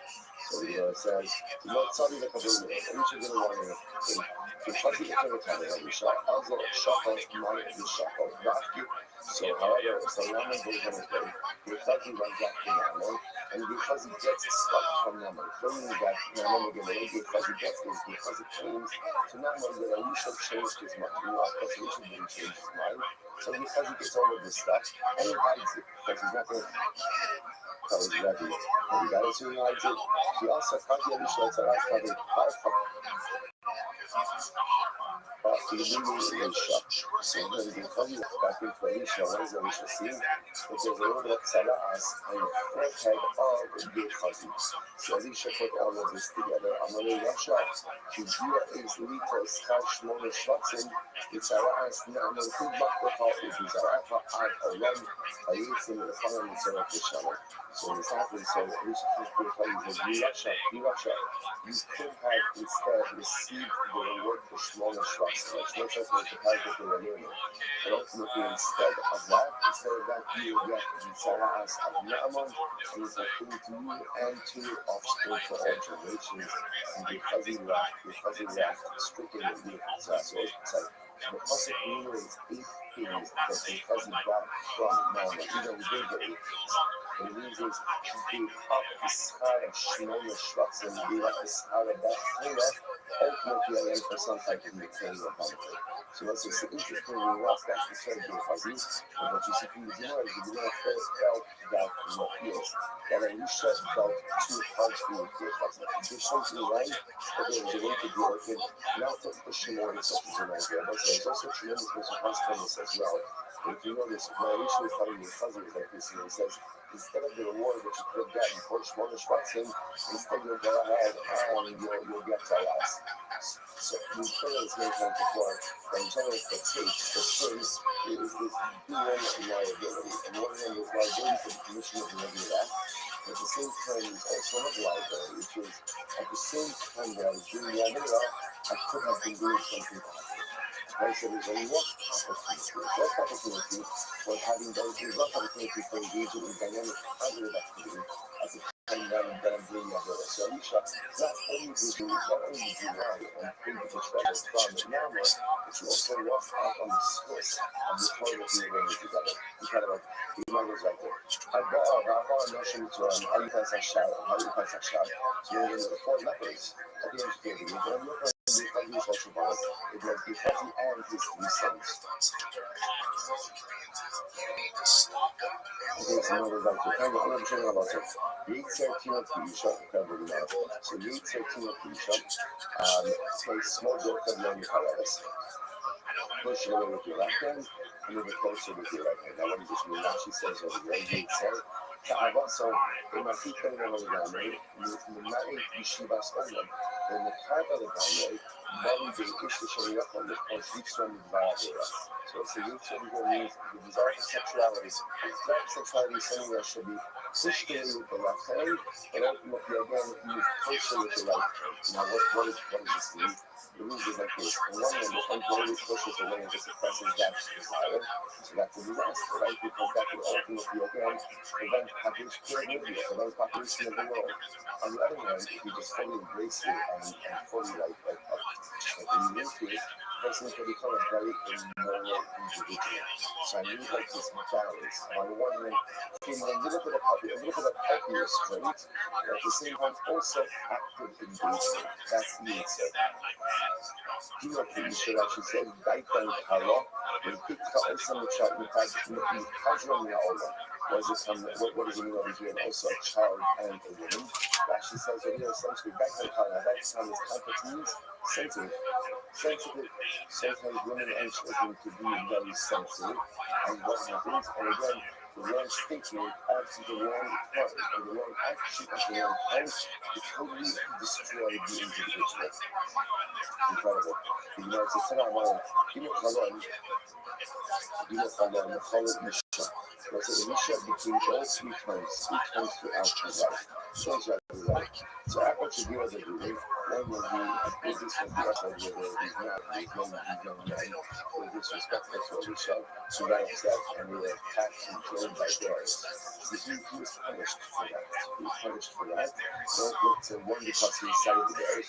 Right? After she gave it to everything. First of all, after she definitely be punished there, right? That 6 ones as a punishment for pushing away the authority with tears. That affection was first. And one ultimately, again, the ultimate sickness that he died for. I got one was a government war. I got one that was a war. It's not no real. There was no old age. People didn't age. Like what happened? Amar Hayitzchak, Amar said, Chazir Abraham, Amar Hayitzchak. Chazir Yitzchak, Amar Abraham. So what happened? Because people didn't age, and you know that Abraham and Yitzchak looked alike, people would constantly confuse them. They would say, oh, this is Abraham, this is Yitzchak. So what happened? Abraham not coming for the Havil Ezekiel. Abraham got into old age. So Shneimar Abraham Jakim bought Bayam. Abraham because Ezekiel old age the first time is mentioned by Abraham Avinu. So I said it's actually so interesting right, that Abraham Avinu apparently asked for old age that people should be distinguished about. And I said, look like this, and I don't know the people level. Abraham got for old age why? Because without old age there's a fear that people will stay the same throughout life. The beauty of aging, the title for a book, the beauty of aging is that it forces us to reassess how we live, how we act, and what we do at different stages of life. If a person never aged, then by definition, I could just maintain the same behavior, the same approaches. As I age, physically I change. Hopefully, as we physically change, it also encourages us to modify and to change different things about our persona and different things about our life as well. So having a really battle for this change of aging, so that the exterior physical change should hopefully motivate us to make internal spiritual changes as well. Incredible. You know, it says, and that's what we have a crucial. Unfortunately, after that, there's no such thing as illness. People just die. Like you were alive and then you died. So you know, it's like, but last time they actually died, that people would sneeze. People would sneeze and then they would die, right? But the show would just come out the idea. So you know, you bought it after the conversation. After he was diving for illness. Like, you see, diving for illness. You know, I don't know, you're so clear of these people. Because you remember, the first one illness is mentioned is by Yaakov Avinu. So Yosef is told his father is ill. Rashi points out that he's ill. Why did Yaakov diving for illness? Rashi says, "Today she tonight in the Bayat, never for Yaakov Gafan and Kamo. You are Torah the Shas Misa, even Shalom, Shalom, and Luthi, Yodu, Shalom, and Yuchad Torah." Because it's equal. Rashi's understanding over here is that really it's the family. The family should realize that the loved one is sick. And when we realize that the loved one is sick, that means death maybe somewhat imminent. And it gives family the opportunity to go ahead and come together, say their goodbyes, to do what has to be done, ask for forgiveness. So it's interesting that according to Rashi, the kind of illness is much more for the family than for the family themselves. But in fact, the reverse is not only too explicit, but it's also for the person who's ill. It's good to know when the end is coming, right? Because each and every one of us has to be true. Each and every one of us has to make amends for certain things. So to know that the end is near is very powerful, not just for the family, but very powerful for the individual himself. To know that again, the end is near, and therefore again, I have to get my personal affairs in order. Incredible. So the Lord says, good. Up until Elisha, ultimately again, there was never anyone who became ill and was healed. Yes, it was that if you got sick, you died. Elisha was the first one who became ill and was healed. But also Elisha by that, it's not Elisha died, he didn't get well. Elisha fell as far as the prophet says, Elisha ultimately becomes ill with the illness from which he died from which we can infer that there are other illnesses he did not die from because he died in illness here. The generation of the flood had no portion in the world to come. They didn't begin, nor do they stand for judgment. Now, this is a very interesting Russian. They didn't begin. So the way this is understood is that they do not experience Kriyas HaNisim as well. They don't experience Kriyas HaNisim. Apparently, again, you still have to go with it. I know that I owe you still Rambam. The person should himself be lying before we go with the Rambam. And so I know that how this whole thing is like over Kabbalah, Kriyas HaNisim, judgment, how all of this stuff comes together. So we'll do it again before we finish the Sefta. But the idea here is that they're not only they also do not, they don't have judgment that occurs during resurrection. Yes, I mean, Shneimar. But look at about the world, they're being below the generation of the Godfather is Mizabata. The judgment is they would build the tower, struck the Shemai. So, only they were not, but then the person now, Shneimar, the Yafas Hashem, Shem Apne Kalaret. Right? The Yafas Hashem, And Shema Pizza Hashem, the Olam Haba. Anshe Stone, the people of stone. Even and Truth, the Olam Haba. They have no portion in the world to come. Shema Amar. The Anshe Stone, Elohim, Mechatoin, Hashem, Ma'od. They were sinful to Hashem very much. Love them all, Mazal. So they're bad in this world. The Chatoin, they're still in the city of Olam Haba. Aval, only in the deal. But interestingly enough, apparently, Anshe Stone are resurrected. Like they have resurrection, therefore they have the judgment associated with resurrection. Okay, that's what it is. When the says, it's not true. Maybe the Kanye says both Johannakel and the people of stone, neither of them ultimately again experience resurrection. Shneimar, Hakim Rishon Tapot Chesron Israel, Hakim Rishon Rishon, the Chaton Banas Tzadikim. Hakim Rishon is always in the wicked will not stay for judgment. Johannakel, the Chaton Banas Tzadikim, Evil Anshe Stone. So it's interesting enough in Afloka. Everyone agrees about Johannakel. And God for God, you still hold your Anshe Stone. Anshe Stone experience resurrection or not, that apparently is in that order. So there were only those 8 of these Bardas, speaking about Ondim, Bardas was sure. Like the people of Stone, they not stand with Adas Sadiqim, but they do stand with Adas Rish. Again, we see exactly this means of a Pashtas. What it means is that they will stand for judgment during Tzetzis. Meraglim, and Villan, Meraglim don't have a portion in the world to come. Shema by a new Swanishim will see the size of the with no shame. By a new Savon, as they died in this world, they not give up your Balayik or another. This is very, very surprising. Abraham, the by the generation of the desert, Abraham healed the another. So this is an astounding statement. This is a sweeping statement. The entire generation of the desert does not have a portion in the world to come. They only win by game. Nor do they stand for judgment during transformation. Shema Hamikra Hazar, you tell me to shun your nature to Rabbi Akiva. So that's what this is the thing of Rabbi Akiva. The Hamikra does not have a portion or a level, nor do they experience transformation. But the answer, Omer is fully Hasidic parts of BC Alazah. So the Lord says, not true. The Hamikra is punished in this world, but they absolutely have a portion in the world to come. Adas Korach in Asibalado, the assembly of Korach, will never come up. It wasn't on the pastures. What that means is Korach and his followers were swallowed up by the earth. That's where they will remain. They do not rise up. Shema Amar, Batachas Alem Aretz Ba'olam Hazar, Hayom Tinakat Mitzvot Hatal Ba'olam Abdallah. It will be a Kiva. It's actually a Kiva statement. But the answer over Alayham Omer Hashem Meis U'Chaye Mori Sha'ol Balah. The Lord says not true about Adas Korach. It said that one day the God will bring them out from the depths. So a lot of time back over here. Talk about them.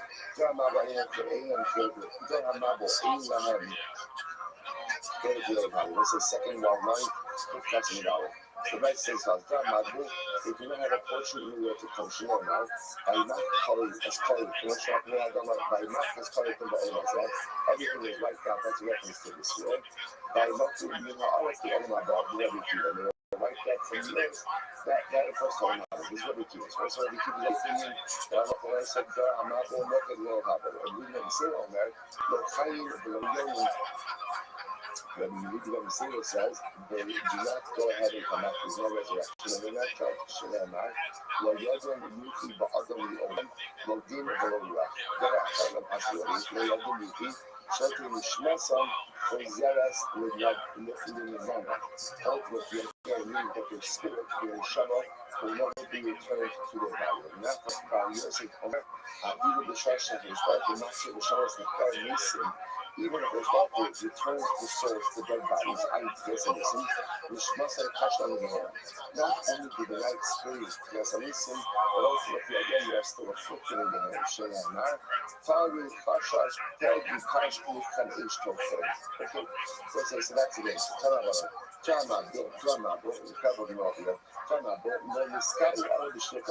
just to point out to the real. everyone is agreeing that there's no Olam Haba and there's no Kriyas HaNisim. At that point, it doesn't seem to be a point of contention. Now we might talk a little bit more about the Hamabel. Organization of the flood, when we started out of the Shia Torah, Shia Shpil in the first part. This was a very profound thing. Why? The Hamabel become Bala Gaiba. They become very arrogant. Why do they become arrogant? A lot of times, arrogance stems from the fact that we have a lot. And so they became arrogant because of the very blockage that the Rebbeinu Shalom Olam gave them. So the man says, Maxidan, what does it say? That when Bahem Shalom Mikasai, when the Shiva Del Ka'alam of the Ksiv, show you Ava Zelay Yagyo, Kifla Parasa Lo Kishka Ksiv, Yishlach Kisuf. So the day you got to Ksiv, Yisu Baton Fikibal, Yismu Kulakon Ligo Ksiv. You only give them the time to stress of the evening. See, the Malaka Charlie Castle, the Dama, Sha'am, La'el, Sur, Miller, the Gasta, Kappa, Los Asteri, Ma, Shakai, Kina, Asheno, Mana, Yoki, Nitzabal. This is a with a figure and just right highlight all of the material bounty that they received. Like they had everything. They always had everything. As a result of having everything we said, what do we need God for? Like we have all this breakfast, we have all this stuff. So why do we need everything thankful? The heat, God must shut outside. Imagine, I'm going to get set aside. I'm going to kill other people shall be shutting. So what do we really need God for? Like the most we need God for is for rain. But the truth is, even for that, we don't need Him. Nature, non-knowledge, shall we stop them and auction with so much water? Like we have rivers, we have springs, we have more than enough to sustain ourselves. The publishers probably not have bought easy mercy. The very blood that shower upon them, that's what they used to anger. I'll show them who brought on by us. The judgment proves the very items that gave them the confidence to rebel against the Shneimar, Vani, Hinene, maybe Mabu, I'm sorry, Hinene, maybe as a Mabu, Madi. So this is so profound. So the idea is, and wonder to yourself, why does Hashem wipe out the world with a flood? Why a flood? So do not mistake over here, because that was the source of their self-contented arrogance that led to their rebellion against God. They said the only thing we really need to depend on God for is rain. About Hashem, we have so many water sources, we don't even need God for that. So okay, you rebelled against me. With bracha, I'll bring about punishment with the very source of brachas. Incredible. And you'll see on the ground level, when we still elevation down Ha'ayin, Shadom Elamai. So John Mabo ultimately again they became arrogant. Why? Because of their idols. In other words, they saw how much bounty they possessed. And they rebelled against God. The idol itself resembles a body of water. Shemona Ha'ifula, Nashim Yefita. John always saw the Maya Shadom Elamai. Therefore, Hashem will have touched them with water that is like the eyes. Shemona Nifku, Koma, Nostahom, Lava. Paradox Hashem Yifta. How many different? John Mabo, the Lava, Kilkulu, with the Lava Nidom. So John Mabo sinned big, and therefore they were punished big. Lava Kilkulu. Shemona, Bayar Hashem Kilab, Lava, Wa'asa Adam. With the Lava Nidom, Shemona, Koma, Ayos, Tahom, Lava. How many different?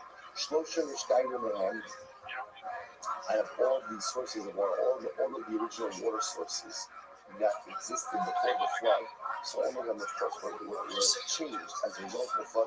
3 of the original water sources that existed before the flood still remain to today. What are they? Much as Balua de Badal, Kame Tirana, Ve'eni Rabas de Bidiram, Sabua de Rabas the new spring, Kame Tirana, hot springs of Tiberia, and the spring is the great spring of Bura. Okay? He is called Basras that father Aris. So remember again, still drama, the duration of the flood. Every living thing, whether having corrupted its spirit. I'm not walking on the line. She reviewed the Hema Chaya, the Chaya Abelina. So they needed behemoths with Chayas with behemoths, that call out other call, and man mated with all kinds of animals as well.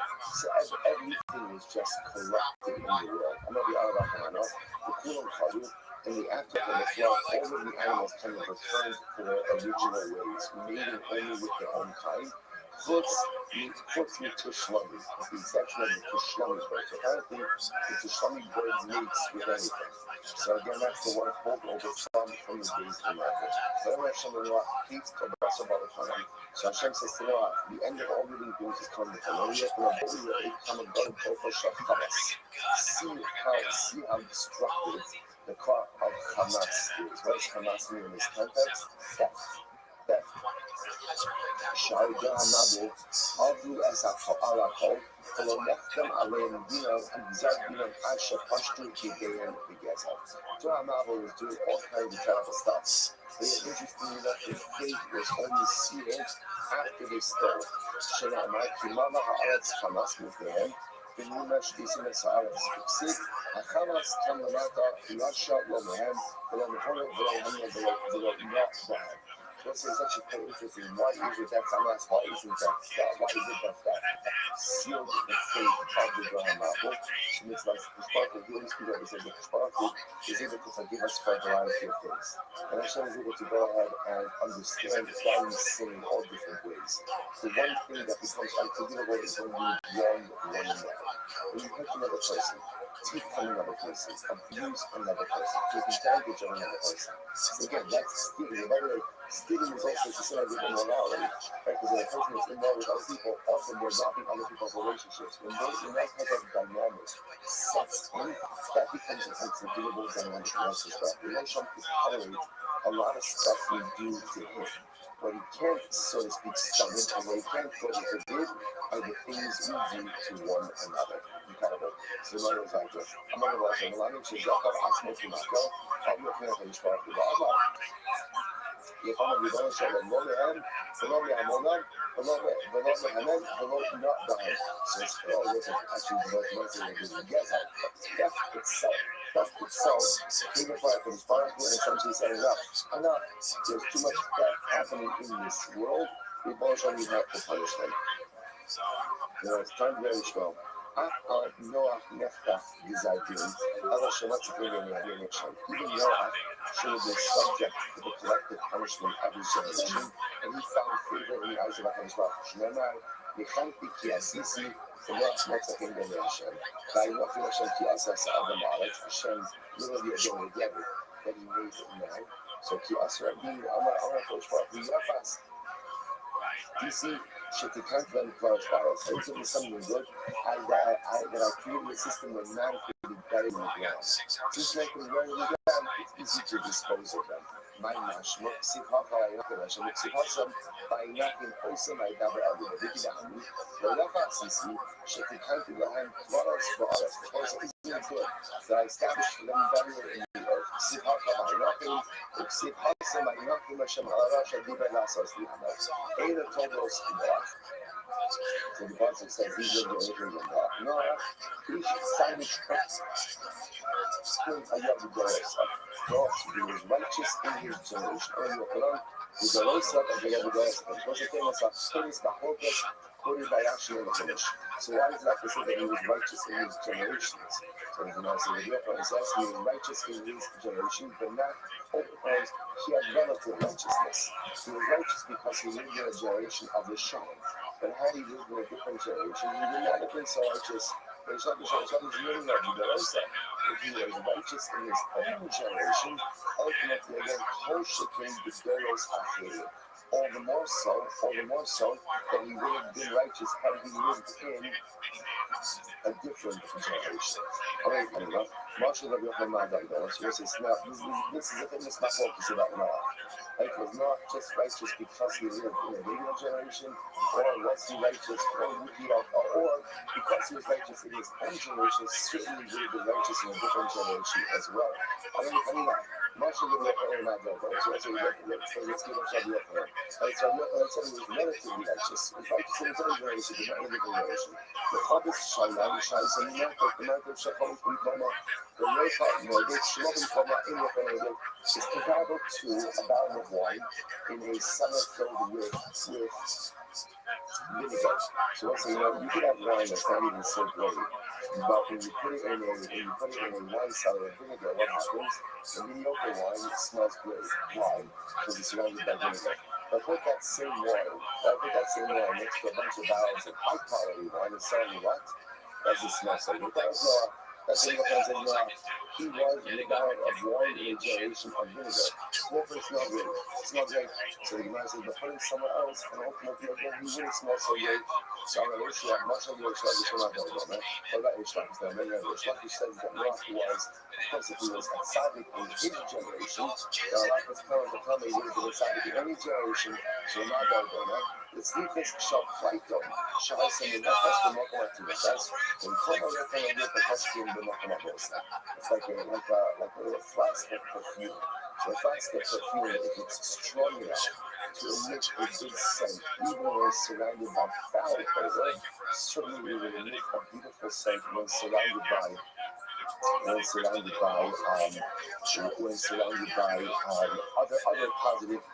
positive sense as well. Incredible. So let's just point out to the Russian of Rashi, in the Phoenician.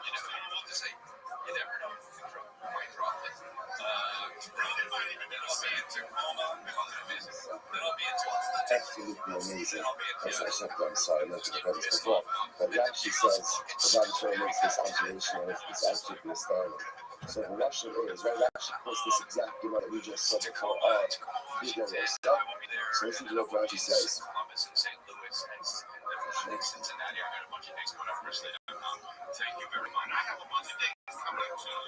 So Rashi says over here, Yesh Mirabosim Darshan also Shvat, right? Yesh Shadarshan also Libnai. So again, some interpret Barosav as a positive. That's ultimately again that's which happens. And some go ahead and darshan it as the Libnai. That's what you're looking at.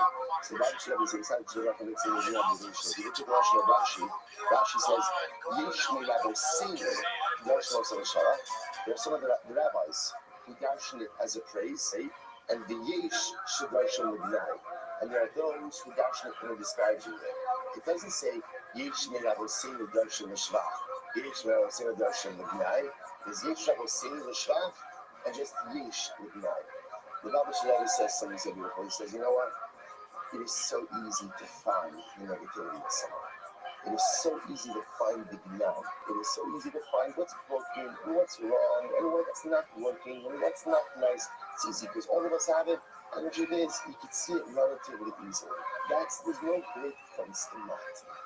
But you want to be great in life. Where does greatness come from? Greatness comes, personalistic greatness comes when you're able to see the greatness inside us. When you're able to see past all of the broken type and all of the negativity, all of the things that are not working, and you're able to see their goodness, and you're able to see their beauty. That's Yishmael Abusinu Darshan Shvach. So the Rebbe said that Rashi himself is telling us, don't be the kind of person who looks at the other and sees the gnai, but rather again be Yishmael Abusinu. Catapult yourself up to a heightened spiritual level and be the kind of person who sees the spiritual beauty in every other individual. Incredible. Another thing that, I'm sorry, one goes like here. Good. I'm not just telling you, come on, shut up. In other so everything is wiped out. So again, if man sinned, so why do you have to wipe out the animals? So we shouldn't go for much longer. So this give me commonly so what happened? The man was making a chuppah for his son. He prepared a whole beautiful wedding party. Unfortunately, then the husband died before the chuppah. Husband died before the chuppah. Haman would build all the pots rescue pasta. So what did the man do? The man came along and he literally, again destroyed everything. He came and he dismantled everything. Haman, so the man said, everything else that I did for my son, the beautiful sugar, the beautiful cup, I did everything for my son. Now that my son, unfortunately, again, is no longer, why do I need any of these things? So the Gemara says, so after the Mishpach, I'm a king, but all the him of the fire, Elvish for Adam. After Adam, the him of the fire, Lamali. What says, so Hashem says, I need a whole world. Why do you make a whole world? For that, that's not everything. I didn't make animals. I will say, look, this is like again, this is why Hashbach didn't create animals for animals. He didn't create the Amos Chayes because he was an animal lover. He didn't create, trees and things because he's a tree hugger. That's not why he created you. He created everything for us. Everything for us. So that's what Hashbach says. If man is not living up to his vision, if man is not going to maximize his potential in this world, then nothing else is necessary. Overwhelming. Everything was destroyed except for the fish in the sea. So in my say, Carl who up in my to Kulo Kalkasamars, Namisha Enoch and Tank Mofiach for him. Normal also Chuba, the Lam and Shop of Media and Sanapo, who Mac Fen of Elaskan Alamain Kizikin, Shinema, Kalu up in Emma, was a duty that all of the years Noah was giving Musa. Which is interesting, right? Because we often have a very different narrative of Noah. Right? That Noah was not giving Musa. Noah said, not true. Noah was giving Musa all these years. And he said, February, you have to do tshuva. Because if you don't do tshuva, your carcasses will be floating on the water like empty wineskins. Strong message. Below, Shlokim and Klala, the call by Allah, Shleman to Konaka Kasamaris, below Yifna Derech Kramen, the Lami Shahayu, Fanim Derech Kramen, Amalo Lima Agave, Amalahan, Feda Hafas Yishi, the whole team can. So what happened? So as I said, interestingly enough, Noah is doing this Musar, and everyone's going about the business, right? No one's paying any attention. Which one who says, I can't bring the marble until one person does this. It's Sadik here. One Sadik is sustaining the world in its entirety. And only once he dies, cannot bring them out. Who was right? Okay, but that side, Rashi points out, was Misu Shalach. So on the days, in came a little that crowd. If that's the case again, the people says that okay, but they realized that Allah said nothing was going to happen until Misu Shalach died. So that took away the urgency from everything. Dar Shalach Maidit said, Lati Buz La Sosa Shanan, not going to get right out. The Lamif Shanan Katatik Mokina Osa. So Noah was rebuking them. But on the other hand, Devarim Shem Kashim Kilakibim. And he said he would literally again see things that were as strong as like a lot like torches. So it's like so fascinating, such a different kind of narrative. Noah was giving them Musa each and every day.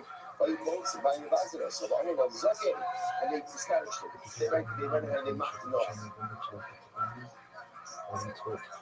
He said to Noah Zakin, Stay with Zulama, why go in on? I want to talk to you about a marble. Because the boat is going to bring a marble. I don't know. Marble Shel Ma. So what kind of marble? What kind of flood is God thinking? Let's hear about this. In marble Shel Eish, Yesh no Davar Acher, Alisa Shma. So if it's fire or not fire. So basically they have this thing called Alisa, and Alisa was fire repellent. So again, if God brings fire, you got to cover. And if it brings a flood of water, so there's a reminder maybe in the arts maybe so ultimately again if he brings water, he floods us by us bringing water up from the earth, no problem. We'll put metal plates over any of the springs or any of the bodies of water that'll keep the water from coming up. Okay? The Mirah Shemayim maybe and if he brings water from the skies, in other words, immense rainfall, so you have this thing ultimately again called Akish. And Akish apparently was some type of absorbing item. It would absorb all of the water. So essentially he said to them, we're not scared. If he brings fire, we got that covered. If he brings water, if it's water from the earth, metal plates. If it's water from the sky, this Akish. On the other hand,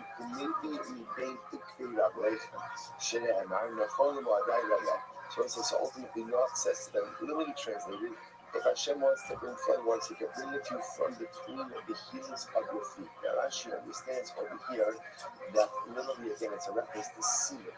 If Hashem wants to wipe you out again by bringing a flood of sin, you could do so. Now why would he mention that? Because once you remember again, they're also involved by immorality. Shmuel says, so essentially Noach says that you're going to drown literally again in a pool of your own immorality. Tanya, maybe I'm not caution to shift fast and Sarah. So literally again the waters of the flood were as difficult or plentiful as shift fast and Sarah. So we must what does that mean? Like Rashi points out that just like shift fast and Sarah, Rashi says roasting is hot and it's thick. So ultimately again the waters of the Mabul were also not just stand water, but it was destructive water as well.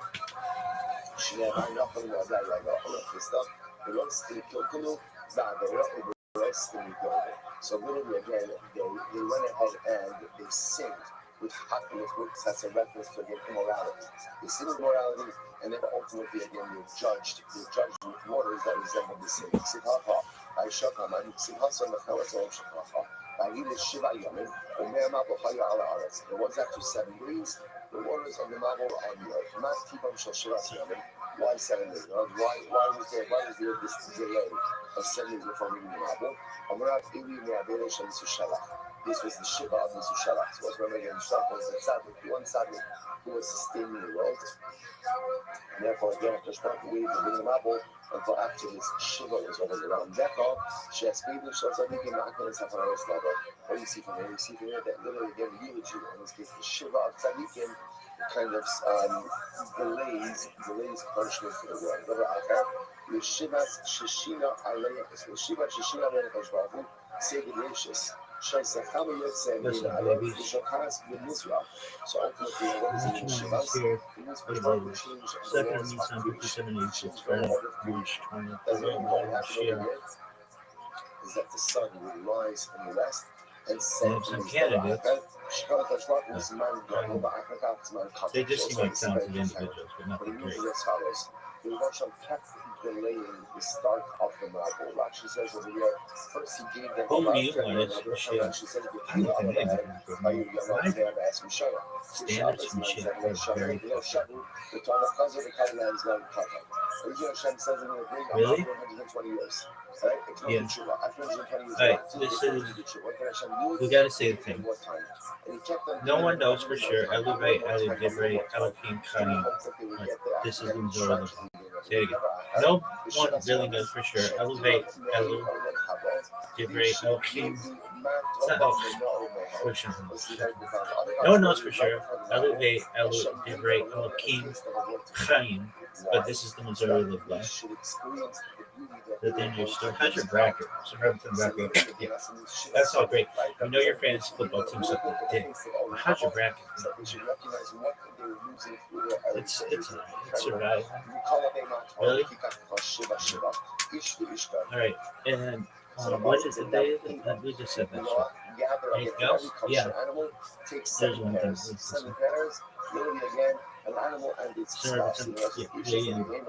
Yeah. This thing is nitrous mean? What the fuck is that? Something that like makes your memory go away? Anyway, we need to say that shit now. I'm sure it's been said since like the 1950s, but some weird shit we learned about that. Like what? That are fucking, I'll just straight up say it, because I got balls, baby. Massage, residential, burglary teams that use this shit, and it's not burglary teams, but it's some shit like massage, residential.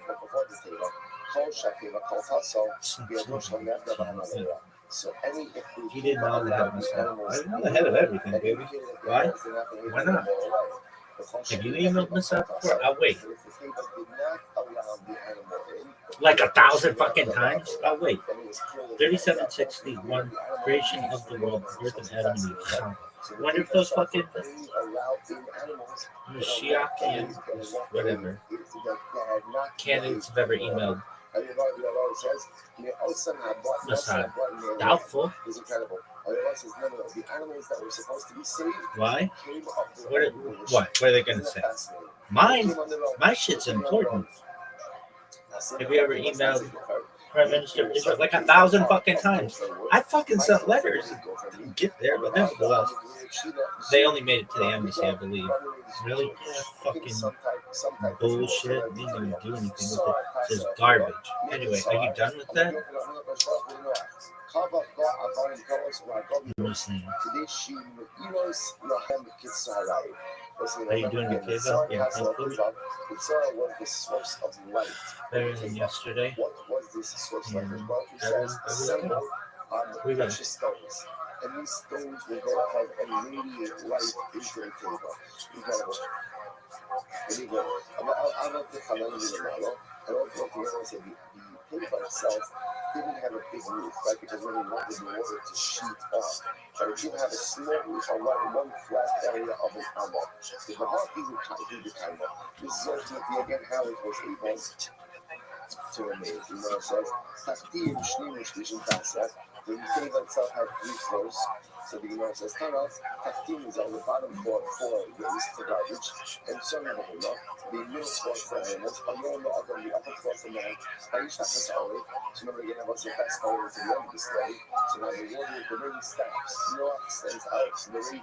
Amar is like, Shiva mixes with Shiva olive in that.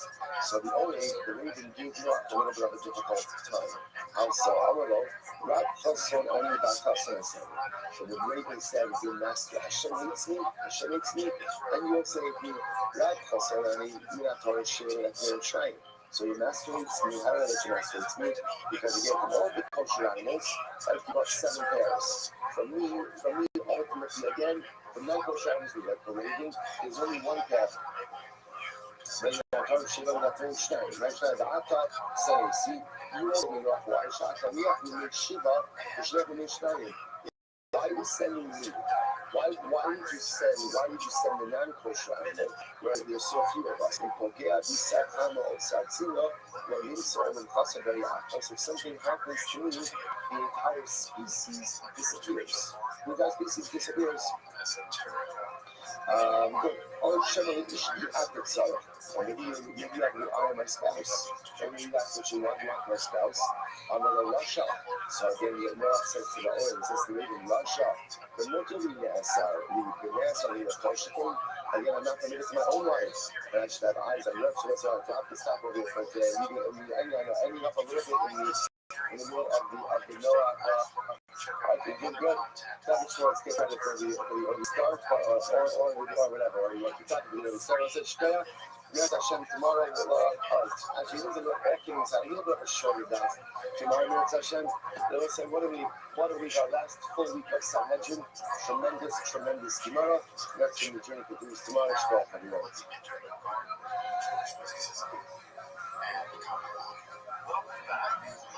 Oh, it's not right here. I'm a great Shabbos for you. To solve it, you're doing job. Just so that have a good Shabbos everyone. As I mentioned in the previous lecture, Judaism really emerged in the turmoil of the period after the Babylonian conquest of 556 BCE, and then really taking its form in the period after the Judahites are allowed to return to their homeland beginning in 537 BCE. It's in the subsequent aftermath of that turmoil that what we have is a big theological shift in how the ancient Israelites understood their relationship to their God. As you may remember, the older prophetic literature said that if the Israelites don't keep their part of the bargain, God's going to wipe them out. All right, so say good morning, let us begin. To the Hazara finish and it was so beautiful, To give back the all of our sponsors for this morning show to thank our annual commentator sponsor, Hosting Staffa, for dedicating all the shows lectures this year. As is just for the sort of Taylor shot on this show. Our commentator sponsors for the month of Nisan, Navarro, and Joy called Harvest. We celebrate we celebrate birthdays of this award happy event that took for us to power anonymous commentator sponsors list of symbols for all of our children. And for Nisan to be a month of Geulah Shema for 12 Israel.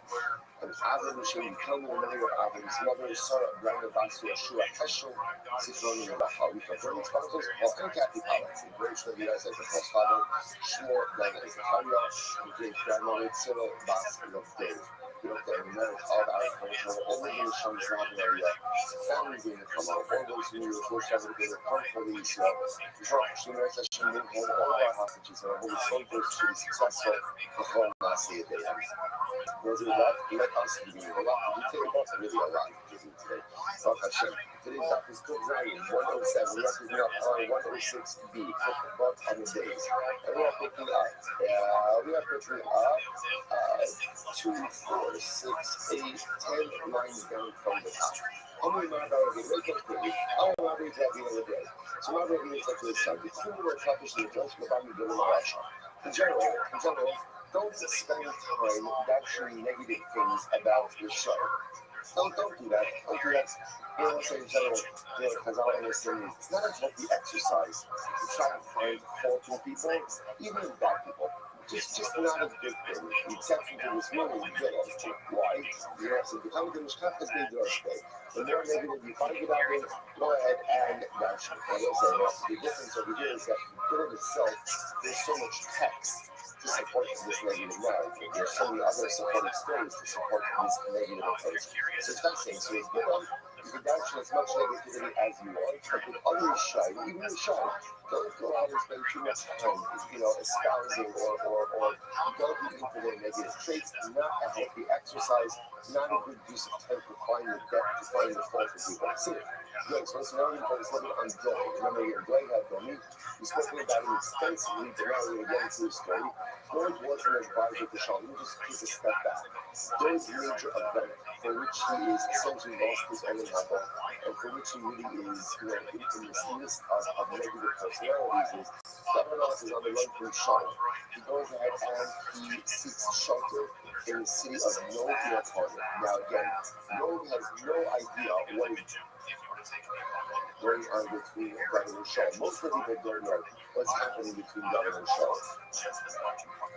So David comes to Nob and he goes ahead and he asks for two things. There are two things: food and weaponry. Nob is the city of Kohanim. Now remember again, most of them against circle back. You know what it says? False Yonasan for not going ahead and giving him food, sending him away. So he comes to Nob, he asks for food and weaponry. Nob gives it to him. And he tells them, I'm on a secret mission from the king, from Shaul. 12 gives it to him, of course, right? Understanding himself. And then what ends up happening? Doeg tells Nob, by the way, Doeg tells Shaul, Nob is aiding and abetting your son. Right? He's a fugitive. Shaul wipes out the entire city of Nob. One person escapes, and he goes home and he wipes out the city of Nob. This was the event. That he was able to seal the fate of Shaul, seal the fate of Doeg. And all this happening. And again, Doeg was doing this really, just he didn't believe it. It was to cement his son on power. So he went on his fathers. So now that's Doeg. So Doeg. So it's going to listen to already up in the two and make sure there's nothing to Doeg. So you're making that down as well. So from the beginning, the funny way thing what he did is what we worried a lot about Doeg. Listen, every year in a family, sometimes the parent, every child is different. Sometimes the parent will say one of his kids, and he's especially worried about one of his children. That child is maybe more susceptible to other influences. That child is more susceptible to other things that may be going on. So, worried about Doeg. He's always worried about Doeg, but was Doeg going to go out and make the wrong or right decisions. But La'akash, that's Russian of that, but Doeg. La'akash, but after, unfortunately, again, Doeg kind of left the fold and really did some really terrible things. Amar Dai Shiyatzazah. Look what he has done. Amar Yitzchak, like the same, not this Hala, the law had to do. That's said, Cal Torah. What are you doing? He read the Torah. Aren't you strong in Torah? As Doeg was sinning, but he also says to him, what is the matter with Doeg? You're better than this. You can do better than this. Aren't you a Gibor of Torah? Aren't you strong in Torah? This halal, what benefit will you have from all of this negative behavior? Lo chesed kel mator lefakayot. Have I not shown you favor? Do I not literally give you favor? The economist says a tremendous muscle. Almost as if I can respond to his community by what Doeg is doing. As far as you have everything going for you. You have Torah. You have me in your corner. Anything and everything you want the right to have. Why engage in this behavior? Overwhelming. All these Hamadis say, the Rasha American, Malach of the sacrifice. You know, probably right, Harasha. Hashem says a great Rasha, Malach of the sacrifice. Kishatim Adir of Parshas Miratzim, Parshas Misafir Lashonara, Ma'ata Golish for. When you focus to go, when you get up to the section regarding bloodshed, when you go prohibition of bloodshed, when you get up to the section of Lashonara, how are you going to take those sections? Doeg was a big prophet. keeps on talking. So ultimately, again, it comes back who says to him, what are you going to do when you get to these sections in Torah, knowing that your life is not in consonance with these sections? Your life is a tremendous muscle for us as well. We all have areas of our lives that are not exactly in conformance with Torah. And when we go ahead and we get to those sections in Torah, how exactly do we reach them, right? How exactly do we action them? No, we all have this, not knowing that our lives are not exactly in sync with what it is that we're doing. Like you said, you see, I like you. I'm gonna be in Torah, such a great time out. We saw how the lessons. Doing Torah is only from the root outward. In other words, what was Dory's powerless? This is really profound. What was Dory's ultimate issue? He did not internalize his Torah. He didn't internalize his Torah was a pursuit. He was tremendous from Chacham, and at the end of the day, it was never internalized. Rabbi Yitzchak might have said that Ta'idu Tzadikim Lahira Allah Yisachu. So between the two, we're beginning people fear Dory. We must all be suffered. In the end, they must have lost this day. Now we stop. Might have said, Kel Bala by Akiyahu. What's that? So he actually was pretty possible. He swallowed the treasure and then, found it out. He didn't know that he was sharing with Kel. I'm not going to go back. He found the show like, youngest Dory. Shparku says, please take Dory's life. Please take his life. Shparku is like, David is done. Take his life. I'm going to fail and bother. So ultimately, so here's the problem. Dory has a lot of Torah. Dory has a lot of Torah. I can't kill him now. Wait till he forgets his Torah. Once he forgets his Torah, then I can go ahead and take his life. I'm going to follow what it says. You didn't know you share the Torah. Just take his Torah now. Which of us, the Bible is something so fascinating. That the Rebbe should have linked to what it says the Bible can't do anything to Dory because his Torah protects him. Yes, isn't this incredible? Dory is a murderer. Dory is exactly the guy. Dory, again, the Mishnah says, doesn't have a case where we have one. Yet the Rebbe should have said, Torah is so powerful that it comes back. That was his Torah is Migno in Matzah. It goes ahead and protects and it saves. He says, I know what I have to do to Dory. I can't do anything for him until he forgets his Torah. Which David responds, make him forget his Torah. Just make him forget his Torah. What's the power of the Torah that we learn, the power for it to sustain us, the power for it to save us, the power for it to protect us is overwhelming. Only it's like Mike said, God, Ali, Fat's calling us up. I'm not going to fight with David. We see Greg Al-Madasi. This is wild. What's the first white line? It's not possessed David. It's crazy that Hashem is having these conversations with David. I know. So Hashem says to David, let Dory come into the world to come. Right? Let allow. Because Hashem is asking God permission to allow Dory to enter into our level. I'm going to follow Gam Ayikis Kalamas. No, let me uprooted forever. Mike said, Yachtacha, Yachsepcha, yet all the Shashepha has him. So I'm not going to go double. Schmeck the name Joshua. Mishmei, double. Okay, at least let it be done with a trans from let it be that they will learn Torah teachings in the name of this language. I'm going to find out, Yichatcha, Yisachcha, let me uproot from the text. But generally, no one says, no.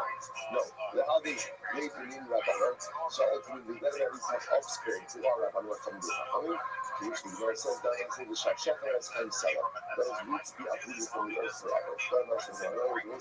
Which is so fascinating. David is filled with this righteous anger, tolerance, flowing. And essentially, the covenant of health, remember, it was the covenant of because of about Shiva. It's not obviously the power of Shiva. But here, what was the problem? Dory didn't do it. Dory didn't do Shiva. So again, you can't hear what I said. And almost you're going to see with this figure, almost anything is forgivable.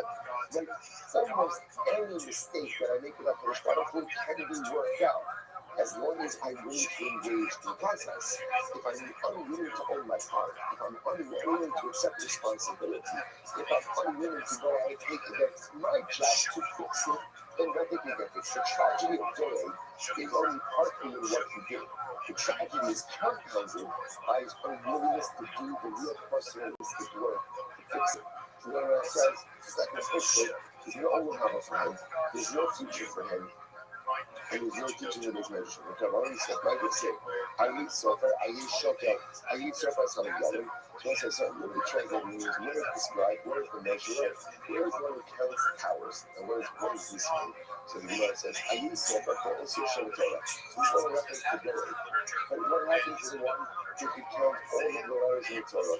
I eat shokel, shokel, calling the Hamoon shokel. Where is the one who can literally get it right?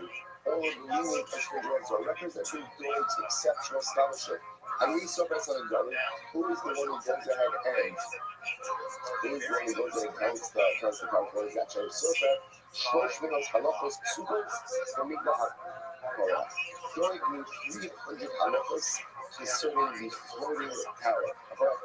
So what's the floating tower? So by the way, there's a couple of different interpretations of this. If you look at Rashi is on the left hand column.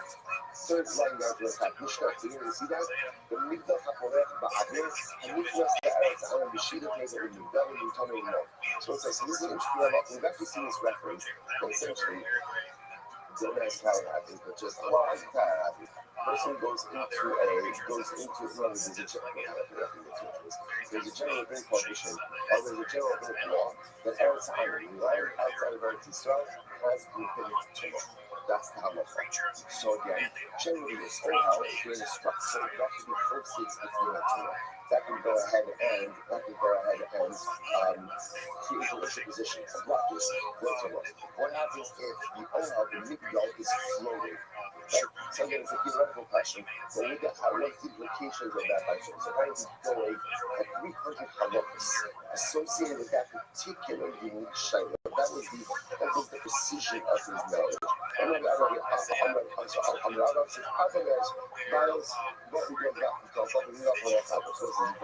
So, Rabbi said that in fact, going back to Tefah, right, we're going to unfortunately both made currently wrong decisions.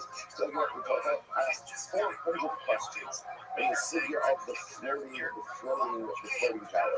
So he says, well, each ship really God. Not one of them is a bird. They ask such good questions. No one thinks they're supposed to watch this. I'm a Rabbi said, is this such a big deal to ask questions? So I said, this is a profound idea. So essentially, what Rabbi was saying was this. Try to ask questions. But what would be even better is to do what? Just to get answers. So let's think the other people that I'm saying, this is I was writing story, this is a tremendous story. I'm going to do something very bright. This is such a godless ask question. But Rabbi saying is like this. Life is filled with questions. Questions are very nice. Feel free to ask them as long as they don't paralyze. A lot of times we ask questions and we can't move forward to get the answers. Another says, the success in life, meaning in life, is not found in the questions. Right? That's the because meaning in life is found in forward movement. Meaning in life is found in growth. Meaning in life is in the ability to not get answers, but still find the ability to go ahead and move yourself forward. The greatness, as I said, everything that the guy who asks the precision question, that's godless, that's not godless. You know what godless is? Godless is two things. The person who asks the question doesn't get answers for moves forward, and the person who doesn't spend his time asking questions. Instead, utilizes and marshes his energy to move himself forward. Incredible. Well, like that. The shame that you got. The years of Yehuda, Kula Panini has been a secret. So in the years of Yehuda, everybody was versed in the singular of Ezekiel, right? Like the Babba's, whatever Ezekiel was, the Babba's, Sanhedrin, Marcos, all of those, like talk law, damages, those type of things.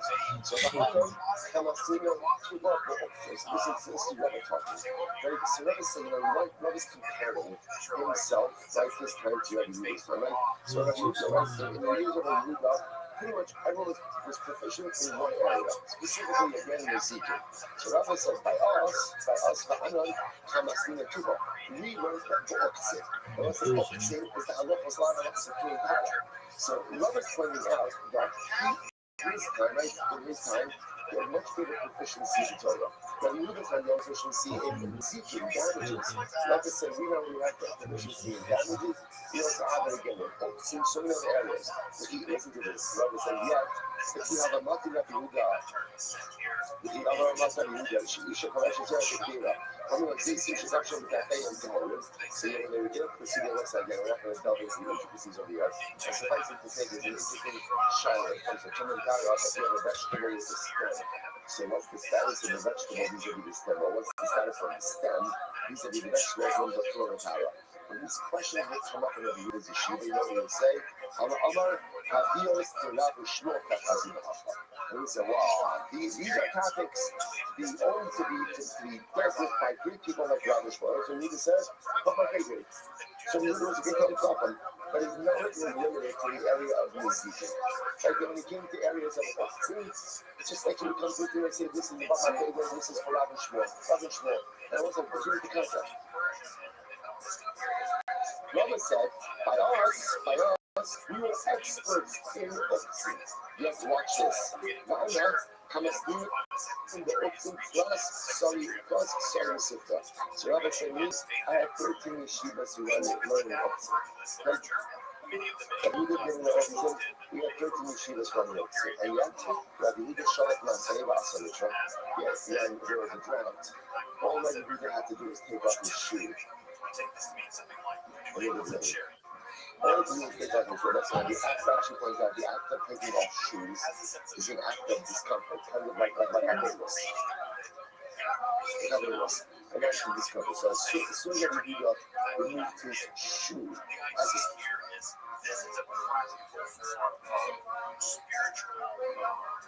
there's a drought, it would begin to rain. Va'ana Satri. You know, the lack of the knowledge back from me, we cry out, and no one listens to us. So that's what we need to rub up to a patch. So then we can hello, after the Shimon is Liba Boy. What do you see from the other side? What do you see from there? You see from the other every day is that it's not the amount of scholarship that impresses God, but it's the amount of heart that you put into whatever it is that you do. Rabbi may have had more scholarship, right? The times of Rabbi may have had more scholarship. But apparently Rabbi Yehuda himself had more heart. Now, whatever this means, that's whatever this means, that Rabbi Yehuda had more heart, or what Rabbi is trying to highlight over here, is that scholarship is not the metric of success when it comes to spirituality. It's heart, it's effort, it's passion, it's commitment. Those are the things that really ownership overrides everything. For what is the scholarship is often tethered to abilities that you don't choose. Like people process differently, people learn differently, some people absorb information more readily, some people have difficulty doing it. That's part of the progress. That's what program does. So it can't be that success is tethered to scholarship if I don't control all of those factors. So therefore, Rabbi says success in the eyes of the Bible is determined by your heart. What's your commitment? What's your passion? How much are you invested in your relationship with that Bible? How much showing up for that relationship day in and day out? And I committed even when it's difficult. If I have that, that's what I can describe as a crisis in the realm of spirituality. Absolutely. You see, that should be a little bit of our relationship. Back to first Sabishmael, not how the Sabishmael goes. So going after Kofel, never really understood what it was that they were making. Okay, let's get on. Is that possible? But you sit there, I eat sofa, I eat shoker, I eat sofa, I eat blood. Last time it was how the Sabishmael, the time we just said before, it's going to go and it's already had 300 halachas. When it came to the floating tower, right? And then he says, you understand, halacha doesn't make any sense. You might say, hello, what was the problem? The problem was that they knew a lot of Torah. What were they able to get to? Halacha l'meisa. Halacha l'meisa. She wasn't going to say, what is it related with halacha l'meisa? So it could be literal, but they weren't going to use halacha l'meisa because the Gemara says, the Sir, is that what the pasuk says? So Hashem knew the secrets of Hashem are known to only those who fear. In this case, the word "sod" means the foundation. It's like something is sowed over. The foundation is halacha. You need siyata d'shmaya in order to be able to arrive at exactly what to do. They didn't have this. We had good scholarship. You have to have halacha. That's when you have siyata d'shmaya. Let's go. So you know, listen. When we talk about the ability to the fact that they didn't have halacha on myself, the fact that everything was halacha on myself. Halacha is the ability to take what you learn and to implement it into what you do. What or how you do. What was the mistake of doing that in Torah?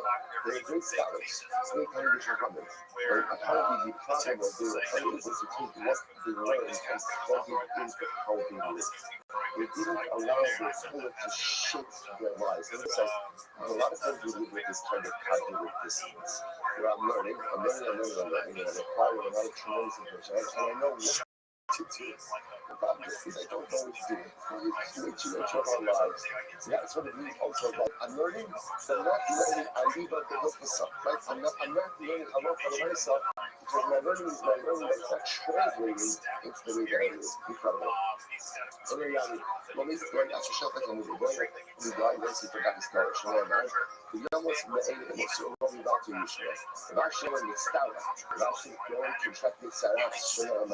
It's Mesa, Kozol, and the rest. It's also, it's Nisus. The Gardiner, okay, we talk between like anything Muslim with what? Again, we can't put these things with you on the sort of Muska and what Muslim means, and it's always kind of inward execution. That's the word. Isolation. And we use isolation, maybe to see what it's us maybe. And Mukwa is a confirmed Mitzvah, and a Prima. A lot of us have to grow, and this point needs to be told. I'm going to look at them. Shoshim Abasai Kavan was down in the day. There were three destructive angels who were summoned to Doi. What did they do? Echad, Shishikh Hamidon, one Malach, one day to forget his learning. The Echad Shesarach Mishnaso, one burnt his Nishama. The Echad Shakiza, Echad about the Knesset about the Midrashos. And one scattered his ashes in streams and Bazilovish. Incredible. Incredible. And then you have so you got to go into there. I want to find out how interesting it is, right? That you see, it's fascinating just how there's so many different views of Chuck and Chazal. It's hard to keep track of all these things because we're moving so quickly. Remember how we started today's back, which was really yesterday's back, or happening today. So remember again, my great Rabbi said to his son, don't spend too much time speaking about the negative traits of the show, right? And yet, what are we doing?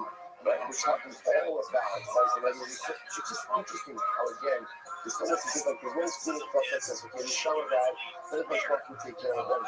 Our job is not to focus on the negativity of individuals. That's the Restream of thought.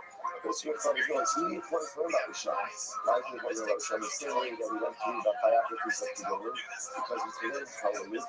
So now from the show, we also learn what not to do as well. We see that even great people can make catastrophic mistakes that undoes all of their behaviors.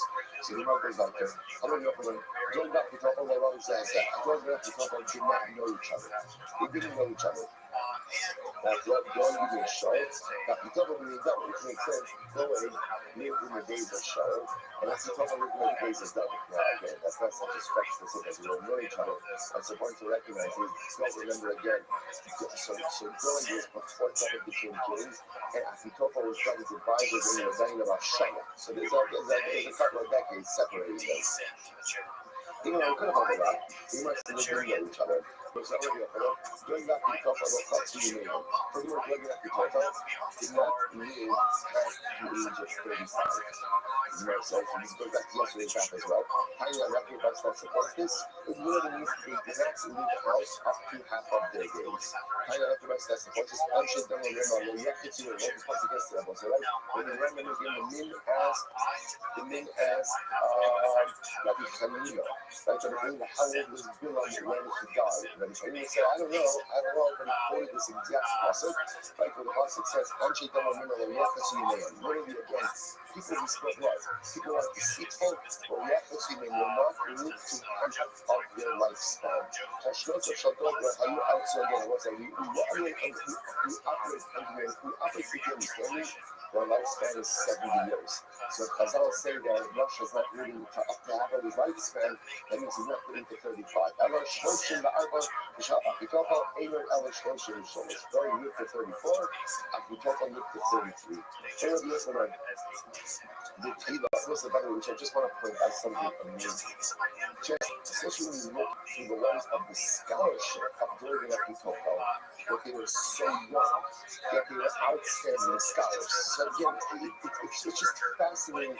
I don't know, to me these personalities are fascinating because clearly these were people who were capable of such overwhelming greatness and such profound accomplishment. Look the amount of time they amassed in such a short amount of time, yet these debilitating like failures. Overwhelming. Oh, look, when the Tila card in the beginning, then called back the top of his ready.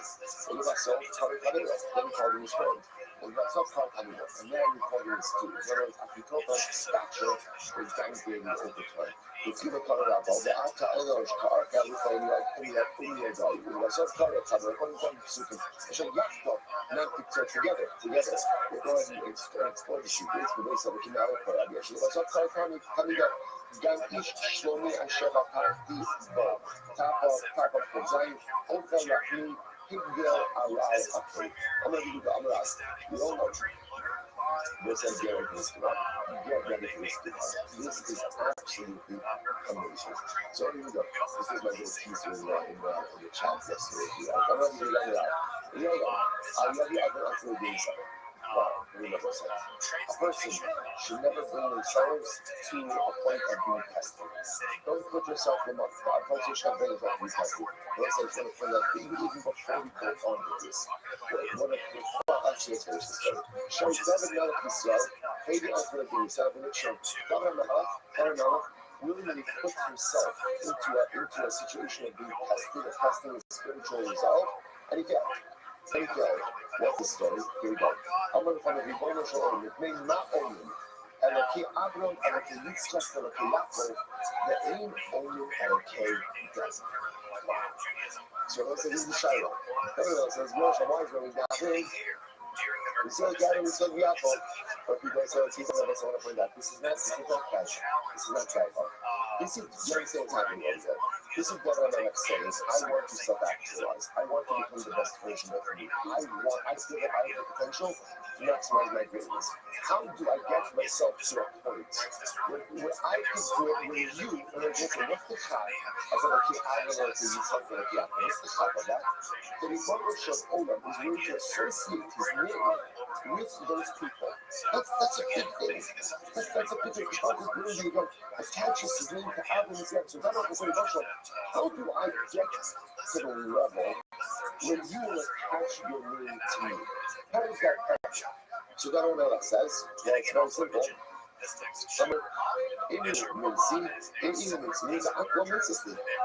simple. They were tested by them. Each of them were tested, and they succeeded. So when he is able to go and be tested in life and able to overcome these tests and challenges, that's when I associate my name with him.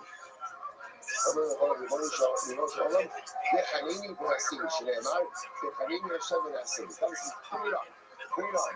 Not exact translate. Like, test me. I'm ready for it. I'm ready. Okay, I got it. It makes total sense. How can you know what I really am until you test my result? So test me. So what it says, it's very important to understand that the Ribono did not give David this test. David asked, we'll see why it's important to God.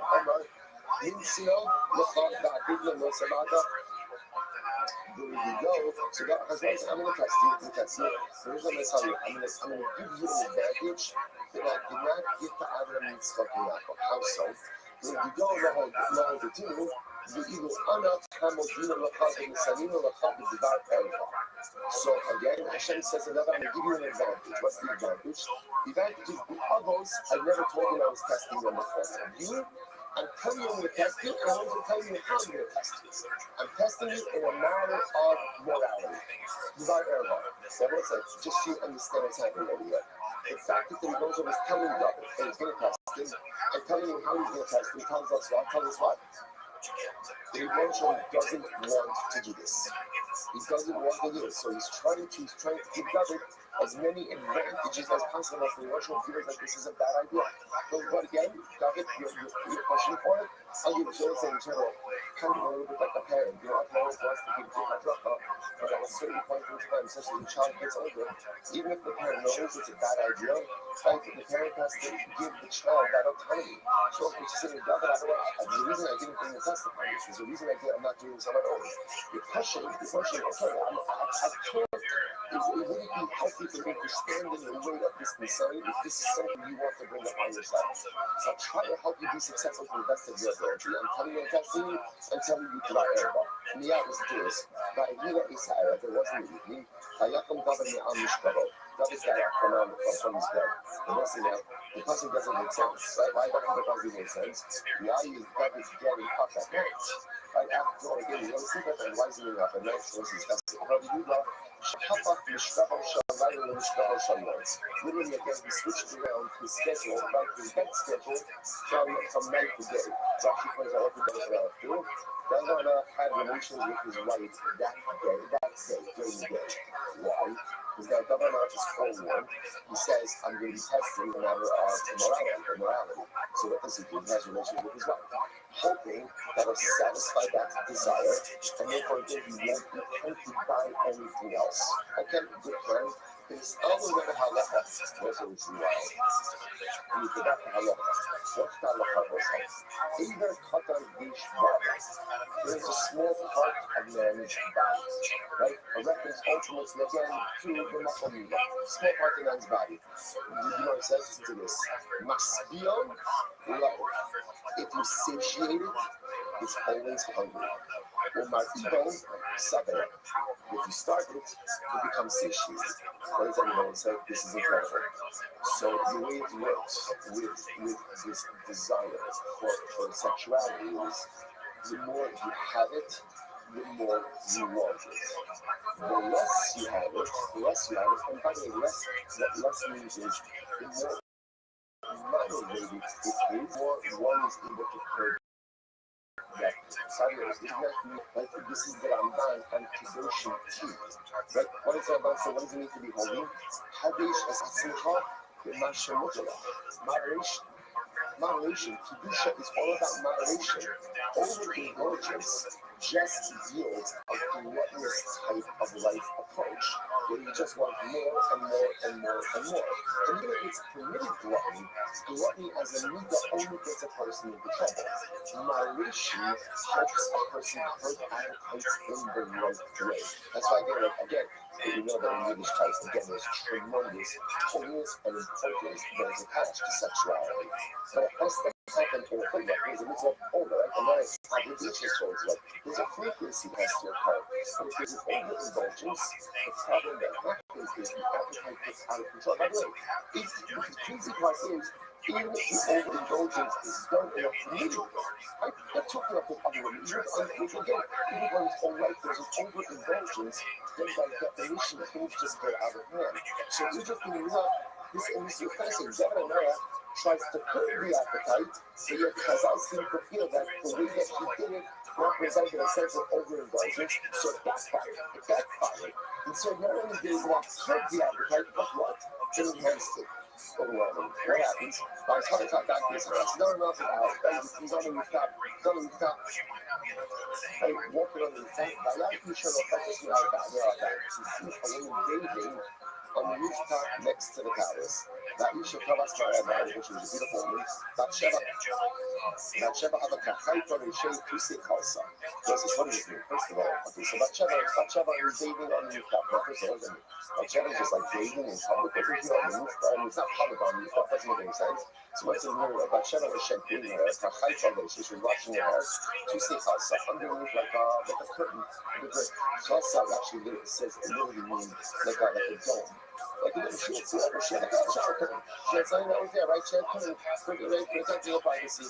Also, Saka, giving you like it's a good threat. So ultimately, again, what happened? This Saka appeared like a bird.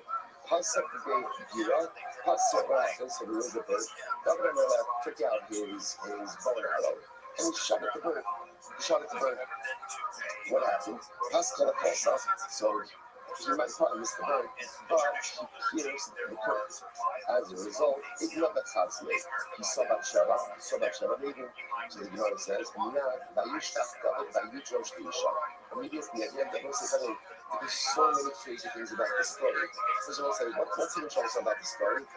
Why is going to shooting arrows at birds? Like, as a kid, like, you also took, like, magnifying glass to into ants. Like, you know, what is that? First of all, Jews don't even do that. Like, nobody knew that. Right? Jews hunt for food. Jews don't hunt for sport. You don't shoot arrows at birds. That's insane. See, listen, you know what the most incredible thing is?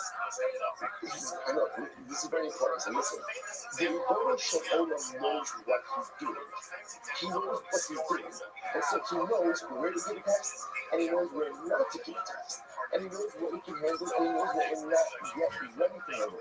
There are so many crazy parts about this story, and every single part has an unintended negative consequence. So David Melech seeks to satiate that sexual appetite in a forbidden way by being with his wife during the day. The problem is that was maybe a little bit of overindulgence, and it backfired. He's spaziering on the rooftop. Oh, I'm going to point out to you. David Melech, the sex brothers. David Melech wasted absolutely no time. He wasted no time. He might as well see his schedule. Right? He woke up at Chatzos every day. See, like, so what's happening over here? He's just like strolling.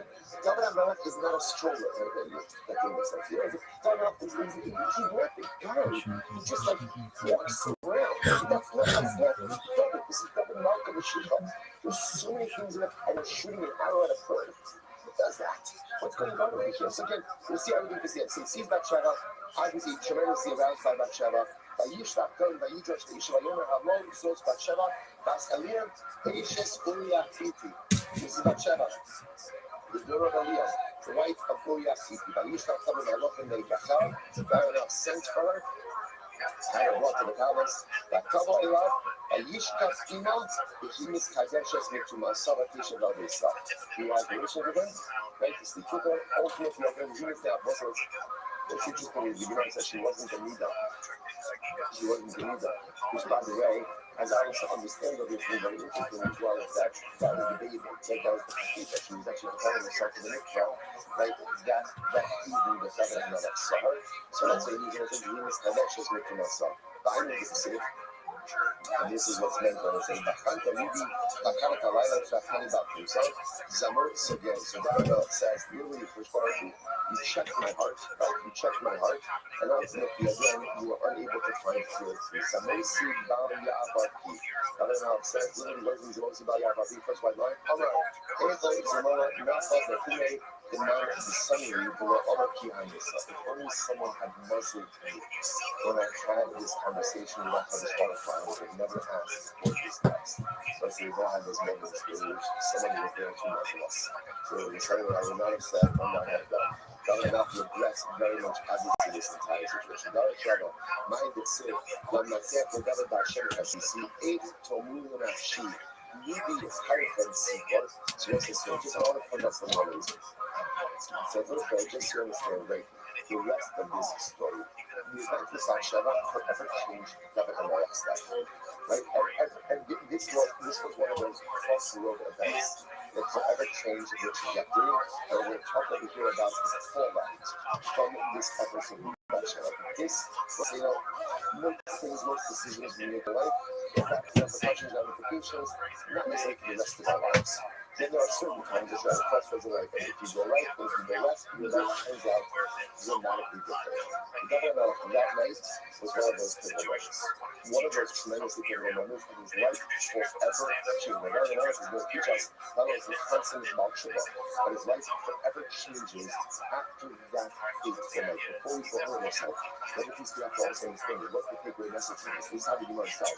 When you say the name of God, the over already other aspect of being sight.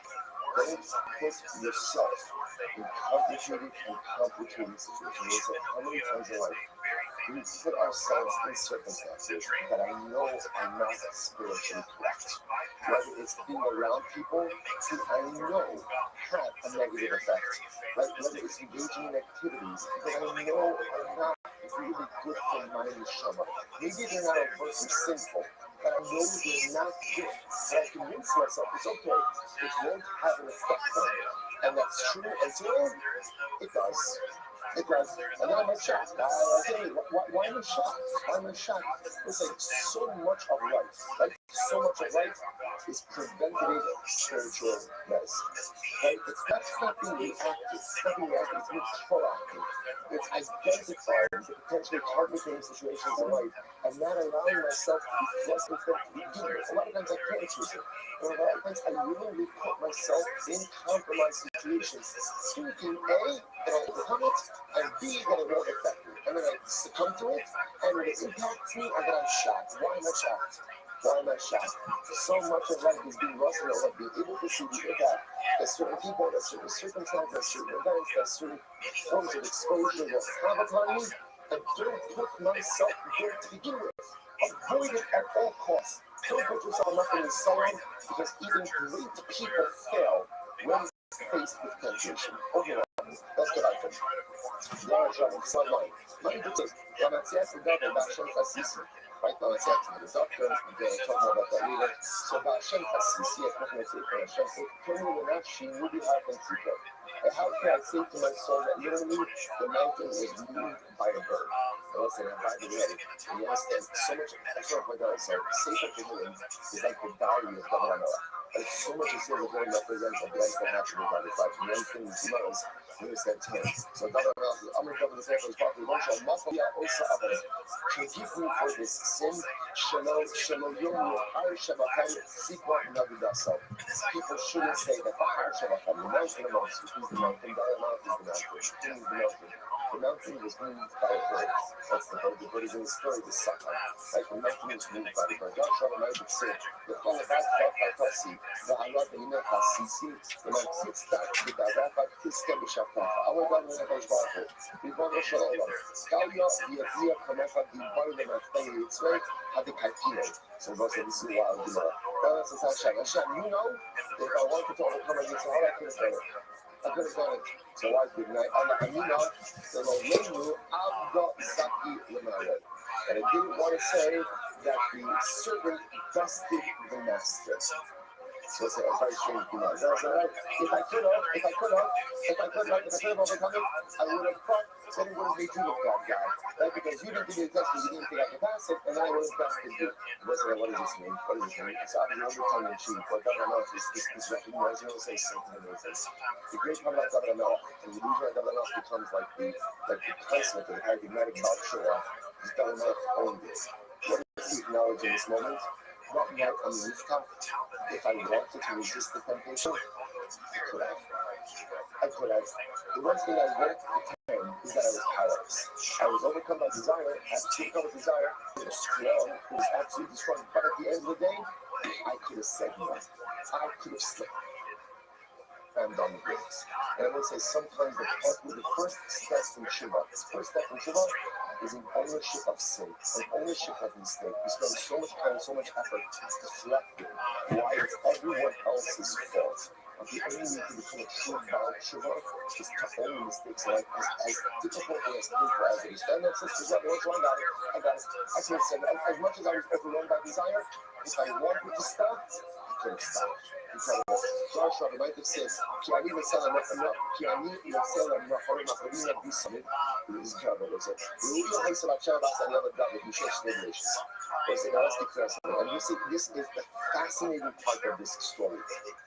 David and Bathsheba were meant for each other. They were Bathsheba. The Gemara says ultimately again, they are meant for each other from the beginning of time. Allah, Shabbat, Allah, B'mach. But what ended up happening is they came together through difficulty and pain. They came together with Shlomo, Uya, Hanisah, David, Bathsheba, Bathsheba, Allah, Sha'afat, Chada. So ultimately again, Bathsheba and David were meant for each other. They were meant for each other from the beginning of time. And what happened? Their relationship began before it was right. So it was like eating unripened fruit. And I said, I just want to point out, how do you know that David and Bathsheba were meant for each other? How do you know that this union was ultimately blessed by God? How do you know it? Shlomo. Right? So their son was Shlomo. The first child dies. That was from the first one of David and Bathsheba to David. Right? Ultimately, again, their son was Shlomo. Shlomo built the base of Mikdash. God himself names Shlomo Yedidyo, the one who is beloved by God. So that's how we know The union was corrupt. It was how it came about that was fundamentally flawed. Yarışlarda Nike وبتساعد سوف الناس يعلمون وهذا يقرب الوضع I'm going to finish my one shot this is that the boys focusing on that last phrase correct the word if you tell me I will not read like if you tell it and there is no blood so when I'm going to go I'm going to be a very good call should be coming to sorry so Zion says you want to if they were to tear my flesh so you want to know how you come choices I would not read or Zion says I'm so humiliated over this stuff that has been talking about this I've been so humiliated from Bathsheba that literally again if you put me I will not read right in other words even if it's a couple I want so humiliation is highlighted by like this like a draining of blood I love this is wild I like the short shape but still I don't so big Daniel says it's not rich right and we are learning about the halachos concerning the of death penalties so the 20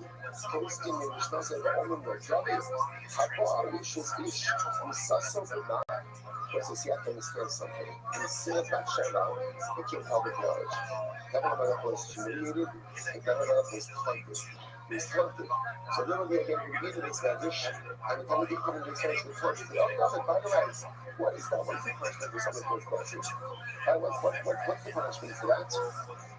I'm not giving that. Abba Ishes Ish Musasa Bakana. You reach up anywhere now. The punishment for one of these adulteries is strangulation. And that's a question of what's to come. But remember, just know, I'm a Maldo to make Habib Barabi. Ain't no ill doing Abba. But someone who embarrasses his friend has no fear of being worked. So let's say, and this is what Governor Sagan wanted to point out. In addition to all the external enemies, right? All of the wars, all the hostile neighbors that Israel had, David Hamela is taunted and humiliated and degraded within his own kingdom. This was the fallout from the episode of Bathsheba. Already there are. I think it was Chayot Shavarim, huge Shmona Soros. So this is very interesting. Even though we wanted to see, by the way, there were three different punishments that David received for the sin of Bathsheba. We were really four. The loss of their child, illness, loss of their child, illness, and rebellion from within his household. So if Abimelech was sick, it says even when he was sick, he and Shmona Asaf illness. He went ahead and he maintained his conjugal obligations to all of his wives. Shneimar, Yagati Ban Fasi, Askata Kalayla Mitasi, Vidimasi Arsi Asta. So this is contrasting. Like, what is this? The first time I thought it was fascinating is how the Gemara had the Gemara towards the head and actually discussed it, right?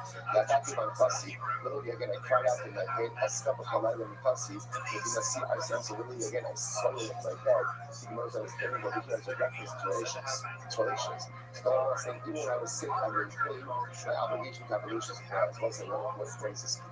Part of the fallout of the episode with Bathsheba is that I've had other wives.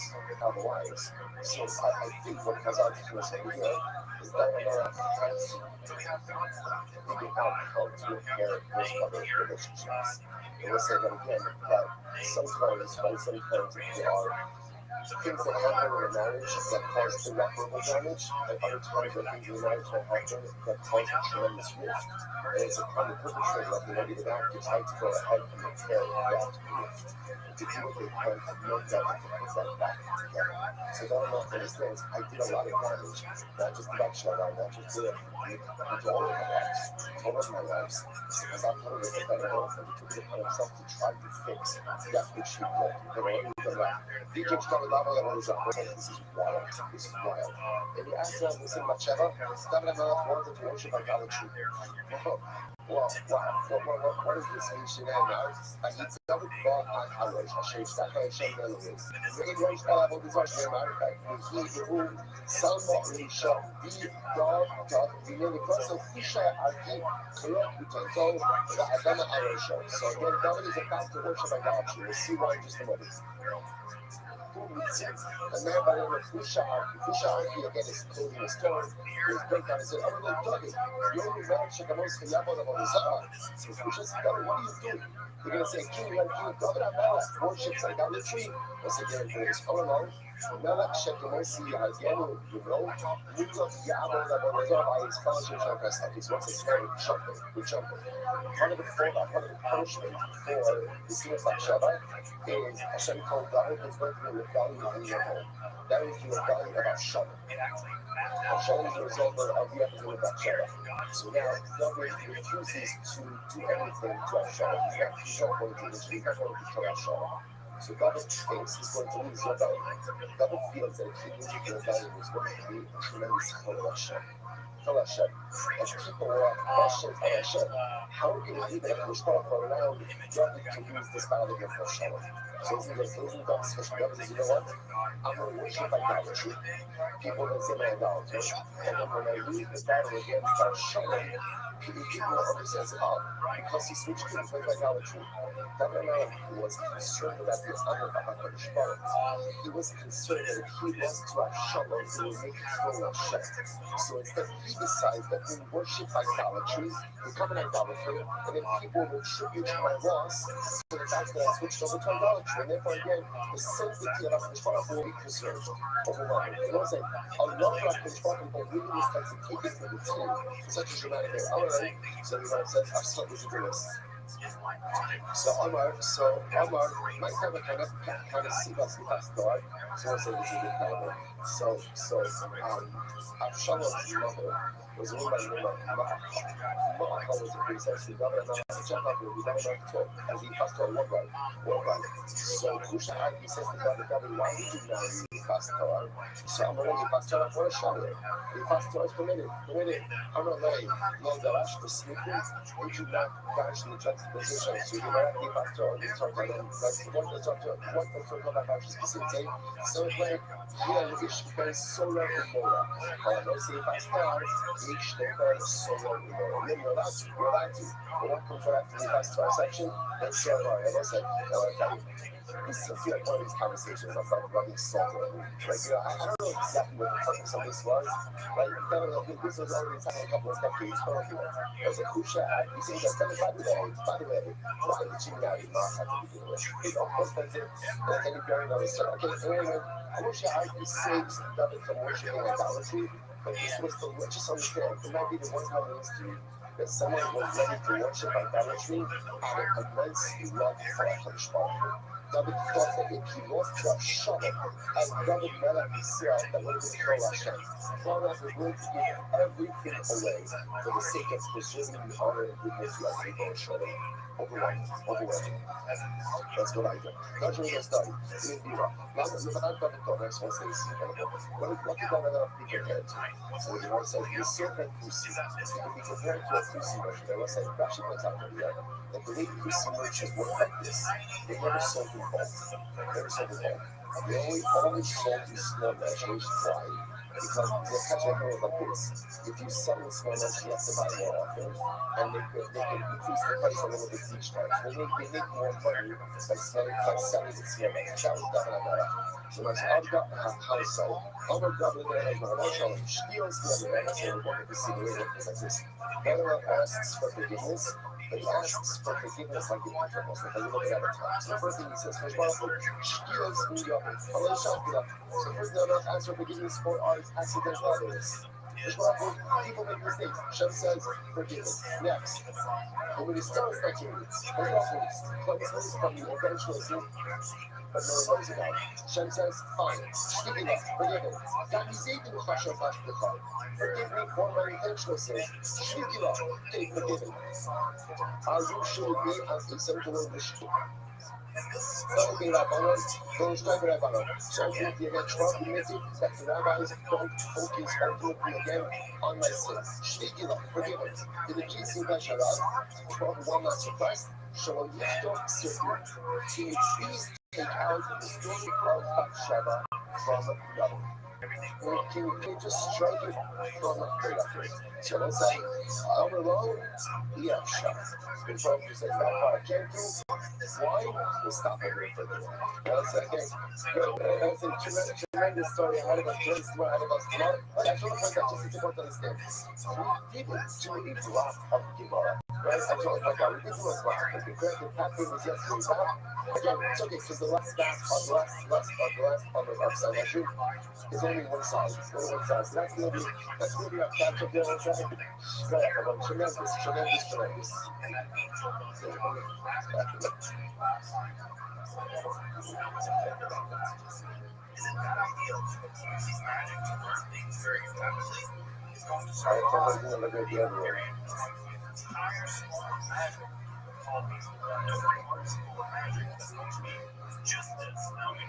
Typically, summon angel to do it. It's interesting that we have a form of mystical magical stuff going on.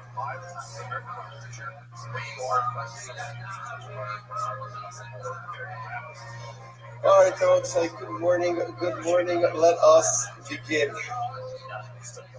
Shkayach to the Hazara Seder Chabur is so beautiful.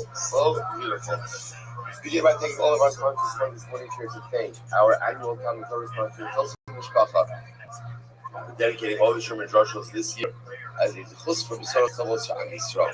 Our Talmud Torah sponsors for the month of Nisan Abalim and Ritola Paul Pollack, the celebration of the Nisan birthdays of his wife.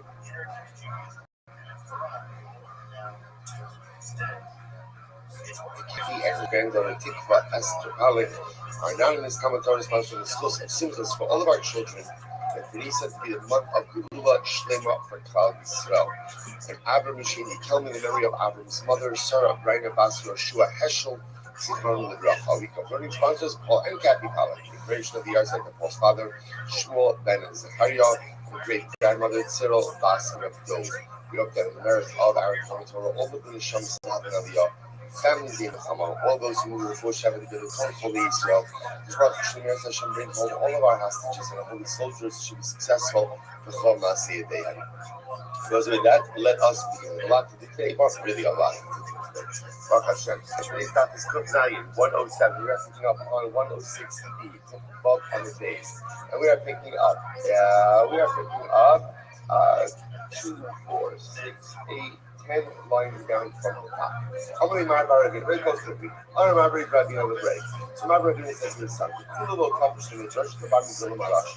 In general, don't spend time mentioning negative things about Rishayim. Don't do that. Don't do that. You know what I'm saying in general? You know what Chazal was saying is it's not a healthy exercise to try to find fault in people, even in bad people. Just not a good thing. The exception to this rule is Bilam. Why? You know, says the comment the Mishkat made the more negative you find about him, go ahead and dash him. And I will say that the difference over here is that Bilam itself, there's so much text to support this negative narrative. There's so many other stories to support this negative approach. So it's fascinating. So with Bilam, you can darshan as much negativity as you want, but the other is shy, even Rishayim. Don't go ahead and spend too much time, espousing or delving into their negative traits. Not a healthy exercise, not a good use of time to find the depth, to find the fault in people. So now we're going to focus a little bit on Doeg. Remember again, Doeg had Domi. We've spoken about him extensively, but now we're going to get into his story. Doeg was an advisor to Shalom. Step back. Doeg's major offense, for which he is essentially lost his own level, and for which he really is, in this list of negative personalities, is David Melech is on the road.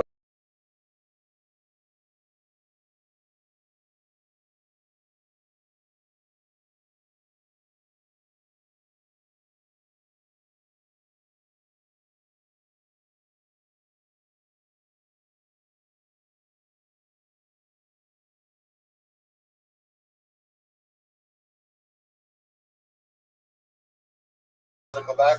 The Gemara says, false Yonasan, not going ahead and giving him food, sending him away. So he comes to know, he asks for food and weaponry. No gives it to him, and he tells them, I'm on a secret mission from the king, from Shaul. No gives it to him, of course, right? Understand it himself. And then what ends up happening? And what ends up happening is Doeg tells no. By the way, I'm sorry, Doeg tells Shaul, Doeg is aiding and abetting your son-in-law. Right? He's a fugitive. Shaul wipes out the entire city of Doeg. One person escapes, and he goes down and he wipes out the city of Doeg. This was the event. This is the event that really almost like sealed the fate of Shaul, sealed the fate of Doeg. And all this is happening. And again, Doeg was doing this really, just he didn't believe it. It was to cement his own claim on power. So the Gemara says as follows. So now that's Doeg. So Ksif Doeg, Ksif Doeg. So which was what's the Amr Yochel, the Tilo Yoshua Nishmas of Doeg, Shemiyetim that Tavasra. So in the beginning, before Doeg did what he did, Nishmas we worried a lot about Doeg. We almost say every in a family, sometimes the parent, different. Every child is different. Sometimes the parent looks at one of his kids and he's especially worried about one of his children because like that child is maybe more susceptible to other influences. That child is more susceptible to other things that may be going on. So this Baruch was worried about Doeg. He always worried about Doeg. That was Doeg going to go ahead and make the wrong life decisions. But La'achash, that's Lashon of God, but Doeg. La'achash Yatza, but after unfortunately again Doeg kind of left the fold and really did some really terrible things. Amar Dai Shiyatza said, "Oi, look what he has done." Amar Yitzchak, right? It says, "Matis halal b'yidish b'ra'ah ha'kibar." Chesed Kel Kol. Oracle Shmuel, we said to Doeg, "What are you doing? You'll keep our Torah Ata? Aren't you strong in tolerance?" And Doeg was sinning, but he also kept up on such things. What is the matter with you, Doeg? You're better than this. You can do better than this. Aren't you a keeper of Torah? Aren't you strong in Torah? Man, this halal b'ra'ah. What benefit will you have from all of this negative behavior? Lo chesed kel natu elecha kol. Have I not shown you favor? Do I not literally give you favor? The entire Muslim is a tremendous Muslim. Almost as if HaKadosh Baruch Hu is kiyachol pained by what the way he's doing. Because you have everything going for you. You have Torah. You have me in your corner. Anything and everything you want in life you have. Why do you need to this behavior? Overwhelming. Or he's reminded to the Rasha Amar the King. Malach all this after 50. I'm like, the God was like, Arasha. Hashem said to the Arasha, Malach all this after 50. כשאתם מגיע לפרשת מרצים, פרשת מספר לשון הרע, מה אתה דורש בהם? This is how I said.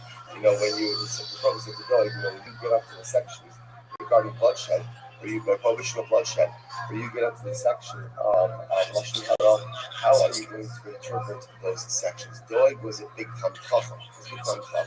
So ultimately, again, if the Prophet says to him, what are you going to do when you get up to these sections in Torah, knowing that your life is not in consonance with the second Torah side, which is tremendous in the Torah. We all have areas of our lives that are not exactly in conformance with Torah.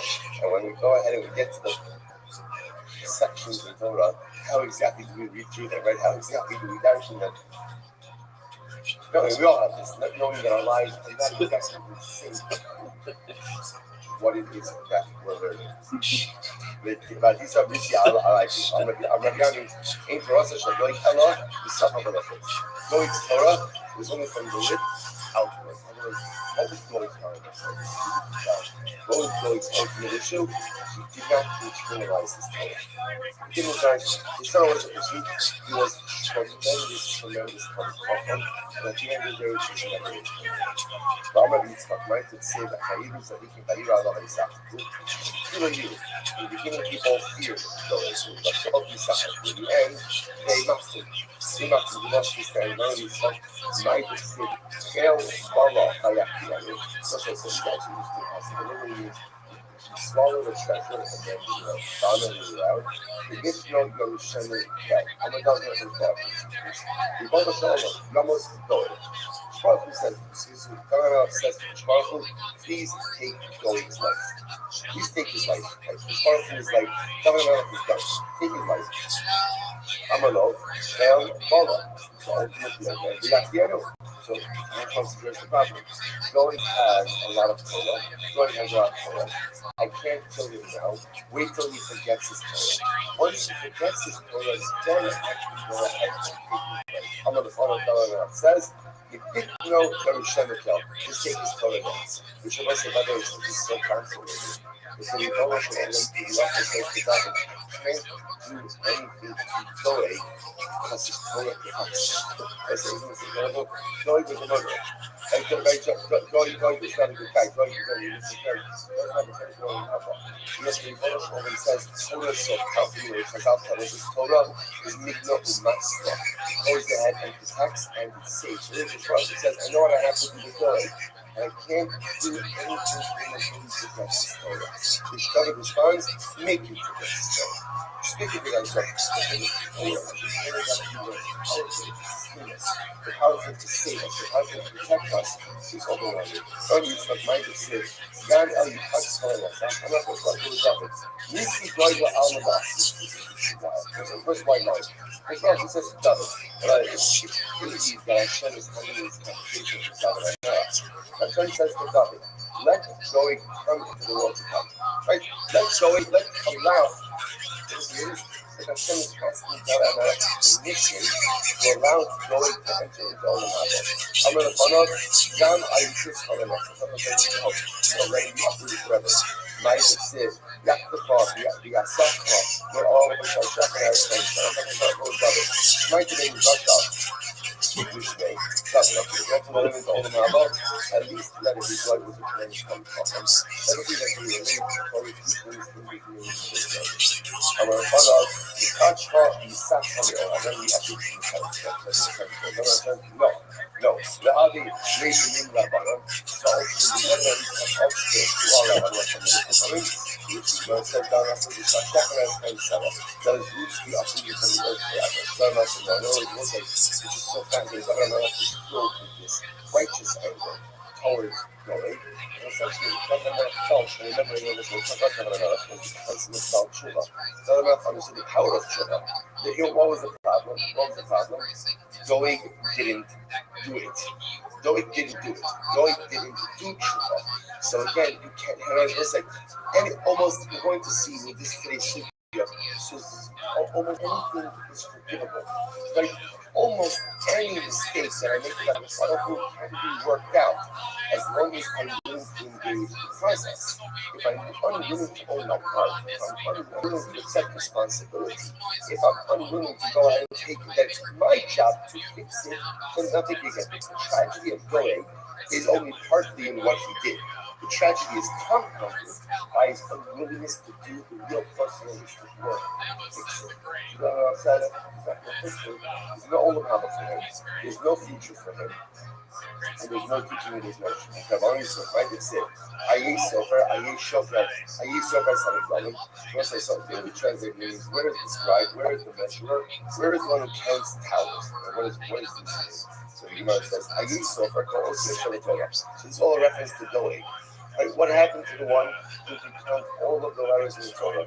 Aye Shokel, Shokel, Kol Kalim from where is the one who can literally again replay all of the lean extras are representing Doeg's exceptional scholarship. Who is the one who goes ahead and who is the one who goes ahead and counts the tower? What is that? Shlosh halachos psukos the mikra haporah. Doeg knew 300 halachos concerning the floating tower. What's the floating tower? So by the way, there's a couple of different interpretations of this. If you look at Rashi, Rashi's on the left-hand column, third line down to the top. Mishnah, you're going to see that. The mikra haporach ba'avir, hanichnas la'eretz ha'ana b'shila table u'migalim u'tomei lo. So it says, so this is an interesting halach. We've actually seen this reference that essentially, don't ask how it happens, but just how it happens. Person goes into there's a general rabbinic prohibition, or there's a general rabbinic law that Eretz Ha'amin, land outside of Eretz Yisrael, has rabbinic law. That's the halacha. So again, generally, ohel, if you're in a structure, that could be close to the that could go ahead and create the positions of blockage. What happens if the ohel, the migdal, is floating? Right? So again, it's a theoretical question, but with that, what's the conclusion with that?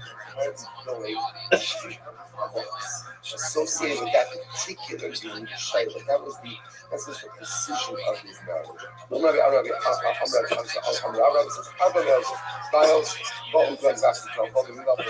This is incredible. So Rava said, no, in fact, Goik and Achitophel, right? Like, unfortunately, both made terribly wrong decisions. Goik and Achitophel asked 400 questions in the sugya of the floating tower. So the Gemara says, well, if Shiflu Kad, they weren't, not one of them was as long as they asked such good questions. No one said because once they watch this. I'm a Rava said, Rabu start the Ribai is this such a big way to ask questions? So I said, this is a profound idea. So essentially, what Rava is saying is like this: they ask questions, but what if it even better is to do what? Is to get answers. So what's that? Good everything to love. So this is not. I don't know. It's not easy. It's like I'm a Rava. Rabusa, Ribai, this is such a practice to ask. I'm saying it like this. It is filled with questions. Questions are very nice. Feel free to ask them as long as they don't paralyze you. A lot of times, like we ask questions and we can't move forward until we get answers. And Rabbi says the success in life, meaning in life, is not found in the questions. Right? Asking a question, meaning in life is found in forward movement. Meaning in life is found in growth. Meaning in life is in the ability to not get answers, but still find the ability to go ahead and move yourself forward. Shaya, the greatness is, there's also sometimes you think that the guy who asks the precision question, oh, that's godless, that's not godless. You know what godless is? Godless is two things. The person who asks the question doesn't get answers, doesn't move forward, and the person who doesn't spend his time asking questions. Instead, utilizes and marshals his energy to move himself forward. Incredible. So I like that. The Shem Yehuda was a great Gemara. In the years of Rabbi Yehuda, Kula Tanuye Nesikim. So in the years of Rabbi Yehuda, everybody was versed in the Seder of Nesikim. Right? Like the Baba's Urban Nesikim, Baba's Hedge, all of those, right? Like tort law, damages, those type of things. So the Anon, Hamaslinger, Tuba, this is Rabbi talking. Right? So Rabbi is comparing himself, right, his time to Rabbi Yehuda's time, right? So Rabbi Yehuda, right, in the years of Rabbi Yehuda, pretty much everyone was proficient in one area, specifically again in Ezekiel. So Rabbi said, by us, Va'anon Chamasnina Tuba, we learned that Ba'oksin. It was the Oksin is the halachas to Impara. So Rabbi is pointing out that his time, right, in his time, he had much greater proficiency in Torah. That we just have proficiency in Nizikim, damages. Rabbi said we not only have proficiency in damages, we also have it again in books and so many other areas. If you listen to this, Rabbi says, yet, if you have a Mati Rabbi Yehuda, if you have a Mati Rabbi Yehuda, you should collect your share of data. Remember, they say she got some Taipei and Koholim. So when they would get to see us again, we're not going to delve into the intricacies of the art. And suffice it to say, there's an interesting shiloh. It comes from Tara if you have a vegetable with a stem. So what's the status of the vegetable vis-a-vis the stem? Or what's the status of the stem vis-a-vis the vegetable in terms of Torah and Tara? And these questions would come up in the Yehuda's yeshiva. You know what he would say? Amar Habiyot and we say, wow, these are topics to be dealt with by great people like Rabbi Shmuel. So we said, so we would become Chacham, but his knowledge was limited to the area of Nizikim. Like when he came to areas of Ortzin, just like he would come to me and say, this is about my figure, this is for Rabbi Shmuel. And I was like, here's the contrast. Rabbi said, by us, we were experts. Yet watch this. Now I know, so Rabbi said, I had 13 yeshivas surrounding learning Ortzin. Right? Rabbi Yehuda didn't know Ortzin. He had 13 yeshivas running Ortzin. And yet, Rabbi Yehuda Shalach Masani Ba'asanitra. Yet when there was a drought, all Rabbi Yehuda had to do was take off his shoe and it would rain. All he could do was take off his shoe. So the act, Rashi points out, the act of taking off shoes is an act of discomfort, kind of like Avelis, an act of discomfort. So as soon as Rabbi Yehuda removed his shoe, as a sign of like discomfort that there's a drought, it would begin to rain. But we cry out and no one listens to us. So that's what this leads Rabbi to a fascinating conclusion. What do you see from here? What do you see from here? What you see from here at the end of the day is that it's not the amount of scholarship that impresses God, but it's the amount of heart that you put into whatever it is that you do. Rava may have had more scholarship, right? The under Rava may have had more scholarship. And apparently that he left himself, he himself had more heart. Now, whatever this means, whatever this means, that he has more heart. And what Love is trying to highlight over here is that scholarship is not the metric of success when it comes to spirituality. It's heart, it's effort, it's passion, it's commitment. Those are the things that really one simple reason I'll say scholarship is often tethered to abilities that choose. Like there are people process differently, people learn differently, some people absorb information more readily, some people have difficulty doing it. That's part of the progress. That's what program does. So it can't be that success is tethered to scholarship if I don't control all of those factors.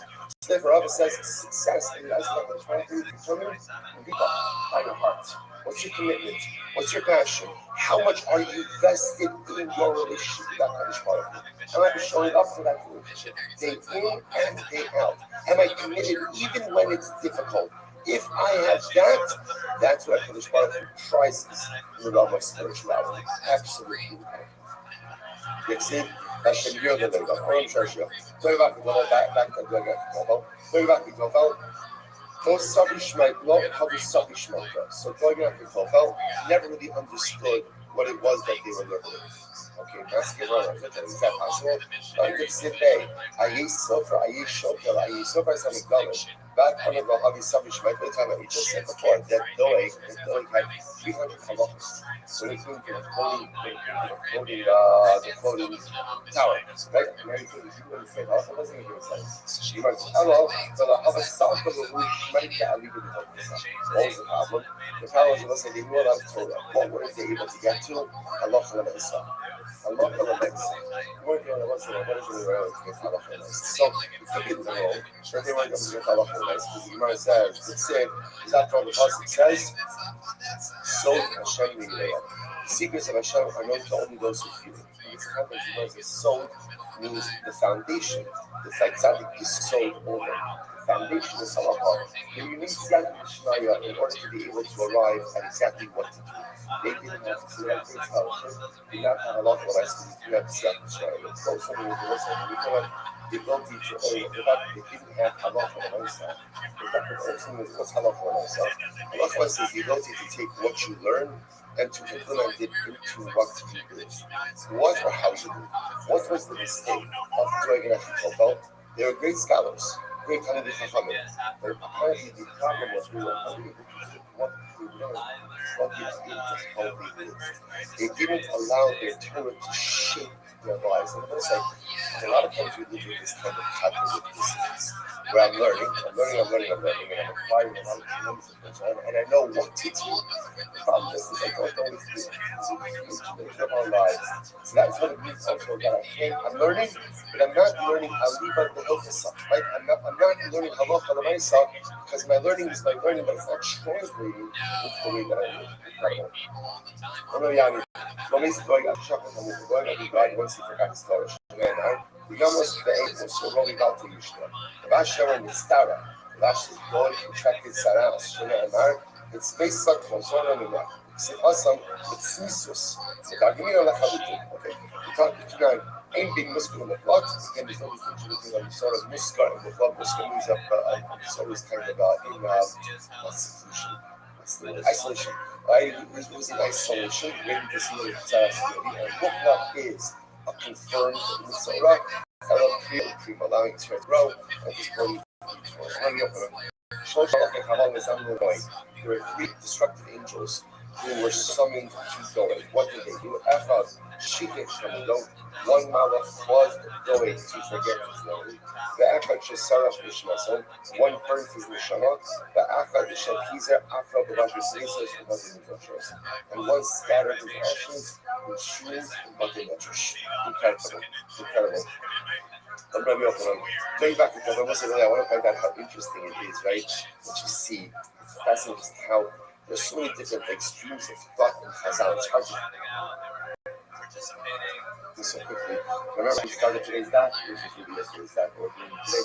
So remember again, Margaret Razina said to his son, don't spend too much time speaking about negative traits of Shun, right? And yet, what are we doing? We're talking all about, right, the negative. So it's just interesting how, again, it's almost as if, like, there's one school of thought that says, okay, Rishon are bad, then if I'm talking to take care of them, our job is not to focus on the negativity of individuals. That's one stream of thought. The other stream of thought is, no, it's really important to know about Rishon. Why is it important to know about Rishon? The same ways that we like to read about biographies of people, because we can learn how to live. Sometimes from Rishon, we also learn what not to do as well. And we see that even great people can make catastrophic mistakes that undoes all of their greatness. So the Gemara goes like that. I'm going to open it. Doeg Bakitofel Laurel says that. And Doeg Bakitofel did not know each other. They didn't know each other. After all, Doeg didn't show.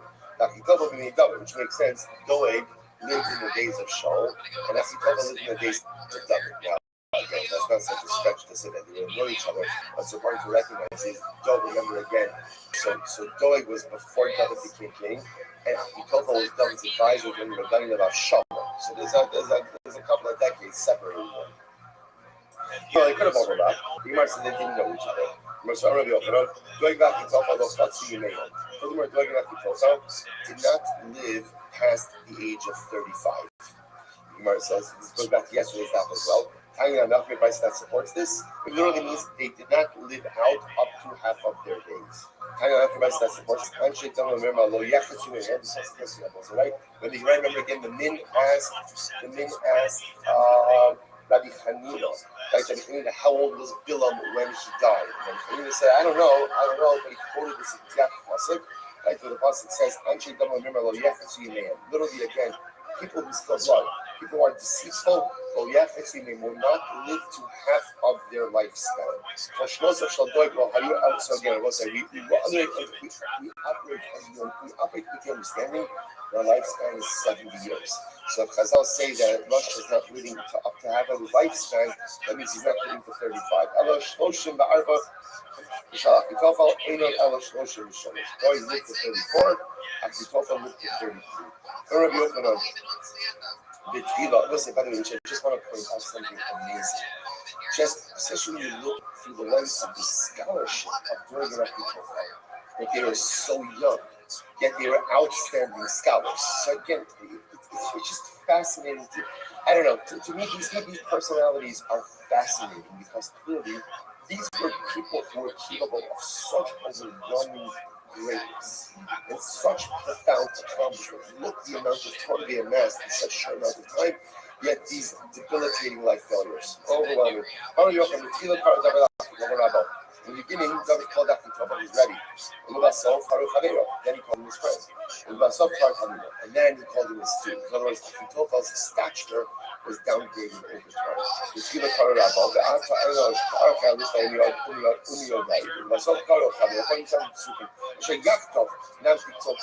Together. We'll go ahead and explore the secrets. Gan ish shlomi asher batachti bo.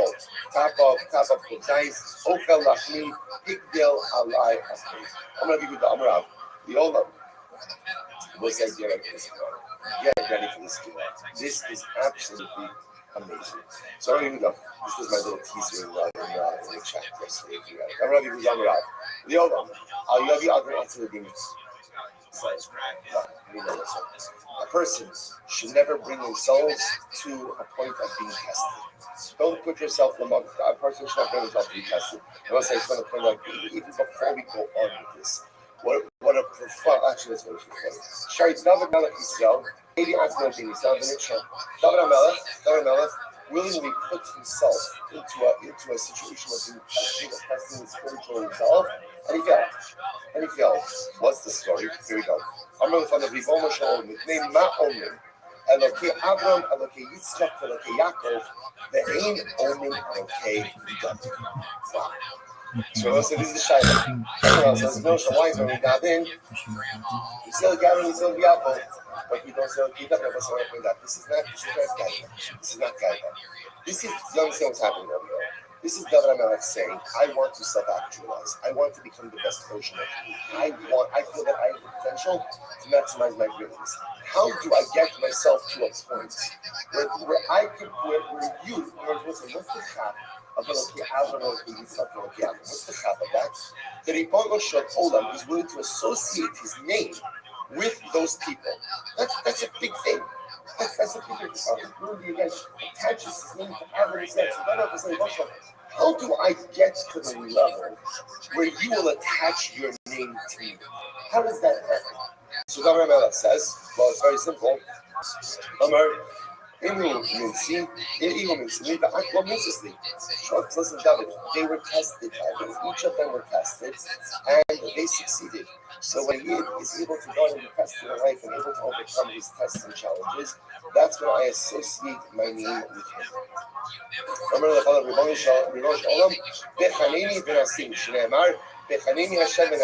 was his, bring it on, No, exactly. Right, test me.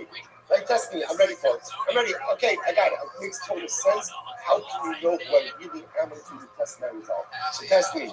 Omar says, it's very important to understand that the Bosham did not give David this test. David asked for it. You see why it's important wrong. Omar, Minsino, Lechar, Ba'ibna, Milsabada. There you go. So that I'm going to test you. Here's what I'm going to tell you. I'm going to give you an advantage that I did not give to Avram Yitzchak enough. How so?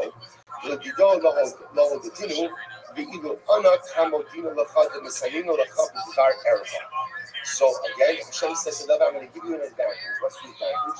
The advantage is the others, I never told them I was testing them before. You, I'm telling you I'm going to test you, and I'm also telling you how I'm going to test you. I'm testing you in a matter of morality. That was like, just so you understand what's happening. The fact that the Rebbe is telling David that he's going to test him and telling him how he's going to test him tells us what? The Rebbe doesn't want to do this. He doesn't want to do this, so he's trying to give David as many advantages as possible, but the Rebbe feels like this is a bad idea. So, but again, David, you're pushing for it. I'll give you say in general, kind of a little bit like a parent. A parent wants to keep the hadracha, but at a certain point in time, such as the child gets older, even if the parent knows it's a bad idea, like the parent has to give the child that autonomy. So, I'm just saying with David, it's the reason I didn't bring the testimony. It's the reason I'm not doing this on my own. You're pushing, okay, I can't, it wouldn't be healthy for me to stand in the way of this design if this is something you want to bring upon yourself. So I'll try to help you be successful to the best of your ability. I'm telling you I'm testing you, I'm telling you Dvar Erba. Meow, listen to this. Vayhila Esau, if it wasn't easy, David got up from his bed. This question doesn't make sense, right? Why doesn't the fuzzy make sense? Why is David getting up at night? Right, after all, again, you want to sleep at night, why is he getting up at night? So this is question. Literally, again, he switched around his schedule, right, his bed schedule from night to day. Rashi turns out what we've done in our school. David had relations with his wife that day, during the day. Why? Because now David is forewarned. He says, I'm going to be tested with a matter of immorality. So what does he do? He has relations with his wife, hoping that'll satisfy that desire, and therefore it gives him relations by anything else. Okay, good plan. In his own halacha, most of this is wild. And you forgot the halacha. What's the halacha say? Eiver katan yish ba'ada. There is a small part of man's body, right? A reference ultimately again to the makom milah. Small part of man's body. The Gemara says to this: Masbio life. If you satiate it, it's always hungry. Omar Ivo Sabera. But if you start with, it becomes satiated. What does that mean? I want to say this is incredible.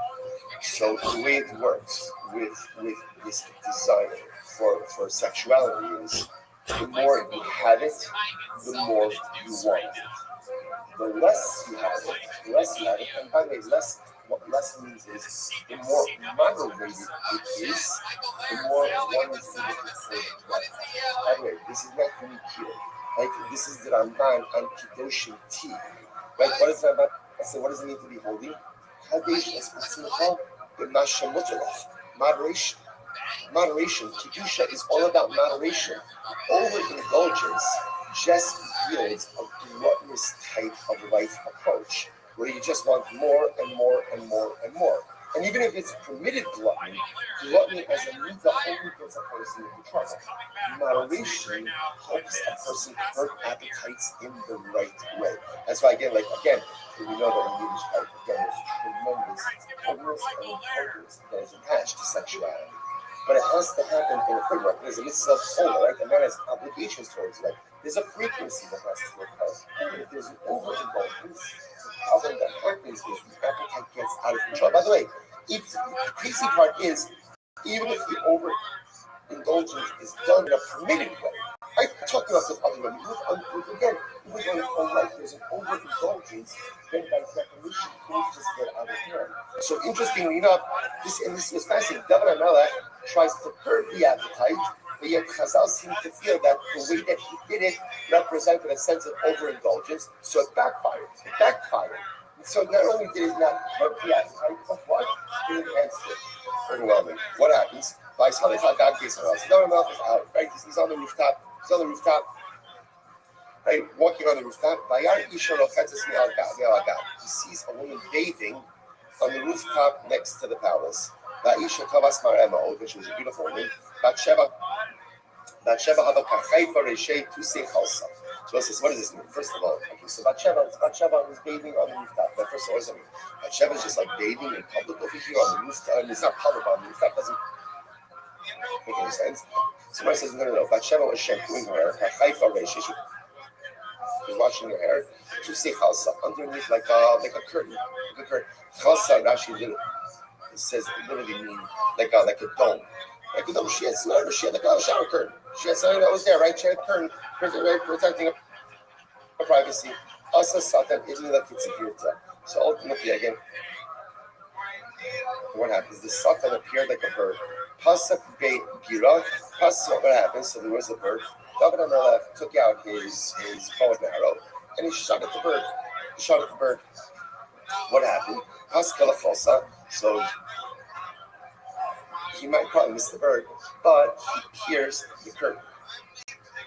As a result, Igla Bechazie. He saw Bathsheba bathing. So the Gemara says, Miyad vayishtach David vayidrosh l'isha. Immediately, again, there's so many crazy things about this story. First of all, say, what's even troublesome about this story? Why is that I'm shooting arrows at birds? Like as a kid, he also took a magnifying glass. What is that? First of all, Jews don't even do that. Right? Don't be Yehuda. Right? Jews hunt for food. Jews don't hunt for sport. They don't shoot arrows at birds. That's what I'm saying. See, you know what the most incredible thing is? I know, this is very important, so listen. The Ribono Shel Olam knows what he's doing. He knows what he's doing. And so he knows where to give a test, and he knows where not to give a test. And he knows what we can handle, and he knows what we're not yet ready to handle. There's so many crazy parts about this story, and every single part has an unintended negative consequence. So David HaMelech seeks to satiate that sexual appetite in a permitted way by being with his wife during the day. The problem is that was maybe a little bit of overindulgence and it backfired. Yishbatziring on the rooftop. So I'm going to point out to you. David HaMelech, the second brachos. David HaMelech wasted absolutely no time. He wasted no time. That's his schedule. Right? He woke up so scheduled, right? See, right? So, what's happening over here? He's just strolling. David HaMelech is not a stroller.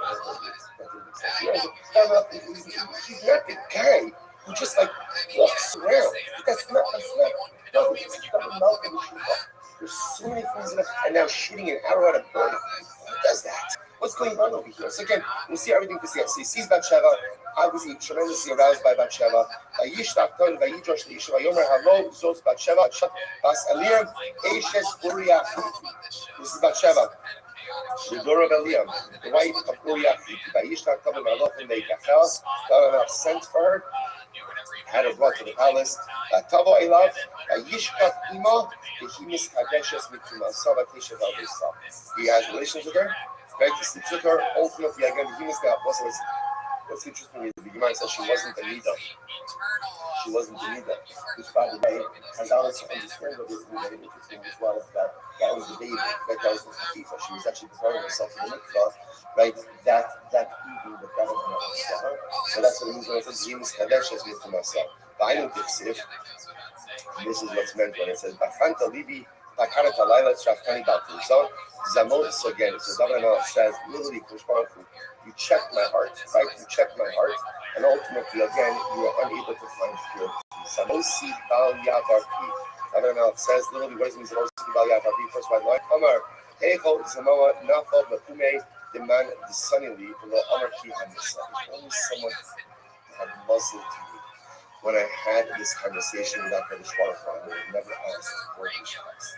Listen, we've all had those moments where we wish someone was there to muzzle us. So that he was saying that I would not have said, I'm not happy with that. David Amelch regrets very much, obviously, this entire situation. Dar Shrava, my B'Tziv, Lamnatzech David B'Hashem Chasisi, Eich Tomu Nafshi, Nudi Harchem Sikor.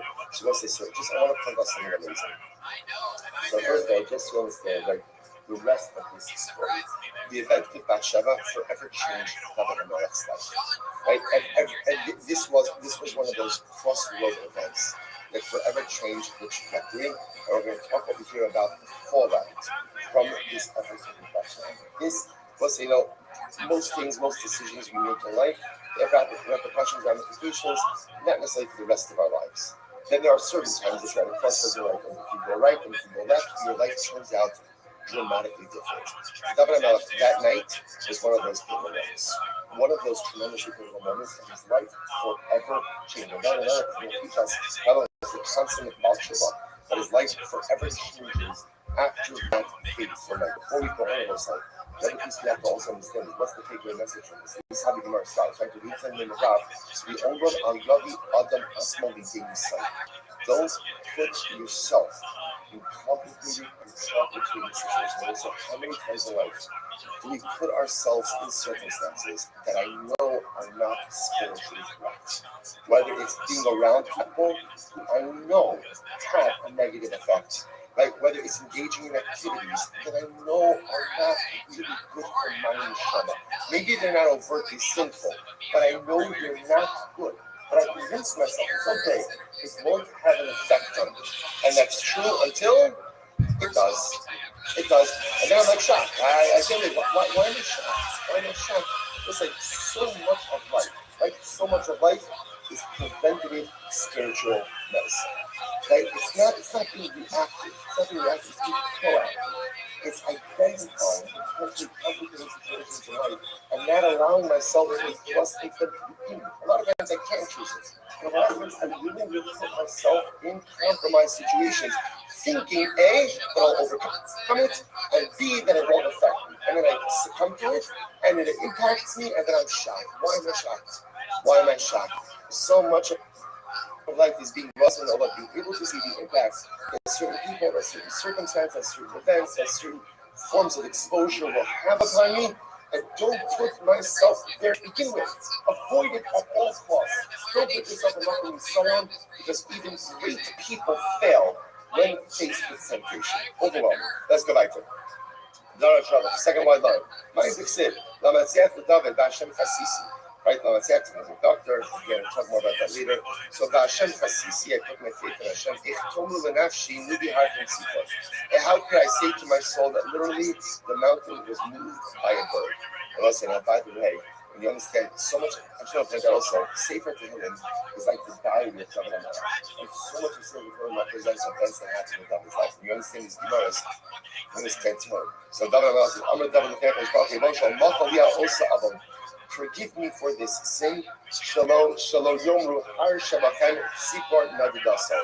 People shouldn't say that the Har Shabachan, the mountain amongst you, is the mountain. David Amelech is the mountain. The king is the mountain. The mountain was moved by a bird. What's the bird? The bird is in the story, the Satan.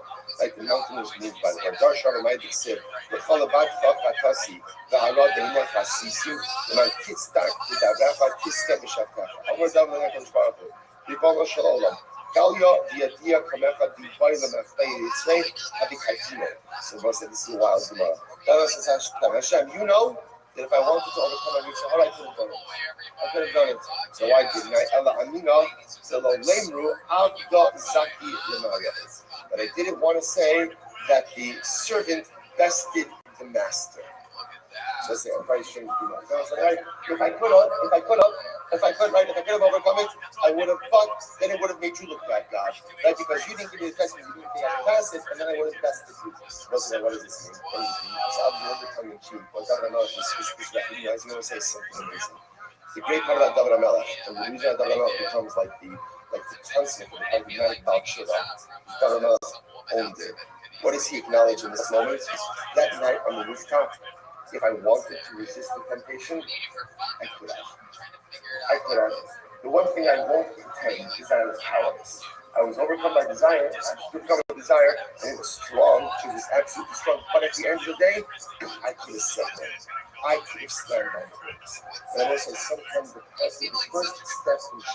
first step in Shuvah is an ownership of sin, an ownership of mistake. We spend so much time, so much effort reflecting why it's everyone else's fault.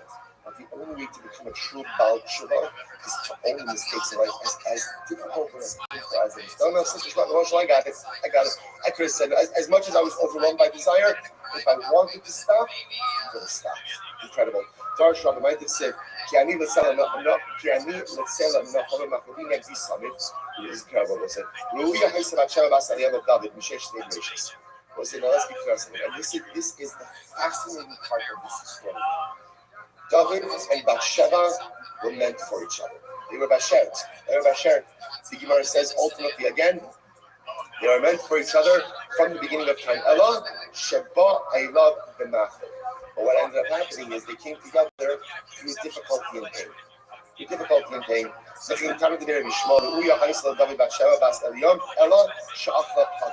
ultimately again, Bathsheba and David were meant for each other. From the beginning of time.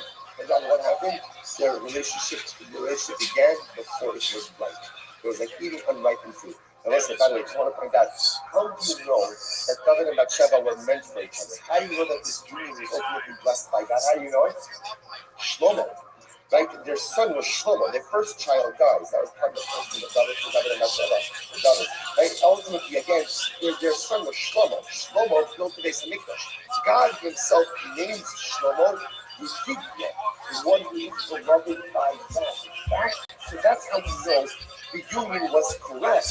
It was how it came about that was fundamentally flawed. Darsh Rabbi might have said, we're going to ask you now, the Gemara is focusing on that last phrase. If you tear me, I will not bleed. Right? If you tear it and there is no blood. So you calling this sorry? So the government says, you know that if they were to tear my flesh, so the Gemara says, no, how you done this, I would not bleed. And the government says, I've been so humiliated over this. I wasn't going to talk about this. I've been so humiliated from the sin of Bathsheba that literally again, if you prick me, I will not leave. Right? In other words, that even if they were to cut me, I don't know if such humiliation is highlighted by like this, like the draining of blood. This is wild. You know, telling us, when I'm in the Beis right? And they're learning about the halachos concerning death penalties. So they taunt me. Posting the Mishnah say the Omen of David. Haba ish is ish. Misaso b'na. What's this? You have to understand something. The sin of Bathsheba became public knowledge. David HaMelech was humiliated, and David HaMelech was taunted. He was taunted. So literally again, he's in the Beis Medrash, and the time he gets someone in the Beis Medrash, he say, "Oh, David, by the way, what is that? What is the punishment for something for adultery? What's the punishment for that?" Amarti Lohem, Abba ish, this ish misas rachelek, the ish rachelek ha'omada. The punishment for one who commits adultery is kind of strangulation, but he has a portion of the one to come. But Pharaoh, just know, Amalgam to Chavero Berati, ain't no feeling for him. As someone who embarrasses his friends has no feeling in the world. So let's say, brother, and this is what David said. I wanted to point out. In addition to all the external enemies, right? All of the wars, all the hostile our neighbors that Eretz Yisrael had, David HaMelech is taunted and humiliated and degraded within his own kingdom. This was the fallout from the episode of Bathsheba. I'm going to give you the word. I feel like Bishas Chayosh Shal David Kiev Shmones Ve'onos.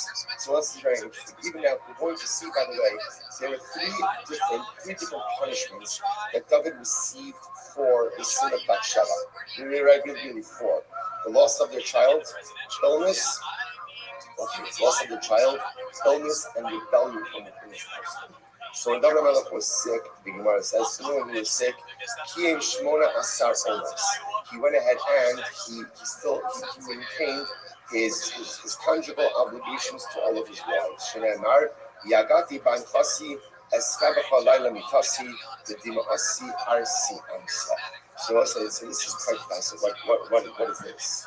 First of all, by the way, it's fascinating. Is how the Gemara goes ahead and dashes this passage, right? Yagati Banfasi, literally again, I cried out in my pain. Eskabacha Laila Mitasi, the Dimasi Arsi Amsa. Literally again, I soiled my bed. The Gemara's understanding over here is a reference to relations. They're not saying even when I was sick, I maintained my obligation to have relations with God. So I'll say, what is this? Part of the fallout of the episode of Bathsheba is that I had other wives. So I think what comes out from this over here is that I have to figure out how to handle those other relationships. And we'll say that again, that sometimes there are things that happen in a marriage that cause irreparable damage, and other times there are things in marriage that happen that cause a tremendous rift. And it's upon the perpetrator of the negative act to try to go ahead and repair that rift. To do what they can to mend that and to put that back together.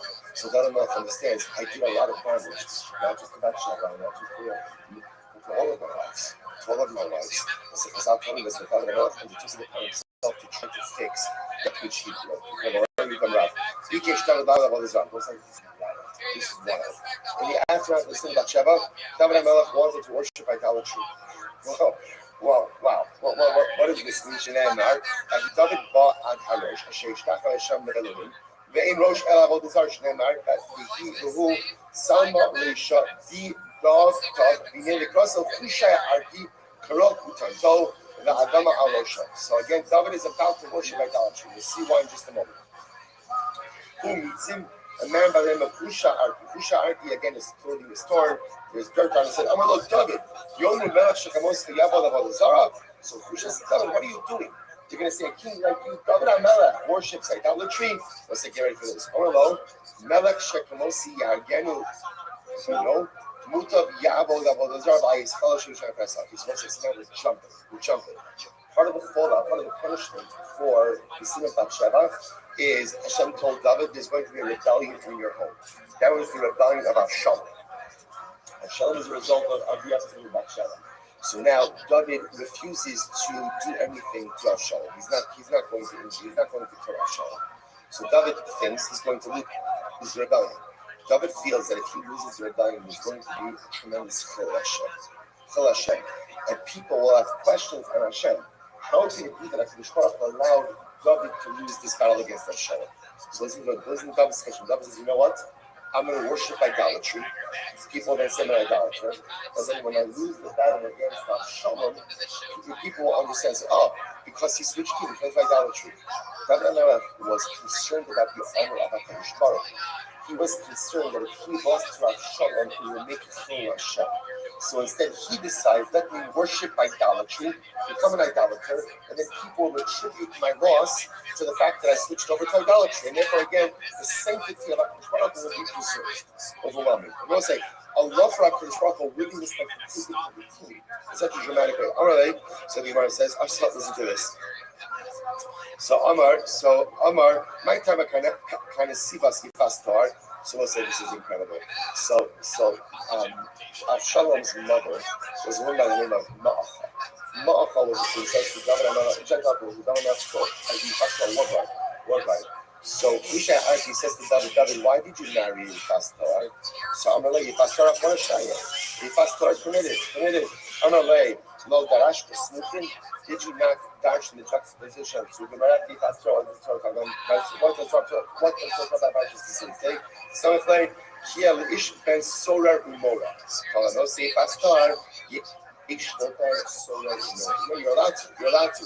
But what comes right after the fast car section? That's story more. I will say, I want to tell you. This seems to be like one of these conversations that's like rubbing salt in the wound. Like, I don't know exactly what the purpose of this was, but this was already happening a couple of decades earlier. As the Khusha actually saying that, by the way, why did you marry Macha to begin with? Almost as if there's any bearing on the story. Okay, anyway, Khusha actually saves David from worshipping idolatry, but this was just understand, it might be the one time in history that someone was ready to worship idolatry out of immense love for HaKadosh Baruch Hu. David thought that if he lost to Shalom, as David Melech that would have been a full Hashem. David was willing to give everything away for the sake of preserving the honor and dignity of the Rebbe Shalom. Overwhelming. Let's go back there. I'll show you the story. David Domex was listen for a bit. What's a David Melech be compared to? So the Gemara says the Socher Kusi. He can be compared to a Kusi merchant. I will say, Rashi points out here that the way Kusi merchants work like this, they never sold in bulk.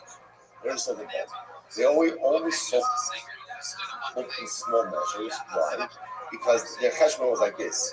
If you sell in small measures, you have to buy more often, and they could decrease the price a little bit each time. So they make more money by selling in small measures. That was David HaMelech. So how so? Amar David Shalom. Shkios Meri. Now we'll say we're going to see the way it works like this. David asks for forgiveness, but he asks for forgiveness like your a little bit at a time. So the first thing he says, Shkios Miyavim. So first David asks for forgiveness for our accidental awareness. People make mistakes. Shem says, forgive him. Next, when it starts talking, cleansing you from the intentional sins that no one knows about. Shem says, fine. Shvigilach, forgive him. Forgive me for my intentional sins. Shvigilach, okay, forgive him. Al Yum Shulu be as a something of the Shtel Beirabanon, so ultimately, again, to make it that the rabbis don't focus ultimately again on my sin. Shvigila, forgiven. Then in case you Besharav, one last request. Shalo Yichtov Sirchuni. Can you please take out the story of Bathsheba from Navi? Can you just strike it from the record? So let's say, Omer Lo, yes. So that's what I can't do. Why? We'll stop over here for a minute. That's okay. That was a tremendous story ahead of us, tremendous story ahead of us tomorrow. Listen, I just want to point that, just as important to understand. We didn't do a block of the Gemara, right? I just want to point that. We did do a block. Okay, granted, half of it was yesterday down. Again, it's okay, because the last of Sanhedrin is only one side. So that's gonna be our class up there. Tremendous.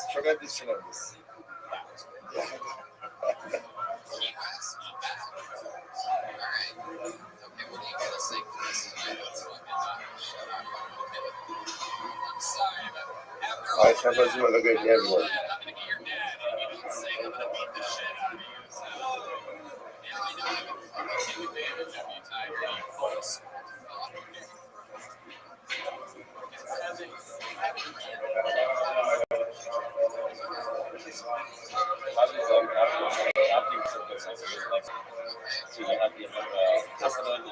That's the only problem with the size of this.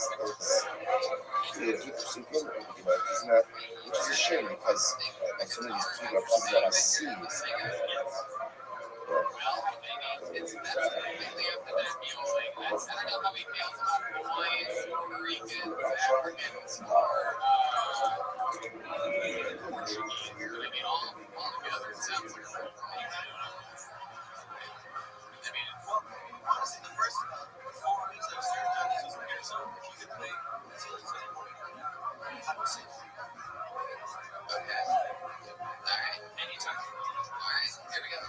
Sing it like your father's behind you with a belt. Come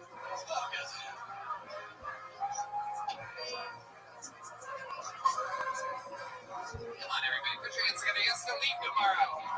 Yes, he had 2 weeks in Austin. He got Good morning. Let us begin like all of our sponsors. This way, I know how to put a sponsor production, but what's the spot? We're going to be publishing our this year.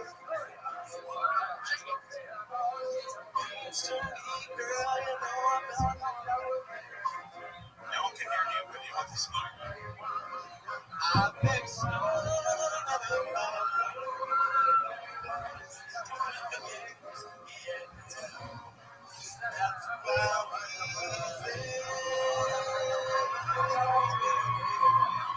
This year, which makes tremendous mazel tov. Checking out Tony's friend Benjamin Wall and the occasion of the marriage of the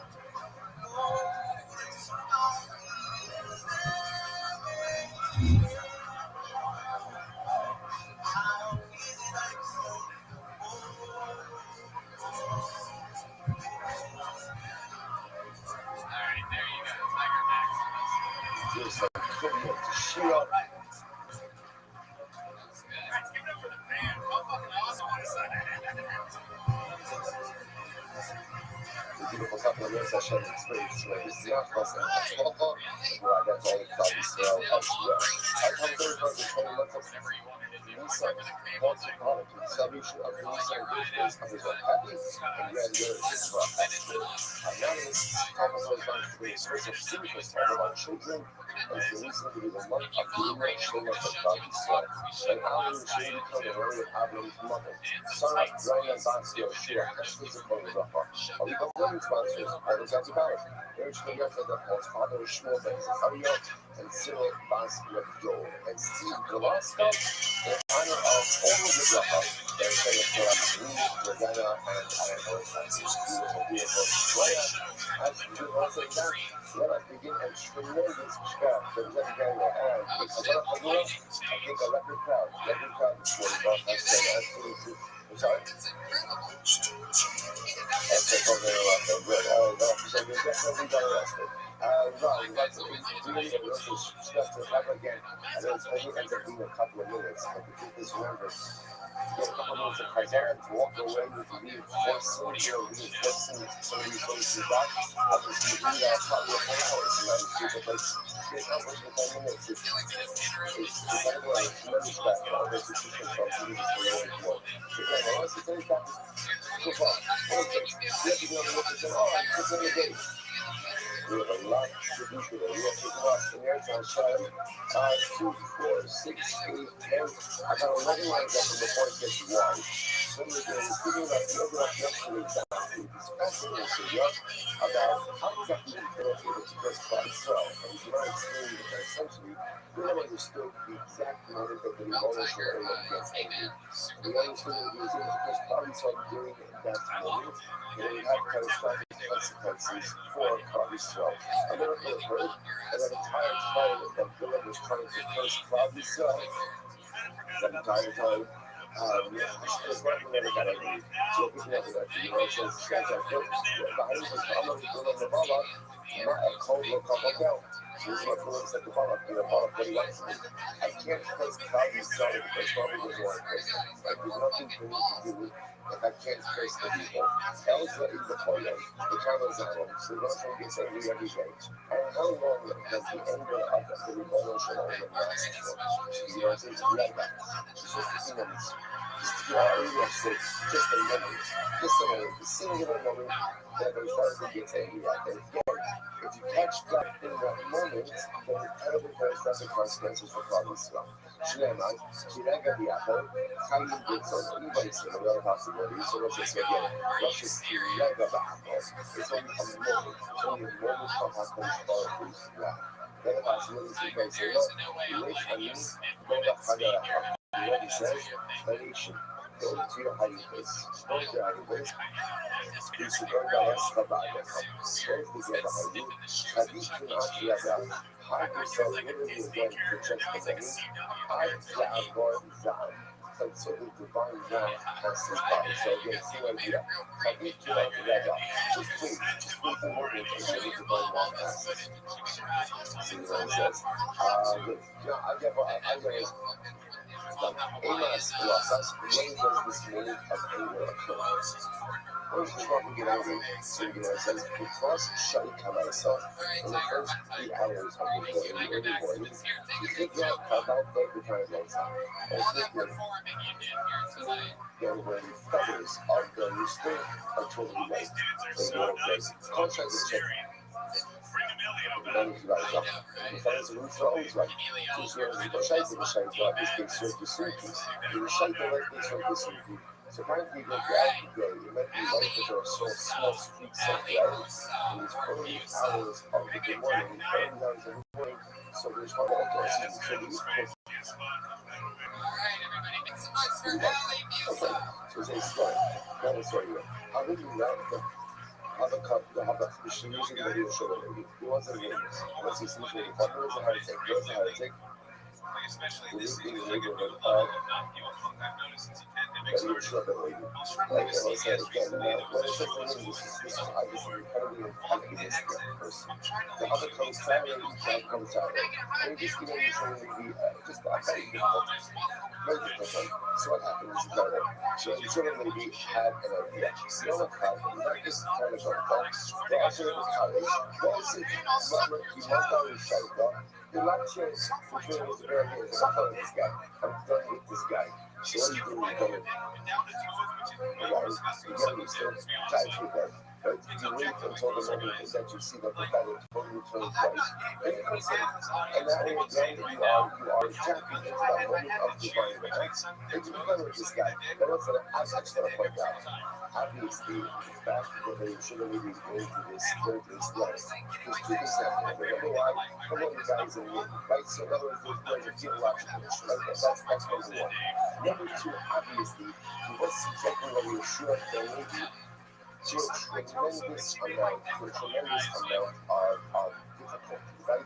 And so there's room to go to easily lengths to be able to do this. So I'm just going to point out again, we're only being told part of the story, but when I say it's clear that there's much more that's happening over here. Okay, so you're totally ready to press the guy. Listen to this. To much of the shakedown, you're not understanding. So we're going to go so morning, and therefore again, you're totally ready to press the guy. When that moment is about to come, voila. So we're totally costly. Rocky shut up. Rocky shut up.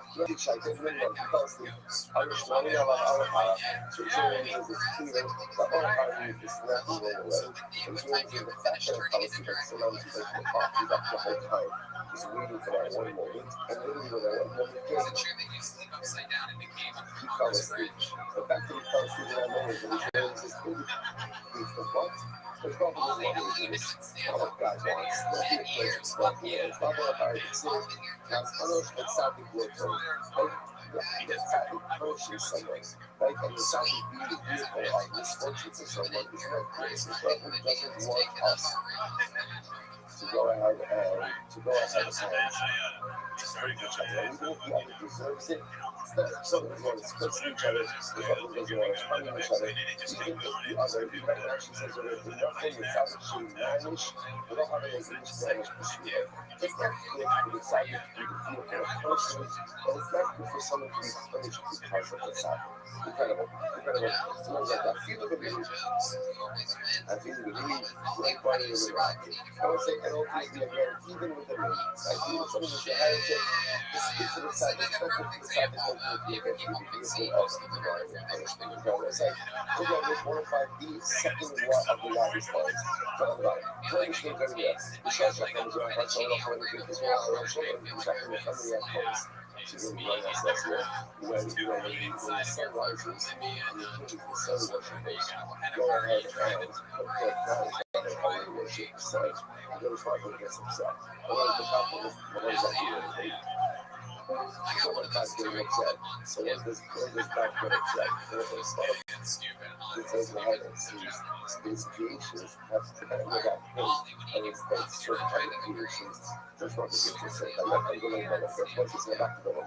So I'm going to go in, I have to just have someone, and he went ahead and he sat on his back. Okay, so you want to understand that what's probably one about the possible year is a question of God.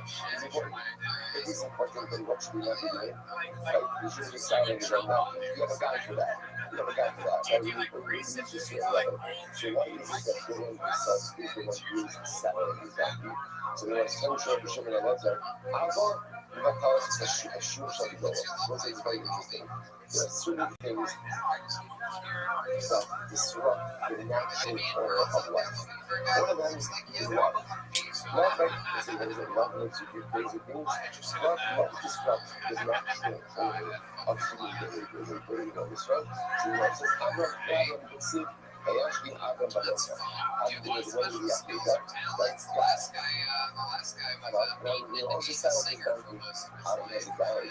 That was multiple guys. So watch the settling his own donkey. Because remember, it's around the way here. This is consumed with love. Consumed with love for HaKadosh Baruch, which is so very emotional. And love makes you do crazy things. Love disrupts the natural order of things. Okay? Furthermore, what else disrupts natural order of things? Sinner. We have Kalash, Shira, Shagidura. So it's like hatred. It also disrupts the natural order of things. You know what? Shira, by your cover, you know what I'm talking about. By a Kalash's Asino, Very good. That's pretty good. So it's interesting what's coming on there between love and hate, like the extreme emotions. So what you see there, basically, extreme emotional situations sometimes make us do unnatural things. And it's fascinating when you're like, oh, you're not here over here. The irrationality that I'm loving is beautiful because she saw his own vanity, consumed by his love for Hashem. You know, is so consumed by his hatred and animosity for probably southern sons of love. In this case, the hatred was all consuming it, even to the point where the hate is really self-destructive and detrimental. He couldn't not stop. He could not stop. There's a nothing from doing one more emotion than he belongs to his mind. And that's Kaka, Kaka is actually fear.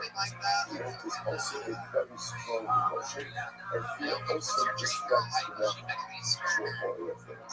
How many times in life are we faced with incredible opportunities to accomplish great things? And sometimes we are so scared of failure, so scared of the possibility of failure, and we simply don't do it. As everybody says, everybody can get it carries the possibility of failure.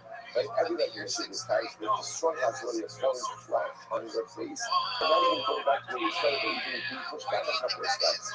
And if you can't handle the fear of failure, then you've never progressed in life. And yet, so many of us kind of just settle for life and not really because we're afraid of what will hurt you push yourself a little bit more. So, what are you going to do? We know that national outcome will be telling us, Sim Shlomo, beautiful girl. What's the Shlomo Torah? And also, I just like that. It's never so amazing.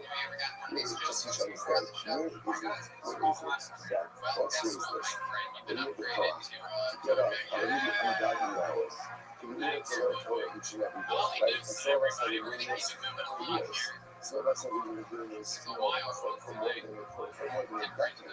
We just have taught come from. The one place that it comes from, Ayashkin Abraham Baboka. Ayashkin Abraham Baboka is not rolling out of bed or having rolling out. Ayashkin Abraham Baboka is only ridiculous. Because when you love something, no matter how exhausted you are, like if you think about it, if your child needs to get picked up at the airport, so you're not saying to yourself, you know, the flight comes in at 6 a.m., so I can leave my house at 4:30, you know, this is shit, I love you, get a cup of coffee, I'm going to be there right now, right, just hang out a little bit, right, I'll leave. Getting a lot of life expectations. Oh, you're really thinking about it.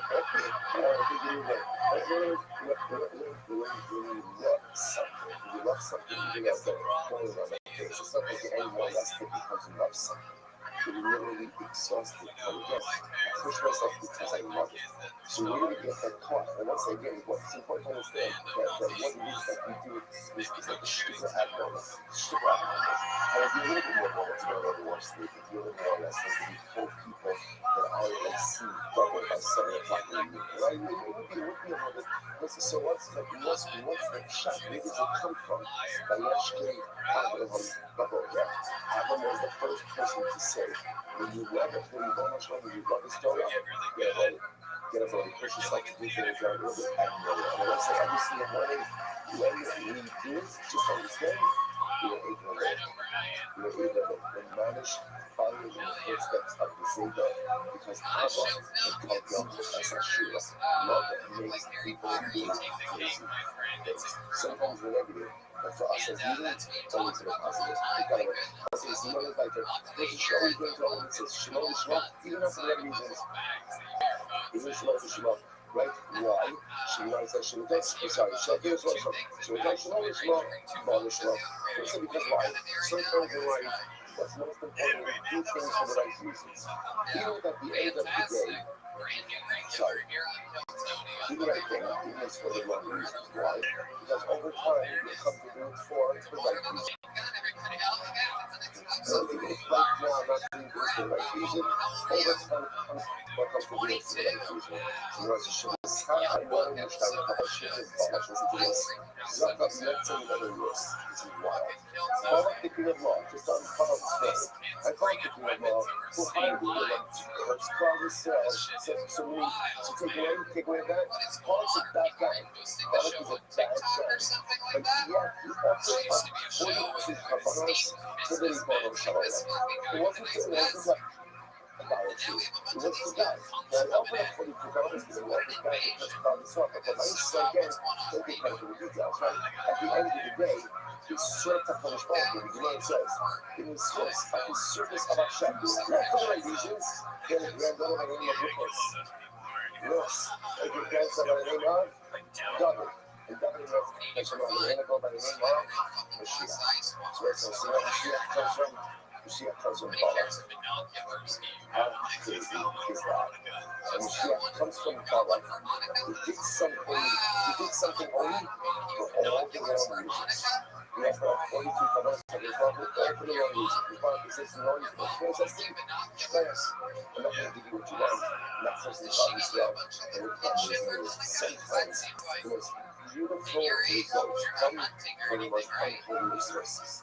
As long as those unholy resources are so outweighs the holiness, and sometimes again the most incredible results come out even from the most unknown intentions. And nevertheless, the God who takes our avodah even if it's shalom shema, because ultimately good things happen. So we're like that. I'm going to see about it. If you don't show Eglon, then you know show Allah about it. I see where the Lord says it.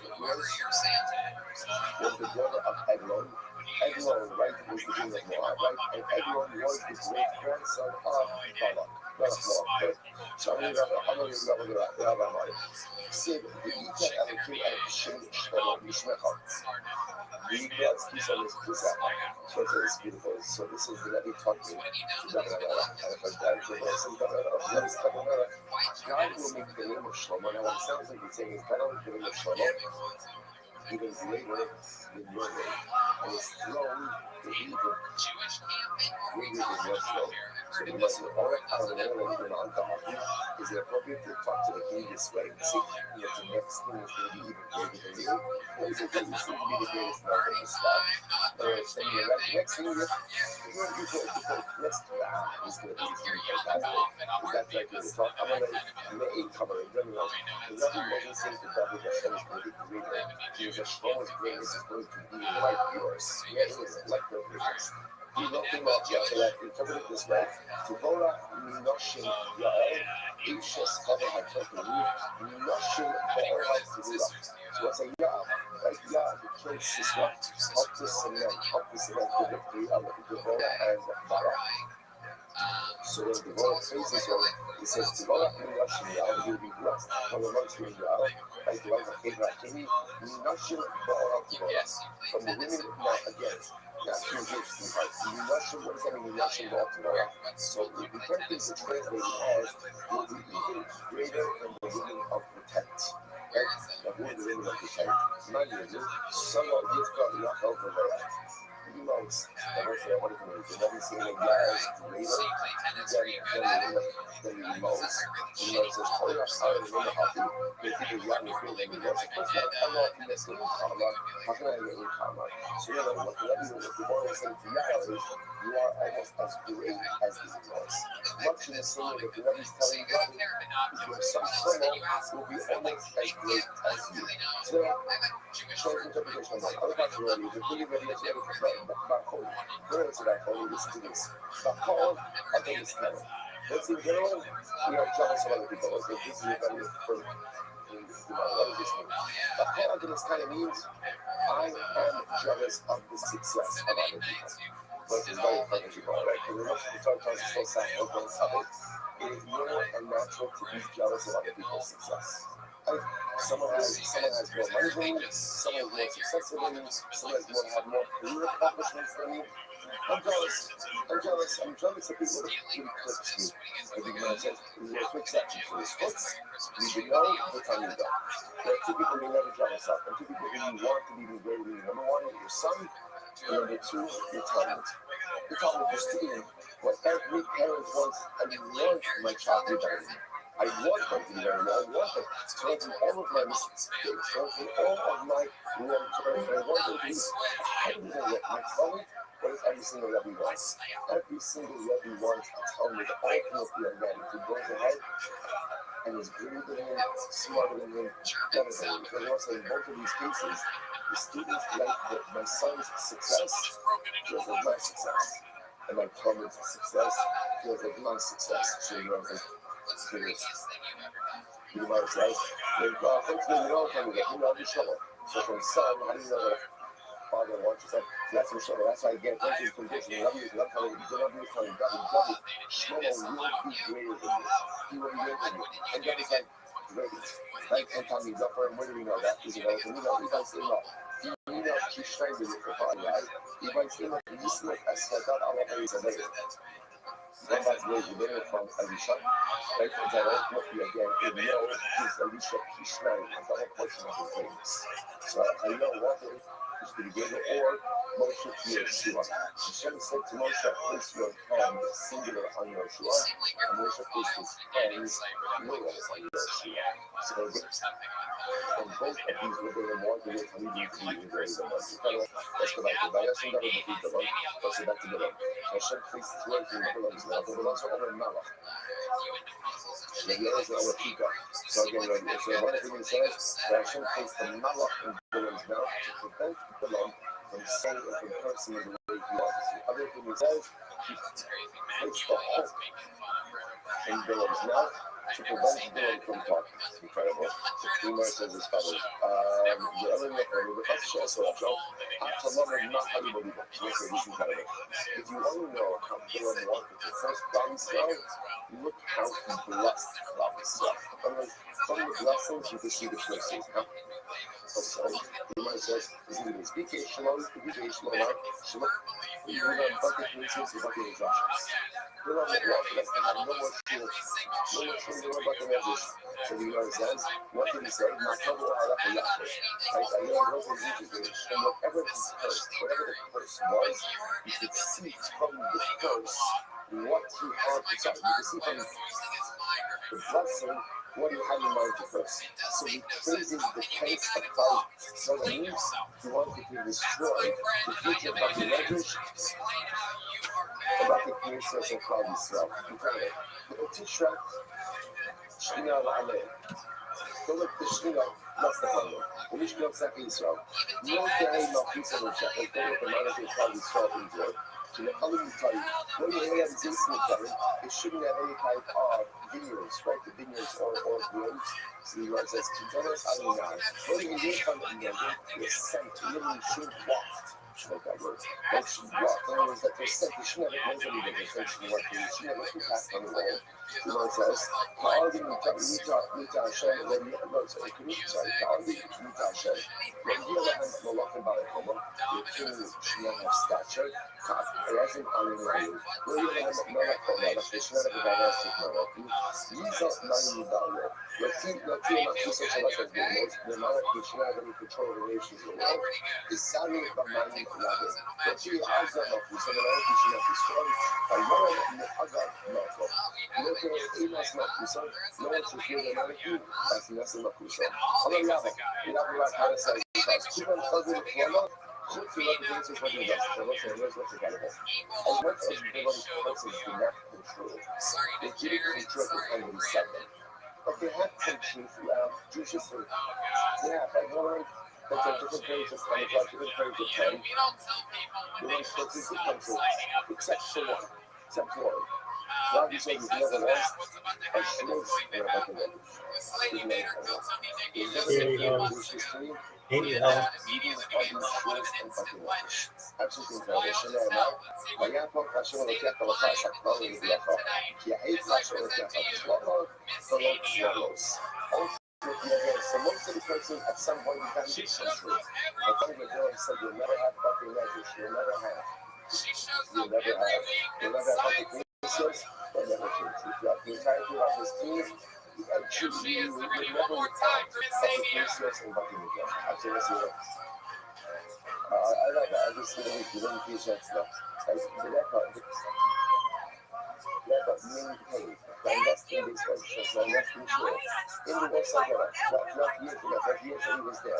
Like that's each project, production that he did. So the rest of you imagine this, that would get it. It did some of us. It was really good. So all the records came true. But you look at the established and you look at the show, that never happened in the entirety of the street. Absolutely incredible. Let's go right there. You know what it says? I'm not sure what I'm going to do. You know, so Mike could say, I don't think say, oh, hey, yeah, colors, the sheep colors, so right? So let's say, so literally translated, what does it mean? Essentially, good are the injuries given to you by someone who you love, and despised are the kisses of the enemy. What does that mean? So we learn, so double college, Aki Ashilon is Israel, you don't see Rafa Shabir from Villa Marasha. It wasn't this wild. So ultimately, again, the color of the curse, then we got the Aki Ashilon, right? You remember the Aki Ashilon, you remember the scene? Just if you didn't see excellent by Reverend Ben Levat. Right?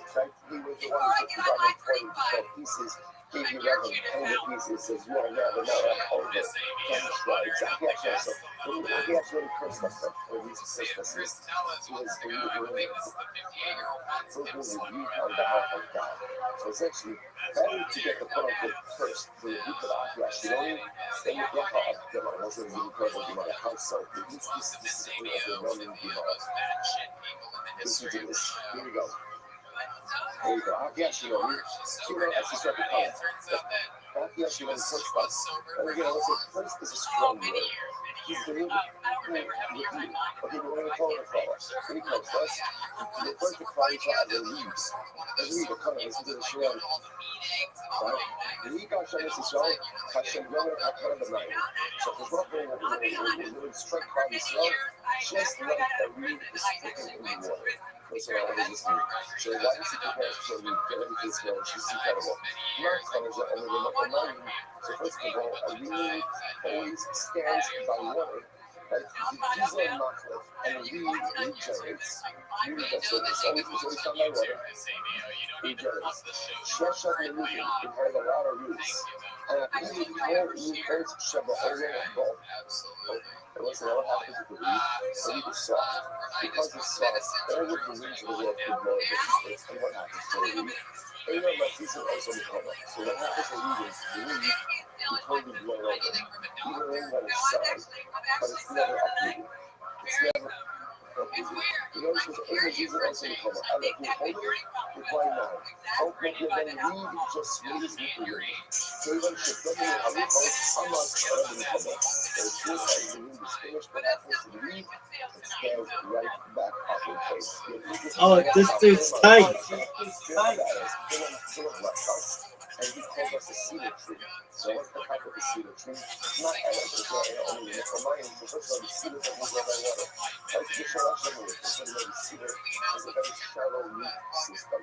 Very big amounts of once you cut down a cedar tree, it does not go ahead and regenerate. And I feel like you guys have all the balls here. So in the cedar tree, cedar is a very strong tree. And therefore, all of the I'm James Carter. Dog. I'm good with volume music. Once the summer goes on and blows against the cedar tree, so how do you get that? All the way to the cedar tree, the southern wind does have the ability to uproot and float on its face. Not only that, you know, so not only going back to the leaves, but just pulling the cutter. I like to you told me never pull those just don't do that. But when I look at the weed is privileged to be fashioned into a prayer, ultimately to be used to write a sacred prayer. So I say, so therefore, again, better to get the curse of Asiyah Shirei, right, than to get the bracha of the Manasseh, so don't take the moment. Bring that bracha of Asiyah Shirei is incredibly profound. Everything you need to be successful is contained in this Gemara. Number one, to be like to be. Number one, write yourself by words. What it represent? What is Torah? What is also Chesed? What is Torah? What is Chesed? Also, the person wants to sustain themselves in life. There are two things you need to do. You need to constantly embedded in the life of mentors, learning Torah, and reading Torah, trading them. You cannot be a person that only exists for yourself. You must become a person who is about Chesed. You must become a person who has the identity is rooted in a life of giving and doing for the others. Serving them. Don't say life is filled with dreams. Life is filled with circumstances that we don't like and we don't want. There are two different ways that you can deal with your dreams of unwanted circumstances. So number one, you either fall down. You can just say one thing. Tell me, I didn't want this, I didn't plan this, I don't like this, it's not fair. Whatever you want to say, that's when you just give up. You just give up. You're not happy with the way life is going. Give up. Lay down. Lay down and like, you can do that. Or you go for it. You can all of them. If you're in here, and when you get money here, and when you get money there, and life circumstances have a way of moving all different kinds of places. And one thing I know actually certain is, when the wind dies down, I'll spring back. I'll be alright. I'll be alright. Again, this is a tumultuous day, and a tumultuous phase of life. We are pushed down this way, pushed down that way. Tumultuous circumstances of life actually be pushed for our hearts. The one thing I know, the one that dies down, and will, I'll stay with the story, with that. Why? Because I never get up here. Because once again, go back to the beginning. As long as I keep myself moving by word, the way I talk, the way I assess it, my root system is strong. If my root system is strong, nothing and no one, no set of circumstances, no set of words, no matter how debilitating they may be, have the ability to uproot me from where I am situated. Incredible, incredible. Look at that. That's how I need to say this. That's a nice crowd conversation with Prince Williams. When it becomes a throne, they like to see the Torah. At the end of the day, I'm not going to say circle Congress rules different levels. Circle represents, again, the book of our accomplishments. Again, what's your book of accomplishments? What is the personalistic sacred Torah that you have? How about the sacred Torah? What's the most beautiful thing in the sacred Torah? That you don't benefit you, it benefits others. Only goes full circle. When we started with the water, we end with the sacred Torah. When you come up with your accomplishments, is ultimately what you're able to do. It's very nice to be the root, to be the lead. And all these people, at the end of the day, what is it that you contribute to become? So what is it that you're doing? What is your grand accomplishment? But ultimately, is the personalistic sacred Torah you write for yourself, but that sacred Torah ultimately has to be able to be used for others as well. Let's go back to it. Dialectically, si still have to do it. Dialectically, da lista di solo, allora proviamo di solo. Quindi, no, I see no jealousy. It's like what's that mean essentially. So how if you put them together? Because we Israel, that Israel and Goran knew each other. Like they learned to see his name, they knew each other from the Egypt days. That's how they knew each other. So, Dylan says to Israel, what are you doing here? Like Israel is from Israel. She says, Israel, what are you doing over here? What's going on here? After all, we're involved in that same discussion in Egypt, which is what we're listening to. So we want to move it more leadership by Israel Israel. This position really trying to get more Shalom. God is up. I'm not saying that. Especially when I say so. I say three people who are involved in that council. Now, what council? When actually played out here, Tyler said, being how you learn how you organize the food. Tyler said, throw the Jewish babies into an hour. There are three people involved in that decision. Three people involved in that discussion. Two were Bilam, Theo, and Yisra. Bilam, Shia, Atzmara. Bilam said, yes, I agree. I vote yes. Bilam ultimately was killed. Now again, he wasn't killed until much later, right? You remember again, I'm not that much later. still is going to the desert, right? So if you have the EO Shashasa, you know the Yisur. EO was silence. The demon of death, but also did that for us, right? He was punished with something. That's what isn't that wild. As if you know the whole story of EO, the whole story of EO is the story of unimaginable suffering that can't be traced to the source. Right? The whole topic. The EO is a tragic reality that's righteous suffer, sort of unimaginable ways that we can't even understand. It's fascinating to see over here that I used to come to this streaming Chazal.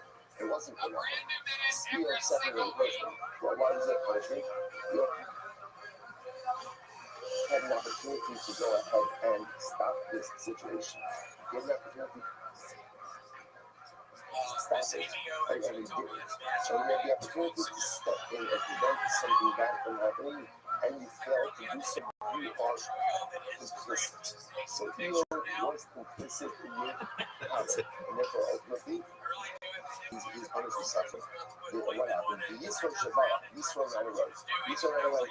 When Yisro ran away, this is wild. Because he ran away, Yisro was Zochatar able to have grandchildren in remembrance of the son. Because so many Yadis had time to not assign Ema, Kingdom, Abayim, that's how he did. So I had succeed to be a king for Moshe all in the year tomorrow. So isn't that wild?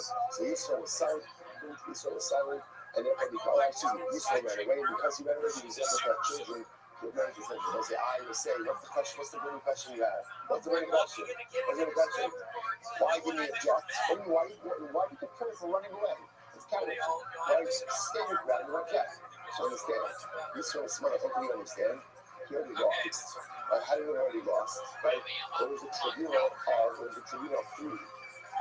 Right, it was Paro, sorry, it was tribunal of four. It was Paro, Yisro, Eo, Bilam. Paro was it, right? So Bilam was it. So Eo was silent, did not vote, which means that Yisro only understood Paro was it. That was the answer. It's like, it was tremendously so. When we see something that is broken, we absolutely have to try our best to try to fix it. But there are circumstances in life that are very broken, and when it comes to what to do with yourself, in that situation, you have to decide. You have to remove yourself from it. You can't fix every problem. And again, sometimes certain situations are so toxic that when they say, again, it can't be fixed. It can't be fixed. Instead, again, someone has to be removed from the situation because they themselves may be the source of toxicity, or ultimately, again, they just maybe so much, I gotta get out. So ultimately, again, it's not useful running away and after terrorists. It's useful recognizing I don't have the ability to affect change in this situation, and therefore, I'm removing myself from the equation. That's what I can. I used to tell me that. I remove that. We should have that. Only that one. Only no emotions. Things that result from that. Also, be there about it. Doesn't matter. So, no one is saying, go to the nation. To get to the middle of Hashem, cloud and sail, where Hashem is redeeming this people. In other words, when the Baruch redeems us, there's so much passion between Klal Yisrael and HaKadosh Baruch Hu, that I think we don't get anywhere with that. So the Gemara says, so we not go to be la Bibli Rabia, the Shashon is cutting Zenza. So apparently, again, it would be the same thing as trying to throw a garment in between a lion and a lioness when they're trying to move. So apparently, it's not a good idea to get in the middle of that. Right? So, and even if you go ahead and you place a garment there, the garment is not going to stop them from doing what they want to do. You know what it says? But they know exactly. It's simply like, Amarav, we would ask you, that's the place. Lano Ashava Abba, Ashra Kazlek, Mikram, Kandela, Ushaki Shibudus. So ultimately, again, one day will spread out, so kind of go back hard, up until Ashra were killed. From there afterwards, they were enslaved. Really, Holy Klavi, the Congress Tasha Yasa Amasha, La Amacha. was like incredibly low. Incredibly low. So now Bill realizes, fast forward a little bit, that Bill realizes he can't cook the Jewish year. Not going to work. As they say, he's like, oh yeah, not working, not working. So if I'm Bill says to Barak, I can't cook, but let me give you a piece about what you can do. Just be done with this people. You do the inside. All right, so Bill, now watch what Bill is. He says, Sheyasa ha'amazah la'amecha. So he's like, amecha la'amazah. Why should it be your nation? It should be this nation. Right. I'm going to tell us as well. The Torah is about them. So the person curses himself, or ultimately again hinges the curse on others. Like, I'm going to have. So what's this now again? The curse is not working. Says, here's my last piece of this, and this is like the polar case of what is it? Polar case of emergency. Like, this is the fire alarm. This is what you do to Klal Yisrael if you want to destroy them. I'm gonna have Elohim shall edu sore zima. You know what that means more than anything? That means morality. That is morality. Right? It wasn't every skin by every year. Morality is not the thing that probably hurts most. What does that tell me most besides what's really most? Dishonesty. Disingenuity. Right? That's just not what needs morality. It's not what needs people who just are dishonest. It's not what we do with any and every idea. We really can. We can't do it when we're not honest with ourselves, we're not honest with each other. That's what we can't do. In any way, but everybody's right. Immorality is a very close thing. Everybody feels like immorality. They look immorality. So we don't say like this. The name is on the Christian. Now the Jews is back here. The Jews are not to the reading like linen garments. Because again, like that thing for linen garments. That actually points out over here why did they like linen garments? They actually but they work and teach it. Apparently, again, it's light, readable material, it's for all seasons, right? So the men said they really like linen garments. Okay, that's their appetite for it. So what should you do? Listen to this. You get as involved, that's Yaka Eitzah. So then it says, here's what you should do. Dylan lays out the whole pipe of all. Here's what you do. I said in Kirayim, so go like make like a little bit like a market. Remember again, the Jews are camping death. So Philip, so just see how like the imagery here. So just look at this right here. Philip says to look, set up like a shop, like a marketplace, right by the Jewish camp. Okay? And go ahead, the whole ship behind the zonas. Stack the ship with helmets, with zono. Okay? Zucchini buckets, the other on the roof later, older harlot on the outside, and a younger harlot on the inside. We love the marketplace. And again, this marketplace should sell one thing. Right? It's linen garments. That are basically two things. Linen garments and water. Right? You're going to see that that line comes all over the world. Right? So linen garments, and what happens? What's incredible? I see the light right now, as you saw happen. So Bill listens. So let's say, Aslan Kilan Nehashana Adesinos. Motion and Zonas is a game of what's the other movement. Okay, so what's the word for that? Because it's incredible Gemara. The Rishon she saw opening the show simply smith and the Yotsu with Kayo Rishon. So as it's never happened, probably saw the man in our business. You're sitting on a camera, so I say, what happens? Opening show simply smith. And they say, do you know what things you think about our time in the desert? Do you know what happens like in a typical evening in the desert? Opening show simply smith. If I can, right? So I was you were something like someone who made it a fire, you were happy with each other, happy with my family, happy with the coffee. Life is good. Or they try to strong, or they try to strong. And I was even that life is good. So what happened? It didn't work out. You take a little spazier. You take a spazier. So where you go? You go to the shop. So they walk around the marketplace. Take it out of the shop. And then it's like a kingdom. So the open heart, on the station, right there on the outside. So what happens? So you know what it says? Because you can't allow it to shove it. So what happens? So the older harvest is out. You're in the market for linen garments.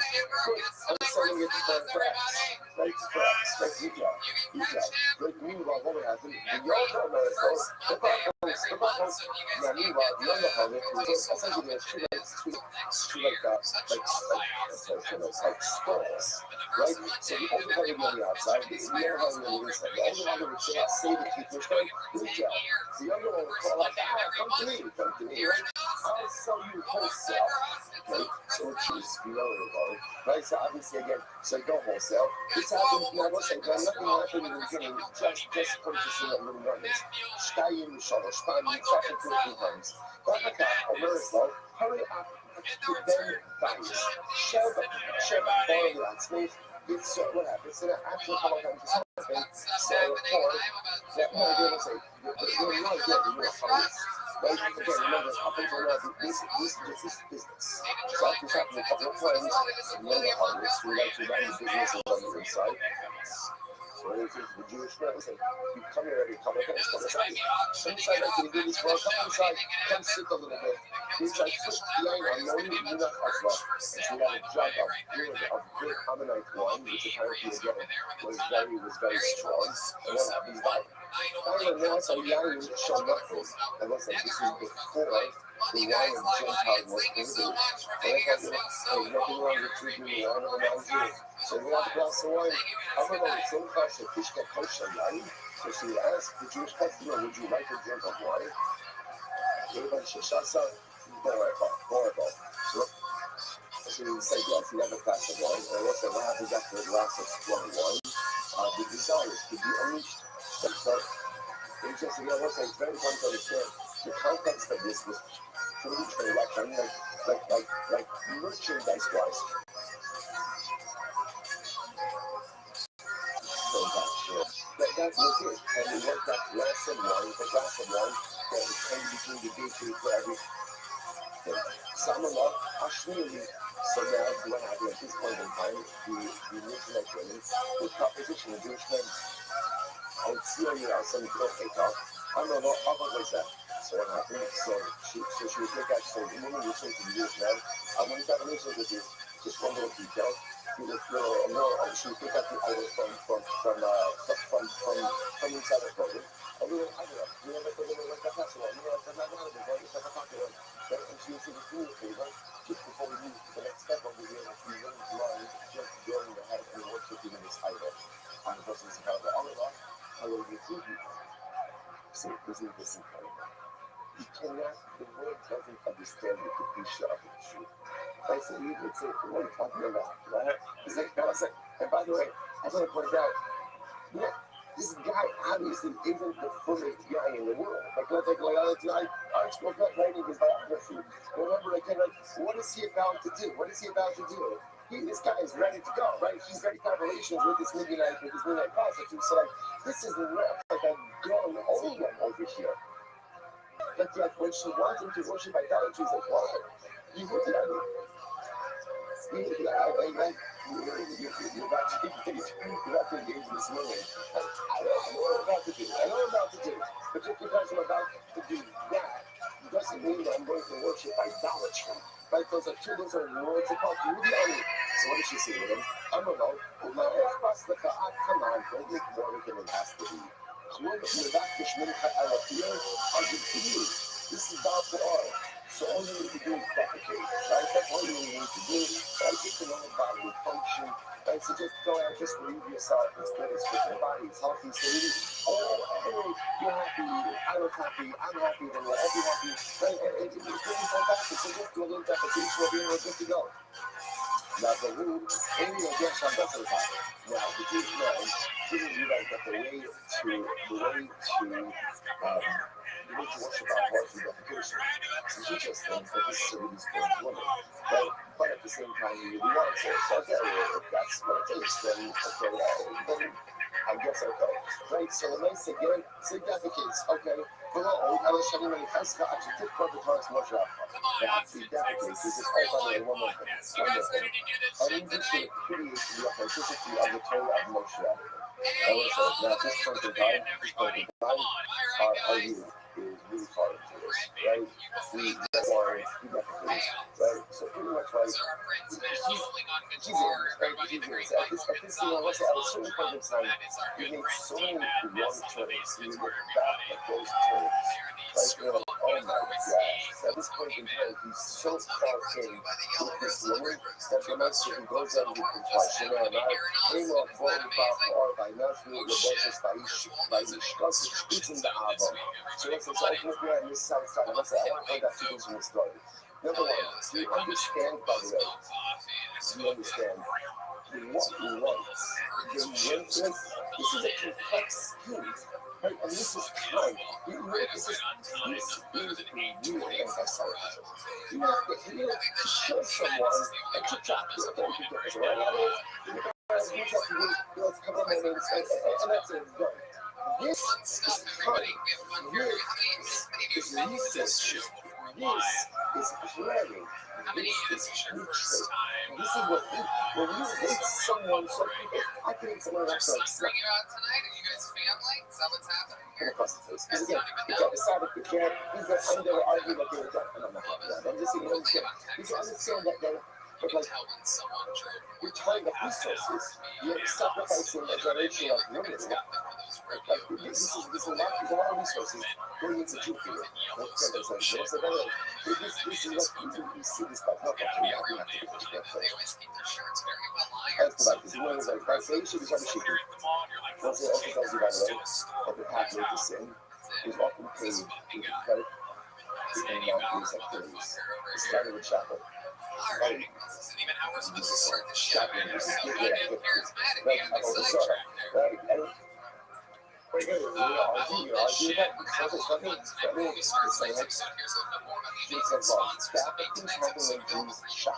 right? So yeah, so the nice it's fascinating just to see, just to see that Steve, that things happen when you shot, right? So another person said, I just want to point out that it started once again, there's every other shot, if I take this time, what is interesting also is, I want to point out, how many they push them is one person moves, right? Why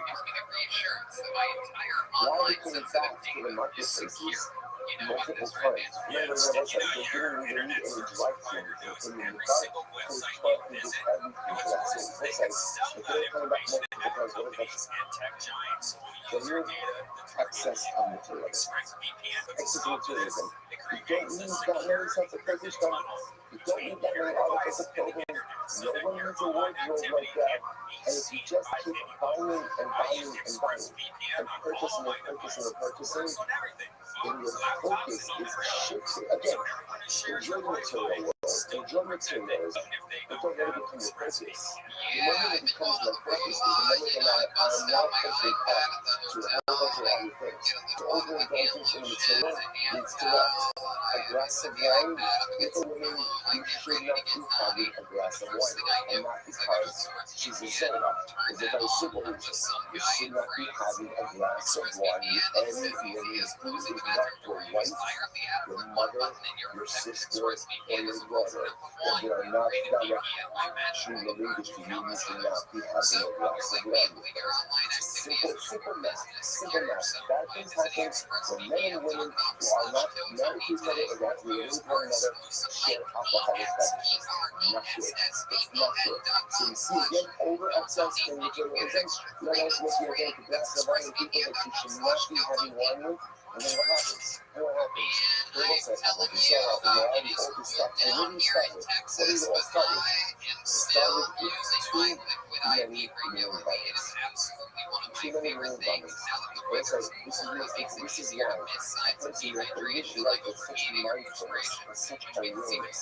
Every action has consequences, and every action is a business. It is something that follows it. And even something that is inherently non-sinful, but might not be the right thing to put in that actually need to get to in life. All right, let's go back to it. Now, you should be something shooting. But you know what? Shooting Schmidt. Remember the place of shooting on the shore, right? She was asking you those skills. No, it's called the shooting because, again, there's a place to call himself. Over again, that we involved in survival to stress. After God, I'm going to fail for the LFA. And those are over a new place covered out. And we're going to get a new women, continuing to forward. As you know, they're so bent on just enticing the Jewish men to sin of life, even debase themselves to the point just to get them into things. Let me preserve you over. She not be put by a cover. obviously the men, so let's say the men see me like this, again, the intelligent about having all the similar emotions. My luxury is to give the rest of America traditional. There is a good one. You should America, and you can ask me to do it. Ultimately, I am the king of the relation to Tosh. Man, well, this is almost a one in the area that every other Columbus should have a nation, and a Russian side. So let's say every time you Russian a nation is always Russian side. Russian is just position, right? A nation is sort of shaking by a middle of a small nation, so that's how that's what we're doing. A nation, yeah, for guys, we do it, we guys, right? But the other thing is, so what's the ultimate relation? Yeah, go to celebration. And then a nation is about exposure, and it's really so much. Yes, yeah, for the celebration, yeah, for the time. So that's a nation, you do this on the back, that's got no kind of thing. So, but that's why I said the second show is like that, I don't know. You said a hammer for the other. So you're like, what do you do with the nation? They are not the nation, so that the Russian activity usually outside of something that is going to put us out. That's nothing we do on that. I don't know. So also, look at that, it's all choice, all of the things that we've done, and also, we also say, do a lot of the things that we've done. That's everything you know. So my says, my point of something, why is it like it's in the media, right? Yeah, just one area, so how much we do post, not a shooter, also the edge of the ball, so that you know, correct, is unreal. There are a lot of people getting out of there, all the other people don't touch the people, and what do you say about it? What do they do? He devised the strategy to raise the weapon in morality, which cost the lives of 20,000 people. So, given what they do, the news of that, pay up. I deliberately get Jews, but I went out and pushed. Price up to 70 this fortune. You can bring my money. So what else happened? And you put stuff in, and what happens? You put stuff in, and it ends up, yeah, give up all this stuff. I'm going to look at it, here's the other sheet. He's going to be trying to get this outage. Got me up all slow.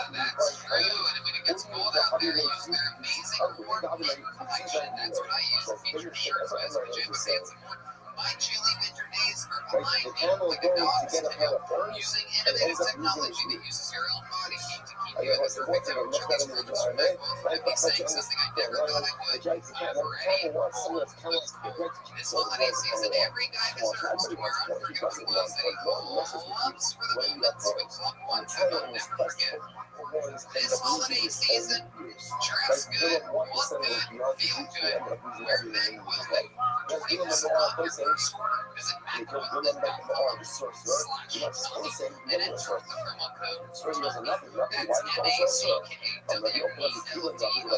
/Tony for a look from Tommy 20% get it right this holiday season. This past year's been really hard on us, and it's really hard to stay in touch with family when they're very far away. Toys Skylight is the perfect gift for that. You know, if you want to get the gift that will make your mom, dad, grandmother, etc. feel like he or she is right there with you during the holidays, this is the perfect gift.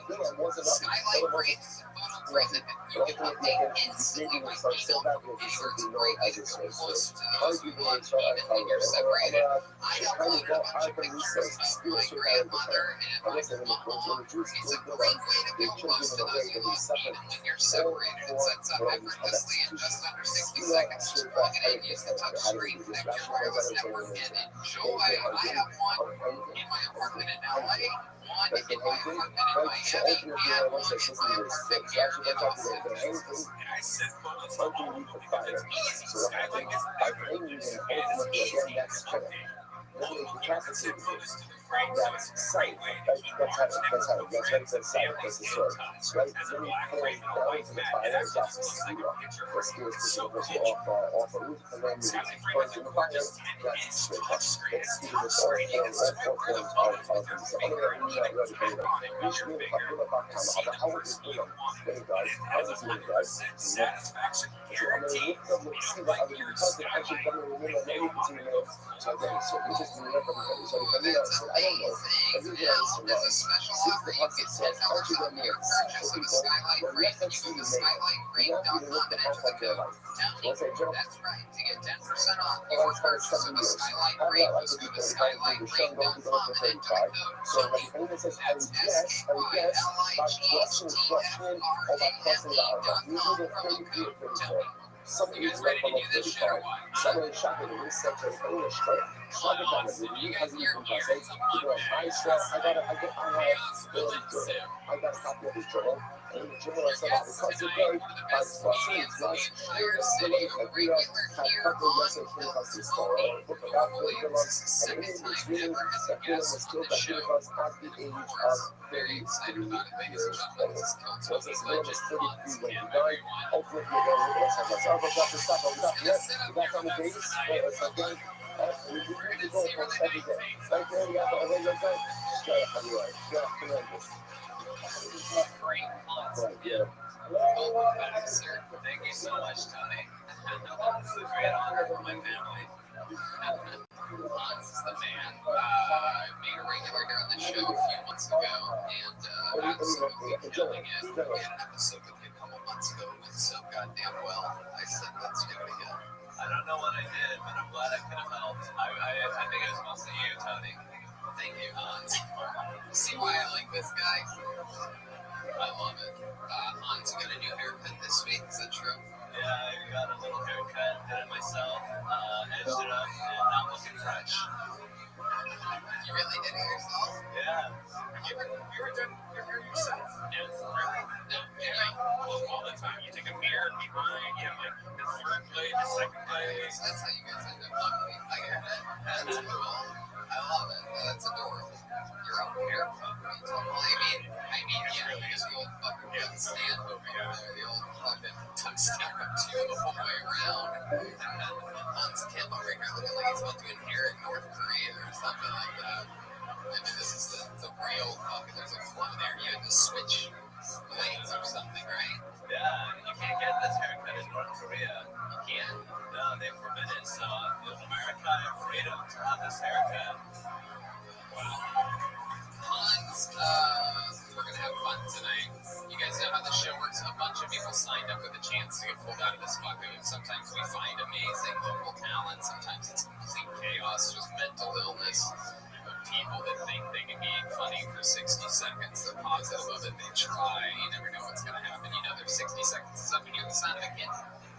All right, Joe, so good morning. Good morning. Let us begin by thanking all of our sponsors for this morning. To thank our annual comic book sponsors. I love it. Normally the show is opened up by the Green Months, and normally he comes out and does a brand new 60 seconds of stand-up every single week. Production AA. Phil Simmons We're dedicating all the show instructions this year. Ladies and gentlemen, I present to you Shouting Summers, everybody. Shouting Summers. This year, wishing a tremendous Mazel Tov. Checking out Cullen Benjamin Wall on the occasion of the marriage of his dear son Tuvia to Shira. The beautiful couple of years Hashem experienced tremendous nachas and hatzlacha, and provide that to all of Klal Yisrael as well. Our commentary sponsors for the month of Nisan, Paul Kahalik, from Salvation of the Nisan birthdays, Abizar Kathy and granddaughter Tikva Esther. Our anonymous commentary sponsors for the exclusive Simchas Fund of our children, and for Nisan to be the month of Gula Shlema for Klal Yisrael. And Avram and Shem become in memory of Avram's mother, Sarah, Raina, Bas, Yoshua, Hesher, Zichron, Racha. A week of learning sponsors, Paul and Kathy Palik. Narration of the arts that Paul's father, Shmuel Ben Zachariah, and Cyril Bas Rado, and Steve Golaskov, in honor of all of the bracha that Hashem has provided for me, Jordana, and our beautiful Shkoyach. As to the good of all said with that, let us begin a tremendous respect to Representative Daniel and the Chazara Chabura. I think a record crowd this morning. Baruch Hashem, absolutely. I'm sorry. Let's check all the good. But all right, Baruch Hashem, they're definitely better rested. But really, got to have again. I know it only ends up being a couple of minutes, but the truth is, remember, to get a couple of minutes of Chazara and to walk away with reinforcing some of these souls to the daf. Obviously, you need probably a full hour to manage to, but like, to accomplish in 10 minutes is incredible and a tremendous fact for all those who push themselves even just a little bit more. Incredible. Also, today's daf is good book. 106. We are picking up in Restream on Quick the days. We have a lot to do today. We are picking up in there on 2, 4, 6, 8, 10, about 11 lines up from before it gets wide. Remember again, we were speaking about, we ended off yesterday's down, which is fascinating, so about how exactly was built able to first call Israel. And the Gemara is saying this essentially, Bilam understood the exact moment that the Rebbeinu should any much less angry. And we understood that he was listening to Israel during that moment, but it would have catastrophic consequences for Klal Yisrael. A miracle occurred, and that entire time that Bilam was trying to curse Klal Yisrael, that entire time, Hashkadosh Baruch Hu never got angry. So we're picking up on that. It says that's like, look, behind the Kamar Bilam the Balak, so this is what Bilam said to Balak, Balak, what he wants to be. I can't curse Klal Yisrael because Balak doesn't want to curse him. Right? There's nothing for me to do if I can't curse the people. Elza in B'Chodio, the Kamazal, so Goshen gets angry every day. And how long does the anger of the Rebbeinu Shalom last for? Gemara says, Rega. It's just a few moments. I should say, just a moment. Just a moment. A singular moment that a responsible gets angry at. And again, if you catch God in that moment, then terrible catastrophic consequences will cause Israel. Shneimar, Kirega Biaho, Chayim Britzon. Everybody says the real possibility. So once it's again, not just Kirega Biaho. It's only a moment. It's only a moment of HaKadosh Baruch Hu. The other possibilities is like say, Lech Ani, the Rebbe says, my nation, go into your hiding place. Go into your hiding place. Close the door behind you. Hide yourself literally again for just a moment. Until the divine wrath passes by. So again, just wait the moment until the divine wrath passes. The Rebbe says, no, I never. Amos Rasas, when does this moment of anger occur? When is Kishma get angry? So the Gemara says, it's almost shut Kamaisa in the first 3 hours of the morning, the early morning. Kifra Karbal Darabifaradolza. Ultimately, again, when the feathers of the rooster are totally white. And the Gemara says, Kol Shaita Shaita Kvarza. The feathers of the rooster are always white. So the Gemara says, Kol Shaita Shaita is based on Kisuki. So apparently, again, throughout the day, it might be white, but there are small streaks of red. In these early hours of the morning, so we try all the places, so these totally white.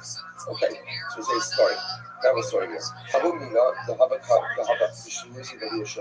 There was a min. Let's see, before min is a heretic. He was a heretic. He lived in the neighborhood of Rabbi Yeshua ben Levi. Right, and let's say again, now when it says min, this is incredibly antagonistic person. The Havak comes silent, and he just Rabbi Yeshua ben Levi, just a very difficult time. Very difficult time. So what happens? It's incredible. So Rabbi Yeshua ben Levi had an idea. Yom Echad, Naked Tanakot, go also to Karen, go also to Vamar Kimata Ushaita. Ilache, so Julian is a great idea. He's like, I'm done with this guy. I'm done with this guy. So what do you do when you're done with the guy? You get a rooster, tie it to your bed, right? You wait until the moment that you see that the fat is totally right, and you curse him. And that way, again, you are tapping into that moment of divine wrath. Hey, can you done with this guy? Now listen, I just want to point out, obviously, the fact that when you shouldn't leave, he's going to this. There's two things happening. Okay, number one, the guy is a mid, right? So in other words, there's a theological issue, right? That's number one. Number two, obviously, what was subjecting Rabbi Yeshua ben Levi to a tremendous amount of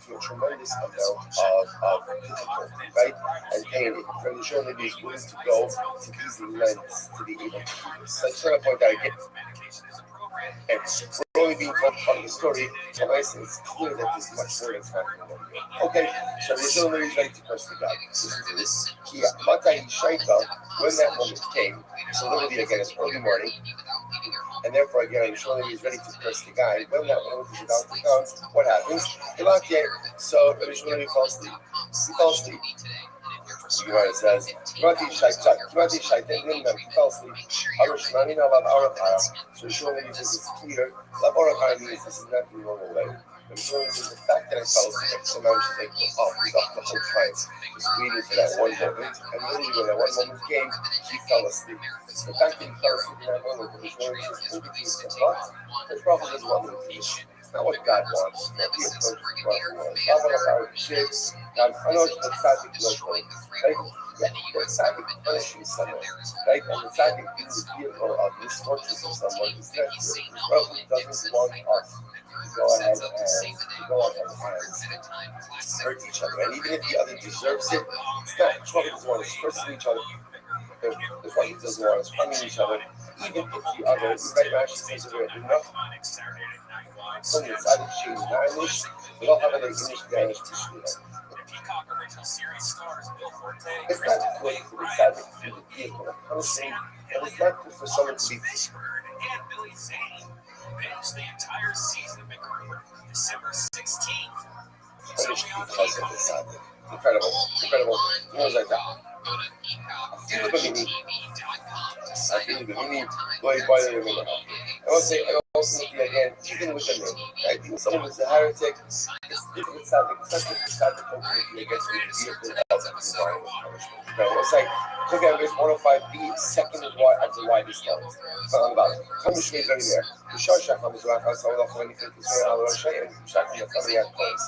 Again, the Gemara says here, when the sun rises and the kings, the sun worshippers, go ahead and put their crowns on their head and worship the sun. So the Shmuel gets upset. In other words, what does that do with anything? It's about God getting upset. So when does God get upset? And if the Shmuel goes ahead and sees his creations have forgotten about him and instead serve other creations, I'm not going to let that up. Let's go back to the book. Go look it up in the book. And he went ahead and he saddled his donkey. Okay. So we watch the other side. Now, let's bother me about the pasuk over here. Bilam is a question guy. It's important. If he's important, then what should he not be doing? Right? He shouldn't be saddling his own donkey. You have a guy for that. Right? When you think so why do you think that Bilam himself, he's the one who's saddling his donkey? So we watch Toshma B'Shimon Avaz and ask, well, you got to tell us it's a shur shabbat. This is very interesting. There are certain things that disrupt the natural order of life. One of them is love. Love, right? Let's see, what is it? Love makes you do crazy things. Love disrupts the natural order of human behavior. Where do we know this from? So it says, Avram B'Siv, Vayashkim Avram B'Boker. Avram bin the morning of the Akeda, right? Got up, and Avram bin also sat at his donkey. Avram has a gang, right? Avram has multiple guys. So why is he saddling his own donkey? Because remember, this is all the way to the Akeda. He's consumed with love for stuff. Consumed with love for us, and love to do crazy things. Love disrupts the natural order of things. Okay. Furthermore, what else disrupts the natural order of things? Sino, Nevatalas, Shirash. So let's say hatred. Hatred also disrupts the natural order of things. We go on. Shenatmar, Bayakam, Baboker, Bayakavoshis Asono, ultimately again, Bilam got up in the morning and he found his own donkey. So I say it's interesting what's coming out there between love and hate. Right? They're extreme emotions. So what do you see from here? Extreme emotional situations sometimes make us do unnatural things. It's fascinating over here, the irrationality for Avram was beautiful because he was selling his own donkey to swoop by his love for Hashem.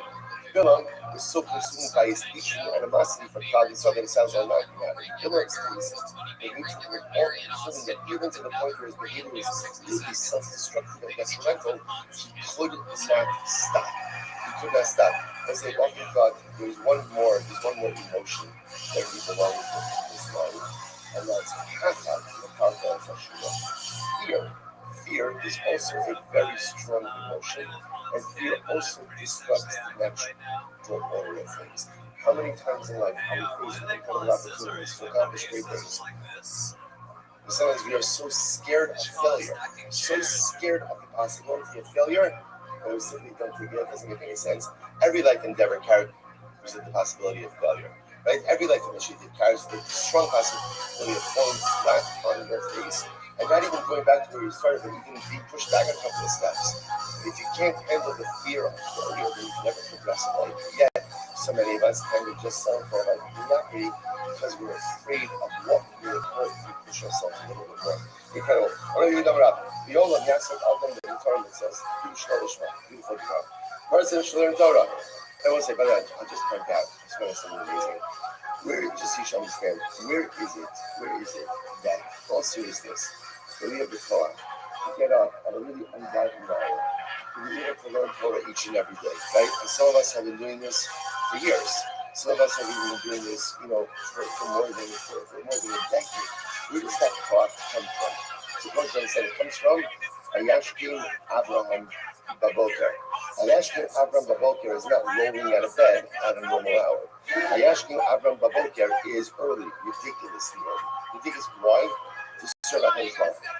Because when you love something, no matter how exhausted you are, like if you think about it, if your child needs to get picked up at the airport, right? So you're not saying to yourself, the flight comes in at 6 a.m. So I have to leave my house at 4:30. What, listen, shit, I love you. Get a cup of coffee. I'm gonna be here around 9. Right? Just hang out for a little bit. Right? Getting a lot of blank expressions over here. Maybe we should do that. Take an Uber. Right? In other words, when you love something, even though I get falling on my face, it's not like you're any more rested because you love something. You're literally exhausted. But again, I push myself because I love it. So where do we get that caught? And once again, it's important to understand that what it is that we do is like a shtickle abnormal. And it'd be a little bit more normal to get a little bit more sleep, to be a little more rest, and to be whole people that aren't like seen double by 7 o'clock in the evening. Right? It would be a little bit. So what's the pshat? Where does it come from? Vayashkin Abraham Baboker. Abraham was the first person to say, when you love it, when you love the Torah, get up early, push yourself to do things that are a little bit abnormal. And I want to say, every single morning, when we do it, just understand, we are ignorant. We are ignorant. So manage following in the footsteps of the Savior, because Abba Mikalkel as a Shura. Love makes people do crazy things. Sometimes they're negative, but for us as Yidden, always in a positive. Incredible. Okay, so now goes back to person should always learn Torah and says Shalom B'Shema, even not for the right reasons. Even Shalom B'Shema, right? Why? Shemar says Shalom B'Shema. Shalom B'Shema, Baal B'Shema. So because why? Sometimes in life, what's most important is do things for the right reasons. Even if at the end of the day, do the right thing, even if it's for the wrong reasons. Why? Because over time, you'll come to do it for the right reasons. Even if right now I'm not doing things for the right reasons, over time I'll come to do it for the right reason. So you should start at going and trying to have a shaker Balak. This is wild. Balak the king of Moab, just like Balak's story. Balak the king of Moab, who hired Bilam, first Cloud Israel, so many to take away that. Balak's a bad guy. Balak is a bad guy, but yet he offered up 42 tabanos to the Ribono Shalom. It wasn't to idolatry. It was to God. Now he offered up 42 tabanos because he wanted God to first cloud himself. But the mice again don't get caught up in the details, right? At the end of the day, he served HaKadosh Baruch Hu. The Gemara says it was close of his search. This of Hashem, not for the right reasons. He had a granddaughter by the name of Rus. Had a great grandson by the name of David. And David and Mary Hashem had by the name of Mashiach. So it says, Mashiach comes from Balak. How crazy is that? When Mashiach comes from Balak, he did something holy for all the wrong reasons.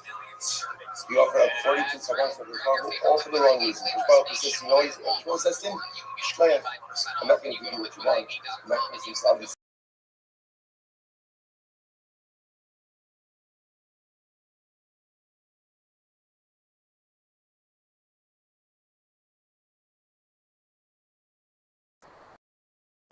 As again, talking from the most unknown intentions. And that's what takes Harabod. It's Shalishma, because ultimately great things happen. Incredible. Going weiter. Yossi, Amar Yossi, Babu, Rus, Pico shall Eglon, Benvino shall Balak Melech Malachai. As we read right before. Rus was the daughter of Eglon. Eglon, right, was the king of Moab, right? And Eglon was the great grandson of Balak, son of Moab. But so only rather, Say the Etan and the exchange from a Rishmecha. Because he's on his Pusaka. So it's beautiful. So this is going to be talking to David Amelech. And God will make the name of Shlomo. Now, what it sounds like he's saying is God will make the name of Shlomo even greater than your name. And his throne will be even greater than your throne. So you might say, is it appropriate to talk to the king this way, seeing that the next king is going to be even greater than me? Because it doesn't seem to be the greatest one. Or saying the next king, you're good, you're good. Next he's going to be fantastic. Is that part of the talk? No. The Nabi wasn't saying to David that Shlomo is going to be greater. It means that Shlomo's greatness is going to be like yours. Like your greatness. He loves him off. You have to interpret it this way. Tivorach Minoshim Yael, Ishes Chaver Hakimi, Minoshim Ba'ohel Tizurach. So we'll say Yael, right? Yael, who killed Sisera, helped to cement the victory of Devorah and Barak. So when Devorah praises her, he says, Tivorach Minoshim Yael, you will be blessed from amongst them Yael, right? The wife of Chaver Hakimi, Minoshim Ba'ohel Tizurach. From the women, now again, now, here's the interesting part. Nushim, what does that mean? Nushim Baltimore. So it would be tempting to translate it as you'll be even greater than the women of the tent. Right? Now, who are the women of the tent? Manu, Sarah, Rivka, Rachel, Valea. Emos, what does it mean? Is the Nabi saying that Yael is greater than the women of the Emos? So the Gemara says, Ora Kara, the name of Happy, repeat that Yael is greater than the Emos. Of course, that's Allah in the Ain Kamar. How can I in the Ain Kamar? So no, what the Nabi was saying to Yael is, you are almost as great as the Emos. Much in the same way that the Nabi is telling David, your son Shlomo will be almost as great as you. So then I say, it's interpretation of other parts of the Nabi, to figure Nabi was very listen to this. Bakal Adam is Kevin. Mostly in general, we are jealous of other people. This is a very affirming Gemara. What does this mean? Bakal Adam is kind of means I am jealous of the success of other people. This is a very affirming Gemara, right? Because as much as the Torah tells us don't covet, it is more unnatural to be jealous of other people's success. Right? Someone has more money than me. Someone is more successful than me. Someone has more career accomplishments than me. I'm jealous. I'm jealous of people who eclipse me. The Gemara says there are two exceptions to this. Chutz, Libino, and Talmidah. There are two people who never jealous of. There are two people who you want to be even greater than you. Number one, your son. And number two, your Talmud. Your Talmud, your student. But every parent wants, I want my child to be better than me. I want them to be better than me. I want them to learn from all of my mistakes, learn from all of my wrong turns. I want them to be better than me. My Talmud, what does every single Rebbe want? Every single Rebbe wants a Talmud, ultimately a man who knows the life and is greater than him, smarter than him, better than him. Because also in both of these cases, the students write that my son's success feels like my success, and my Talmud's success feels like my success. So we want to do this. The Gemara says, of course, maybe don't tell me that. Shlomo. So from son, how do you know that a father wants to? So that's from Shlomo. That's why again, according to the tradition, David, Shlomo will be greater than you. He will be greater than you. And that's like great. Right? And tell me, where do we know that? Because you guys say, you know, Kishnei right? You guys say, the issue of Esadav Allah Yitzaveh. One possibility to learn it from Elisha, right? That ultimately, again, Eliyahu gives Elisha Kishnei, a double portion of his greatness. So Eliyahu wants Elisha to be greater, or Moshe to Yoshua. Hashem said to Moshe, place your hand singular on Yoshua, and Moshe placed his hands plural on Yoshua. So again, both of these were they wanted to lead them to be greater. Let's go back to it. Let's go back to Bilam. So Hashem placed his words in Bilam's mouth. So again, so one of the things he says that Hashem placed the malach in Bilam's mouth. prevent Bilam from saying and from cursing the way he wanted to. Other opinion says he placed the hook in Bilam's mouth to prevent Bilam from talking. It's incredible. So the Gemara says as follows. Let's say this is incredible. If you want to know how Bilam wanted to curse Klal Yisrael, look how he blessed Klal Yisrael. In other words, from the blessings you can see the curses. How so? The Gemara says, listen to this.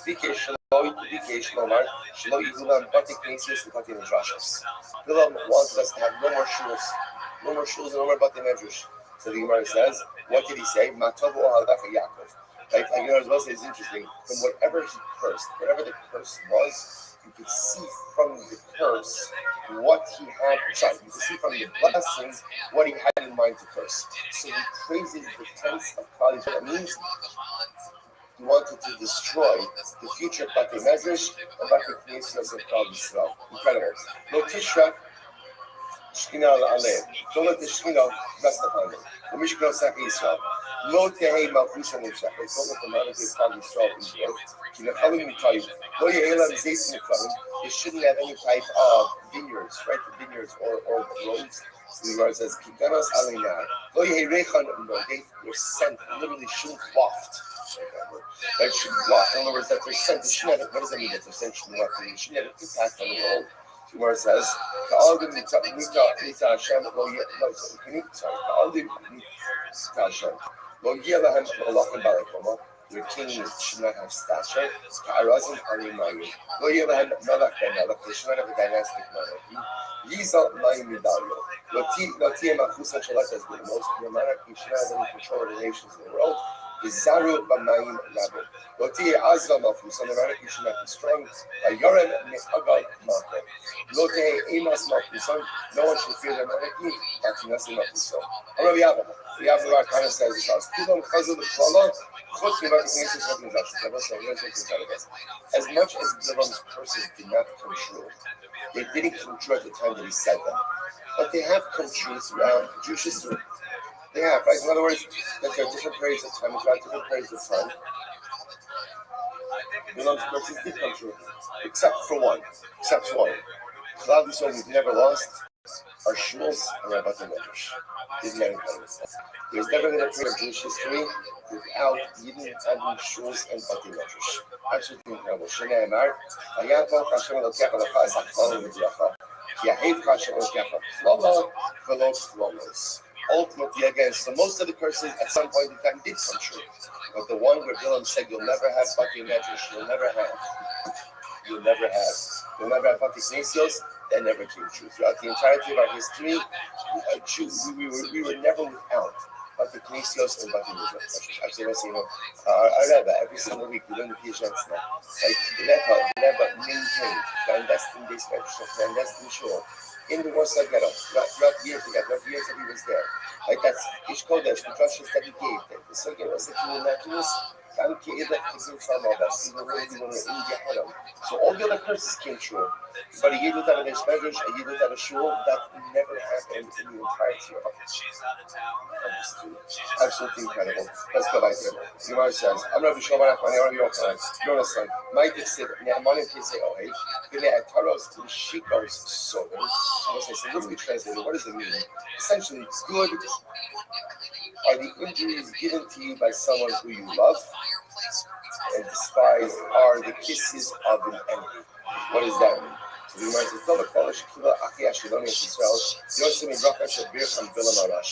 Gemara says, this is wild.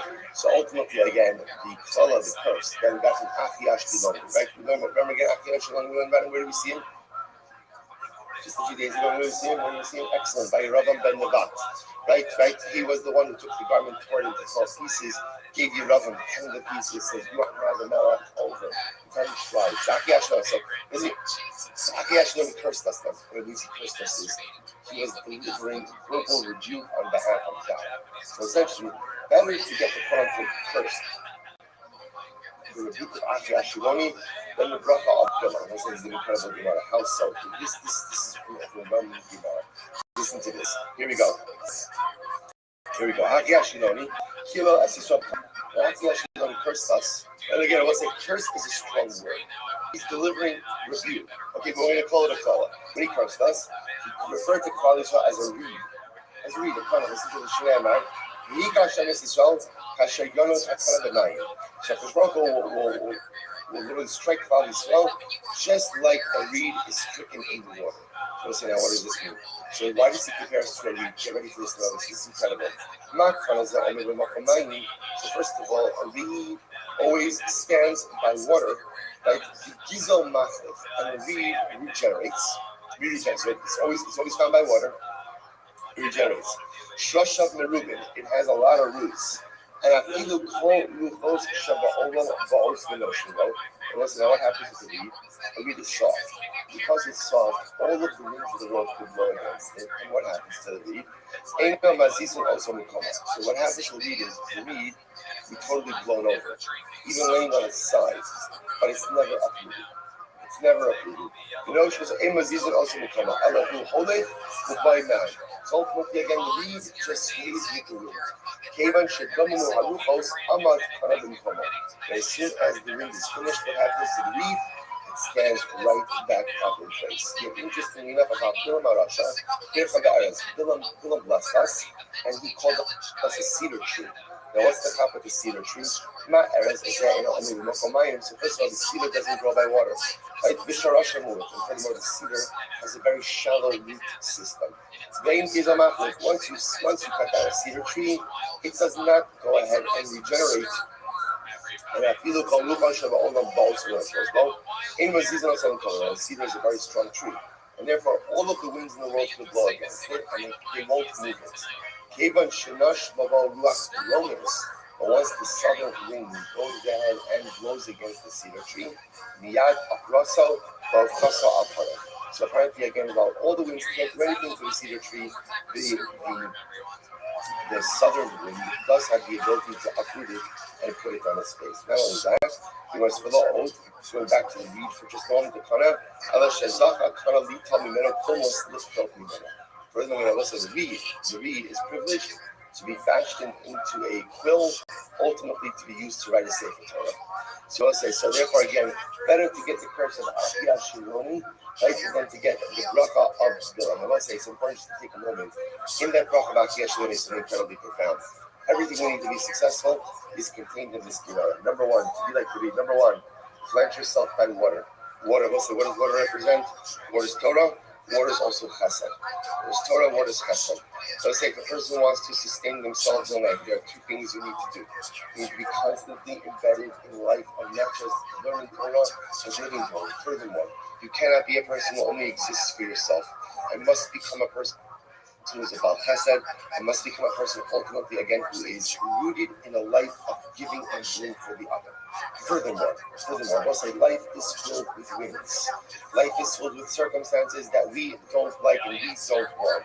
There are two different ways that you can deal with the winds of unwanted circumstances blow against you. So number one, you can just fall down. You can just say, woe is me.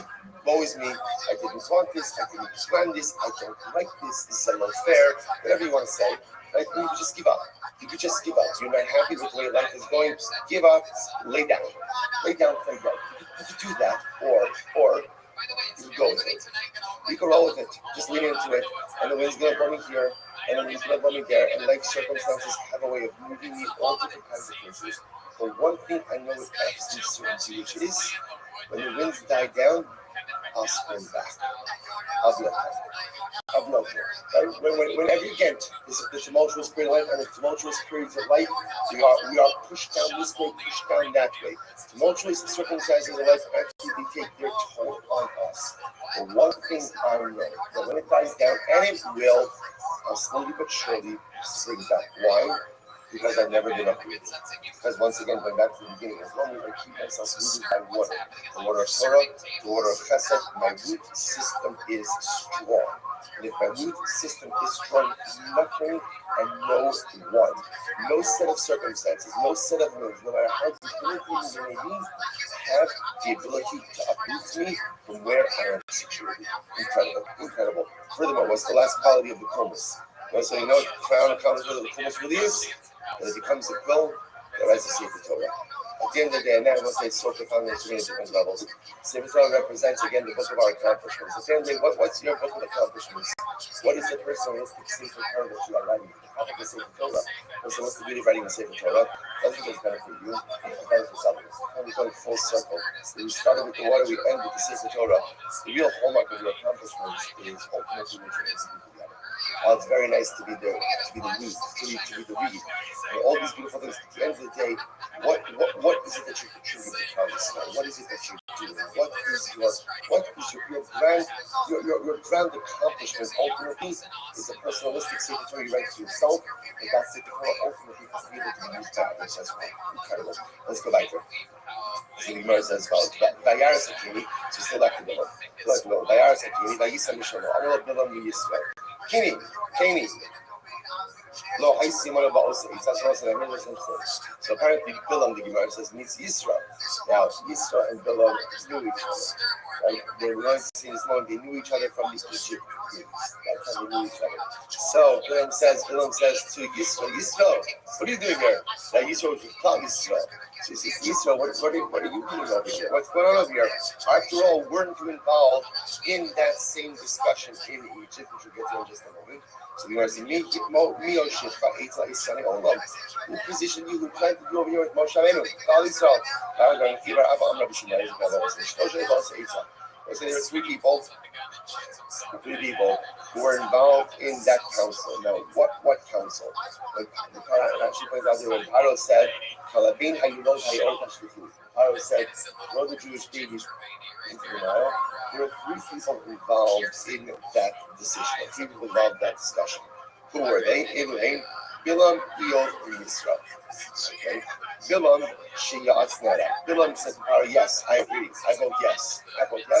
Bilam ultimately was killed. Now again, he wasn't killed until much later, right? You might remember again, not that much later.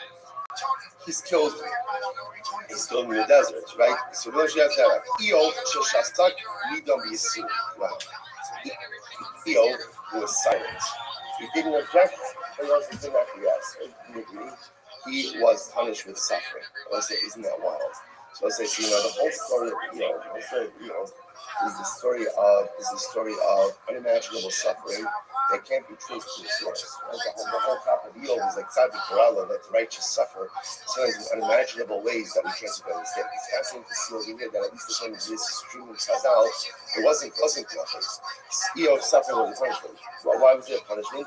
Eov had an opportunity to go ahead and stop this situation. He had an opportunity to stop it, and he didn't. And when you have the opportunity to step in and prevent something bad from happening, and you fail to do so, you are complicit. So Eov was complicit with Paro, and therefore ultimately he's punished with suffering. What happened? Yisro Shabara, Yisro ran away. Because Yisro ran away, Zafu B'nei Barav Leishe B'lishkas HaGazis. Wow. Because he ran away, Yisro was Zokat and Enikot had grandchildren who were members of the Sanhedrin.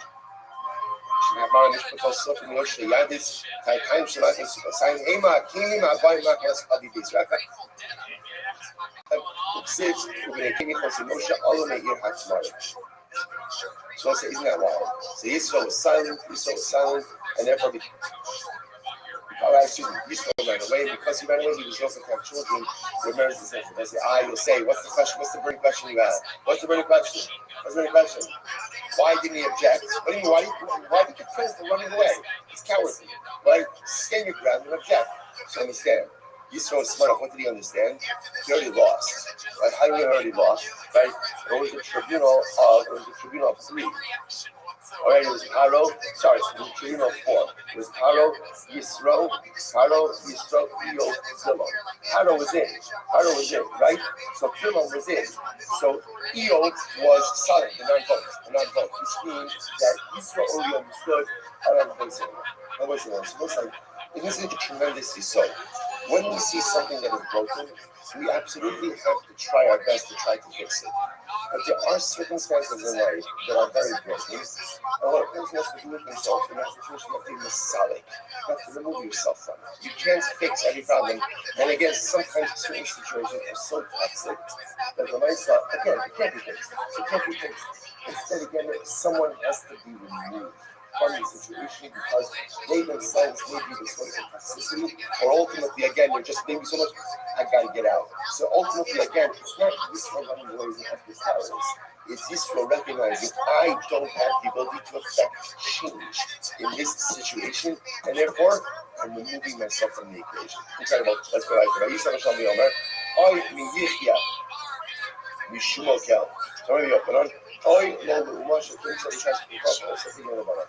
That was incredible. So Bilam was saying, woe to the nation who gets in the middle of Hashem and Klal Yisrael, that Hashem is redeeming his people. In other words, when Baruch Hu redeems us, there's so much passion between Klal Yisrael and HaKadosh Baruch Hu that ultimately don't bring in a little less. So the Gemara says, listen to this. The Gemara says, so mi makal k'shusa ben lavid le'leviyah, v'shashan is fucking zeh and zeh.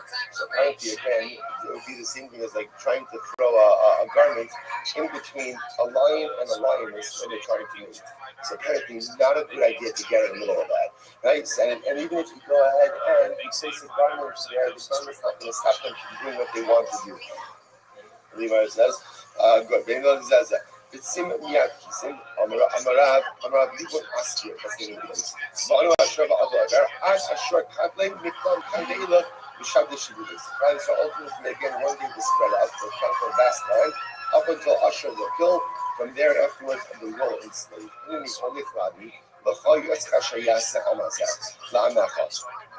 So incredible Gemara over here. Incredible Gemara. So now Bilam realizes, fast forward a little bit, like Bilam realizes he can't curse the Jewish people. Not going to work. So as they say, it's not working. It's not working. So therefore Bilam says to Balak, look, I can't curse him, but let me give you an eitzah about what you can do to just be done with this people. Let me give you the eitzah.